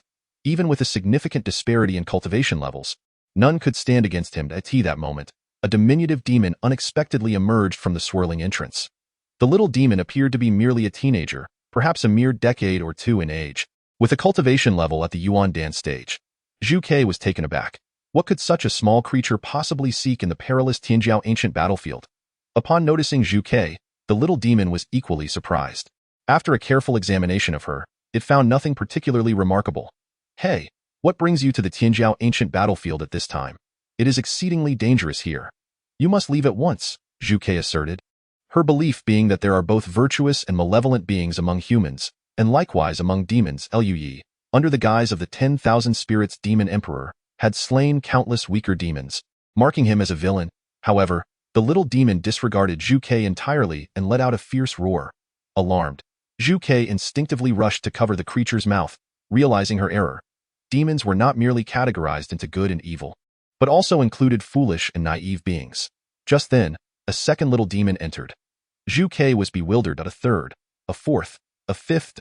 An influx of youthful demons surged forth, as if a tide of demons had erupted, continuously pouring in. What are you doing? Who allowed you to enter? Return at once. There is a killing god here. You will perish. Zhu Ke pleaded, as more diverse demons continued to appear. Upon entering, they unleashed their roars with all their might, deliberately attempting to summon Lu Ye's presence, including even juvenile beasts. Zhu Ke was on the verge of madness. She could no longer afford to conceal her identity. Channeling her demonic energy, she formed a formidable shield, seeking to obstruct the demon's portal. What on earth was happening? Why were they courting death? At the instant Zhu Ke unleashed her energy, all the little demons turned to her, their eyes gleaming with insatiable greed. Zhu Ke! It is Zhu Ke! Do not enter. Return at once, or you will die, Zhu Ke cried out. Just then, a young wolf crept up behind her, suddenly opening its jaws wide to sink its teeth into her neck. Yet, it was far too weak. Even in its ambush, it could not breach Zhu Ke's defenses. Disbelief flickered in her eyes. This young wolf was attacking her. With a gentle tremor, Zhu Ke sent the young wolf flying. Why? Why was this happening? Ding! A dagger pierced Zhu Ke's side, a desperate attempt to inflict harm upon her. A horde of little demons surged forward, employing weapons, teeth, and claws. Puff! Zhu Ke drew blood. A peculiar aura swiftly entered her body through the wound. With a piercing scream, she sent all the juvenile demons sprawling. The vortex. The little demons glared at Zhu Ke with ferocious intent, their expressions menacing, instilling a deep chill within her. Unfazed by death, they charged at her once more. They discovered that they could not harm Zhu Ke, and thus resorted to insults. They spat at her and hurled curses. Some even audaciously threw their filth at her. Zhu Chua's expression turned numb. The malice in the eyes of those juvenile demons was not something mere children of the abyss could possess. It was the manifestation of the Wanling Demon Emperor. It was the Wanling Transformation Blood Demon Sutra. At that moment, Zhu Chua's mind buzzed with realization. She withdrew her power, watching as countless juvenile demons staggered into the ancient battlefield of the prodigies like mindless zombies. They had grown too apathetic to conceal their true natures. All the juvenile demons wore a singular expression. They were all part of the Wanling Demon Emperor, Lui. Everything Lu Yi had said was indeed true. He had not deceived her in his past life. Those demons slaughtered by Lu Yi were all manifestations of the Wanling Demon Emperor. Even the weakest among them, if it were to be possessed by the Wanling Demon Emperor, could rise again. He had not misled her. But wasn't the Wanling Demon Emperor supposed to be cultivated through the Wanling Transformation Blood Demon Sutra? This technique lacked any such means. Such a terrifying ability could only be achieved through an equally formidable method. She was mistaken. Zhu Ke gazed at the faces of the juvenile demons, filled with both eagerness and ferocity. In that moment, tears streamed down her face. One juvenile demon approached her, its domineering and savage gaze scrutinizing her. What technique have you cultivated to achieve such feats? Zhu Ke cried out, on the brink of collapse. You seem to know this sovereign quite well, the Wanling Demon Emperor replied. The Wanling Transformation Blood Demon Sutra does not possess such divine abilities. What exactly have you cultivated? The Wanling Demon Emperor paused, intrigued. Wanling Transformation Blood Demon Sutra? What a splendid name. Ha ha ha, I truly had no idea my parasitic celestial demon technique bore such a title. He laughed heartily. Zhu Ke was taken aback. Parasitic celestial demon technique? Parasitic celestial demon technique? He is the parasitic celestial demon. He was battling Lu Yi in the seventh heaven. The Wanling Transformation Blood Demon Sutra was, in fact, a ruse. It was a scheme crafted by the parasitic celestial demon against her and Lu Yi. The parasitic celestial demon was the Wanling Demon Emperor, and the Wanling Demon Emperor was the parasitic celestial demon. He did not seek to collect the blood of myriad spirits to enhance his power. Rather, he sought to inhabit the blood's master, using the essence of the blood to aid his cultivation. At this moment, bloodlight filled the sky. Lui had arrived. Chapter 072. Once, beings of life. Lu Ye's blood-red eyes surveyed the multitude of feeble demon kin before him. Though the demons were weak, their youth and vitality resembled the nascent dawn, and extinguishing their lives would sever their burgeoning aspirations, thus heightening the thrill of slaughter. All the feeble demon kin turned their gazes towards Lu Yi, their faces alight with eager smiles. Indeed, the human race harbored prodigies even more extraordinary than this demon. Come, kill me. Without uttering a single word of pleasantry, Lu Yi swung his sword in a sweeping arc. Splatter, splatter, splatter. Blood stained the earth crimson. The overwhelming stench of blood surged skyward as juvenile demons were cleaved in two by the sword's aura, their faces adorned with peculiar smiles. After their demise, tendrils of crimson energy surged toward Lu Yi. Unfazed, he continued his slaughter as juvenile demons continued to pour into the ancient battlefield of the prodigies. The pace of arrival remains excruciatingly slow, utterly insufficient for Lu Yi to unleash his wrath. His blood-red eyes cast a glance at a filthy firebird, unworthy of attention. Lurking nearby, he raised his hand and struck with a fierce punch. Boom. The firebird was obliterated, its remnants scattered like dust in the air, feathers swirling in a chaotic dance. Huh? Lu Yi let out a soft exclamation. With another punch, the heavens themselves seemed to lend him strength, a tempest swirling forth from the void. The vermilion bird was consumed by an overwhelming sense of regret. Her body shattered by Lu Yi's blow, an unexpected feeling of liberation welled up within her. Let it perish. Death would be a relief. Lu Yi had saved her twice, and she owed him 2 lives. In that moment, memories surged forth as if returning to the past.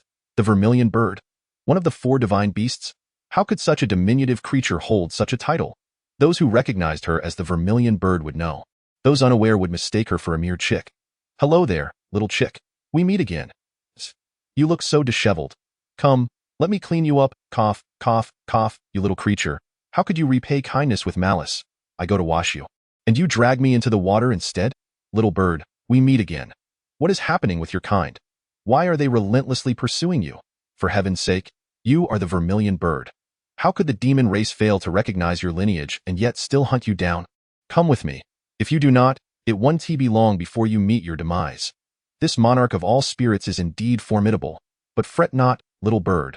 Watch how I deal with him. Lu Yi and the monarch of all spirits engaged in a battle of unparalleled intensity. The more they fought, the more silent Lu Yi became. Until the very end. Lu Yi, have you slain so many of the demon race? I had no choice. If I do not kill them, they will kill me. That time. Lu Yi's demeanor was marked by exhaustion and a chilling intent to kill. How could such weak demons threaten you? Weak demons? Do you not realize that the seemingly feeble creature behind you is the monarch of all spirits? Impossible. I have never deceived you. Step aside. The vermilion bird placed her trust in Lu Yi. Yet, the toll was immense. Far too many had perished, including innocent young beasts that had barely begun to live, all slain by Lu Yi's hand. Tragic. Yet, she saw only the suffering of the demon race, never perceiving the anguish in Lu Yi's eyes. The slaughter of the weak was, for Lu Yi, a profound torment. Yet he was left with no recourse. If he abstained from killing, all his prior efforts would have been in vain. The demons he had previously slain would be for naught. In the end, the vermilion bird, driven by desperation, stood before a newborn beast, one that had scarcely seen the light of day, its eyes barely open. Such a young creature could not possibly be a part of the monarch of all spirits. Step aside. The killing intent radiating from Lu Yi was palpable. He pointed his stone sword at himself. If you wish to slay it, then take my life as well. It has only just been born. But it is the monarch of all spirits. It is not. The vermilion bird could not fathom the monstrous and malevolent expression that might have crossed the face of the newborn beast. Hidden from her sight, she had not disclosed to Lu Yi that she had secretly concealed a young demon, a firebird that bore a striking resemblance to her, its feathers yet to fully grow. She sought to ascertain whether this was indeed the Wnlyo Huing. Subsequently, due to her repeated attempts to obstruct him, Ly rendered her unconscious. When she regained consciousness, she discovered that nearly half of the entire demon realm had been slaughtered by Ly, particularly among the younger demon kin. Afterward, Ly sought to explain himself to her. Deep down, she understood that he was justified, yet she found herself unable to accept it in that moment. She awaited the maturation of a fledgling creature, which had thrived under her protection for an extended period. However, by a twist of fate, that fiery bird perished, never once revealing itself to be the Wnlyo Huingji in time. Although she struggled to accept this bitter truth, she gradually found solace as she observed the fragmented demon realm beginning to revive. In her reflections, she suddenly realized that the period during which the fledgling had grown under her safeguard coincided with Ly's most arduous times. From the second heaven to the fourth heaven, it seemed as though the entire world had turned against Ly, even provoking the ancient sect of Wnjid. Many recollections struck her as coincidental and utterly irrational, until, at last, she discovered a tome of demon scriptures in the ancestral grounds of the demon kin in the seventh heaven. WNL Ing Hu Su Yoj Ing. Ha ha ha. She mused that the WNL Ing Yo Hu Ing, who practiced the WNL Ing Hu Su Yoj Ing, was completely unaware of the name of this technique. The WNL Ing Yo Hu Ing was, in truth, a parasitic heavenly demon. She had thought she had saved a fiery bird, but little did she know she had spared a most dreadful existence that posed a threat to the entirety of the demon kin, one that could lead to their utter annihilation. She could not die. She absolutely must not perish. Should she meet her end, it was uncertain whether LY would need to hunt down the WNL Ing Yo Hu Ing in this lifetime. For in this incarnation, LY had grown exceedingly powerful. He required no adversary, for through sheer diligence and cultivation, he could leave all foes far behind. She yearned to slay the WNL Ing Yo Hu Ing. She desired to experience the profound anguish LY had felt during his pursuit of the WNL Ing Yo Hu Ing. Once she had endured the suffering LY had once faced, she would seek him out and implore him to end her life with his own hands. In a fiery blaze, a piercing cry of a bird echoed throughout the cosmos. A massive crimson phoenix emerged from the towering flames, embodying the supreme essence of the four spirits of heaven and the four symbols of earth. Suddenly, blood-red chains ensnared LY, a manifestation of the WNL Ing Yo Hu Ing's intervention. The entity he coveted as a host could not be so easily vanquished by LY, while the demise of ordinary hosts mattered little. A creature like the phoenix, albeit challenging to parasitize, would not be overlooked by the WNL Ing Yo Hu Ing if there remained even the slightest prospect of success. Yet he had underestimated LY. The blood-red chains were utterly incapable of hindering him. With a powerful punch, the chains shattered instantaneously. Boom! The true flames of the phoenix were extinguished by the force of his strike, and a faint red light swiftly surged into the vortex of transmission. Vanishing into its depths, a throng of young demon kin surged forth. Chapter 073. Mountain of Corpses, Sea of Blood. Kill, kill, kill. These feeble demons were, in truth, incapable of satisfying LY's bloodlust. However, it mattered not. He did not discriminate. As long as any living being dared to enter, he would dare to slay. The WNL Ing Yo Hu Ing sought to attach its parasitic power to LY through the carnage he wrought. The 10,000 Spirits Demon Emperor typically refrains from parasitizing humans, for his cultivation method is rooted in demonic scriptures, which necessitate residing within a demon's form to achieve perfect symbiosis. Yet, the allure of Lu Ye's innate talent is simply too compelling. To the Demon Emperor, Lu Ye embodies the flower of enlightenment, the fruit of transcendence, the very essence of humanity's path to divinity. Should he manage to parasitize Lu Ye, he would willingly forsake his true form. Thus, what significance does the parasite hold? Let Lu Ye unleash his fury and slaughter, reveling in the carnage. The more he kills, the stronger the power available to the 10,000 Spirits Demon Emperor. He cannot fathom that as a Demon Emperor, he would be unable to contend with a mere human in the void refinement realm. As time passes, the corpses of demonic beasts accumulate, and the blood below flows like a river, forming mountains of lifeless bodies. The acrid stench of blood is nauseating. Yet Lu Ye finds an unparalleled comfort in this environment, as if he were a fish in water. The insatiable urge for bloodshed continues to incite Lu Ye's murderous intent. Observing this scene, his main consciousness remains largely unperturbed. In truth, the present spectacle pales in comparison to the initial revulsion he felt when slaughtering the young demon kin one by one. He has never been a bloodthirsty individual. The complete annihilation of the 10,000 Spirits Demon Emperor had sickened him to his core, as he faced the tiny, defenseless young beasts, still clamoring for sustenance. Yet, what choice did he have? Once the cycle of slaughter begins, it cannot simply be halted at will. The anguish is overwhelming. Throughout this ordeal, the vermilion bird has persistently implored him. Can he truly be unaware that he should not massacre the weak? The bird's words only deepen Lu Ye's torment. The worldview and philosophy he has cultivated since childhood admonish him against the slaughter of the vulnerable, urging compassion. However, reality insists that if he does not kill, many will perish in the future. At that time, Lu Ye had not yet matured to a state of unwavering resolve. He too felt anguish and revulsion at the thought of bloodshed. Nevertheless, following that massacre, his heart grew increasingly hardened. Slaughter is merely slaughter. The young beasts of that time were skilled at masquerading, presenting themselves as pitiable creatures, yet now, the newly arrived young beasts bear grotesque expressions, arriving solely as vessels for the 10,000 Spirits Demon Emperor. How many have come? 100,000. Gazing upon the mountain of corpses, it seems likely. Yet, why has the influx slowed? Lu Ye's main consciousness sensed something amiss. He had become aware of his body's impatience. The rate at which the demon kin entered was far too slow.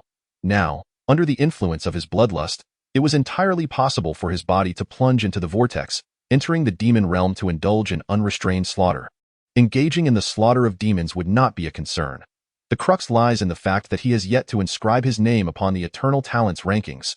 Previously, enthralled by the sight of his body reveling in the carnage, he had nearly forgotten one of his primary objectives for entering the ancient battlefield of talents. With blood-red eyes fixated on the vortex, Lu Yi, with his naively pure mindset, discerned that many beings awaited beyond it. Thus, he began to stride forward. Was he truly about to venture out? Lu Yi felt a twinge of helplessness. Very well, if he must go, then he shall. This matter cannot be forced. Yet, what Lu Yi did not anticipate was that while he was willing to exit, the 10,000 Spirits Demon Emperor had no intention of allowing him to do so. This body was exceedingly coveted by the Demon Emperor, yet to etch his name upon the illustrious Wan Gu Tianjiao list. How could the sovereign of all spirits tolerate this body fleeing? Thus, an even greater throng of demons surged forth, many of whom were under a century old, their cultivation feeble, appearing almost to be on the verge of old age. No longer reliant on the young beasts under 20, the options for demon kin were exceedingly abundant. The previous selection of juvenile beasts stemmed from the fact that they had yet to invest significantly. Their demise would permit the demon race to regenerate, rendering the sunk costs negligible. Now, witnessing Lu Ye's audacious attempt to escape, they could no longer afford to concern themselves with such sunk costs. All must come in. All must perish.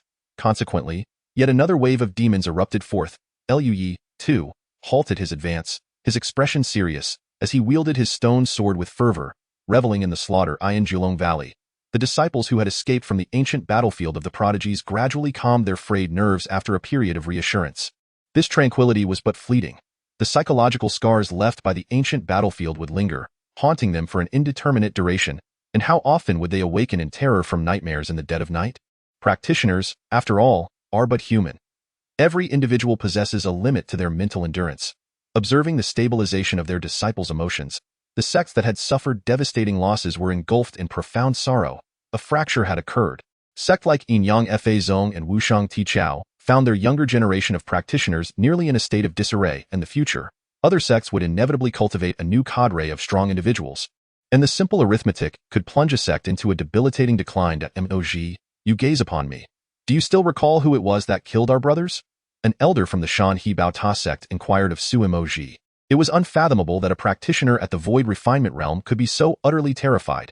Su Mog's eyes were hollow, as scenes of his senior brother in the Harmonization Realm summoning the Tian Luo shield, only to be obliterated alongside it by a single punch, resurfaced in his mind. The blood and flesh were reduced to mere fragments. All were perishing. All were being shattered. He devoured Yuan infants, one after another, each one spilling blood. He retched once more. Su Mo, she could not suppress his nausea any longer, as the spirited demeanor he had displayed when confronting Bai Qilan dissipated entirely. The members of the Shan He Bao Ta sect were left in a state of helplessness, compelled to seek answers from another. One disciple, his vision partially obscured amid the chaos and wailing, fled in a panic, escaping early enough to avoid significant psychological trauma. He beheld Lu Ye's visage and promptly took out pen and paper to commence his sketching. The malevolent aura, first to be depicted, resembled flames in its ferocity. As he described incessantly, a countenance of a youth, malevolent and fearsome, emerged vividly on the page. The youth's appearance was as stunning as that of a legendary figure, yet his expression was chillingly ruthless, the kind that could induce tears from the bravest of souls and silence an infant's cries with mere presence. Is this indeed the person? The disciple nodded vigorously. Were his eyes truly so large? Observing the eyes on paper, which seemed as large as a fist, the elder of the Shan He Bao Ta sect felt a twinge of uncertainty. Such proportions seemed exaggerated. Yet the disciple continued to nod emphatically, insisting, I saw it with my own eyes. This is precisely how he appeared. Chapter 074. If only the senior brother were here while the disciples of the Mountain River Pagoda sect were fervently sketching portraits. Bai Qilan had already begun to transmit her words quietly. Elder son, I kindly ask you to discreetly shatter the soul stone of my disciple, Lu Yi, and ensure that no one discovers it. Although Elder Sunli was perplexed, he complied with her request. Who is this person? Does anyone recognize him? Elder Yu Tianyu of the Mountain River Pagoda sect enlarged the portrait to scale, intricately outlining the figure within through various energy lines. Before them stood a tall and imposing youth, with unusually large eyes, surrounded by a tempest of blood flames. akin to a reincarnated god of slaughter. All eyes turned towards the youth's form hovering in the sky. This person seems familiar. At the Great Dao sect, Yu Hongling gazed at the figure suspended in the air, momentarily stunned. Is this the senior brother? She strained to find even a hint of resemblance to Lu Yi within the image, but to no avail. It was utterly impossible. Who could have depicted the senior brother in such a manner? The onlookers shook their heads in unison. Judging by the physique, he does bear some resemblance to someone from the Jie sect. To the Central State Dynasty, do you recognize this individual? The Central State Dynasty was relieved, grateful for their amicable relationship with the Great Dao sect, having heeded Bai Qiulan's words. Although no one had left their names on the Eternal Celestial Talents list, they had at least preserved their own safety, which they deemed a stroke of luck compared to other factions. No, we do not recognize him. We have never encountered this person. And what of the Great Dao sect?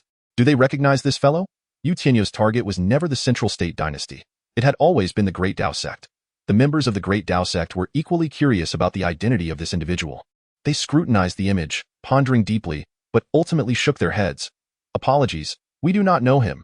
Yu Tianyu's gaze fell upon Bai Qiulan. Daoist Bai, surely you must recognize him. Bai Qiulan's expression remained serene. She gazed at the image and spoke without a hint of deceit. I do not know him. Do you dare swear an oath? Swear a meaningless oath? Who do you think you are to demand my master to swear? Yu Hongling's temper flared instantly. Yu Tianyu was taken aback. How dare you? I am speaking with your master, and you, as a junior, have the audacity to interject? His voice boomed with authority, akin to thunderous waves, deafening to all. For the weak, a single shout could induce a loss of control. Such treatment towards a young girl was undeniably ruthless and insidious. Daoist, that is excessive, is it not? Bai Qiulan's eyes turned icy in an instant. The power of the Taiyin enveloped her. Excessive? Not at all. I am merely teaching her what it means to respect her elders. Yu Hongling's eyes burned with anger. You, an old, useless relic, dare to call yourself an elder? Attaining such a level is merely a result of having lived longer. If I were your age, you wouldn't even be able to reach my shoes. Upon hearing this, the expressions of the older members of the Harmonious Path turned grim. Hongling, mind your words. Bai Qiulan immediately reprimanded Yu Hongling. She then turned to Yu Tianyu. Elder Yu, you are indeed an elder, and it is unbecoming of you to engage in a dispute with a junior.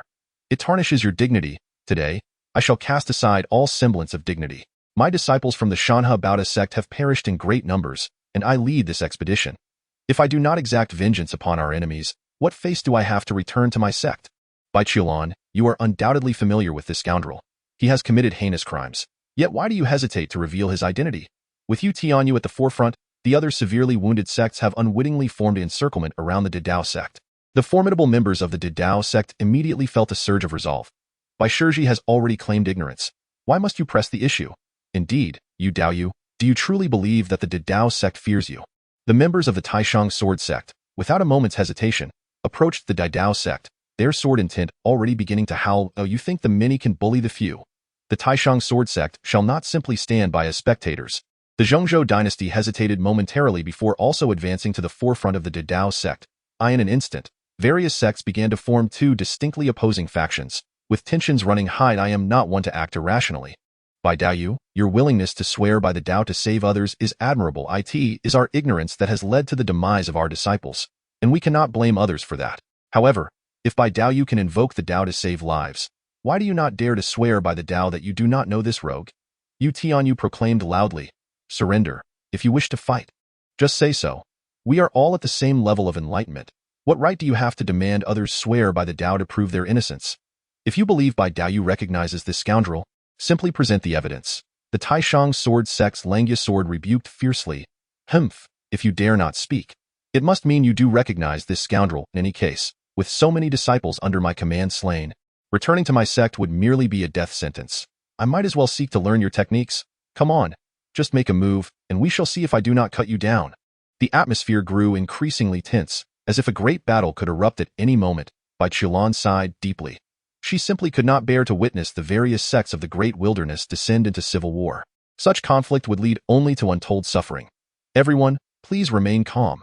Since Yu Daoyu demands that I swear by the Dao to prove my innocence, I shall do so. The various sects are one entity and should not engage in conflict. Shizuan, Yu Hongling exclaimed in alarm. This is an insult. They are demanding evidence from one another. Yet how can one be compelled to swear by the Dao based on mere conjecture? Bai Qiulan halted Yu Hongling's outburst.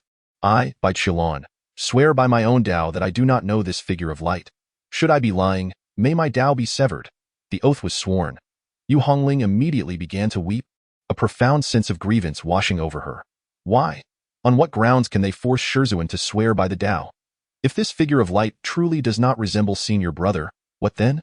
If Senior Brother were here, if Senior Brother were present, who would dare act so brazenly? Let alone pressuring Shizuan. When Yu Tianyu uttered his first words, Lu Yi would have rushed forth with his sword drawn. Who cares about anything else? Let the heavens collapse and the earth shatter. Lu Yi is unconcerned. He only cares for those beside him. Senior Brother, Senior Brother. After Bai Qiulan's oath, she too let out a deep sigh within her heart, feeling a twinge of sorrow. If only Lu Yi were here. You scoundrel, to insult my master, I shall annihilate your entire sect. I doubt I would even have time to mediate, let alone make any grand oaths. Bai Qiulan has sworn an oath.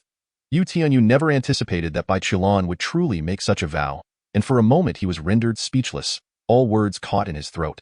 Alas, he could not remain in the ancient battlefield of the prodigies forever. When he eventually emerged, he would naturally know who he was. Those who had suffered psychological trauma initially could hardly bear to look. But with the encouragement of their elders, they forced themselves to glance despite their overwhelming fear. Upon a mere glance, they were taken aback. Huh. Not afraid. This cannot be right. That person is absolutely not like this. His eyes are not so round. They are clearly elongated, with red tails of flame flickering at the corners. No, that person's figure is slender, certainly not of such a robust build. His attire is also not like this. Chapter 075. The alluring fragrance of melons. No one expected such a colossal blunder. The disciples of the Shanha Baoda sect confidently sketched the visage of the villain, only to discover it was far from the truth. Yu Tianyu was incensed, delivering a couple of resounding slaps to that disciple, leaving his face swollen. Did you not discern clearly what chaos you have drawn? The disciple felt aggrieved. After hesitating for a moment, Elder Yu was certain he had seen it, and he too believed he had seen it, for the likeness did bear some resemblance to his drawing. The many who had narrowly escaped began to unite, gradually describing the appearance of the assailant. After a lengthy half-hour of comparison, at last, a completely new figure emerged before the crowd's eyes.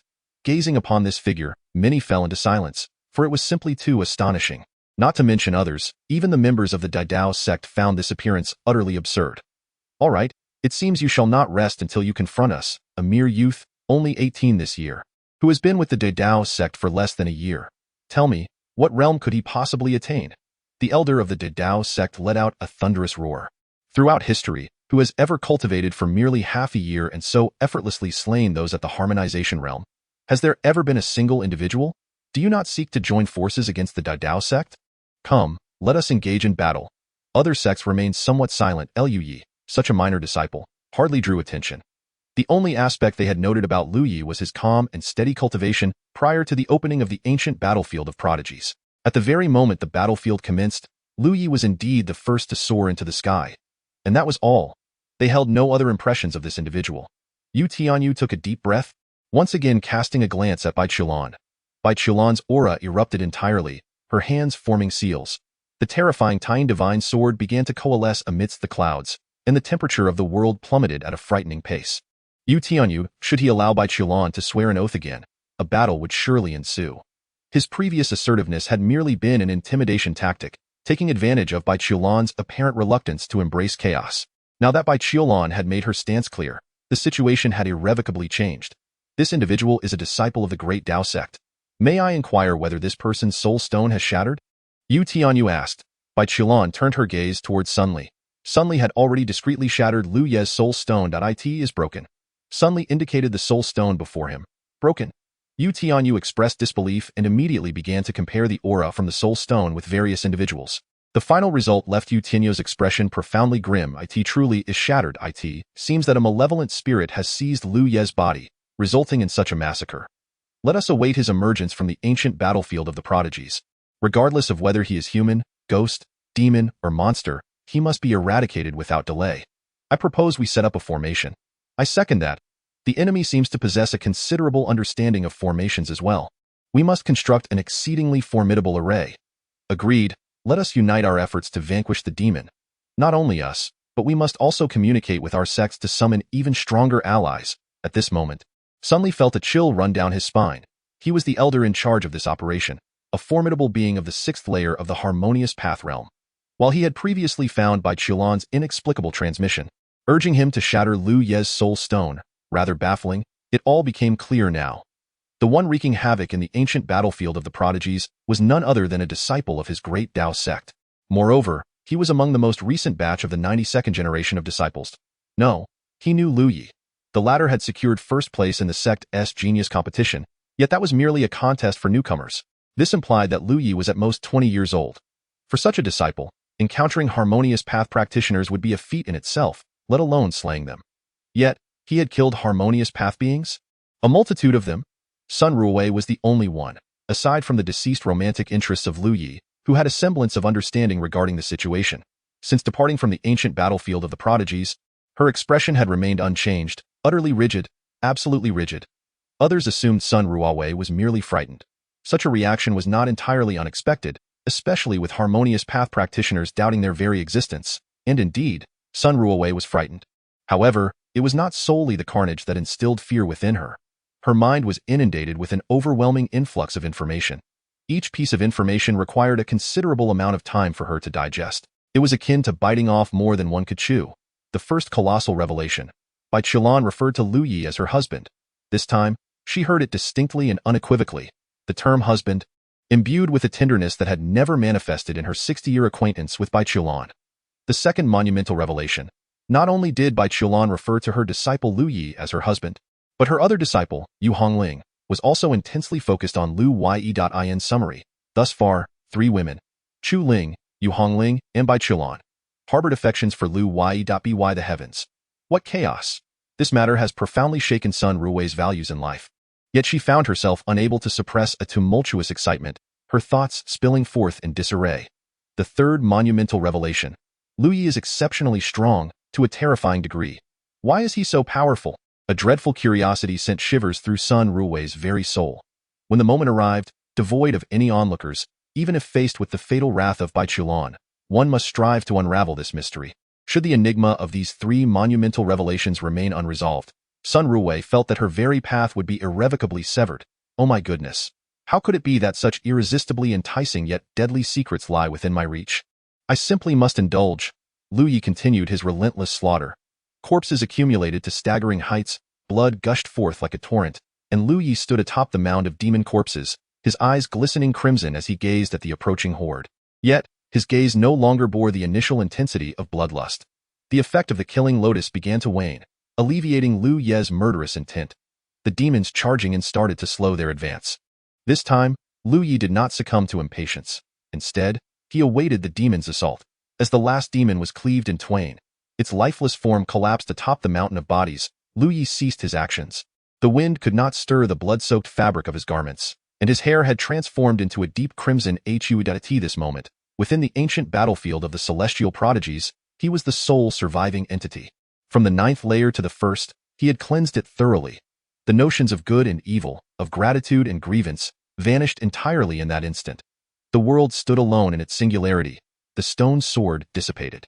Streams of red light flickered, coalescing into the form of Lu Yi, shimmering rapidly around him. The contest for the path commenced. Chapter 76. The contest for the path. What constitutes a contest for the path? It is a means far more terrifying than mere possession. Possession entails the devouring of souls and the usurpation of bodies. However, the union of body and spirit is a formidable challenge, a singularity difficult to attain. In contrast, the contest of the path begins with the path itself, engendering a profound clash of great truths within the soul, ultimately merging under the path to form the most harmonious state. The sovereign of myriad spirits held unwavering confidence in his own path. With myriad great truths, the universe is his domain. Across the 5 elements and 9 heavens, he is omnipresent. He doubted that such a youthful adversary, regardless of his overwhelming combat prowess, could traverse far along the path of truth. The immense power he had sacrificed was sufficient to draw Lu Yi into the realm of the most fitting path, utterly shattering and consuming him. The first path. The path of all living beings. I am one with all living beings, and all living beings are one with me. Enter the path. In an instant, both Lu Yi and the sovereign of myriad spirits felt their consciousness blur simultaneously, as a colossal ethereal silhouette manifested above Lu Yi. The sovereign prepared to deliver a minor shock to Lu Yi, envisioning a moment when Lu Yi would perceive that the countless beings were indeed himself. that he was the embodiment of the infinite. What state would Lu Yi find himself in then? Would he begin to doubt himself, to question the very essence of the path? How could such a path possess such formidable strength? With these thoughts swirling in his mind, the grand world of the path, entwined by their energies, began to take shape. The ethereal visage in the sky began to reveal its form. What was it? It was the starry expanse. Enormous celestial bodies floated in the boundless cosmos, seemingly motionless, yet in truth, the universe's vastness rendered their movements imperceptible. Each star was breathtakingly colossal. Vibrant rings of color evoked an indescribable emotional upheaval. The sovereign of myriad spirits stood stupefied. He beheld these immense stars, gazing upon the endless multitude. Where were his myriad beings? No, where were his myriad beings? His path was meant to evolve countless living entities, not to manifest an infinite array of stars. On the arms of Lu Yi, the tree of enlightenment trembled with excitement, its leaves quaking in unison. He realized, with a rush of elation, that he had chosen the right master. What he initially believed to be merely a powerful ally now revealed itself to be a colossal tree, reaching to the heavens amidst a spectacle of countless stars. At that moment, the scene of the Tao manifested again, transforming before his eyes. An infinite expanse of stars suddenly contracted, coalescing into a dazzling, swirling vortex. Star rivers. An even more breathtaking spectacle unfolded, with the emergence of the first star river. The second, third, and fourth soon followed. Each cycle of star rivers resembled, was not merely akin to, but truly the most exquisite necklace suspended in the boundless cosmos. Millions of star rivers converged to form the most magnificent tableau. Such a sight, encountered by anyone, would resonate through their very soul, remaining etched in their memory for eternity. How could this be? How could you possibly possess such a Tao? I refused to believe it. In an instant, the monarch of all spirits let out a terrified roar, gripped by disbelief, suspecting he had fallen into an illusion. His Tao wavered, scattered, and crumbled. His faith lay shattered. His heart, yearning for the Tao, was at that moment riddled with wounds, teetering on the brink of collapse. I will not acquiesce. No, it must be an illusion. My Tao is everlasting, imperishable. The monarch of all spirits swiftly shifted his Tao, and one must admit, he was indeed remarkable. From his survival in the first heaven to his mastery in the seventh heaven, transforming into a parasitic celestial demon was a testament to his prowess. Although Lu Yi's cultivation speed in his previous life could not be deemed unparalleled throughout history, it was still extraordinarily rare. Yet the monarch of all spirits could stand toe-to-toe with Lu Yi, showcasing his formidable strength. The star rivers dissipated. Lu Yi sat cross-legged atop a mountain of corpses, as chaotic phantoms swirled above. The chaos momentarily parted, revealing a fresh vista unfolding gradually within the tumult. Boom! A thunderous roar echoed through the heavens and the earth. The monarch of all spirits intended to engage Lu Yi in a relentless battle for immortality, yet his countless avatars made it a Herculean task to vanquish him. He brimmed with confidence, however. In the next heartbeat, an unfathomably vast maw materialized within the illusion. Its size was unimaginable, the owner of the colossal mouth shrouded in darkness, merely inhaling softly. In that moment, all things transformed into chaos, into dust, into fog. Beings, minerals, divine gold, potent elixirs, ultimately, even the sun, moon, stars, and the very fabric of the cosmos were reduced to fleeting light, drawn into the cavernous mouth. Everything was perishing, everything was fading. This was merely one scene from the impending dark turmoil. Upon witnessing such a sight, who would dare to claim immortality? The monarch of all spirits was on the brink of madness. One could observe the violent red fluctuations surrounding Lu Yi's body. He was engulfed in fear. He was struck by awe. He found it impossible to believe. This was, in essence, an absolute suppression of both realm and vision. The scene abruptly shifted once more. This time, the phantom morphed into an endless expanse of tribulation clouds within the cosmos. The mere pressure of the heavenly tribulation rendered the void chaotic. Golden divine lightning traversed the storm clouds. A single strand of lightning could obliterate a great star. This was the vision of Lu Yi's tribulation when he ascended to the throne of the emperor. Under such a tempest of thunder, who would dare to claim their own invincibility? The monarch of all spirits? The parasitic celestial demon of the mature entity did not dare. Ah! The sovereign of all spirits let out a heart-wrenching scream. His grand path crumbled with a thunderous crash, having expended such vast resources in pursuit of enlightenment, only to witness the shattering of his own heart's resolve. In the demon realm, within the palace of all spirits, a sudden cry of extreme terror erupted from the sovereign, as his form shattered the palace and violently crashed to the ground. No. It was as if he had gone mad. suddenly kneeling and fervently prostrating himself before an unseen presence, each impact sending debris flying and causing the earth to tremble. I was wrong. I was wrong. Spare me, spare me. Ha ha ha, it's all a lie. Everything is a lie. Ah, ah, ah. The sovereign of all spirits was engulfed in profound agony, alternating between weeping, laughing, begging for mercy, and shouting defiantly, boom. Suddenly, amidst the horrified gazes of countless demonic beings, the sovereign self-destructed. He detonated. What on earth had transpired? The demon kin were on the verge of madness. What had the sovereign endured? What horrifying experience had driven him to such madness, culminating in his own obliteration? Lu Yi opened his eyes. This time, the redness in his gaze had diminished considerably. Although faint traces remained, they were now subdued by a newly awakened consciousness.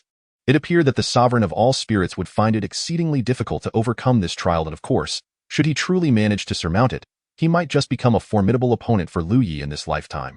Albeit a rather tenuous one, at last, it could be controlled. He had squandered a great deal of materials. What a wastrel, Lu Yi muttered to himself. Forming hand seals, flames began to dance upon the corpse. His gaze shifted towards the battleground on the 9th level. It seemed as though he could peer through layers of space and see the ancient prodigy ranking suspended above the sea of blood. It was time to claim a spot on the rankings. In Chapter 077, Ascending the Rankings, the pyre of corpses and sea of blood ultimately transformed into a resplendent elixir. The potion emitted an enchanting fragrance, entirely blood-red, appearing to be a supreme restorative. Under the dominion of slaughter, Lu Yi had no inclination to loot. What did it matter to him? Wasn't his acquisition of divine fire solely for the purpose of alchemy and artifact crafting? This grand elixir of flesh and blood was precisely to his liking. Without a moment's hesitation, he consumed it in one gulp. Delightful. In truth, the process of alchemy bore little distinction from roasting meat. After all, it was all flesh and blood. The blood elixir swiftly transformed into searing energy, coursing through Lu Yi's limbs and torso, enhancing his physical strength. However, this was but a minor boost, hardly worth mentioning. Onward to the rankings. In his previous life, he had only reached the 33rd position. In this life, he wondered if he could ascend to the top. Yet, Lu Yi surmised it would be a challenging feat, as the top 10 were all saints, and the ancient prodigy ranking dared not reveal their names, lest they attract severe karmic retribution. Although Lu Yi was indeed formidable, he had not attained the status of a saint in his past life. Well, he was being humble. Given his current prowess, he doubted not only his ability to claim the number 1 spot, but even whether he could shatter the ancient prodigy ranking with a single punch. The Celestial Sovereign Reborn, wholly dedicated to the path, and possessing a system, Lu Yi's figure transformed into a streak of light as he surged towards the 9th level battlefield. In the blink of an eye, he arrived at the Sea of Blood, where the towering stone steel loomed high above. Beholding the grandeur and magnificence, each name inscribed above evokes a sense of familiarity, resonating throughout the 9 heavens.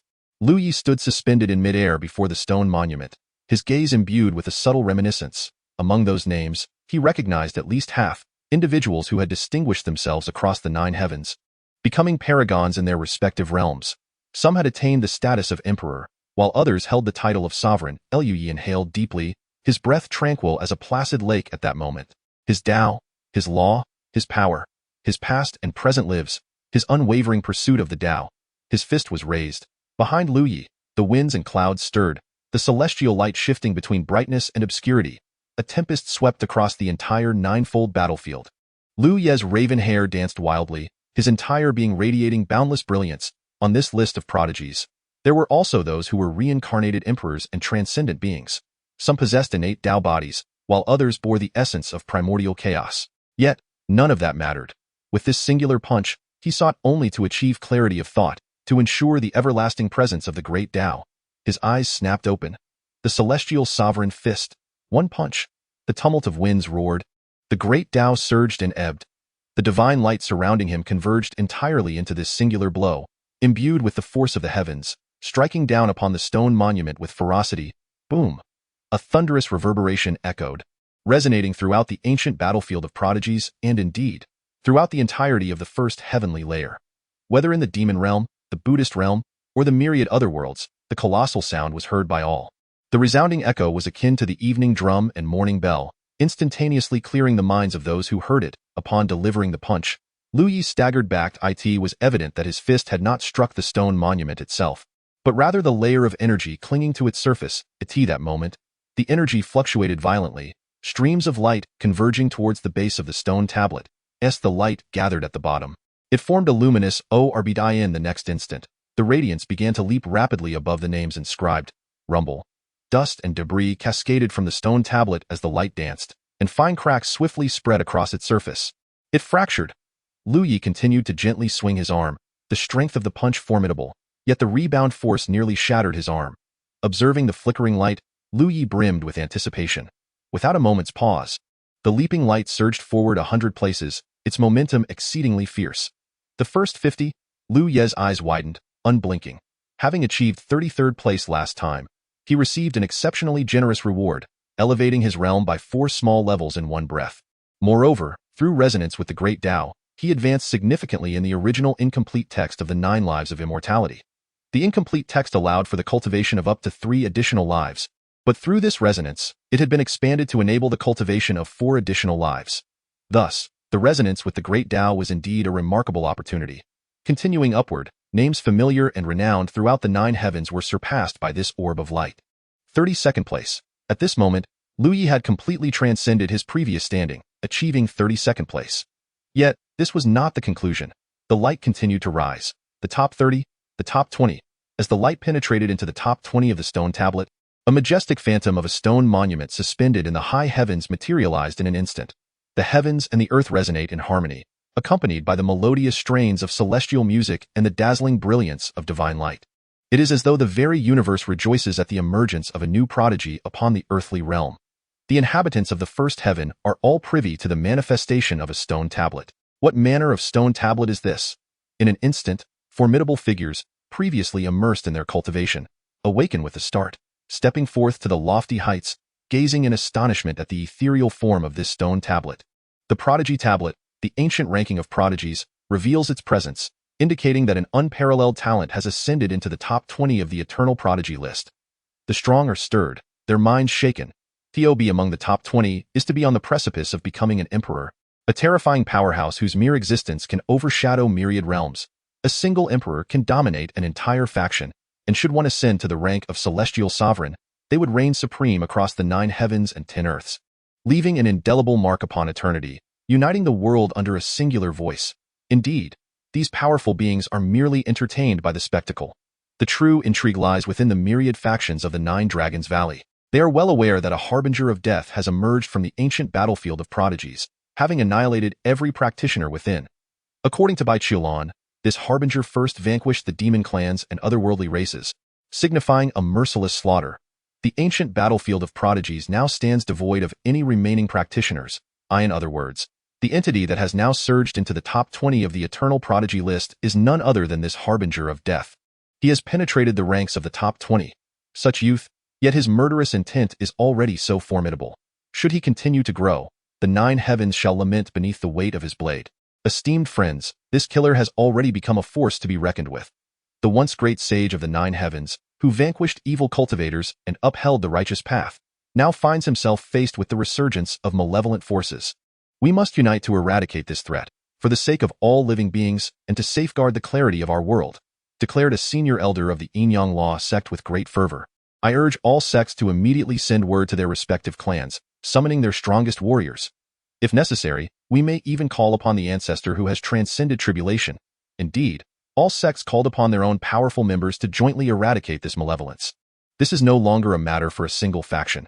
Should we allow him to grow, the first heaven itself may face obliteration. His murderous intent is a terror that needs no further elaboration. A group of elders, whose disciples had fallen to Lu Yi, were particularly agitated. Many found their sentiments justified. The individual from the ancient prodigy battlefield indiscriminately slaughtered all within, proving himself to be a true demon cultivator. At that moment, Yu Hongling and Bai Qiulan exchanged glances, the former initially overwhelmed with joy. Senior brother has grown stronger. In his previous life, he ranked 33rd, yet this time he has surged into the top 20. However, as her joy grew, Yu Hongling began to feel a sense of numbness. It seemed that senior brother's relentless pursuit of cultivation was aimed at distancing himself from them as swiftly as possible. As the brilliance of the ethereal tablet surged into the top 20, it did not cease. It continued to ascend. The numerous powerful beings of the first heaven could not help but feel a chill coursing through them. What manner of monster is this? At this moment, Lu Ye's heart was remarkably tranquil. To gain is my fortune, to lose is my fate. The mere opportunity to clash with the eternal prodigies at this moment is, in itself, a stroke of fortune. The radiance continues to surge upward, albeit at a diminished pace. The top 20 are all formidable figures.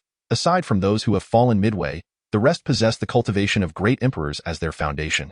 As Lu Yi watches the light surpass one name after another, a subtle smile graces his lips. During the time of the Great Tribulation, your group attacked me with great fervor.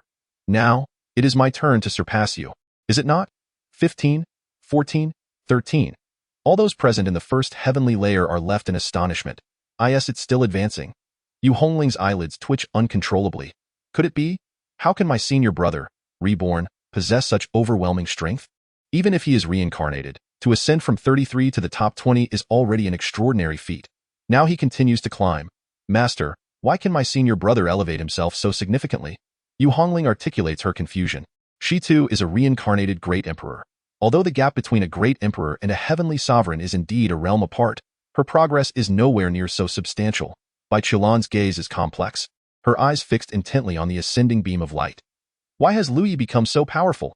The words perfect return pill escape Bai Qilan's lips. In his previous life, Lu Ye's golden core was merely a heavenly core, which left considerable flaws. Among the top 20 on the celestial prodigy list, nay, even the top 30, who among them has not treaded each step with meticulous perfection? Given that Lu Yi achieved 33 despite the defects in his golden core, one can only fathom the extent of his strength. Yu Hongling falls silent. So, it means that in his past life, Lu Yi could have soared higher. It was merely because he bestowed the perfect return pill upon her that his ranking suffered? Just a single perfect return pill is insufficient to account for such a leap in his prowess. Yu Hongling remains unconvinced. Bai Qilan shifts her gaze towards Yu Hongling, the battle of the silent forest. Yu Hongling, the 9 lives heavenly sovereign, who lost 1 life, and the current version, who has yet to lose any, are not on equal footing. I recall that when Lu Yi left his mark on the ancient celestial prodigy list, he was not in peak condition. Yu Hongling, this is not her fault, as at that time, my senior brother was injured while saving Zhu Ke. Thus, without us, he truly soared to unprecedented heights, becoming an unstoppable force. Bai Qilan lets out a deep sigh. Yu Hongling's smile evaporates entirely. 12, 11. When that radiant orb reaches 11, the invincible sword sovereign instinctively retreats. Such a pinnacle sword cultivator is thus surpassed by Lu Yi. A wave of astonishment sweeps through the crowd. Genuine astonishment. Lu Yi breaking into the top 20 leaves everyone in shock, yet it is somewhat acceptable. After all, he is a killer incarnate, and without formidable strength, he could not have annihilated all those on the ancient battlefield of prodigies. But to breach the top 10, 10th, the names shrouded in chaotic light reveal themselves, and amidst the swirling chaos, Lu Ye's gaze unveils one name. Song Zhoutian, revered as the great sage of Zhoutian. He is the one who opened the 9 heavens, granting the weak a moment to breathe. What was this world like before the 9 heavens were established? The human emperor's banners dominated, obscuring the sky and blocking the sun, with countless beings entering the human emperor's banners as guests. The Zai chariot was forged into the wind. Countless demons and wicked paths proliferated, growing at an alarming rate, while billions of beings floated aimlessly like rootless duckweed, uncertain of their survival today or tomorrow. You have devoted yourself to the cultivation of the Great Way, only to be tragically slain by a practitioner of the sinister path, one who commenced their training long after you. With cries of murder and arson, brandishing a golden belt, they traversed the land, leaving no corpses in their wake. Oh, fellow cultivator, assist me in attaining enlightenment. In such a prevailing atmosphere, one can only imagine the absurdity of the world. Ordinary beings are nearly driven to extinction by the threat of annihilation. It is against this backdrop that the great sage of the 9 heavens, in profound reflection, rose invincible, vanquishing evil and cleansing the cosmos. Hence the name of the 9 heavens. This is a being revered by all living souls. Even to this day, countless beings continue to offer incense and homage to him. Lu Yi holds great admiration for this sage. Yet now, Lu Yi has usurped his place, directly claiming the title of the 10th. It is at this very moment that a previously unseen stone tablet in the void bursts forth with unprecedented brilliance. In this instant, countless shadows of tablets illuminate the myriad heavens, the 2nd heaven, the 3rd heaven, the 4th heaven, ascending all the way to the 9th heaven. The ancient celestial talents list is a treasure of chaos, possessing boundless power. Merely projecting a shadow within these 9 heavens is indeed a trivial task. Yet this shadow stirs a tempest across the heavens. A celestial talent tablet. Has another ascended into the top 10 of the talents list? Ah, splendid. It appears that another grand era is dawning, and my path to becoming an emperor lies within this individual. Father, what is this? The ancient celestial talents list records the unparalleled talents of the ages. To be inscribed upon it is to be recognized as a peerless prodigy, destined to become an emperor, a revered one, or even a saint. There are more than a few. Where is it? I wish to try my hand. With my strength, I shall surely rank among the foremost. In the first heaven, you cannot pass as there truly no method at all. Such a momentum ought to belong to my child. The sage has set the challenge. How difficult it is! The stone tablet hovers amidst the 9 heavens. Under the watchful gaze of the masses, this contest for the rankings has yet to conclude. Lui glimpses the 9th name upon the tablet. Liamo, also known as the Demon Sage. Ah, this is the strongest sinister cultivator who ascended amidst the most frenzied and dark of times. It can be said that the title of Demon Sage carries a weight of significance that is almost touching. 8th, Zhu Qing Shund. Ah, so the heartless sage can only rank 8th. Can he? Deep emotions do not endure. Deep affections bring profound wounds. Lui gazes at this name and lets out an inexplicable sigh. The path of heartlessness indeed. Were it not for Lu Ye's inherently optimistic nature, after suffering betrayal from 8 deeply beloved women, he might also question himself, as the saying goes. If one person betrays you, it is the fault of the betrayer. But what if 8 betray you? Shouldn't one reflect upon oneself? There is indeed some truth in this reasoning.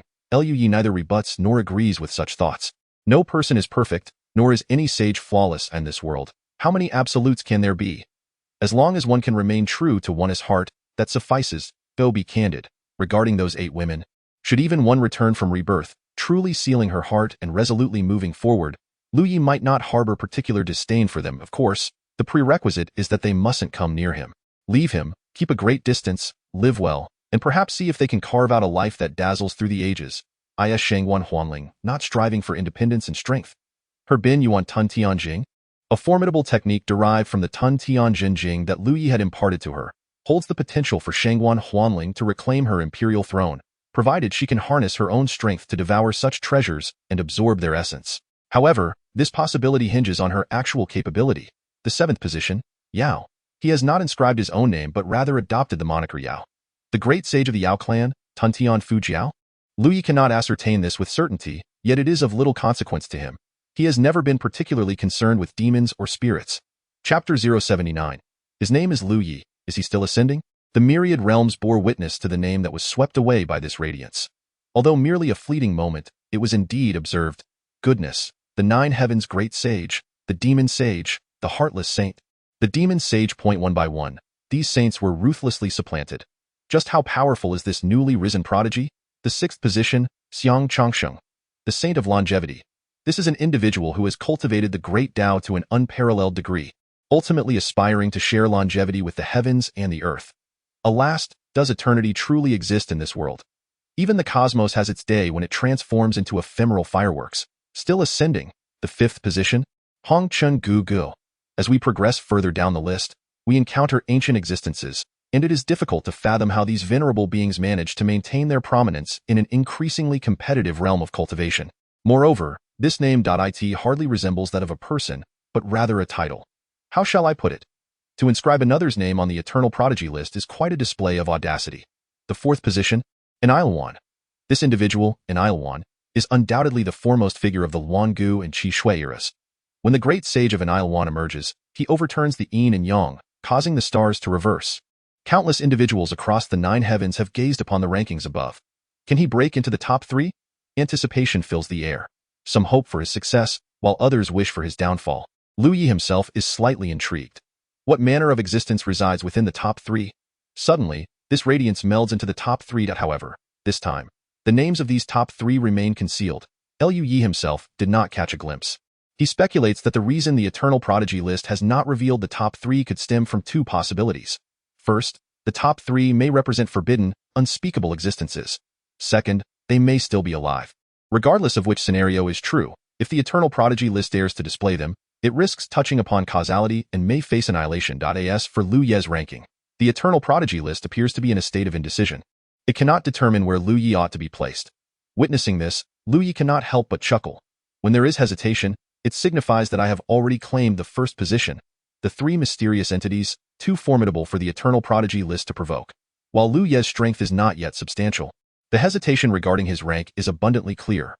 Upon hearing Lu Ye's words, the eternal prodigy list resolutely made its decision. In an instant, within Lu Ye's line of sight, that radiant mass surged forth, leaping to the first position, the pinnacle. The eternal prodigy list actively approached Lu Ye, hovering before him.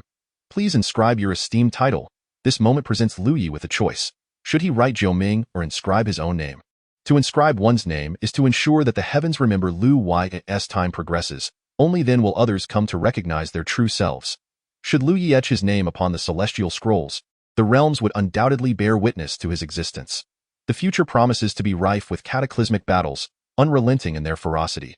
After all, the list of ancient prodigies is situated in the first heaven, while the exceptional beings from the other 8 heavens have no opportunity to leave their mark. Among these other realms, there exist individuals of terrifying talent, some even born with innate mastery of the Tao, their parents being formidable forces in their own right. If Lu Ye were to inscribe his name, these individuals would become his competitors in the pursuit of the Tao. Yet, who truly cares? With a finger as his quill, Lu Ye remains undaunted by any adversary in this life or the next. What need is there for stealthy advancement, quietly astonishing all? In Lu Ye's eyes, only unyielding courage and relentless progress can vanquish all foes and render him invincible. Using his finger as a brush, he deftly crafts 2 bold characters that leap forth upon the parchment. His name, Lu Ye, boom. The ancient battlefield of prodigies trembles in unison. Celestial light envelopes the scene, and chaos swirls in a mystical haze. The great Tao manifests as chains, binding the realms between heaven and earth. At this moment, the name Lu Ye emerges clearly upon the stone tablet, etched into the annals of the ancient prodigies, and becomes visible to all practitioners across the 9 heavens and myriad realms. What audacity! In that instant, countless prodigies gaze forth with blazing eyes. Such boldness! To inscribe one's true name so brazenly, what immense courage it requires. Bravo, bravo, Lu Ye. Many cultivators, having lost their competitive spirit, gasp in astonishment. This is a formidable character, indeed. A truly fearsome one. Just this singular act reveals the tempestuous bloodshed that the future shall hold. The first heaven, you say? Come forth at once. I implore you, hurry and confront me, for I can scarcely contain my eagerness to either vanquish you or be vanquished. Alas, why am I not Lu Ye? Why was I not born in the first heaven? Ancient prodigy list, dare you to ascend? How bold, how audacious. Yet, I cannot help but admire it. These exclamations come from those unfamiliar with Lu Ye, drawn into his orbit. Meanwhile, in the 9-Dragon Valley, the spectators behold the name at the pinnacle of the prodigy monument. Collectively gasping in astonishment, Lu Ye. He has surged to the top of the ancient prodigy list. By heavens, that is the pinnacle. A multitude of saints, venerables, and emperors find themselves overshadowed beneath his feet. The 9-Dragon Valley falls into an extended silence. The disciples of the Dao sect yearn to erupt in cheers at this moment. This is Lu Ye, their very own disciple. Their disciple has ascended to the apex of the ancient prodigy list. Under normal circumstances, they would have already celebrated with exuberance. Yet, the dilemma lies in the fact that Lu Ye had recently slain numerous disciples from various sects, making him a thorn in the side and a sworn enemy to many. Shall we cheer? It feels inappropriate. Yet, to refrain from cheering at it is simply too difficult to resist. The first on the ancient prodigy list. Just the thought of it bestows upon their sect an unparalleled honor. Will they still pursue him? The voice of the elder from the mountain and river pagoda quivers slightly as he inquires. If it were merely 20 or a dozen, then a pursuit could be justified. But this is the first. The formidable figures of the Supreme Empire are suddenly overcome with excitement. Why not pursue? What significance does being the first on the eternal pride ranking hold? Ultimately, a prodigy remains merely a prodigy, not necessarily a formidable force. Regardless of how exceptional one's innate talents may be, once eliminated, they possess nothing further. During his obscure days, we dispatched a transcendent being to vanquish him. Now that he stands at the pinnacle of the pride ranking, we shall mobilize 10, even 50 transcendent beings to encircle and eliminate him. I refuse to believe that we cannot contend with a newly emerged prodigy. If we do not eliminate him, will the lives of our fallen disciples have been for naught? Should we choose to spare him today, we shall only await the day when he returns to wreak havoc upon us. The powerful from the Supreme Empire are stirred, and the formidable from the Yin-Yang sect are equally agitated. Other factions may have lost a few disciples, yet their entire younger generation has perished. However, the elders of the Great Dao sect, as well as the Mountain River Pagoda sect, remain apprehensive. Great Dao sect, you assert that Lu Ye's soul stone has shattered. Thus, he cannot possibly belong to your sect. If we were to encircle Lu Yi, would you, Great Dao Sect, intervene? After a moment of contemplation, the elder of the Great Dao Sect replied with unwavering resolve. Intervene. Against whom? Inquired an elder from the robbery sect. Whoever slays Lu Yi shall be our target. The words of the Great Dao Sect began to shift the dynamics of the situation. You claim that whoever acts against Lu Yi will face your sect's wrath? The elder from the robbery sect seemed to struggle with the implications. The elder Qin Yoji from the Great Dao Sect nodded affirmatively. Indeed, Lu Yi is one of our disciples. Should anyone attack him? How could we, as the Great Dao Sect, turn a blind eye? We must naturally come to our disciples' aid. He has already committed heinous acts by slaying numerous disciples of the robbery sect. How can you, Great Dao Sect, not uphold righteousness and instead shelter this villain, while still calling yourselves paragons of virtue? The elder from the Yin-Yang sect rebuked furiously. He has violated sect rules, and we must, of course, punish him accordingly. However, he remains a disciple of the Great Dao Sect. Any punishment must be decided by our sect leader, and should you find our actions unsatisfactory, you may appeal to us.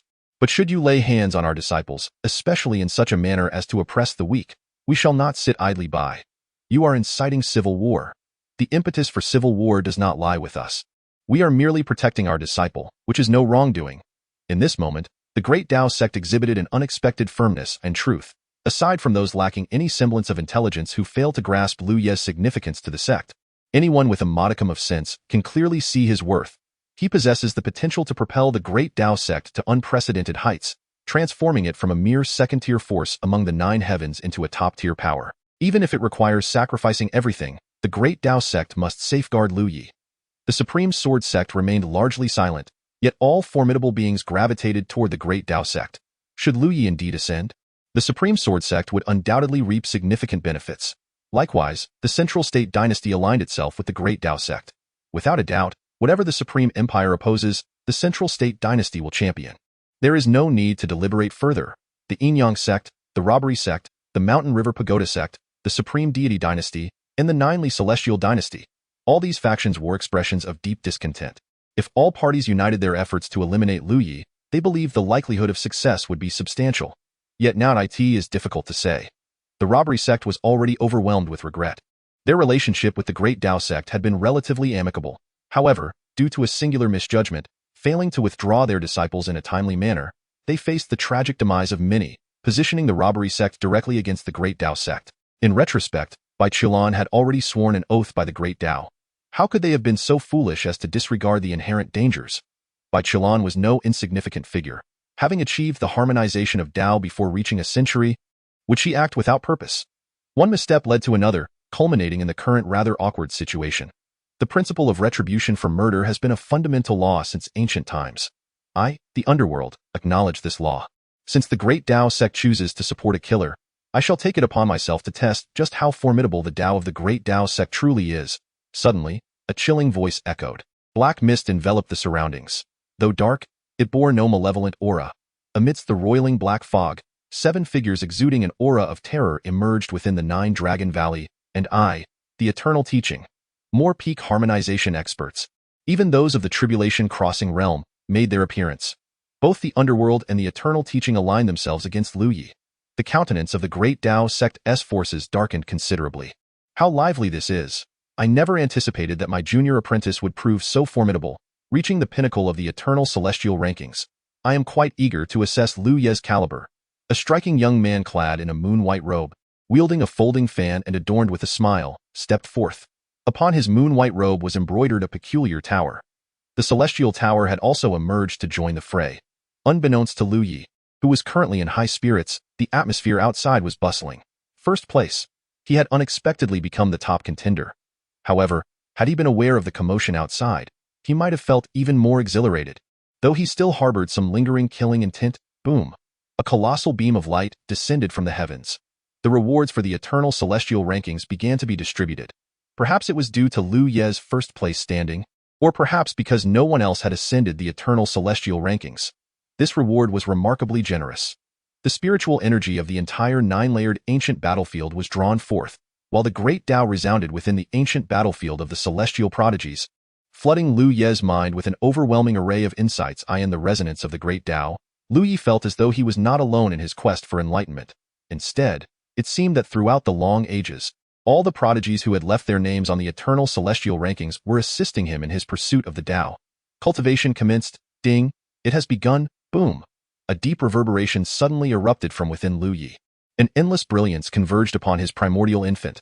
His strength began to surge rapidly. In no time, he reached the second stage of refinement, then the third, the fourth. Even in his previous life, achieving 33 had allowed him to break through 4 minor realms in one go. And now, as the first place, he advanced to the fifth stage of refinement, the sixth, the seventh, the eighth, refining the void to the ninth level. From the initial stages of entering the realm of void refinement to achieving the ninth level, it all transpires within the span of a single reward, and even Lu Ye's aura continues to grow. The spiritual energy of the 9-layered ancient battlefield surges forth in abundance, hinting at its extraordinary richness. Lu Yi experiences an unmistakable sensation. At this moment, he could break through to the harmonization realm if he so desired. However, such a rapid breakthrough is implausible. Firstly, the third life, including the primary one, has yet to be consolidated with a treasure. Harmonization is the most suitable realm for solidifying the third life.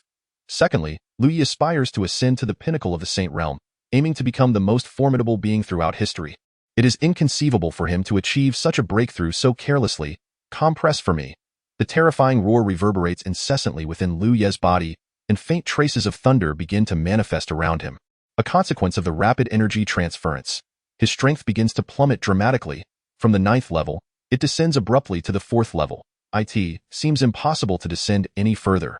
The realm starts to rebound, and a subtle melancholy graces the face of his nascent soul. Transitioning from the ninth level to the fourth, what does he perceive this as? A spring. It feels as though he is on the verge of being crushed, towering at a height of 1.80 meters, yet being compelled to compress down to 1.60 meters. The cycle continues, compressing and halting over and over again. Ultimately, Lu Ye's realm remains stagnant at the 8th heaven of void refinement.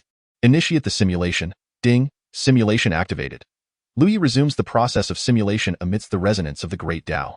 This time, he seeks to ascertain whether he can, much like he deceived by Qilan, claim that he is striving for a breakthrough by merging the 9 lives into one. The emergence of the Netherworld and the Eternal Sect within 9 Dragon Valley has unfolded. The Great Tao Sect, the Supreme Sword Sect, and the Central State Dynasty have been forcefully expelled. The Great Tao Sect can only temporarily retreat while choosing to summon reinforcements. Under the leadership of the Netherworld, an unparalleled grand formation gradually takes shape, enveloping 9 Dragon Valley both above and below. Now, they await Lu Ye's emergence. They are poised to enact a scheme akin to catching a turtle in a jar. Chapter 081. The choice. Why has Lu Yi ascended to the top of the rankings? In his previous life, he was merely a heavenly sovereign who had not attained the sainthood. Now, having been reborn, what grants him the capability to surpass the saints, particularly in the face of the 3 unnameable taboos? Among the top 10 of the eternal celestial talents list, who is not an astonishing prodigy? Lu Yi identifies 3 key reasons. Firstly, the tribulation he, as a heavenly sovereign, faced is known as the Eternal Great Tribulation. On the numerous tribulation lists, the Eternal Great Tribulation is unequivocally the most formidable challenge.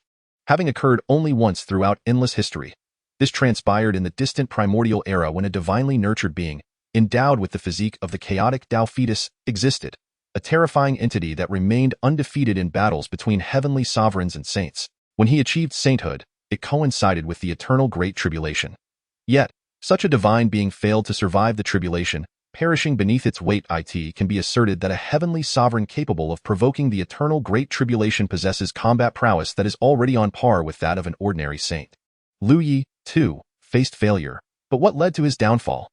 The 9 lives sovereign, left with but a single life, had been afflicted by 8 yin-yang devouring insects and, compounded by betrayal, succumbed to despair, voluntarily relinquishing the chance to transcend the tribulation, choosing instead to drag the source of darkness down with him. That moment, Lu Yi no longer wished to face the tribulation. He was utterly weary.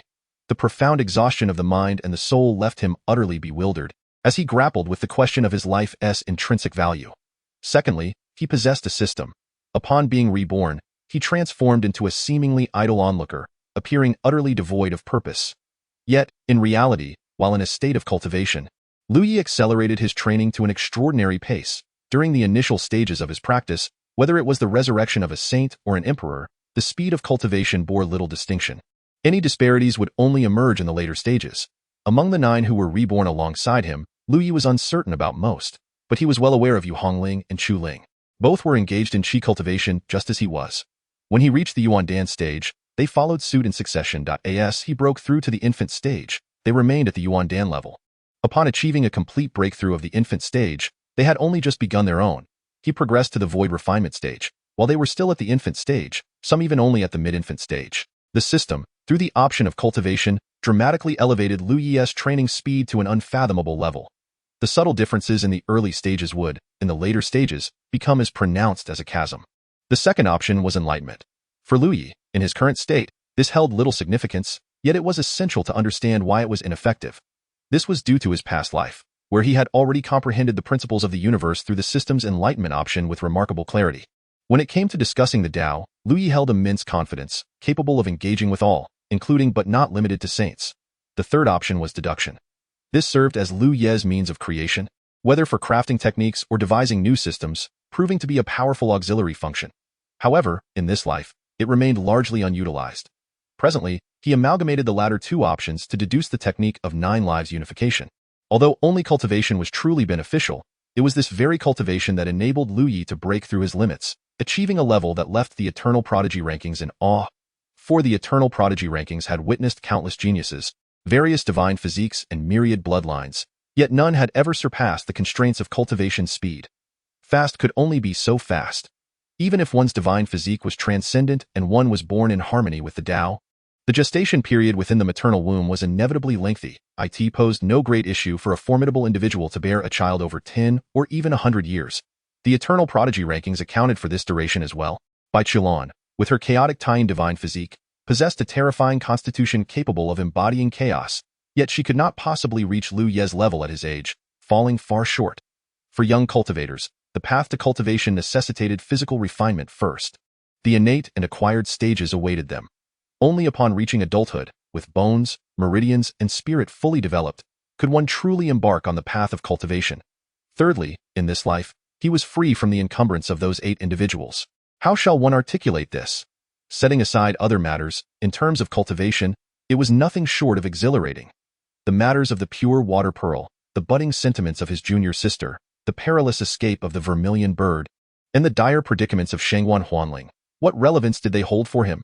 In his previous life, merely these 4 events had inflicted countless injuries upon Lu Yi and caused immeasurable delays. The toll was incalculable. Now, all of that was gone. Exhilarating, at 33, he finds himself ensnared by a multitude of burdens, stumbling along the path of enlightenment. First, he breaks free from his shackles, wholeheartedly embracing the way of truth.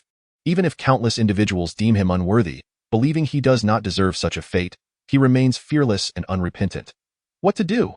Qin Yoji feels a profound headache. He had resolutely resolved to protect Lu Yi, even if it meant sacrificing the entirety of his sect's strength. Yet now, not only are several other sects, comparable to the Grand Dao sect, involved, but the underworld and the eternal teachings have also joined in. Even the Heavenly Pavilion has made an appearance. The Grand Dao sect cannot contend with the eternal teachings alone, let alone the added pressures from the underworld and the Heavenly Pavilion. Is it worth it for the entire sect to march to their doom for Lu Yi? Qin Yoji finds himself at an impasse and decides to reach out to the sect's leader. Although the leader may not possess the greatest strength in the Grand Dao sect, he is the highest authority within the sect. Endowed with extraordinary wisdom, he should be able to provide sound advice. He takes out a communication stone and recounts the entire situation. Lu Chongfeng falls into silence. At this moment, his body involuntarily begins to tremble lightly. Bai Qilan and Yu Hongling are exceedingly anxious. Yu Hongling originally intended to plead for mercy but is halted by Bai Qilan. At this juncture, no factors must interfere with the sect's decision. Seeking mercy now could very well backfire. Lu Chongfeng faces an arduous choice at this moment. The number 1 spot on the Eternal Talents ranking, the sect leader's token in his hand creaks under his grip. Failure carries a 40% chance, leading to the Grand Dao sect's annihilation, while complete devastation looms at 100%. Success. What are the chances for the Grand Dao sect to soar to new heights? What of Bai Qilan? Lu Chongfeng inquires. Qin Yoji hastily hands the communication stone to Bai Qilan. Junior sister, you are Lu Yi's master. How would you describe his character? Lu Chongfeng asks. Bai Qilan exhales gently. He is deeply loyal and righteous. Why? When the elder of the sword sect inquired if he wished to leave the Bailan Peak and study under another sword cultivator, did he express his willingness? The specifics I cannot disclose, but I can assure the sect that Lu Yi's loyalty is rare throughout history. The number in Lu Chongfeng's heart begins to rise. Success, 20%, 30%, 40%? 50%? What are the odds of the Grand Dao sect soaring to greatness? Lu Chongfeng's fists clench. Relay my command as sect leader and summon the ancestors to emerge from seclusion to aid our disciples. Which ancestor? Sect leader? At this moment, Lu Chongfeng dons his armor, his black hair billowing wildly.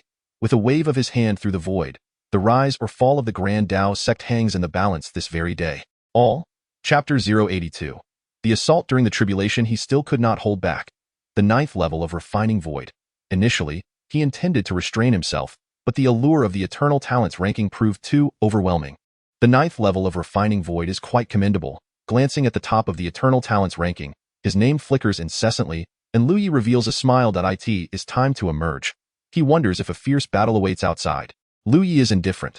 Whether it is a fight or a kill, the rights and wrongs of either side are inconsequential. Indeed, even if he were in the wrong, it matters not. His figure vanishes. No, our Central Zhou dynasty cannot accompany you. The Grand Dao sect, in this gamble. The Central Zhou dynasty is taken aback upon hearing that the Grand Dao sect is mobilizing its entire army. You are utterly mad. This is merely an unripe prodigy who has stirred up such a cataclysmic disaster. Who among us is unaware that the path to greatness is strewn with the remains of the fallen? Your actions are simply outrageous. The Zhongzhou dynasty shall certainly not join you in your madness. Taoism?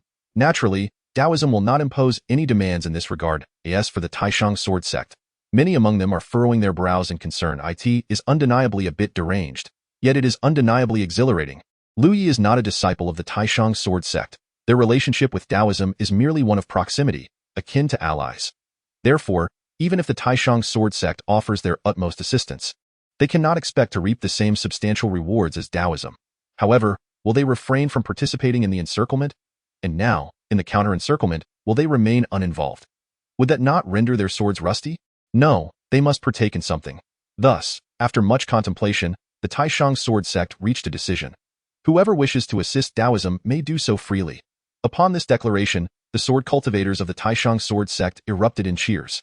Although not all of them mobilized, a significant number still ventured forth. The likes of the Wangu sect and the Yuming Heavenly Pavilion have also emerged. How could the Taishang sword sect remain passive?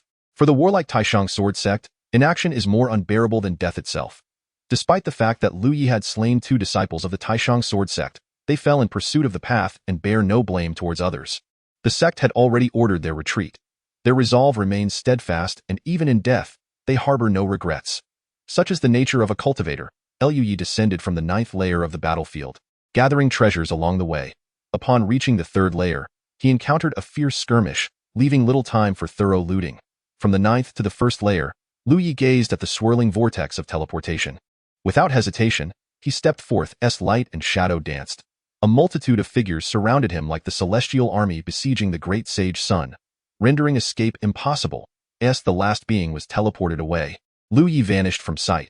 The ancient battlefield of prodigies, awakened once in a millennium, draws its curtain today. Lu Yi looked around.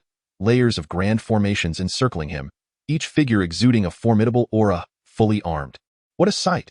They truly hold him in high regard, even bringing forth so many for the tribulation.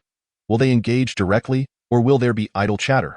Lu Yi, the first on the Wangu prodigy rankings, is indeed formidable and astonishing.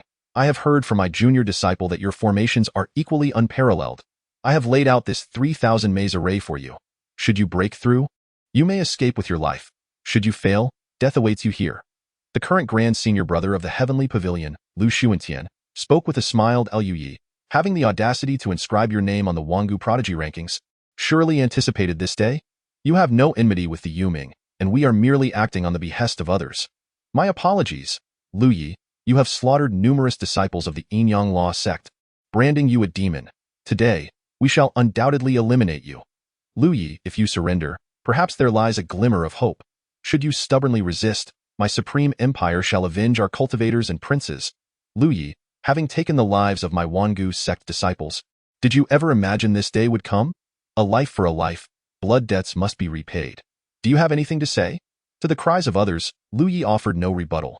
Due to their forthrightness and the soundness of their reasoning, it is indeed true that Lu Yi has taken the lives of many innocents in a state of slaughter.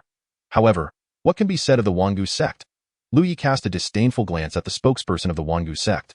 Scoffing at their hypocrisy, the representative of the Wangu sect, incensed, exclaimed, while others remain silent when you are disparaged, You choose to hurl insults at me. Such blatant double standards. The Wangu sect was the first to strike. A small golden mountain surged forth with the wind, hurtling towards Lu Yi with great ferocity. Almost simultaneously, all the powerful figures joined the fray.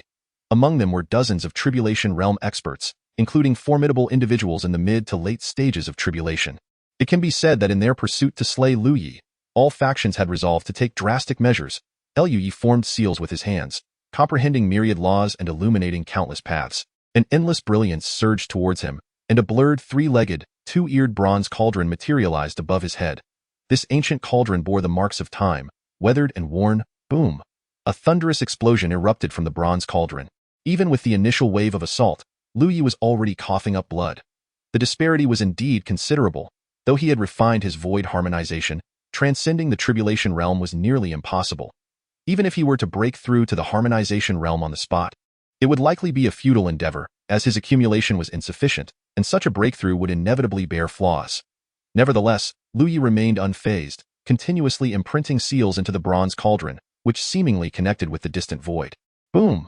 The second wave of attack arrived, and the bronze cauldron quaked violently. In that moment, Lu Ye's speed in forming seals had reached an astonishing level. Within the void, not only were there terrifying fluctuations of energy, but also intricate patterns rapidly materializing. Great Ascension Annihilation, Eternal Wangu, Yin and Yang in Chaos. Various mystical arts and divine powers surged forth in an unending stream. Lu Yi continued to spit blood, the bronze cauldron teetering on the brink of collapse, numerous fissures appearing upon its surface. Ha ha ha! The number one on the Wangu talents list is nothing but this. Behold my great wilderness fist. It was evident that he was still too young. If I were you, even if I entered the demon realm, I would not return to the great wilderness. After slaughtering so many of the human race, you dare return to the great wilderness? Truly believing yourself invincible? Enough with the nonsense. Unleash everything to kill him. Lu Yi maintained a demeanor of unwavering calm. Suddenly, a colossal phantom appeared behind him, a Buddha whose visage was obscured. If the Buddhist sect were to witness this scene, their eyes would surely widen in disbelief. What? You can also wield Buddhist techniques? The Buddha enveloped Lu Yi in an embrace, taking upon itself all the incoming assaults. Lu Yi continued to form seals incessantly, the ripples in the void multiplying. The Buddha began to fracture. A primordial lotus blossomed, engulfing Lu Yi. Defense. It was still a defensive technique. At that moment, a tremendous sound erupted from the periphery. The great Dao bell chimed softly, and the entire Jilong Valley was instantly reduced to ruins. Countless patterns emerged, revealing the might of various great formations. Lu Yi, hold on, we are coming to save you. Lu Yi heard the voice of Lu Changfeng, a fleeting smile breaking across his serious countenance. He had not anticipated that the great Dao sect would intervene on behalf of someone so drenched in blood. However, it was somewhat unnecessary. Chapter 083. Purpose. Dust billowed into the sky, and the earth trembled incessantly under the immense roar. For countless years, the vast wilderness has not witnessed the simultaneous emergence of more than 50 beings at the tribulation stage engaging in combat. Furthermore, it has been many years since the sight of the foremost sects and powerful factions, such as the 3 sects and 5 clans, mobilizing en masse has graced the land. The Grand Dao sect alone has summoned a staggering 19 tribulation experts, alongside 6 scattered divine beings and numerous entities skilled in the Dao and void refinement. Each formidable warrior of the Grand Dao sect is equipped to the teeth. The scattered divine beings, survivors of failed tribulations, have not perished but are nonetheless severed from the great Dao. Although their combat prowess is terrifying, it comes at the cost of burning their very life essence. Thus, the scattered divine beings represent the true last resort of power.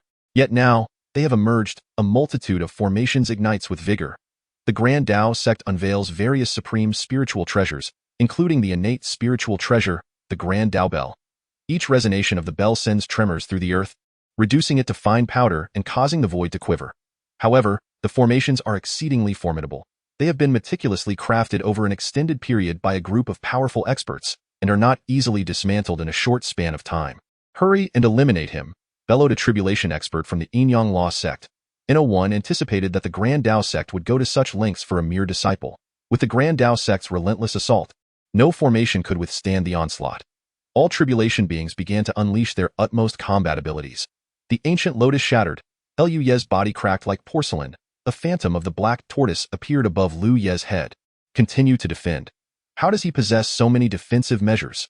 One tribulation expert, fraught with frustration, thought to himself, is this never-ending? Blood streamed from Lu Ye's 7 orifices. He closed his eyes, attuning himself to the fluctuations of energy within heaven and earth. The black tortoise spiraled above him, shielding him from all attacks. A gentle wind began to stir in the world, cool and refreshing, as if the great Tao were caressing his face. A single thread of pattern emerged amidst the chaotic and rampaging energy, swiftly spreading forth. These patterns disregarded the surrounding energies entirely, rapidly taking shape in the void, collectively forming an incomprehensibly profound formation. Bai Qilan, who had been attacking the formations alongside the Grand Dao sect, suddenly changed countenance upon seeing the Dao patterns spreading through the void. This is bad. Quickly, retreat. Bai Qilan cried out urgently. What? The members of the Grand Dao sect were perplexed. Hurry, listen to me, all of you. Retreat. Especially the tribulation experts, retreat. The wind suddenly intensified. An invisible force began to be influenced by this formation, plummeting from the heavens. This strand of power appeared exceedingly vague, fragile as if it could disperse with a mere gust. Should such power strike someone, it would scarcely sever a single hair. Many sensed this faint and nebulous aura, yet remained unaware of its nature. Lui expended immense effort, forming countless seals to create such a formation, only to attract this peculiar entity. A tribulation expert waved his hand lightly. Regardless of what this might be, it must be dispelled. Yet, the moment his power made contact with this strand of energy, boundless calamity surged forth, igniting as if doused in blazing oil. It was the power of the heavenly tribulation. A tribulation expert exclaimed in alarm, boom. The once gentle and refreshing breeze suddenly turned frenzied, transforming into a violent and tempestuous gale. The sky, which had been a clear expanse, was abruptly shrouded as if by a thief, with dense black clouds completely obscuring the former azure.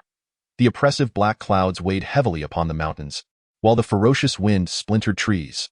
The ominous aura of calamity spread rapidly among the many in the tribulation stage, rendering annihilation utterly impossible. At this moment, the expressions of those from the Great Dao sect and the Supreme Sword sect during their tribulation period resembled that of seeing a ghost. As they retreated in madness, their faces contorted with terror. Who has gone mad? Who dares to undergo tribulation at such a moment?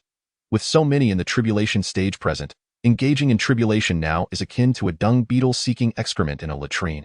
The members of the Great Dao sect and the Supreme Sword sect fled with remarkable swiftness, for they were not ensnared by the grand formation, allowing them to navigate the vast expanse of heaven and earth at will. However, those surrounding Lu Yi, also in the tribulation stage, were in a panic. Where did this calamity aura originate? All gazes capable of inflicting death among the tribulation practitioners were fixed firmly on Lu Yi. Covered in blood, Lu Yi flashed a grin at this group of tribulation stage individuals. The moment he beheld the multitude encircling him with intent to kill, Lu Yi devised his strategy. Sometimes, taking a life is not solely about possessing superior strength, but rather about leveraging various conditions to achieve one's goal. Now, the situation had become quite animated. Quickly, unravel the formation, and allow me to escape. A few who had yet to be tainted by the calamity aura during their tribulation phase displayed drastic changes in their complexion, yearning to break free from the formation and flee far away. Yet, the formation remained intact. Could those trapped within the formation easily escape? Unravel the formation. Hurry, unravel the formation. Damn it, who set this formation? Quickly, release it. Oh no, I too have been targeted by the thunder tribulation. This is the end. With so many in the tribulation stage undergoing their trials simultaneously, the power of the heavenly tribulation must be tremendous. It's over. Everyone is doomed. Sun Tian from the Tian Pavilion, who had not attacked Lu Yi throughout the journey, was merely curious about this individual. Yet now, he was not in the tribulation stage, only at the pinnacle of the harmonization stage. To his horror, the heavenly tribulation had also locked onto him. The calamity aura was overwhelmingly dense. In a single breath, it had targeted everyone, regardless of whether they were in the tribulation stage, including Lu Yi. Lu Ye's smile was one of sheer delight. Let us undergo tribulation together. How lively would it be for 40 or 50 in the tribulation stage to face their trials simultaneously? Lu Yi looked up at the sky. The calamity clouds, thick and heavy, completely obscured the light of day. The world was engulfed in darkness. Boom! A thunderous bolt of lightning traversed the clouds. All those in the tribulation stage gazed up in despair, watching the silver-white lightning weaving through the calamity clouds. Silver-white. Typically, the lightning during tribulation is merely white, but this silver-white lightning undoubtedly possessed a power that exceeded more than just a single level. All the strong practitioners of the Great Dao sect fled in a frenzy, especially those in the tribulation stage, who rushed 1,000 miles away, still feeling the prickling of goosebumps all over their bodies. The lingering dread was palpable. Why had such a situation arisen? Lu Changfeng turned to Bai Chulan, for she had been the first to alert everyone to evacuate. She surely understood the gravity of the situation. Bai Chulan sought to calm her tumultuous emotions. The technique employed by Lu Yi, known as the Heavenly Calamity Technique, was an immensely powerful form of sorcery. However, Lu Ye's current strength was insufficient, and moreover, he had no intention of employing this technique for the purpose of slaughter. With so many in the tribulation stage, he merely needed to invoke a wisp of the world's calamity intent, and thus all the calamity energy of those undergoing tribulation would be stirred. The heavenly tribulation would then lock onto them. Lu Changfeng gasped in astonishment. Lu Yi, oh Lu Yi! His audacity truly knew no bounds. To draw 4 or 5 dozen tribulation stage practitioners into a grand calamity was exceedingly ruthless. Yet, in doing so, he too would be subjected to the heavenly tribulation's assault. Bai Chulan closed her eyes. Murder was not his primary objective. Rather, his paramount aim seemed to be the impending heavenly tribulation. Chapter 084. All reduced to ashes, Lu Changfeng had yet to grasp Bai Chulan's intent. With a deafening thunderclap, the heavens and earth were suddenly rent asunder by a silvery brilliance. The thunder descended. Not merely a single bolt, but an overwhelming torrent of lightning, coalescing into a unified mass, struck down upon Julong Valley. A formation. A trap? Indeed, the trap was quite formidable, yet all the powerful beings had become mere prey, captured utterly. It must be acknowledged that the grand formation orchestrated by this group was truly formidable. The first wave of densely packed silver lightning astonishingly failed to shatter all the formations. We must unite to withstand the heavenly tribulation. If we fight separately, we shall all undoubtedly perish. The representative of the eternal sect, on the verge of exasperation, bellowed. Victory had seemed assured. Lu Yi focused solely on defense. Just as he appeared on the brink of annihilation, it became evident that Lu Ye's defensive measures were merely a fade. No, from the very beginning, he had conceived a method to break the stalemate. All the seals he had inscribed were not defensive at all, but were entirely aimed at solidifying this formation. Boom! The second bolt of calamity thundered down. All formations were obliterated. An inexhaustible wave of calamity energy surged forth, the essence of thunderous spirit saturating the atmosphere, with errant bolts of lightning flickering everywhere. A colossal shield was raised. This was a treasured artifact of the eternal sect, an innate spiritual treasure known as the indestructible shield. Everyone, combine your strength. At this moment, no one paid heed to Lu Yi. The Xuanwu above his head, though dimmed significantly, still required collective effort to breach. All the tribulation stage practitioners gathered behind the indestructible shield, an immense influx of spiritual energy pouring into it. Shadows of shields rapidly manifested, culminating in a staggering 99 shield forms. Lu Yi closed his eyes, his hands rotating above his dantian. A silvery glow began to emanate from his being, as the stray, thunderous spiritual energy in the atmosphere began to converge upon him. Having continuously cultivated his true essence, it was time to refine his body. Boom! The third bolt of calamity fell. Layers of shield light upon the indestructible shield were ruthlessly annihilated. The entire shield began to sink, and the weakened tribulation stage practitioners spewed forth torrents of blood, their bodies grievously wounded by the overwhelming force. Too powerful. Quickly, everyone, bring forth your defensive treasures. The representative of the netherworld's tribulation stage roared in fury. He was the first to summon forth his spiritual treasure, a holy black talisman that ignited, forming a curtain of darkness. The others hastily followed suit. The fourth bolt of thunder descended. Boom. All defensive spiritual treasures have been utterly shattered, reduced to mere scraps. The most formidable of them, the indestructible shield, was pierced in an instant. Every cultivator undergoing tribulation emerged charred, suffering varying degrees of grievous injuries. And this is merely the fourth bolt of tribulation lightning. One must remember that there are 9 such bolts in total. Despair enveloped the hearts of all present. A cultivator in the tribulation phase cast a venomous glare at Lu Yi, his eyes ablaze with a terrifying malice. It's all your fault. You are to blame. You deserve to die. Lu Yi merely nodded in response, inviting, come, kill me. With his hands forming seals once more, at that moment, the vermilion bird, black tortoise, azure dragon, and white tiger coalesced, creating 4 luminous barriers that enveloped Lu Yi entirely. A phantom of the black tortoise, having withstood 3 strikes from a group of tribulation cultivators, now found itself confronted by Lu Yi, who had concentrated the power of the 4 symbols into a single entity, each symbol complementing the others, merging into one. I will see you dead. The tribulation cultivator, driven to madness, roared as he charged towards Lu Yi, his aura swelling uncontrollably, his body inflating like a balloon. Lu Yi, taken aback, thought, self-detonation? Impressive. The four symbols fusion could not withstand the explosion of a tribulation cultivator. Go. The four symbols fusion suddenly expanded, surging towards the powerful adversary, while Lu Yi transformed into a streak of light. The secret technique, 9 steps of reincarnation, was set into motion. With just one step, Lu Ye's figure became a blur, a farcical notion. He could not escape with the formation intact, but now that it lay in ruins, they would be powerless to stop him. Boom! A tremendous roar reverberated throughout Julong Valley. The earth quaked violently. The four symbols fusion was instantly obliterated. Though Lu Yi fled with remarkable speed, he was still affected. Spitting out a mouthful of fresh blood, his body flung as if it were a tattered sack. At that very moment, the 5th bolt of lightning descended. Above, the tribulation loomed, while below, the self-detonation of a cultivator unfolded, leaving the surrounding tribulation cultivators in a state of shock. Damn! Infinite, heavenly sovereign. I forgot not to return. Boom! Silver serpents danced wildly, divine might radiating. The weak were instantly reduced to cinders beneath the thunder. In this strike, all beneath the tribulation realm were obliterated, turned to dust, including the onlooker, Lu Xuantian. 1/3 of the tribulation cultivators perished, a sight too gruesome to behold. Lu Yi was not spared from the wrath of the heavenly thunder. He too was marked as the target of the tribulation, the main bolt fracturing into fine strands of lightning, striking Lu Yi with relentless ferocity. His body charred, Lu Yi hastily spiraled his hands around his dantian. 9th tribulation indestructible body, refine for me. The thunder coursed through him, inflicting excruciating pain, yet his expression remained eerily calm. Pain is merely a testament to my growth.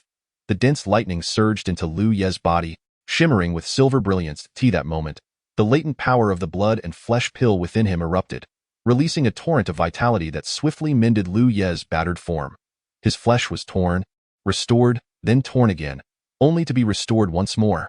The 6th bolt of lightning descended amidst the despairing gazes of the tribulation cultivators. Once again, a bolt as thick as an arm struck down upon Lu Yi. Lu Yi spat another mouthful of blood. The skin and flesh across his body contorted grotesquely. Pain. It hurts too much. Yet Lu Ye's countenance remained terrifyingly serene. On the path to becoming, when has pain ever been absent? Countless currents of thunder coursed through his body. Ha ha ha. Dead. All dead. The tribulation stage of the Wangu sect was nearing a point where it was scarcely recognizable as human. He let out a hoarse laugh. His voice filled with desolation. After 300 years of cultivation, he was reduced to ashes today. Alas, alas. His gaze finally rested upon Lu Yi. A chilling voice seemed to emanate from the abyss. What a remarkable talent, ranked first on the Wangu genius list. Today, numerous powerful figures of the Wangu sect have perished. A great cause and effect now rests upon you. I am on the path of reincarnation, awaiting you. Lu Yi raised his eyes, his voice grave. Failure in the tribulation means no entry into reincarnation. It is not a rule I have set, but one decreed by the Lord of Reincarnation. The Wangu sect's tribulation realm powers. It drives me mad. Boom! The 7th bolt of heavenly lightning descended. The final tribulation stage was reduced to powder amidst the lightning. Lu Yi gazed at the surging heavenly thunder, realizing he could no longer withstand it. A stone sword materialized in his hand. 3,000 swords. In an instant, a torrent of sword light surged towards the thunder, which violently obliterated all the sword light before crashing down upon Lu Yi. Chapter 085. The undying body of 9 tribulations. The collective gaze of the Daoist sect was fixed upon Lu Yi.N01, had anticipated that he would employ such a method. It was utterly terrifying. In one breath, he had slain 40 to 50 tribulation realm cultivators. After today, tribulation realm figures in the great wasteland would become a rarity. Yet, could he endure the terrifying tribulation he had invoked? Although the primary heavenly tribulation targeted that group of tribulation realm cultivators, even a fraction of its might would suffice to annihilate a tribulation realm individual. Lu Yi appeared gravely injured.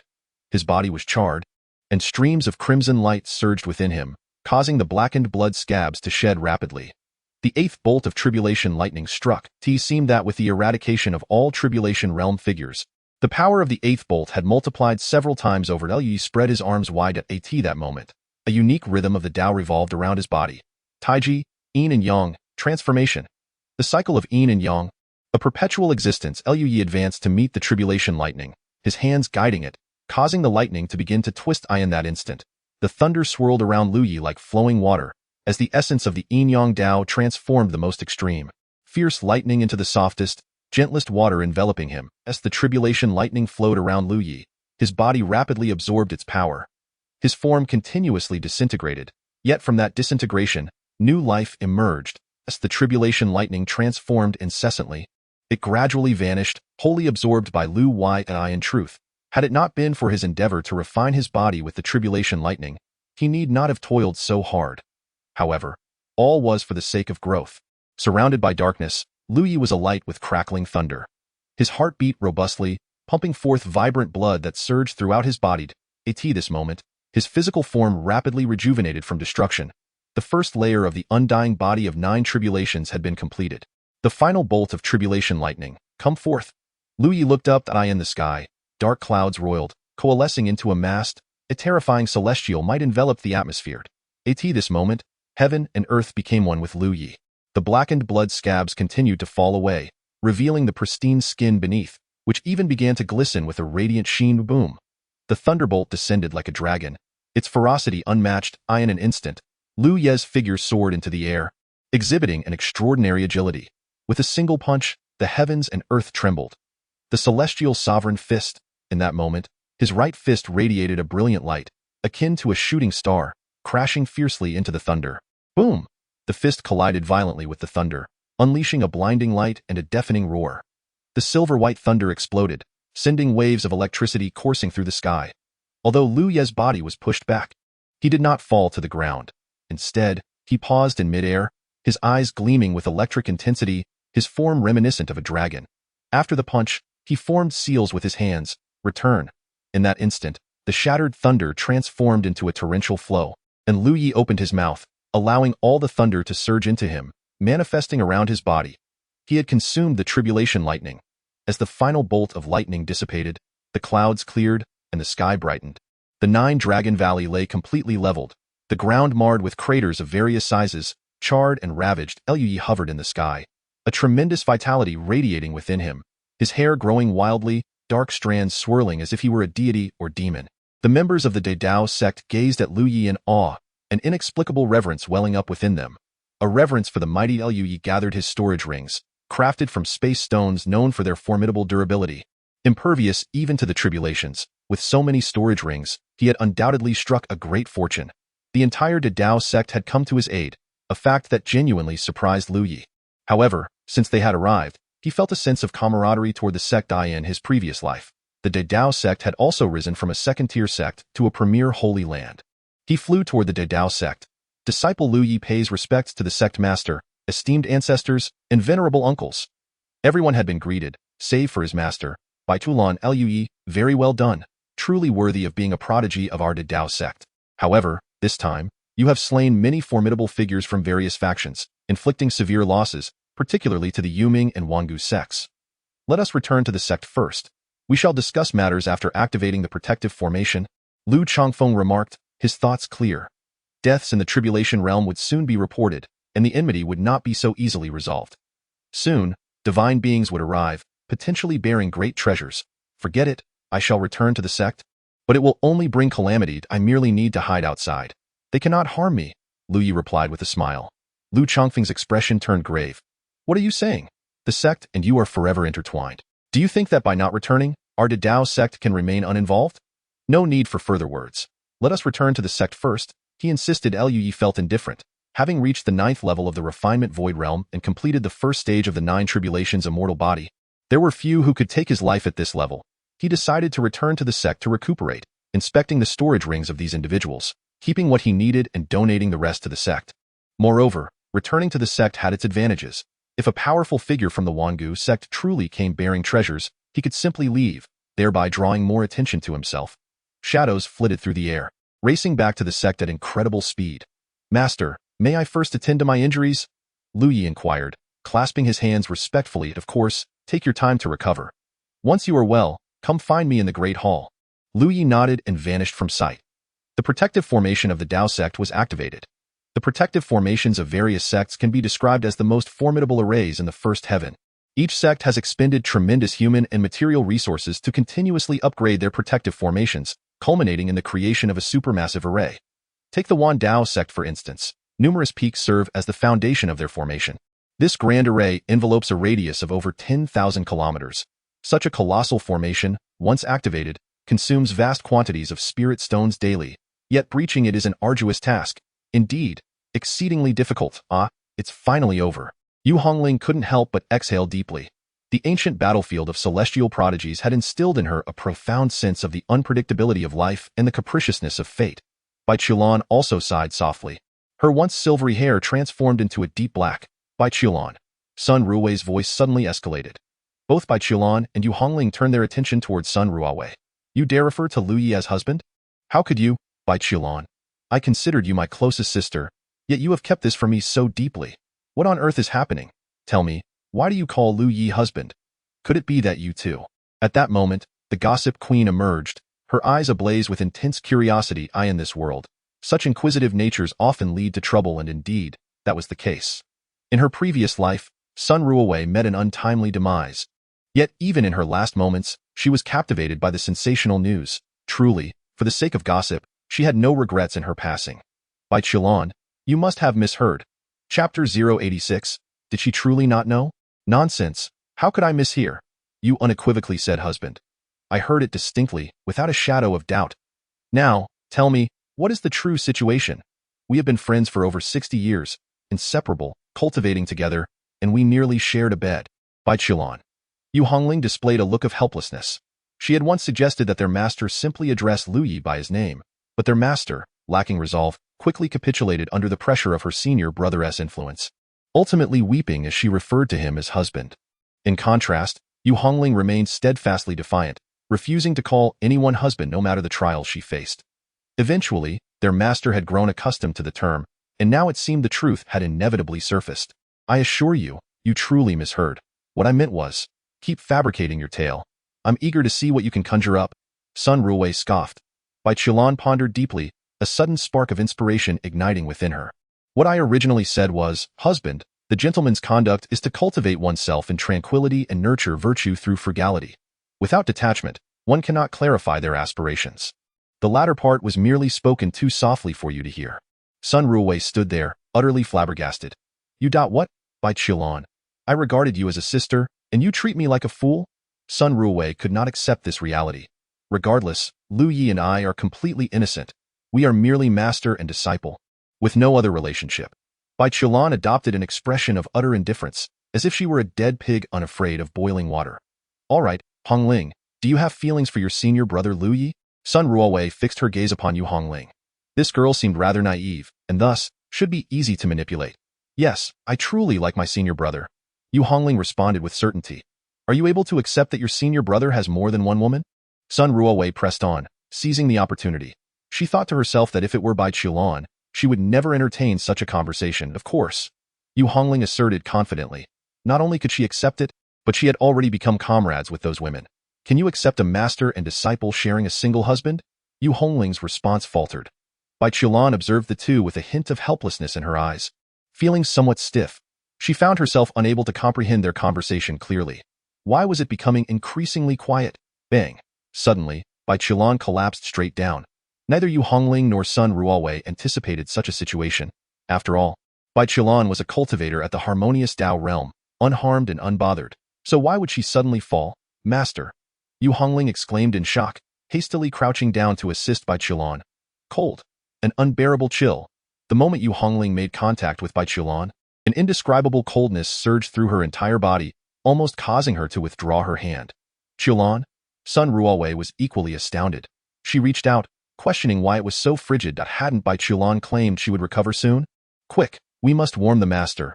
Yu Hongling, aware of Bai Qiulan's condition, urged urgently. How do we warm her? Sun Ruowei was also frantic.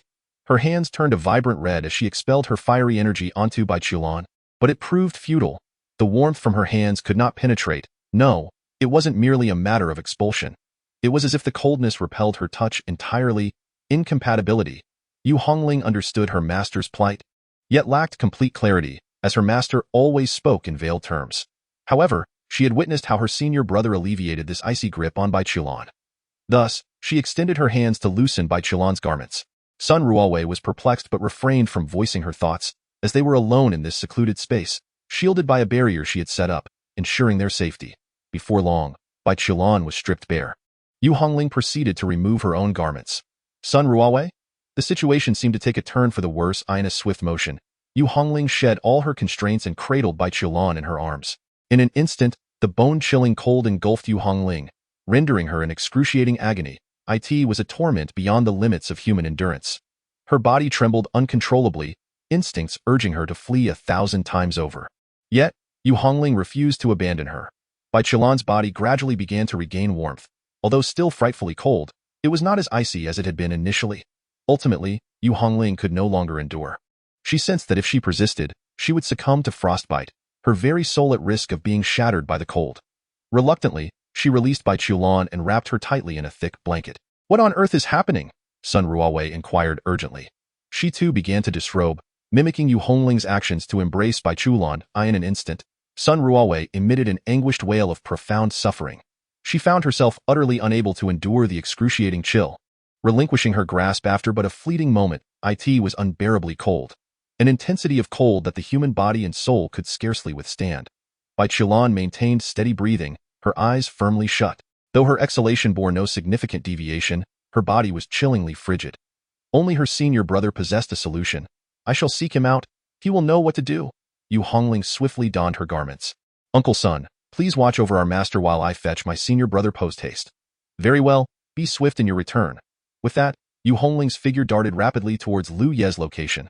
She aimed to burst into Lu Ye's chamber, yet halted abruptly when merely 10 centimeters from the door. "See? I told you that teaching a person is futile, but demonstrating it just once suffices. Senior brother, our master has succumbed to her ailment again and now lies in a state of unconsciousness.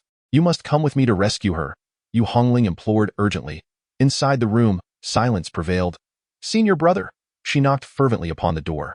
"This is truly urgent. You must accompany me without delay. After all, she is our master, our only master." Despite the thunderous knocking, Lu Yi remained unresponsive. As Yu Hongling gritted her teeth, preparing to force the door open, Lu Ye's voice finally emerged from within. "Another episode?" A spark of hope ignited in Yu Hongling. "Yes, she has fallen unconscious, and her body is exceptionally cold. Senior brother, will you please save our master?" Lu Ye's tone was laced with an odd incredulity. "How am I to save her?" "Any method will suffice. Anything at all." A self-deprecating smile crept across Lu Ye's lips. "Anything, you say? After saving her, will I not become that infamous disciple, the one who harbors resentment against me?" Yu Hongling, our master is unaware of the torment you endure. This cannot be blamed on her. Do you believe she truly remains ignorant of it? Chapter 087. Respecting others' fates. Did Bai Qilan comprehend the severity of the suffering that Lu Yi bore? She feigned ignorance, yet the reality was stark. The Taijin chaotic divine body. Whenever the chaotic yin poison manifests, it necessitates the life flame to actively warm the lethal chill. The terror of chaotic yin poison is not merely confined to its frigid essence. It penetrates the very marrow and soul. Lu Yi had already lost a life because of this affliction. Through relentless deduction, he managed to discover a sliver of hope only after sacrificing one life. The remedy lay in preemptively consuming over a dozen potent and yang-infused elixirs, utilizing his remaining lifespan and cultivation as a flame to forcibly neutralize the chaotic yin poison. Naturally, this method was not one that Lu Yi could accomplish alone.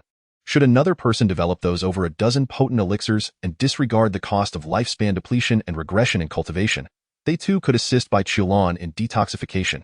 However, the complexity of these elixirs was remarkable. During initial deductions, it nearly caused the still undeveloped system to crash. It is precisely due to these numerous elixirs that Lu Yi finds himself quite overwhelmed while attempting to detoxify, turning Bai Qilan over and over, his eyes rolling back in exasperation. Little does the master know of the torment he endures. Yu Hongling can hardly believe that her esteemed master is a hypocritical individual listening to Yu Hongling's unwavering conviction. Lu Yi cannot help but chuckle. Behold, it remains unchanged. He is forever disbelieving, never feeling the need to investigate, adamantly denying and holding an extreme certainty in his own assumptions. He simply cannot comprehend. He and Bai Qilan have experienced so much together, having witnessed each other's most candid moments, and Lu Yi, in his current state induced by the elixirs, exhibits little pretense. If only Bai Qilan would cast a glance his way. No, even if she refrained from looking at him altogether, she would still grasp the extent of his suffering. Lu Yi waves his hand. Boom. Yu Hongling is instantly sent flying, crashing heavily against a rock, the door slamming shut behind her. Tio utter another word would render her a fool. After a trip to the Celestial Hero's ancient battlefield, he has gained much, and with the support of the Grand Dao sect, Lu Yi feels a warmth in his heart. Yet, his good spirits are soon sullied once more. Damn it all! Yu Hongling scrambles to her feet, spitting out a mouthful of blood. Senior brother, please save the master. We only have this one master. This time, Lu Yi truly ignores her plea. With no other option, Yu Hongling hurriedly returns to Bai Qilan's side. Sun Ruowei anxiously inquires, so, has Lu Yi come? Yu Hongling's face is etched with bitterness. Senior brother won't help, and it seems I've once again said something wrong and angered him. What did you say? Sun Ruowei struggles to understand. Yu Hongling still does not realize where she went awry. Didn't my senior brother save the master before? I merely remarked that the master is unaware of his suffering, and then I was sent flying. Sun Ruowei, bewildered, asks, how do you know the master is unaware of his suffering? Yu Hongling. Sun Ruowei's question leaves Yu Hongling momentarily speechless. How does she know? Indeed, how does she know? It was the master's assertion I in that moment. Yu Hongling's gaze falls upon Bai Qilan. The master said that Lu Yi does not suffer so greatly. Rather, he finds joy in it. But is that truly the case? The master's words, which he has taken to heart. What of the words of her senior brother? Has she ever truly believed them? Yu Hongling clutches her chest. It hurts. It hurts so much. She can scarcely remain standing. Why is it that she always adopts this attitude towards her senior brother? Despite her remorse, why does she revert to this demeanor when faced with him? In this moment, Yu Hongling even loathes herself. She cannot fathom what is amiss with her. Why, when confronted with her senior brother, does she always exude such unreasonable confidence, believing only what she wishes to believe? Sun Ruowei lets out a gentle sigh. She glances at Bai Qilan, realizing that Lu Ye's behavior serves as proof that the entanglement between Bai Qilan and Lu Yi runs deeper than she had ever imagined. What should we do now? Yu Hongling asks, stifling her pain. Sun Ruowei falls into contemplation. I shall seek out Lu Yi. It is imperative to express oneself with utmost clarity. Currently, my senior brother is in a volatile state, prone to violence at the slightest provocation. Sun Ruowei's figure vanished, only to reappear swiftly before Lu Ye's door. She gently rapped on the door. Inside, Lu Yi was meticulously searching through an array of storage rings belonging to those in the tribulation phase. Upon perceiving Sun Ruowei's arrival, he paused in contemplation. Ding, my kindred spirit has arrived. The system's voice echoed in his mind, tinged with an unmistakable excitement. Does she possess a system as well? Lu Yi raised an eyebrow. Ding, no, she simply enjoys gossip. Lu Yi, ding, in fact, she most enjoys your gossip, Lu Yi. Perhaps you should revert to the Tao of Heaven. At least then you would be straightforward. Lu Yi opened the door and, with a slight bow, addressed Sun Ruowei, Disciple Lu Yi, greetings to you. Master Sunday, a gentle smile adorned his face, radiating warmth and kindness in her previous life.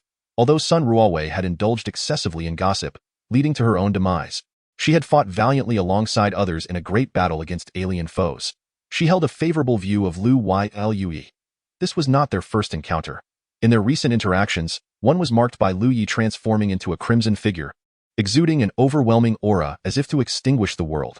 The second encounter involved Lu Yi summoning a heavenly tribulation to eradicate numerous adversaries in the tribulation phase. To her astonishment, what had once appeared as a mere disciple now instilled a sense of trepidation within her. Master, there is no need for fear. I only slay enemies, and we are all comrades within our sect. Sensing Sun Ruowei's apprehension, Lu Ye's voice bore a hint of Taoist resonance, soothing her fears. Indeed, Sun Ruowei found her fears dissipating. You are correct. We are of the same sect, allies in spirit. My master and I share a profound friendship, and he regards you as family. Though that term may not be entirely precise, it conveys the sentiment. Do you understand? Disciple understands. Now, with your master in a state of unconsciousness, I heard from that girl Hongling that you possess a method to save him. Could you perhaps assist? Sun Ruowei inquired. Apologies, master, but my teacher has explicitly stated that my assistance is not required. While I have previously aided him, I have since faced repercussions and dare not intervene further. I implore you, master, to seek counsel from others. Perhaps they may possess a remedy. Lu Ye's demeanor was respectful, though his words were undeniably cold. She forbids you from aiding him. Your master is your master, and you are a disciple. Reverence for one's teacher is paramount. There are distinctions between genders, which is a matter of ethical propriety. One must not overstep boundaries. I ask for your understanding regarding my predicament, Lu Yi articulated, bowing once more. Sun Ruowei, in exceptional circumstances, extraordinary measures may be justified. It seems you concede that such measures are justifiable, which implies the possibility of forgiveness. Only when one errs is there room for forgiveness. If I refrain from action, does that not mean there is no wrongdoing, thus negating the need for discussions of forgiveness? Sun Ruowei found herself at a loss for words. Chapter 088. What should you call me? She does not require my assistance if I aid her. She may turn against me. If I withhold my help, then there is no issue at all. This is what it means to relinquish the urge to assist and to respect the fate of others. Is it virtuous to merely watch her descend further into despair? Lu Yi chose not to answer this question, his gaze remaining calm as he regarded Sun Ruowei. At this moment, silence is the most prudent response. Are you truly unable to assist? No. A succinct, unyielding denial, with no room for negotiation. Sun Ruowei took a couple of steps back. Very well, I understand. I shall not intrude upon you any longer. Farewell, Shishu. I will not see you off. Under Lu Ye's gentle gaze, Sun Ruowei departed, only to be acknowledged by Lu Yi once her figure faded from view, at which point he quietly closed the door. Such politeness, such gentleness. What could possibly be the reason behind it? Alas, my habitual curiosity has surfaced, yet this does not seem to be the opportune moment for idle speculation. What should I do next? Ding, kindred spirit. I am eager to observe how this kindred spirit will proceed. Lu Yi? A luminous screen materialized, floating before him without his consent. Lu Yi. Confounded, this system is becoming increasingly attuned to my thoughts. If the system were to inquire whether Lu Yi wished to watch, he would undoubtedly decline.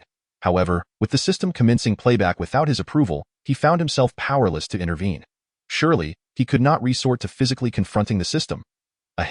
Regardless, gathering treasures is not an arduous task.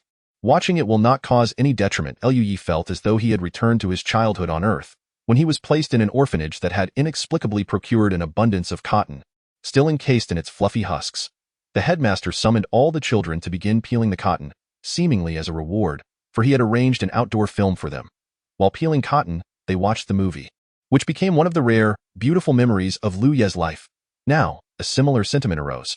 Sun Ruowei returned to Bai Qilan's residence, where Bai Qilan still bore a pallid complexion. How did it go? Upon noticing that Lu Yi did not follow Sun Ruowei, Yu Hongling's expression turned to one of disappointment. He recalled that Bai Qilan had explicitly instructed him not to intervene. It was indeed as he suspected. At this moment, Bai Qilan trembled slightly. She felt as if she were trapped in a dream, one in which she plummeted into a deep abyss filled with icy water, not only experiencing the piercing cold, but also the paralyzing terror of drowning. She longed to escape, to flee from this chasm.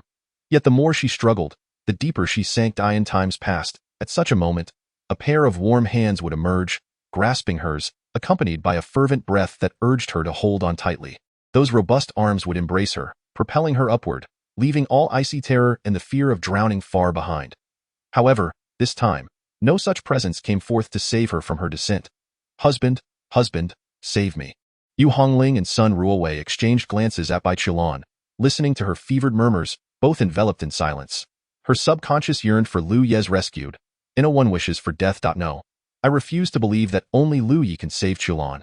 I shall seek out the sect leader. With so many capable individuals in the Dao sect, is it truly impossible for anyone to aid her? Sun Ruowei could no longer endure the thought, her disbelief unwavering. Yu Hongling's eyes brimmed with sorrow. Useless, utterly useless. In the vast expanse of the heavens, amidst countless deities, only the senior brother can rescue the master. Only he can. Then I shall compel the sect leader to order Lu Yi to come to her aid. Sun Ruowei stormed away, heading straight for Dao Peak. Before long, she encountered Lu Changfeng. Zhengzhu, Bai Qilan is gravely injured and unconscious, suspected to have been poisoned. According to her disciple, Yu Hongling, only Lu Yi can save her. I have come to beseech you for an edict. Please grant it and command Lu Yi to rescue his master. Upon hearing this, Lu Changfeng's heart tightened, his thoughts consumed by a lover's fervor. How could Bai Shimi be poisoned? I must go see her.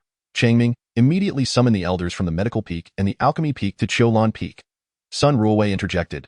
Zhengzhu, your visit would be futile, as would the presence of those from the medical and alchemy peaks. Only Lu Yi possesses the means to save her. Even I, skilled in healing, am at a loss. You need only issue the command for Lu Yi to assist. Lu Changfeng then recalled that Sun Ruowei herself was a practitioner of remarkable healing arts. Yet, when it came to Lu Yi, his mind was clouded by infatuation, momentarily yielding to the authority of the sect leader. He regained his composure. Bai Shimi is Lu Yi's master. Why would he not save her? Lu Changfeng inquired.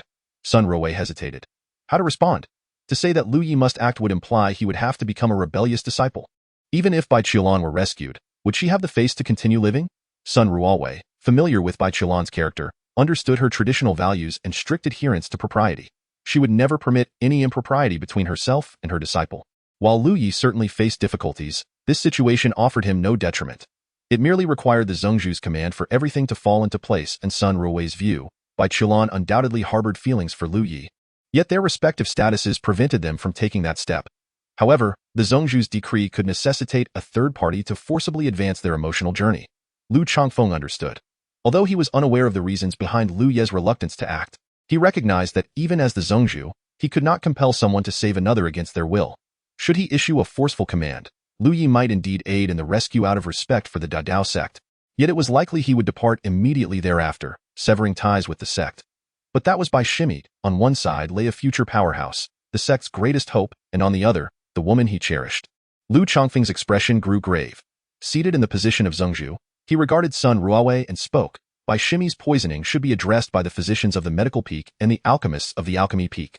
Lu Yi is merely a practitioner without expertise in detoxification or healing. Changming, do not delay in summoning the elders from the alchemy and medical peaks. Vice Zhongzhu Ji Changming promptly complied, hastily departing. Lu Changfeng, you? Sun Ruowei's eyes were wide with disbelief, which swiftly transformed into profound disappointment. She could hardly fathom that Lu Changfeng, who was so enamored with Bai Qilan, would resolutely abandon her at this moment. Lu Changfeng's demeanor remained serious. He fixed his gaze on Sun Ruowei, his tone grave and indifferent. Shimi, outside of Dao Peak, you may address me as Lu Changfeng or Lu Shixiao. I bear no grievance. However, in this grand hall of the Dao Feng, how should I address you? Sun Ruowei gazed upon Lu Changfeng, seated majestically upon the exalted throne. This moment, Lu Changfeng appeared immensely imposing, his countenance exuding an air of solemnity and coldness, akin to a deity devoid of any human emotion. Sun Ruowei's heart trembled as she looked at Lu Changfeng. Her voice quivered slightly as she provided her answer. Sect Master. Chapter 089. Deceiving oneself. She has awakened. Bai Qilan has awakened. With a soft murmur, Bai Qilan opened her eyes, and at that instant, her energy surged dramatically, as she ascended 2 minor realms in one breath. The Taiyin Hua Shangjing is indeed a formidable cultivation method. During her slumber, it had been operating autonomously, continuously dissipating the chaotic yin poison. Dissipating, the Yuan Ing absorbed, condensing. Then dissipating again, the Yuan Ing absorbed once more, and so on. Naturally, the speed at which the Yuan Ing absorbed could not match the speed of its emergence. After a moment, Bai Qilan regained much of her body temperature. You're awake. Yu Hongling and Sun Ruowei exclaimed in unison, their joy evident. Suddenly, Bai Qilan furrowed her brow, her expression shifting dramatically. Who moved my clothes? Master, it was I. It was I who moved them, Yu Hongling hurriedly replied. Only then did Bai Qilan relax. How do you feel now? What exactly is the condition of your physique? How could you have reached the He Dao realm and still encounter such tribulations? Sun Ruowei asked anxiously. It's nothing to worry about. I have my own methods to resolve this physique issue. Fainting was merely a form of self-protection. I didn't disturb anyone, did I? Bai Qilan inquired. Yu Hongling and Sun Ruowei exchanged glances. Ahem, no. Bai Qilan's face was filled with helplessness. Then tell me, who have you disturbed? It was better not to mention it. But once the subject was broached, Sun Ruowei was consumed by anger. Qilan, what on earth is going on? Why are you surrounded by such men? One Lu Yi is bad enough. No matter how you plead with him to let go, he refuses to save you. Though Bai Qilan had already guessed, her heart still turned to ice upon hearing of Lu Ye's indifference towards her. Fine, I do admit to being somewhat foolish. Clearly, I didn't want Lu Yi to save me. Yet when he truly doesn't, I find myself feeling despondent. It is indeed my refusal that has led to this. I cannot blame him. Bai Qilan showed no signs of distress. As for Lu Yi, you explicitly told him not to assist, yet there's also Lu Changfeng. Bai Qilan's expression changed drastically. You asked Lu Changfeng to attempt to save me? Although she found it unbearable to accept her relationship with Lu Yi. Traditional beliefs prevented her from accepting any man other than him. Her ultimate fate should have been to traverse the path of the Dao alone. No. How could I possibly let Lu Changfeng save you? Yu Hongling, understanding Bai Qilan's reaction, quickly clarified. Bai Qilan breathed a sigh of relief. It wasn't to let him save you. It was I who commanded him to issue a directive for Lu Yi to save you. Yet he refused to give the order and insisted that I should not address him by name but refer to him as Sect Master instead.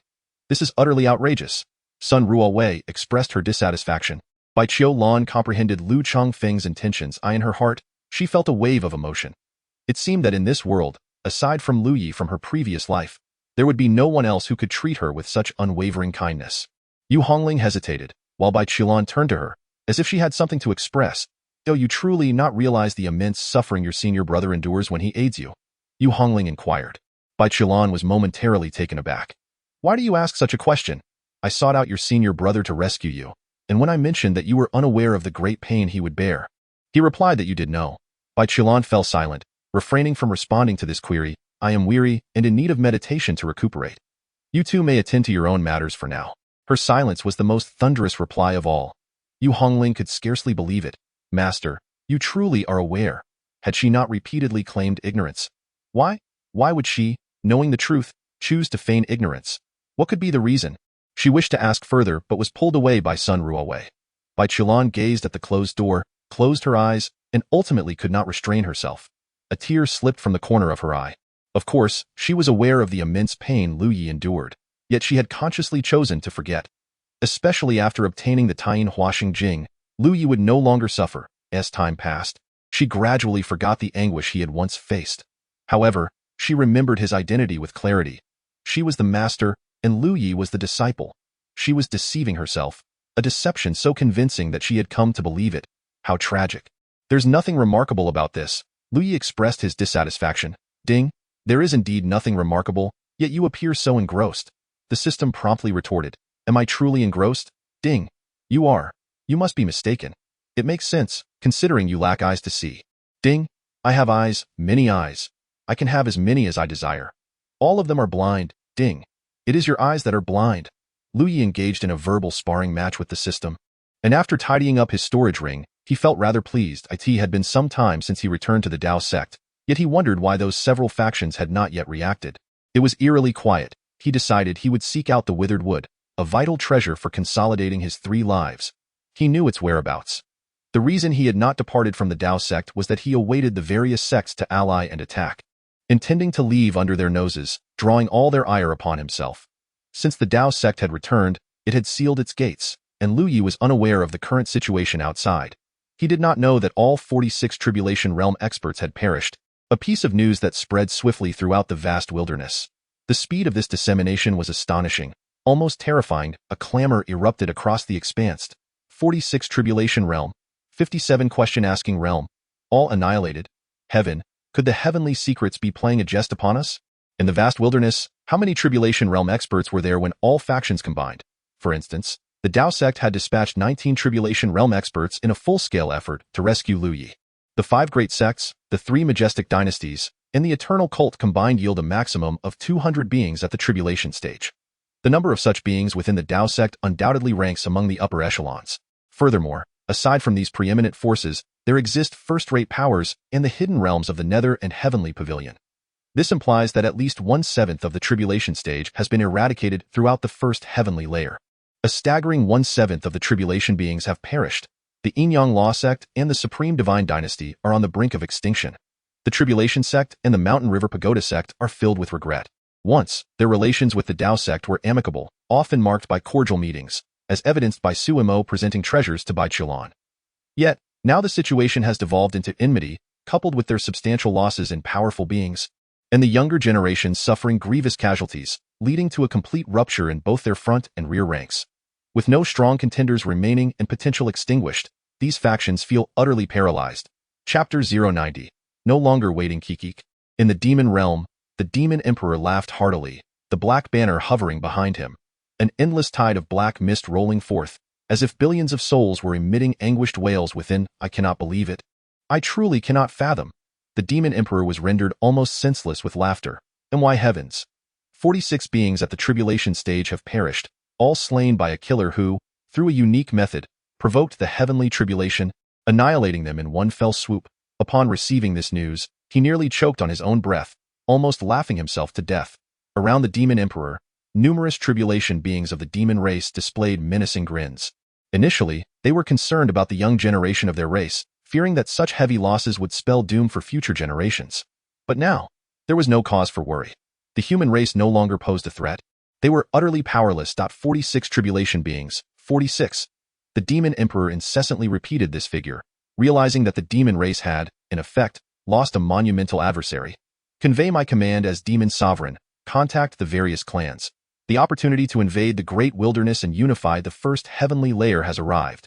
This time, I shall ensure my myriad souls banner feasts upon human souls. Indeed, the situation is akin to that in the demon realm. Yes, the other alien races received the news from their spies embedded within the human ranks. Their powerful beings erupted in excitement. The fall of 46 tribulation beings was celebrated as if it were a festival. They swiftly received the message from the demon emperor. Attack, attack. This once-in-a-millennium opportunity must not be squandered. We must assault the great wilderness while it is engulfed in panic. Now is the moment to strike. United, this time, we shall make the human race pay dearly. However, I believe we can afford to wait a little longer. The human race has already suffered losses at the tribulation stage, and the emergence of a single being at that stage requires considerable time. Internal strife has already begun among them, Liu Yi. The foremost prodigy on the eternal heavenly prodigy list has single-handedly slain so many at the tribulation stage, yet the Dao sect stands firmly with him. How could the other sects simply let this pass? They will undoubtedly engage in another battle, and this confrontation shall be anything but trivial. Either the great Dao sect shall meet its demise, or other sects will suffer severe losses. There is no need for haste. We must remain patient. Amitabha, your words hold wisdom, and I, a humble monk, concur that we should wait a while longer. Very well, let us bide our time, though I shall gather strength and be ever ready to act. Numerous foreign tribes began to deliberate at this juncture. A descendant of the water deity among the divine beings, named Shui Liang, spoke up. Perhaps we could reach out to those factions that have suffered significant casualties during their tribulations. How so? The Supreme Divine Dynasty has sent envoys to my divine clan, claiming that if we can annihilate the great Dao sect and eliminate Liu Yi, they would be willing to coexist with us. The revelation from Shui Liang instantly piqued the interest of the powerful foreign beings. Did the Supreme Divine Dynasty truly say this? Indeed, quite intriguing. Let us consider this further. The great Dao sect. I can no longer wait. Liu Yi abruptly rose, feeling that idly waiting for an enemy to arrive was an utter waste of life. He was disinclined to remain inactive as he sought to cultivate. His figure vanished, only to reappear at the alchemy peak. The name Liu Yi had become well known throughout the great Dao sect, with the memory of his slaughter during the tribulation still vivid, as if it had transpired yesterday.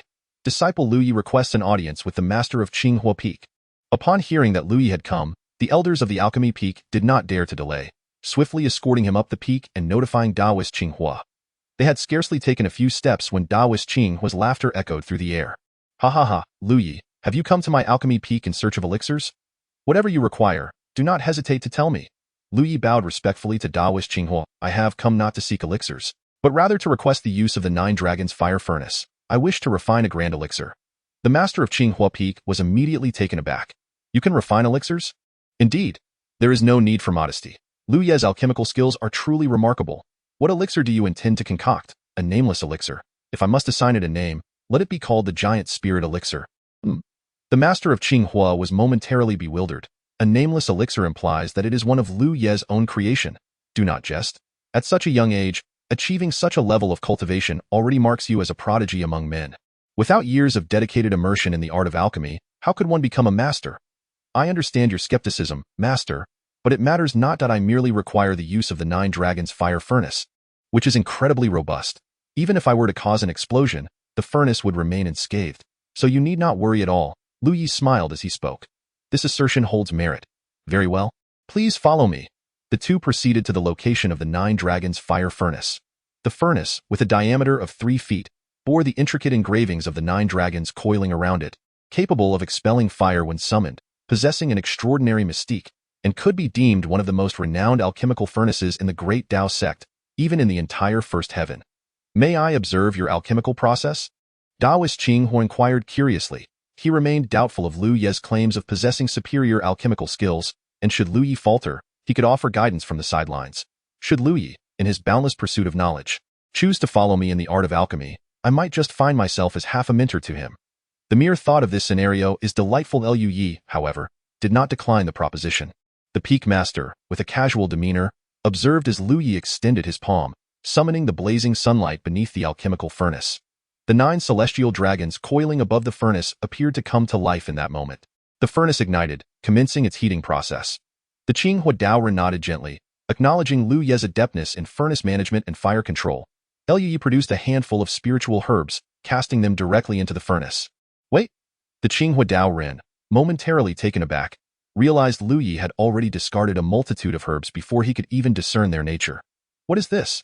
Who throws herbs in such a careless manner? The flames surged dramatically, the intense heat swiftly transforming the herbs into liquid essence. The Qinghua Daoren raised his hands, and had it not been for the fear of embarrassment, he would have already covered his ears. The furnace could explode. A deafening noise was anticipated, yet it did not materialize. The lid of the furnace opened automatically, revealing 12 chi-replenishing pills exuding a rich aroma, each pill perfectly round, smooth, and with clear, uniform markings. Wondrous Celestial Lord! The Qinghua Daoren gasped in astonishment. Has this truly been accomplished? Who in their right mind tosses all the herbs into the furnace at once? The order of the medicinal properties varies, leading to potential conflicts. Yet Lu Yi had done just that, and succeeded. Lu Yi tested his hands, familiarizing himself with his current state of alchemy. It felt satisfactory. Thus, he commenced. Suddenly, a multitude of spiritual herbs materialized in Lu Yi's hands, each radiating potent spiritual energy. After all, they were treasures fit for a tribulation stage cultivator. Wait, in one swift motion, Lu Yi hurled dozens of different spiritual herbs into the 9 dragons' leaving fire furnace. All at once, turning his head, he manipulated the flames while curiously inquiring, "What's wrong?" The face of Qinghua turned pale. It's over. The alchemical peak might be obliterated. Master of the peak, do not be so anxious, Lu Yi remarked, noticing the tension in Qinghua Daoren's clenched fists, and he couldn't help but offer some comfort. Keep a close watch on the furnace. Qinghua Daoren's voice escalated in pitch. All right, but truly, there's nothing to worry about. This is not my first foray into alchemy. What herbs did you use previously, and what herbs are you tossing in now? They cannot possibly be compared. Qinghua Daoren implied that the herbs Lu Yi had previously utilized were of a lowly nature, whereas the current batch consisted of exquisite materials wielded by tribulation stage powerhouses, rendering any comparison futile. What he did not realize was that Lu Yi's herbs were, in fact, top-tier divine medicines, many of which had already awakened spiritual intelligence, yet he carelessly mixed them as if they were mere ingredients. Not quite. The nature of herbs is relatively similar. They share commonalities in their pharmacological properties. Such disparities can lead to significant consequences. Even a single herb can vary in potency. Before Qinghua Daoren could finish his sentence, Lu Yi seized another handful of herbs and tossed them into the furnace. Hey! Qinghua Daoren could no longer contain himself. Take it easy, see? It hasn't. He exploded. Once again, a substantial quantity of medicinal herbs was cast into the alchemical furnace, and the 9 dragons continued to breathe fire, swiftly transforming the herbs into a potent elixir. Lu Yi tossed in yet another generous handful of herbs, resembling someone grasping a bundle of wild grass. At this point, the Qingshu Daoist dared not utter a word. He had discerned that the assortment of herbs thrown in by Lu Yi possessed properties akin to those he had described. Yet, the art of alchemy was not conducted in such a manner. A single elixir required not only herbs with similar properties, but also those that were inherently conflicting. Solely relying on one type of medicinal property would render the concoction incapable of coalescing into a pill, leaving behind toxic remnants after consumption. Time slipped away. Second by second, Lu Yi produced an entirely new batch of herbs. No. The Qingshu Daoist was at a loss for words. His previous knowledge informed him that this pile of herbs, if cast into the furnace, would undoubtedly lead to an explosion. He had resigned himself to the prospect of impending doom, prepared to shield Lu Yi at the first sign of danger. If the furnace were to erupt, he would sacrifice himself, for the fate of the sect must not be jeopardized. Lu Yi cast a glance at the Qingshu Daoist. It was not his fault. He too had only just embarked on the path of alchemy. As the herbs dissolved within, copious amounts of white smoke erupted from the 9 dragons' furnace, resembling the plume from a coal-burning locomotive. The Qingshu Daoist was tense all over. It did not explode. At that moment, Lu Yi swiftly retrieved another batch of herbs and hurled them into the furnace with astonishing speed. The Qingshu Daoist realized that Lu Yi's hands were indeed remarkably swift. In a mere flick, he would procure a handful of herbs without even pausing to ensure their correctness before casting them into the alchemical vessel. As the quantity of herbs continued to increase, the furnace trembled gently, emitting sounds akin to a raging tempest. Lu Yi remained calm, persistently adding herbs to the mixture. It was excessive. The volume of herbs was truly overwhelming. In standard alchemical practice, using dozens of ingredients was already considered a challenging undertaking, yet Lu Yi had recklessly introduced hundreds of varieties into the furnace. Who among alchemists would haphazardly toss an assortment of herbs into the crucible like this? Finally, the last batch of herbs was thrown in. The blazing daylight young fire unleashed by Lu Yi intensified. accompanied by a continuous flow of roaring sounds and the ominous gurgling as though the concoction were on the verge of explosion. A tremendous amount of steam burst forth, enveloping the entire alchemical chamber in a thick haze. Were it not for their cultivation, the density of the fog would have suffocated them with carbon dioxide poisoning. Done. The elixir was successfully condensed.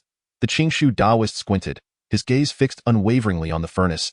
Even as the smoke stung his eyes, he was determined to witness the extraordinary elixir that Lu Yi's audacious methods would yield. Lu Yi opened the furnace, and an incredibly rich aroma of herbs surged forth. The Qingshu Taoist was taken aback. How fragrant, however, at that moment, Lu Yi's expression darkened. No, damn it, the level of daylight young fire was too low. Although it was divine fire, refining so many top-tier herbs from the first tier proved to be quite challenging. He had encountered a veritable Waterloo in hhis alchemical journey. What happened? The Qingshu Taoist, intrigued, leaned closer, only to find himself dumbfounded by the sight of the elixir within the furnace. Lu Yi, with a grim countenance, extracted the elixir. Before him lay a medicinal pill, its diameter an astonishing 20 centimeters, larger than his own head. The surface was adorned with intricate alchemical patterns, emanating an alluring fragrance. The pill's perfection, its exquisite design, and the aromatic essence clearly indicated its exceptional quality, classifying it as a top-tier elixir.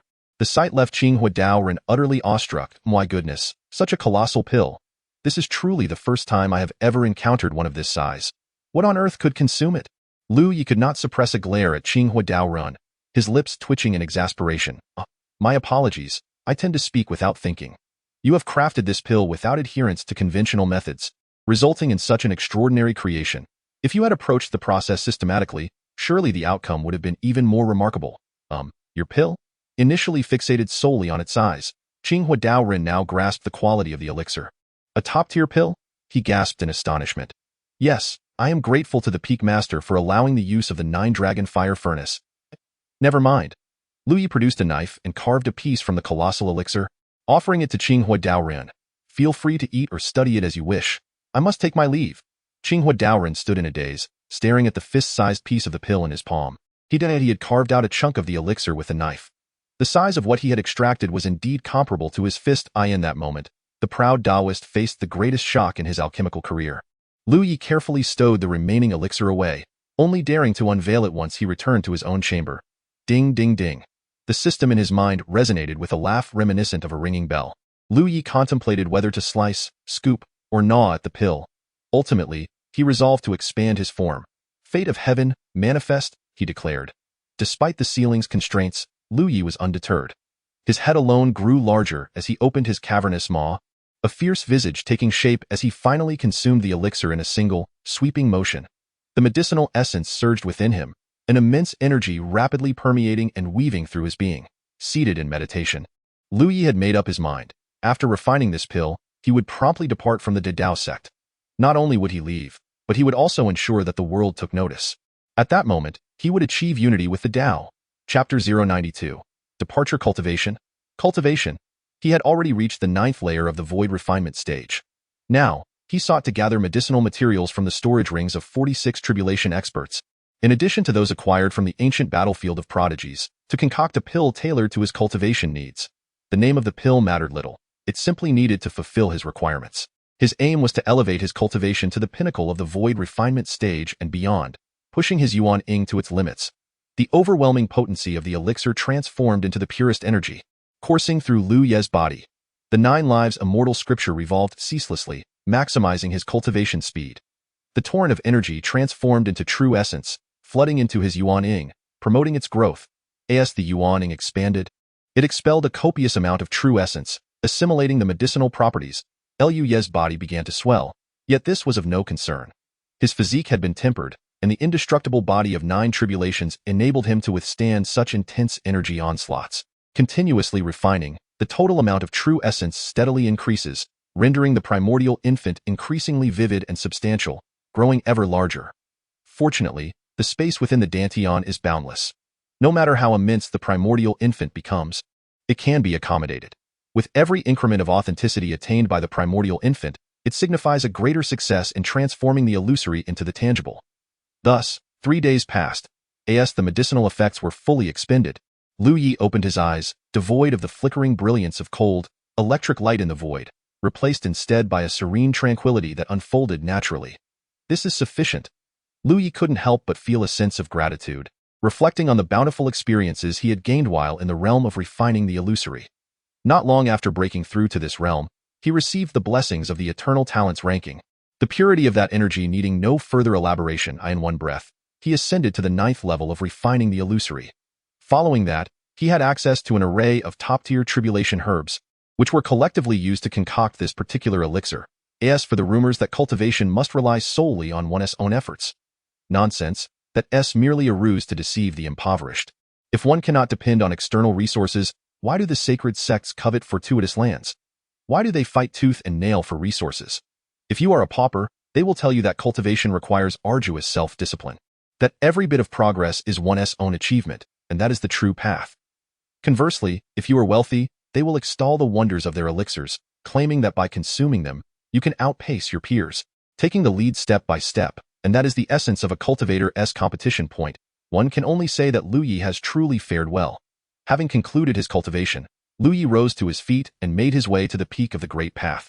Disciple Lu Yi seeks an audience with the sect master. Upon hearing this, Lu Changfeng revealed a smile, personally coming forth to greet Lu Yi. Ha ha ha, Lu Yi, how is your recovery? Do you require any elixirs from the sect to assist in your recuperation? Lu Yi also wore a smile. Thank you for your concern, sect master. The disciple is quite well. I have come to see you today because a new idea has emerged, and I hope for your approval. Oh, pray tell. The disciple has now reached the pinnacle of refining the illusory, just a step away from merging with the Tao. However, there is no method within the Great Path sect for disciples to achieve this. Thus I must venture outside. So urgent? Lu Changfeng furrowed his brow.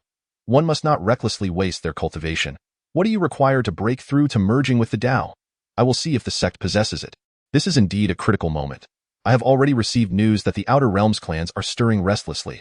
Although other sects have yet to take revenge, they certainly will not let the matter rest. Should you venture out now and be discovered, you would not only face the attacks of rival sects, but also the formidable powers of the alien races. Lu Changfeng spoke the truth. If Lu Yi were to leave the sect without the protective formation of the Great Path sect, he would truly be facing the enmity of the world if discovered.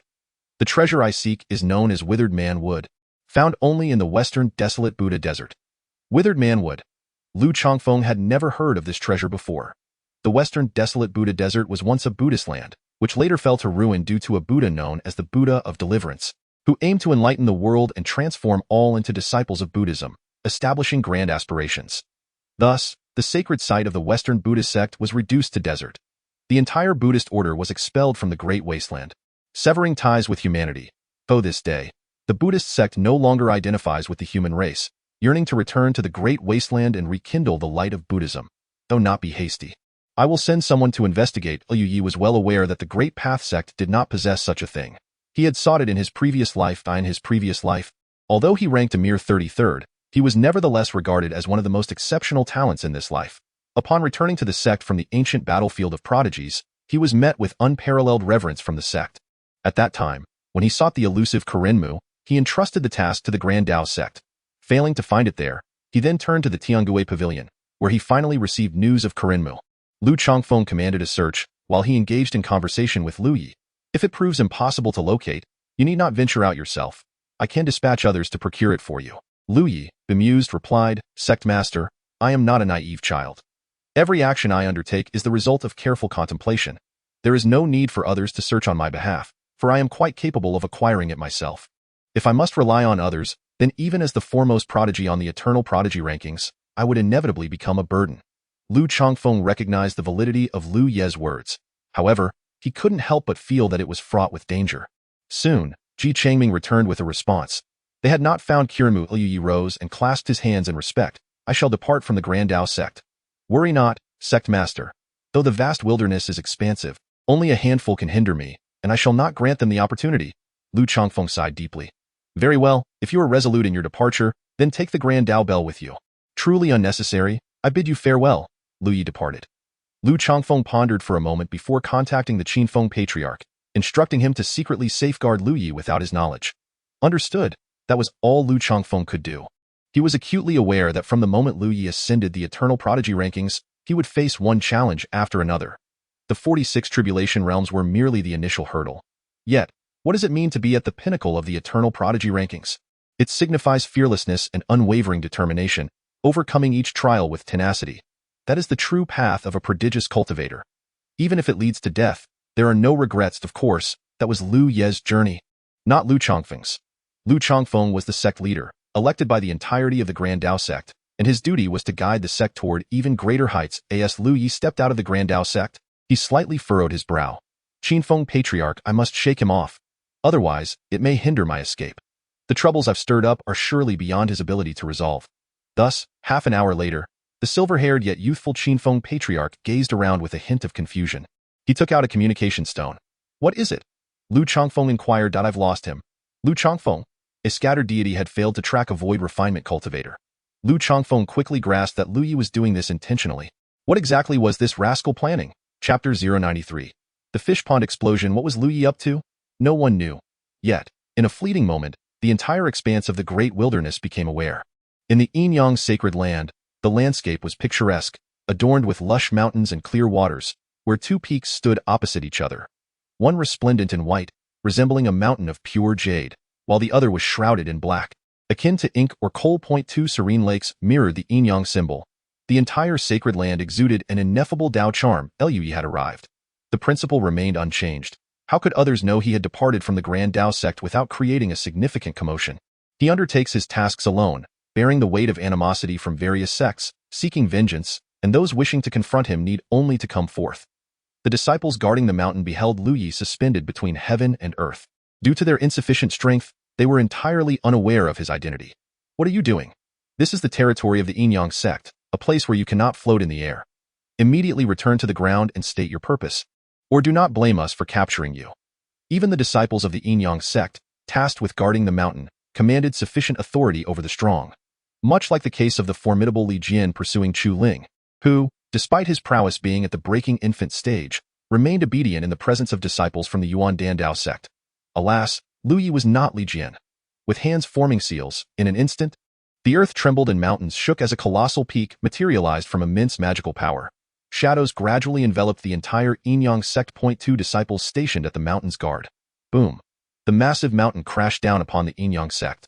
The protective formation of the sect activated automatically, with large boulders shattering and dust soaring into the sky. The Yin-Yang horn emitted a resounding call. Powerful auras swiftly surged from within the Yin-Yang sect. What audacity!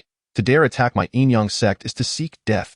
Lu Yi, channeling his power to consolidate the mountain, conveyed an insult far greater than any intent to harm. While the act bore little actual damage, the sheer scale of the mountain's descent clouded the once picturesque sacred ground, transforming it into a desolate wasteland. Though the protective formation remained intact, its inhabitants were roused. Lu Yi materialized a stone sword, unleashing a furious slash. In that fleeting moment, the sword light struck fiercely against the protective barrier. The barrier shuddered slightly before dissipating the sword energy into nothingness. A harmonious path cultivator rushed out, finally catching sight of Lu Ye's visage. Lu Yi. His expression twisted as he hastily retreated into the formation. The speed was astonishing. Lu Yi, poised to cleave him in two, found the opponent's retreat surpassing even his own sword's swiftness. In the face of life and death, one could indeed unleash unprecedented power. Lu Yi had arrived. With a thunderous roar, the entire Yin-Yang sect erupted into chaos. Even the ancestors awakened, and those at the transcendence stage and scattered spirits rushed out in unison. Lu Yi, how dare you appear in my Yin-Yang sect? Seeking death. It was evident to all that Lu Ye's presence here bore a purpose. Surely he could not have come merely to seek his demise. Yet Lu Yi paid no heed, striking the protective formation with fist and sword, causing it to tremble. He then regarded the enraged, scattered spirits emerging from the Yin-Yang sect with a derisive smile. His figure turned and he fled swiftly. The wind howled ominously. Beware of tricks. If there are none, we must ensure his death, declared the sect leader, Wu Ji Dao Run. Loudly. Lu Yi raced forward with incredible speed, employing the technique known as the floating feather technique, allowing him to glide like feathers, elusive and unpredictable. Nevertheless, the pursuers were scattered spirits, and the distance between them continued to close. Suddenly, Lu Yi's figure plummeted, vanishing into the earth, and in an instant, his aura dissipated entirely. The two scattered spirits halted, meticulously searching this direction. Though faint, the aura was still detected. They continued their pursuit, only for the aura to suddenly split into 9. Fleeing in 9 distinct directions. 2 scattered deities let out a mighty roar. unleashing the ethereal light of yin and yang towards two distinct auras, causing the earth to tremble and shake as the ground was violently ruptured, creating enormous craters. Yet, within these chasms, there was naught but emptiness. The remaining 7 auras swiftly retreated, pulling the two figures far apart in the blink of an eye. They found themselves at a loss as to which one to pursue. After the 7 auras had distanced themselves significantly, 6 of them vanished simultaneously. This direction, the two scattered deities regained their focus and gave chase. Indeed, such powerful auras could not be sustained for long. Lu Yi possessed an array of escape techniques. In the realm of cultivation, the mightier one was, the more methods one had to flee. This was primarily because those with fewer escape options often perished along the way. It was once jested in the cultivation world that any great emperor could be dubbed the Emperor of Flight, illustrating this very principle. Even an invincible emperor walking the path of supremacy might find themselves in peril if faced with someone 2 or 3 realms stronger. No matter how invincible, one could still be crushed with a mere swipe. Lu Yi could undoubtedly shake off these two scattered deities, but how could he create a sensation in doing so? What direction was he fleeing towards? As the two scattered deities of the Yin-Yang sect pursued relentlessly, they suddenly realized they had arrived near the imperial capital of the Jiuli Heavenly Dynasty. When Lu Yi dashed into the capital, it was as if rain had returned to the sea. His aura vanished entirely, not a trace of it released. The arrival of the two scattered deities from the Yin-Yang sect aroused the vigilance of the Jiuli Heavenly Dynasty, prompting awakened deities to soar towards the formidable beings of the Yin-Yang sect. Fellow Taoists of the Yin-Yang sect, what brings you to Jiuli City? Inquired Gu Chengzi, the patriarch of the Yin-Yang sect. What? The voice of the ancestral figure of the Jiuli Heavenly Dynasty suddenly escalated in pitch. At that moment, a breathtaking sword light surged into the sky, emanating a terrifying sword intent that altered the very hues of the heavens. The colossal sword loomed taller than mountains, piercing towards the clouds. With a fierce swing, it struck down upon the imperial palace of the Jiuli Heavenly Dynasty. A grand formation arose around the palace, and simultaneously, the entire Jiuli city activated its protective array. Boom! The earth quaked violently. In an instant, countless structures in Jiuli city collapsed, and throngs of citizens cried out in terror, fleeing in all directions. Numerous powerful figures of the Jiuli Heavenly Dynasty emerged. Among them were 4 scattered deities. This is no jest. If Lu Yi were to rampage through Jiuli City, the entire dynasty would crumble. The atmosphere was thick with tension. Fear not, his sword light has not breached our inner formation. Now that both the inner and outer formations of the Jiumin Great Array are activated, he cannot escape. With diligent searching, we shall surely locate him, declared a scattered deity of the Jiuli Heavenly Dynasty. Indeed, the Great Array of the Jiuli Heavenly Dynasty was formidable. The outer formation served as both defense and offense, while the inner formation protected the palace, rendering it impregnable. A multitude of soldiers began to traverse the city, scouring for any possible hiding spots of Lu Yi, meticulously interrogating every resident. To this moment, Lu Ye's figure had already slipped into the inner formation. Reflecting on himself, he mused that after so many years of ascending to the status of a celestial venerable, he had almost forgotten the very skills he was adept in. While dismantling another's grand formation could indeed cause them to lose face, what happened afterward? A mere wash could restore one's facade, as if nothing had transpired.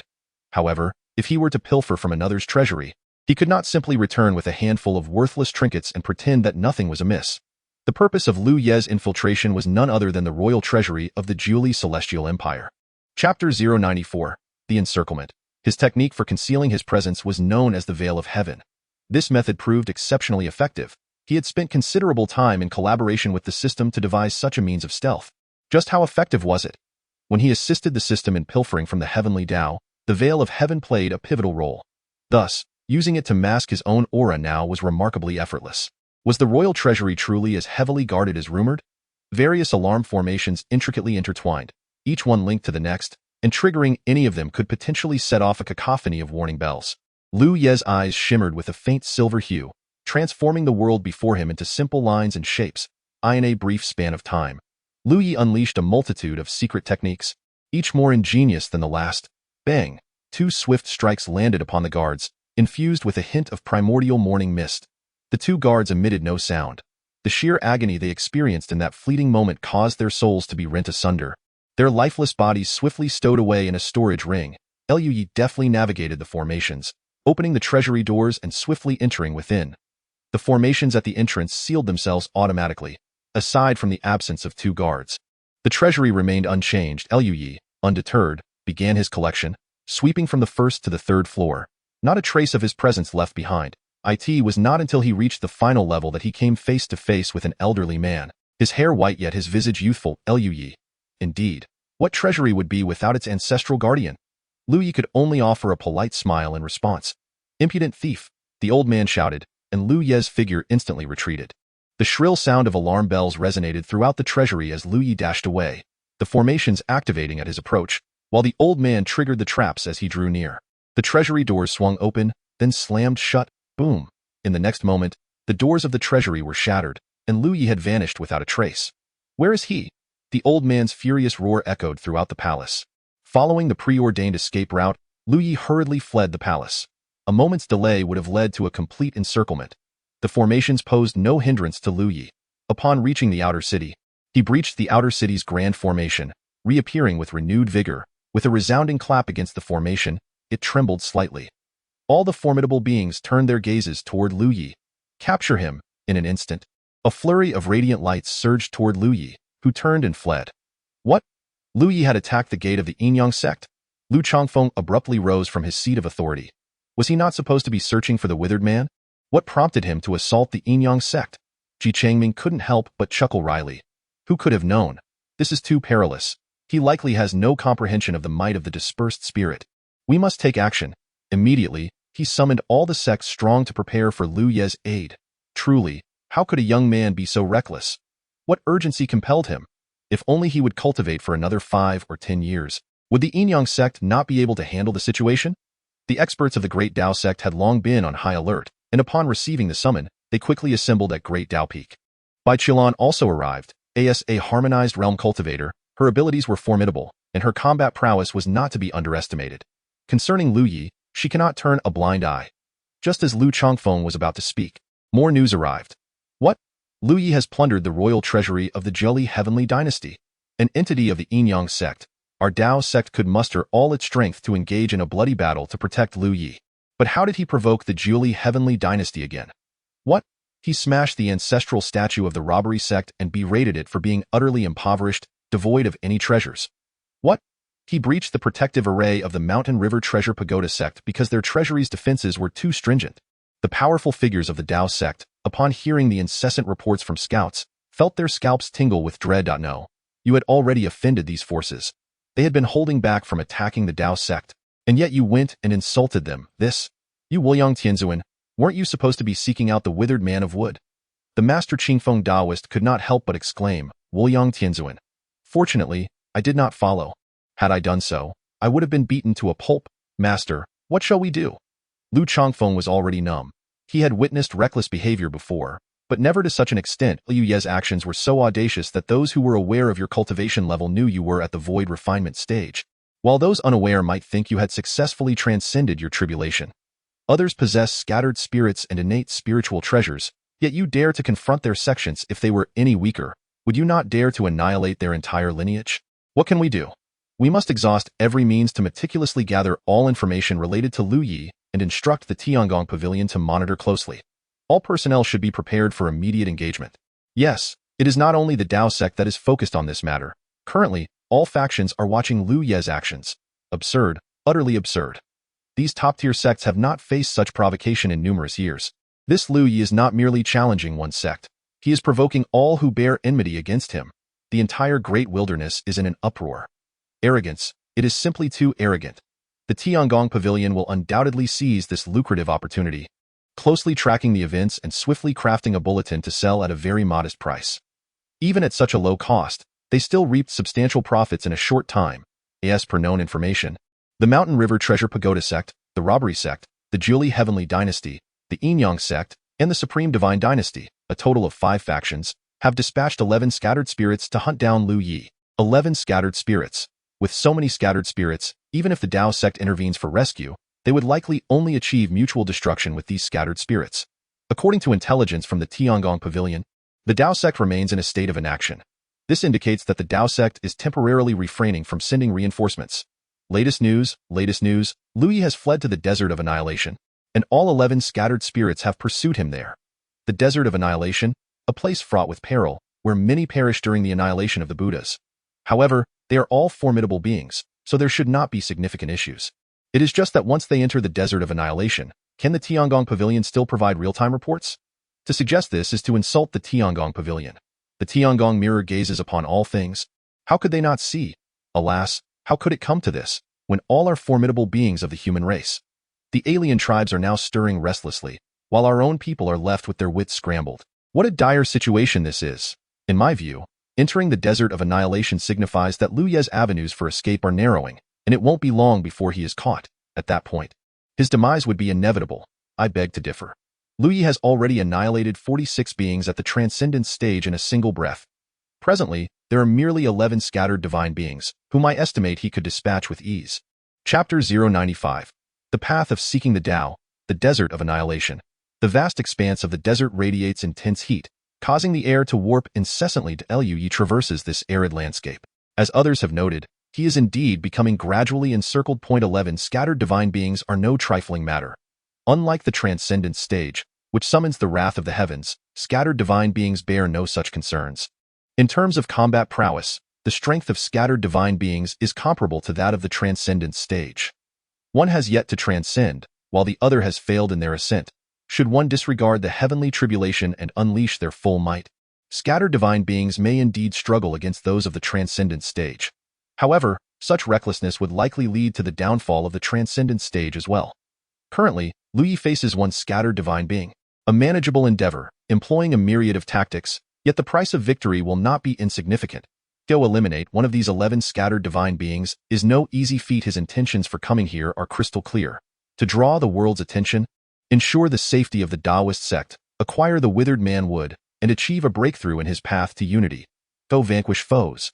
As for right and wrong, on the path of seeking the Tao, what distinction exists between them?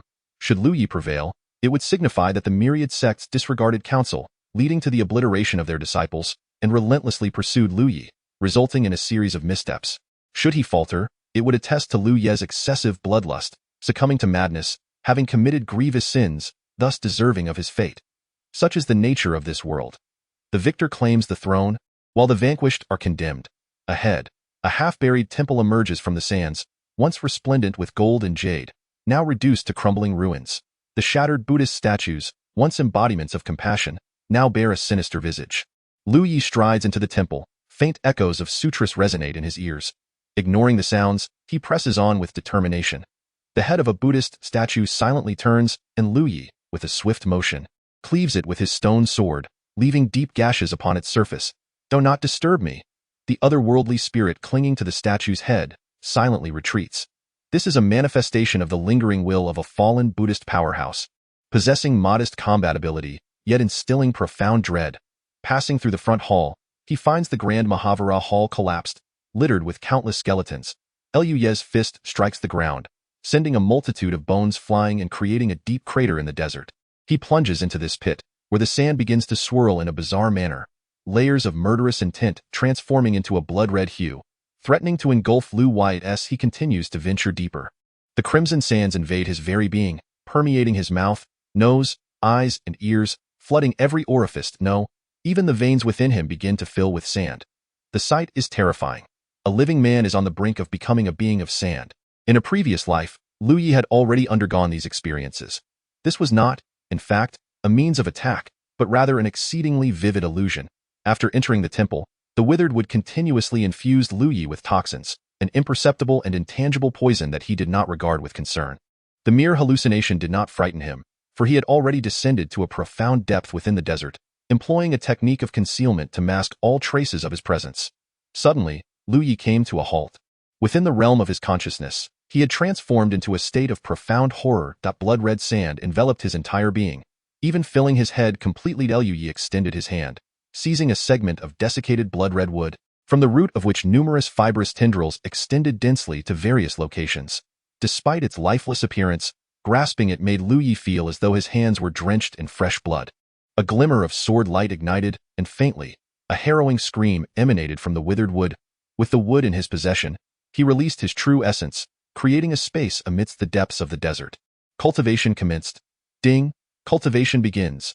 The golden sunflower, the blood sea pure pearl, and the withered wood, all three treasures converging to coalesce a third life. In this state of cultivation, the nascent soul opened its eyes, and without a trace of hesitation, he chose to break through. Harmonizing with the Tao, merging with the Tao, subtly aligning with the great Tao.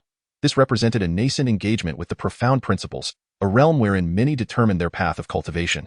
In his previous life, Lu Ye's chosen path of harmony seemed almost laughable. It was that of guardianship, to protect the ones he cherished, to safeguard the lives of humankind. Those who lack love, if they manage to grasp it, will never let go, even if that love is fraught with thorns, leaving their hands bloodied yet reveling in the experience, unable to extricate themselves. Only those who are not deprived of love possess the right to choose and discern love. While he bore no particular grievance in guarding the lives of humanity, Lu Yi could always smile knowingly when witnessing the happiness of others.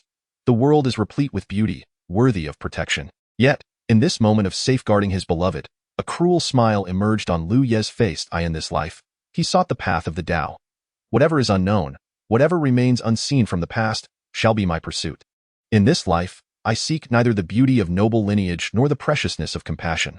I only seek the precipice of the great Tao, the pinnacle of existence, the sound of enlightenment that may bring death, and the courage to forge ahead. A smile graced Lu Ye's face, calm and detached. He was on the verge of harmonizing with the Tao. What new poison awaited him? In the demon realm, following the self-detonation of the All-Spirits Demon Emperor, chaos ensued among the ranks of the demons.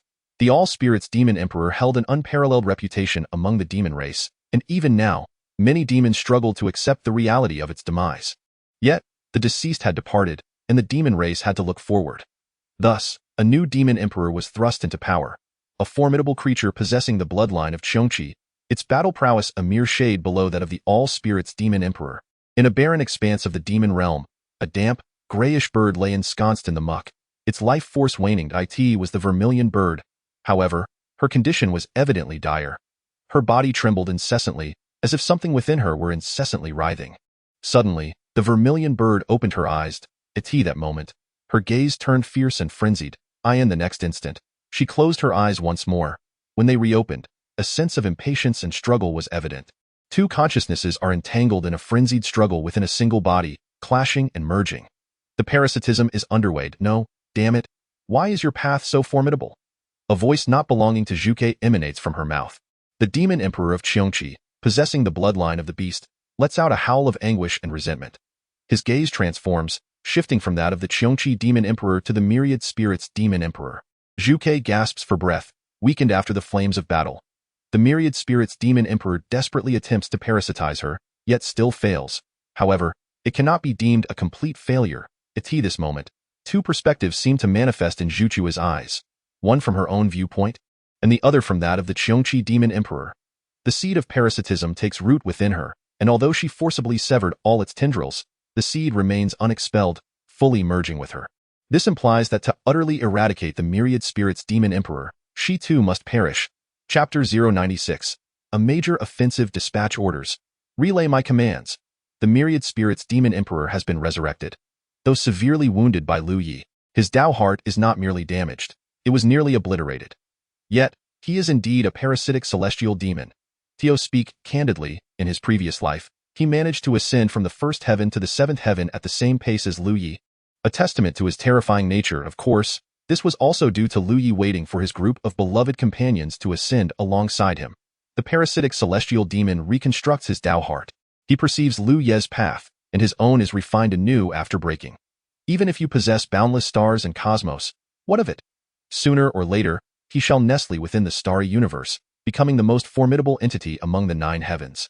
With the resurrection of the Qiongqi demon emperor, the myriad spirits demon emperor promptly comprehends all that has transpired during this period. The number 1 on the eternal prodigy list, slaying 46 transcendents, 11 scattered gods pursuing Lu Yi into the destruction Buddha desert. Other alien races are waiting for an opportunity to invade the great wasteland. Upon discerning all this information, the myriad spirits demon emperor feels his eyelids twitching uncontrollably. Damn it, still waiting for an opportunity? This chance is rare beyond measure, a once-in-a-millennium occurrence. If they delay further, waiting for Lu Yi to eliminate the 11 scattered gods and then charge into the great wasteland, allowing him to single-handedly confront all alien races post-breakthrough? What foolishness is this? Who is the imbecile advocating for delay? Immediately relay my orders, contacting all alien races to gather their strongest forces, traversing the void back to the great wasteland. Upon entering the great wasteland, The first step is to annihilate the Julie Celestial Dynasty, seizing its territory to establish a base. The second step entails gathering the transcendents and scattered gods of various races, with half remaining to defend and half advancing into the land of destruction Buddha to slay Lu Yi. As long as Lu Yi is eliminated, the third step will be a full-scale assault on the Mountain River Treasure Sect and the Robbery Sect, completely overpowering the northern side of the Great Wasteland and standing on equal footing with the human race. The Myriad Spirits Demon Emperor is exceedingly irritable, his words brimming with confidence and dominance. He does not adopt a tone of negotiation but rather commands these alien races to heed his directives. The Transcendents cannot engage in a collective hunt for Lu Yi. He possesses means to provoke the heavenly tribulation, making it perilous for the Transcendents to pursue him. The Myriad Spirits Demon Emperor erupts in a tirade. Where is your mind? Do you not see the information returned by the scouts? Lu Yi triggered a heavenly tribulation, resulting in the demise of 46 tribulation stage cultivators, for they had ensnared themselves within their own formations. Had it not been for this, once the tribulation energy was unleashed, all tribulation stage cultivators would have fled.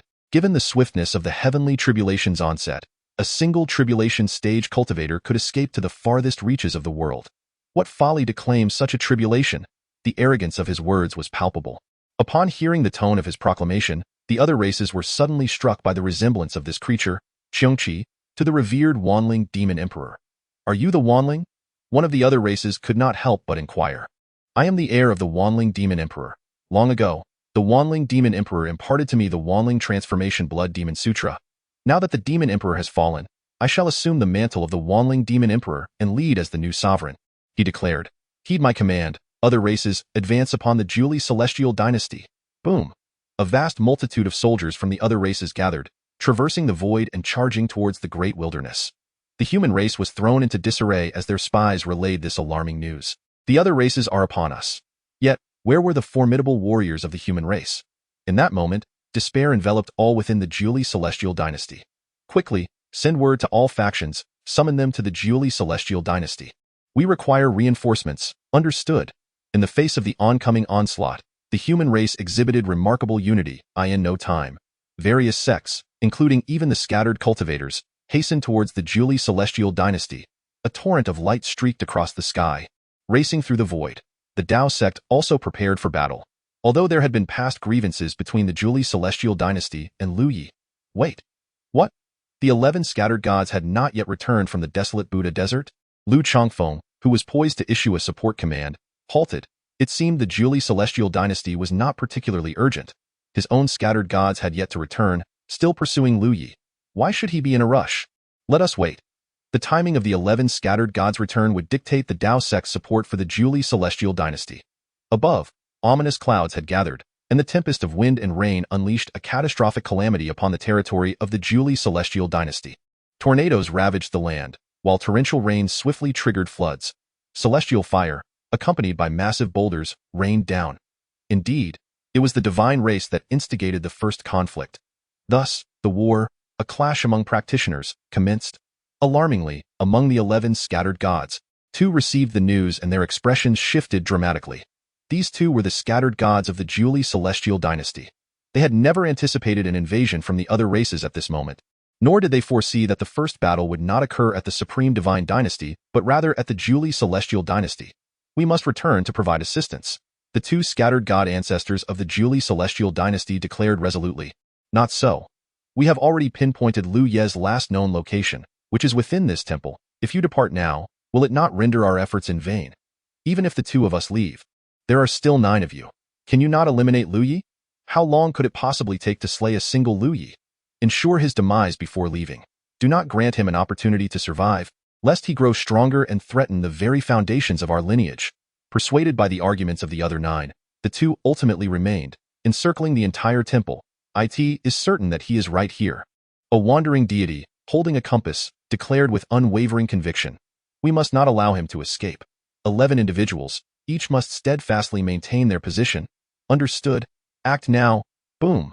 The already abandoned temple was utterly shattered in that moment. The lingering obsessions within were completely dispersed. Nothing? No, it is not that there is nothing. The compass vanished right here, beneath the ground. Clear away all the sand.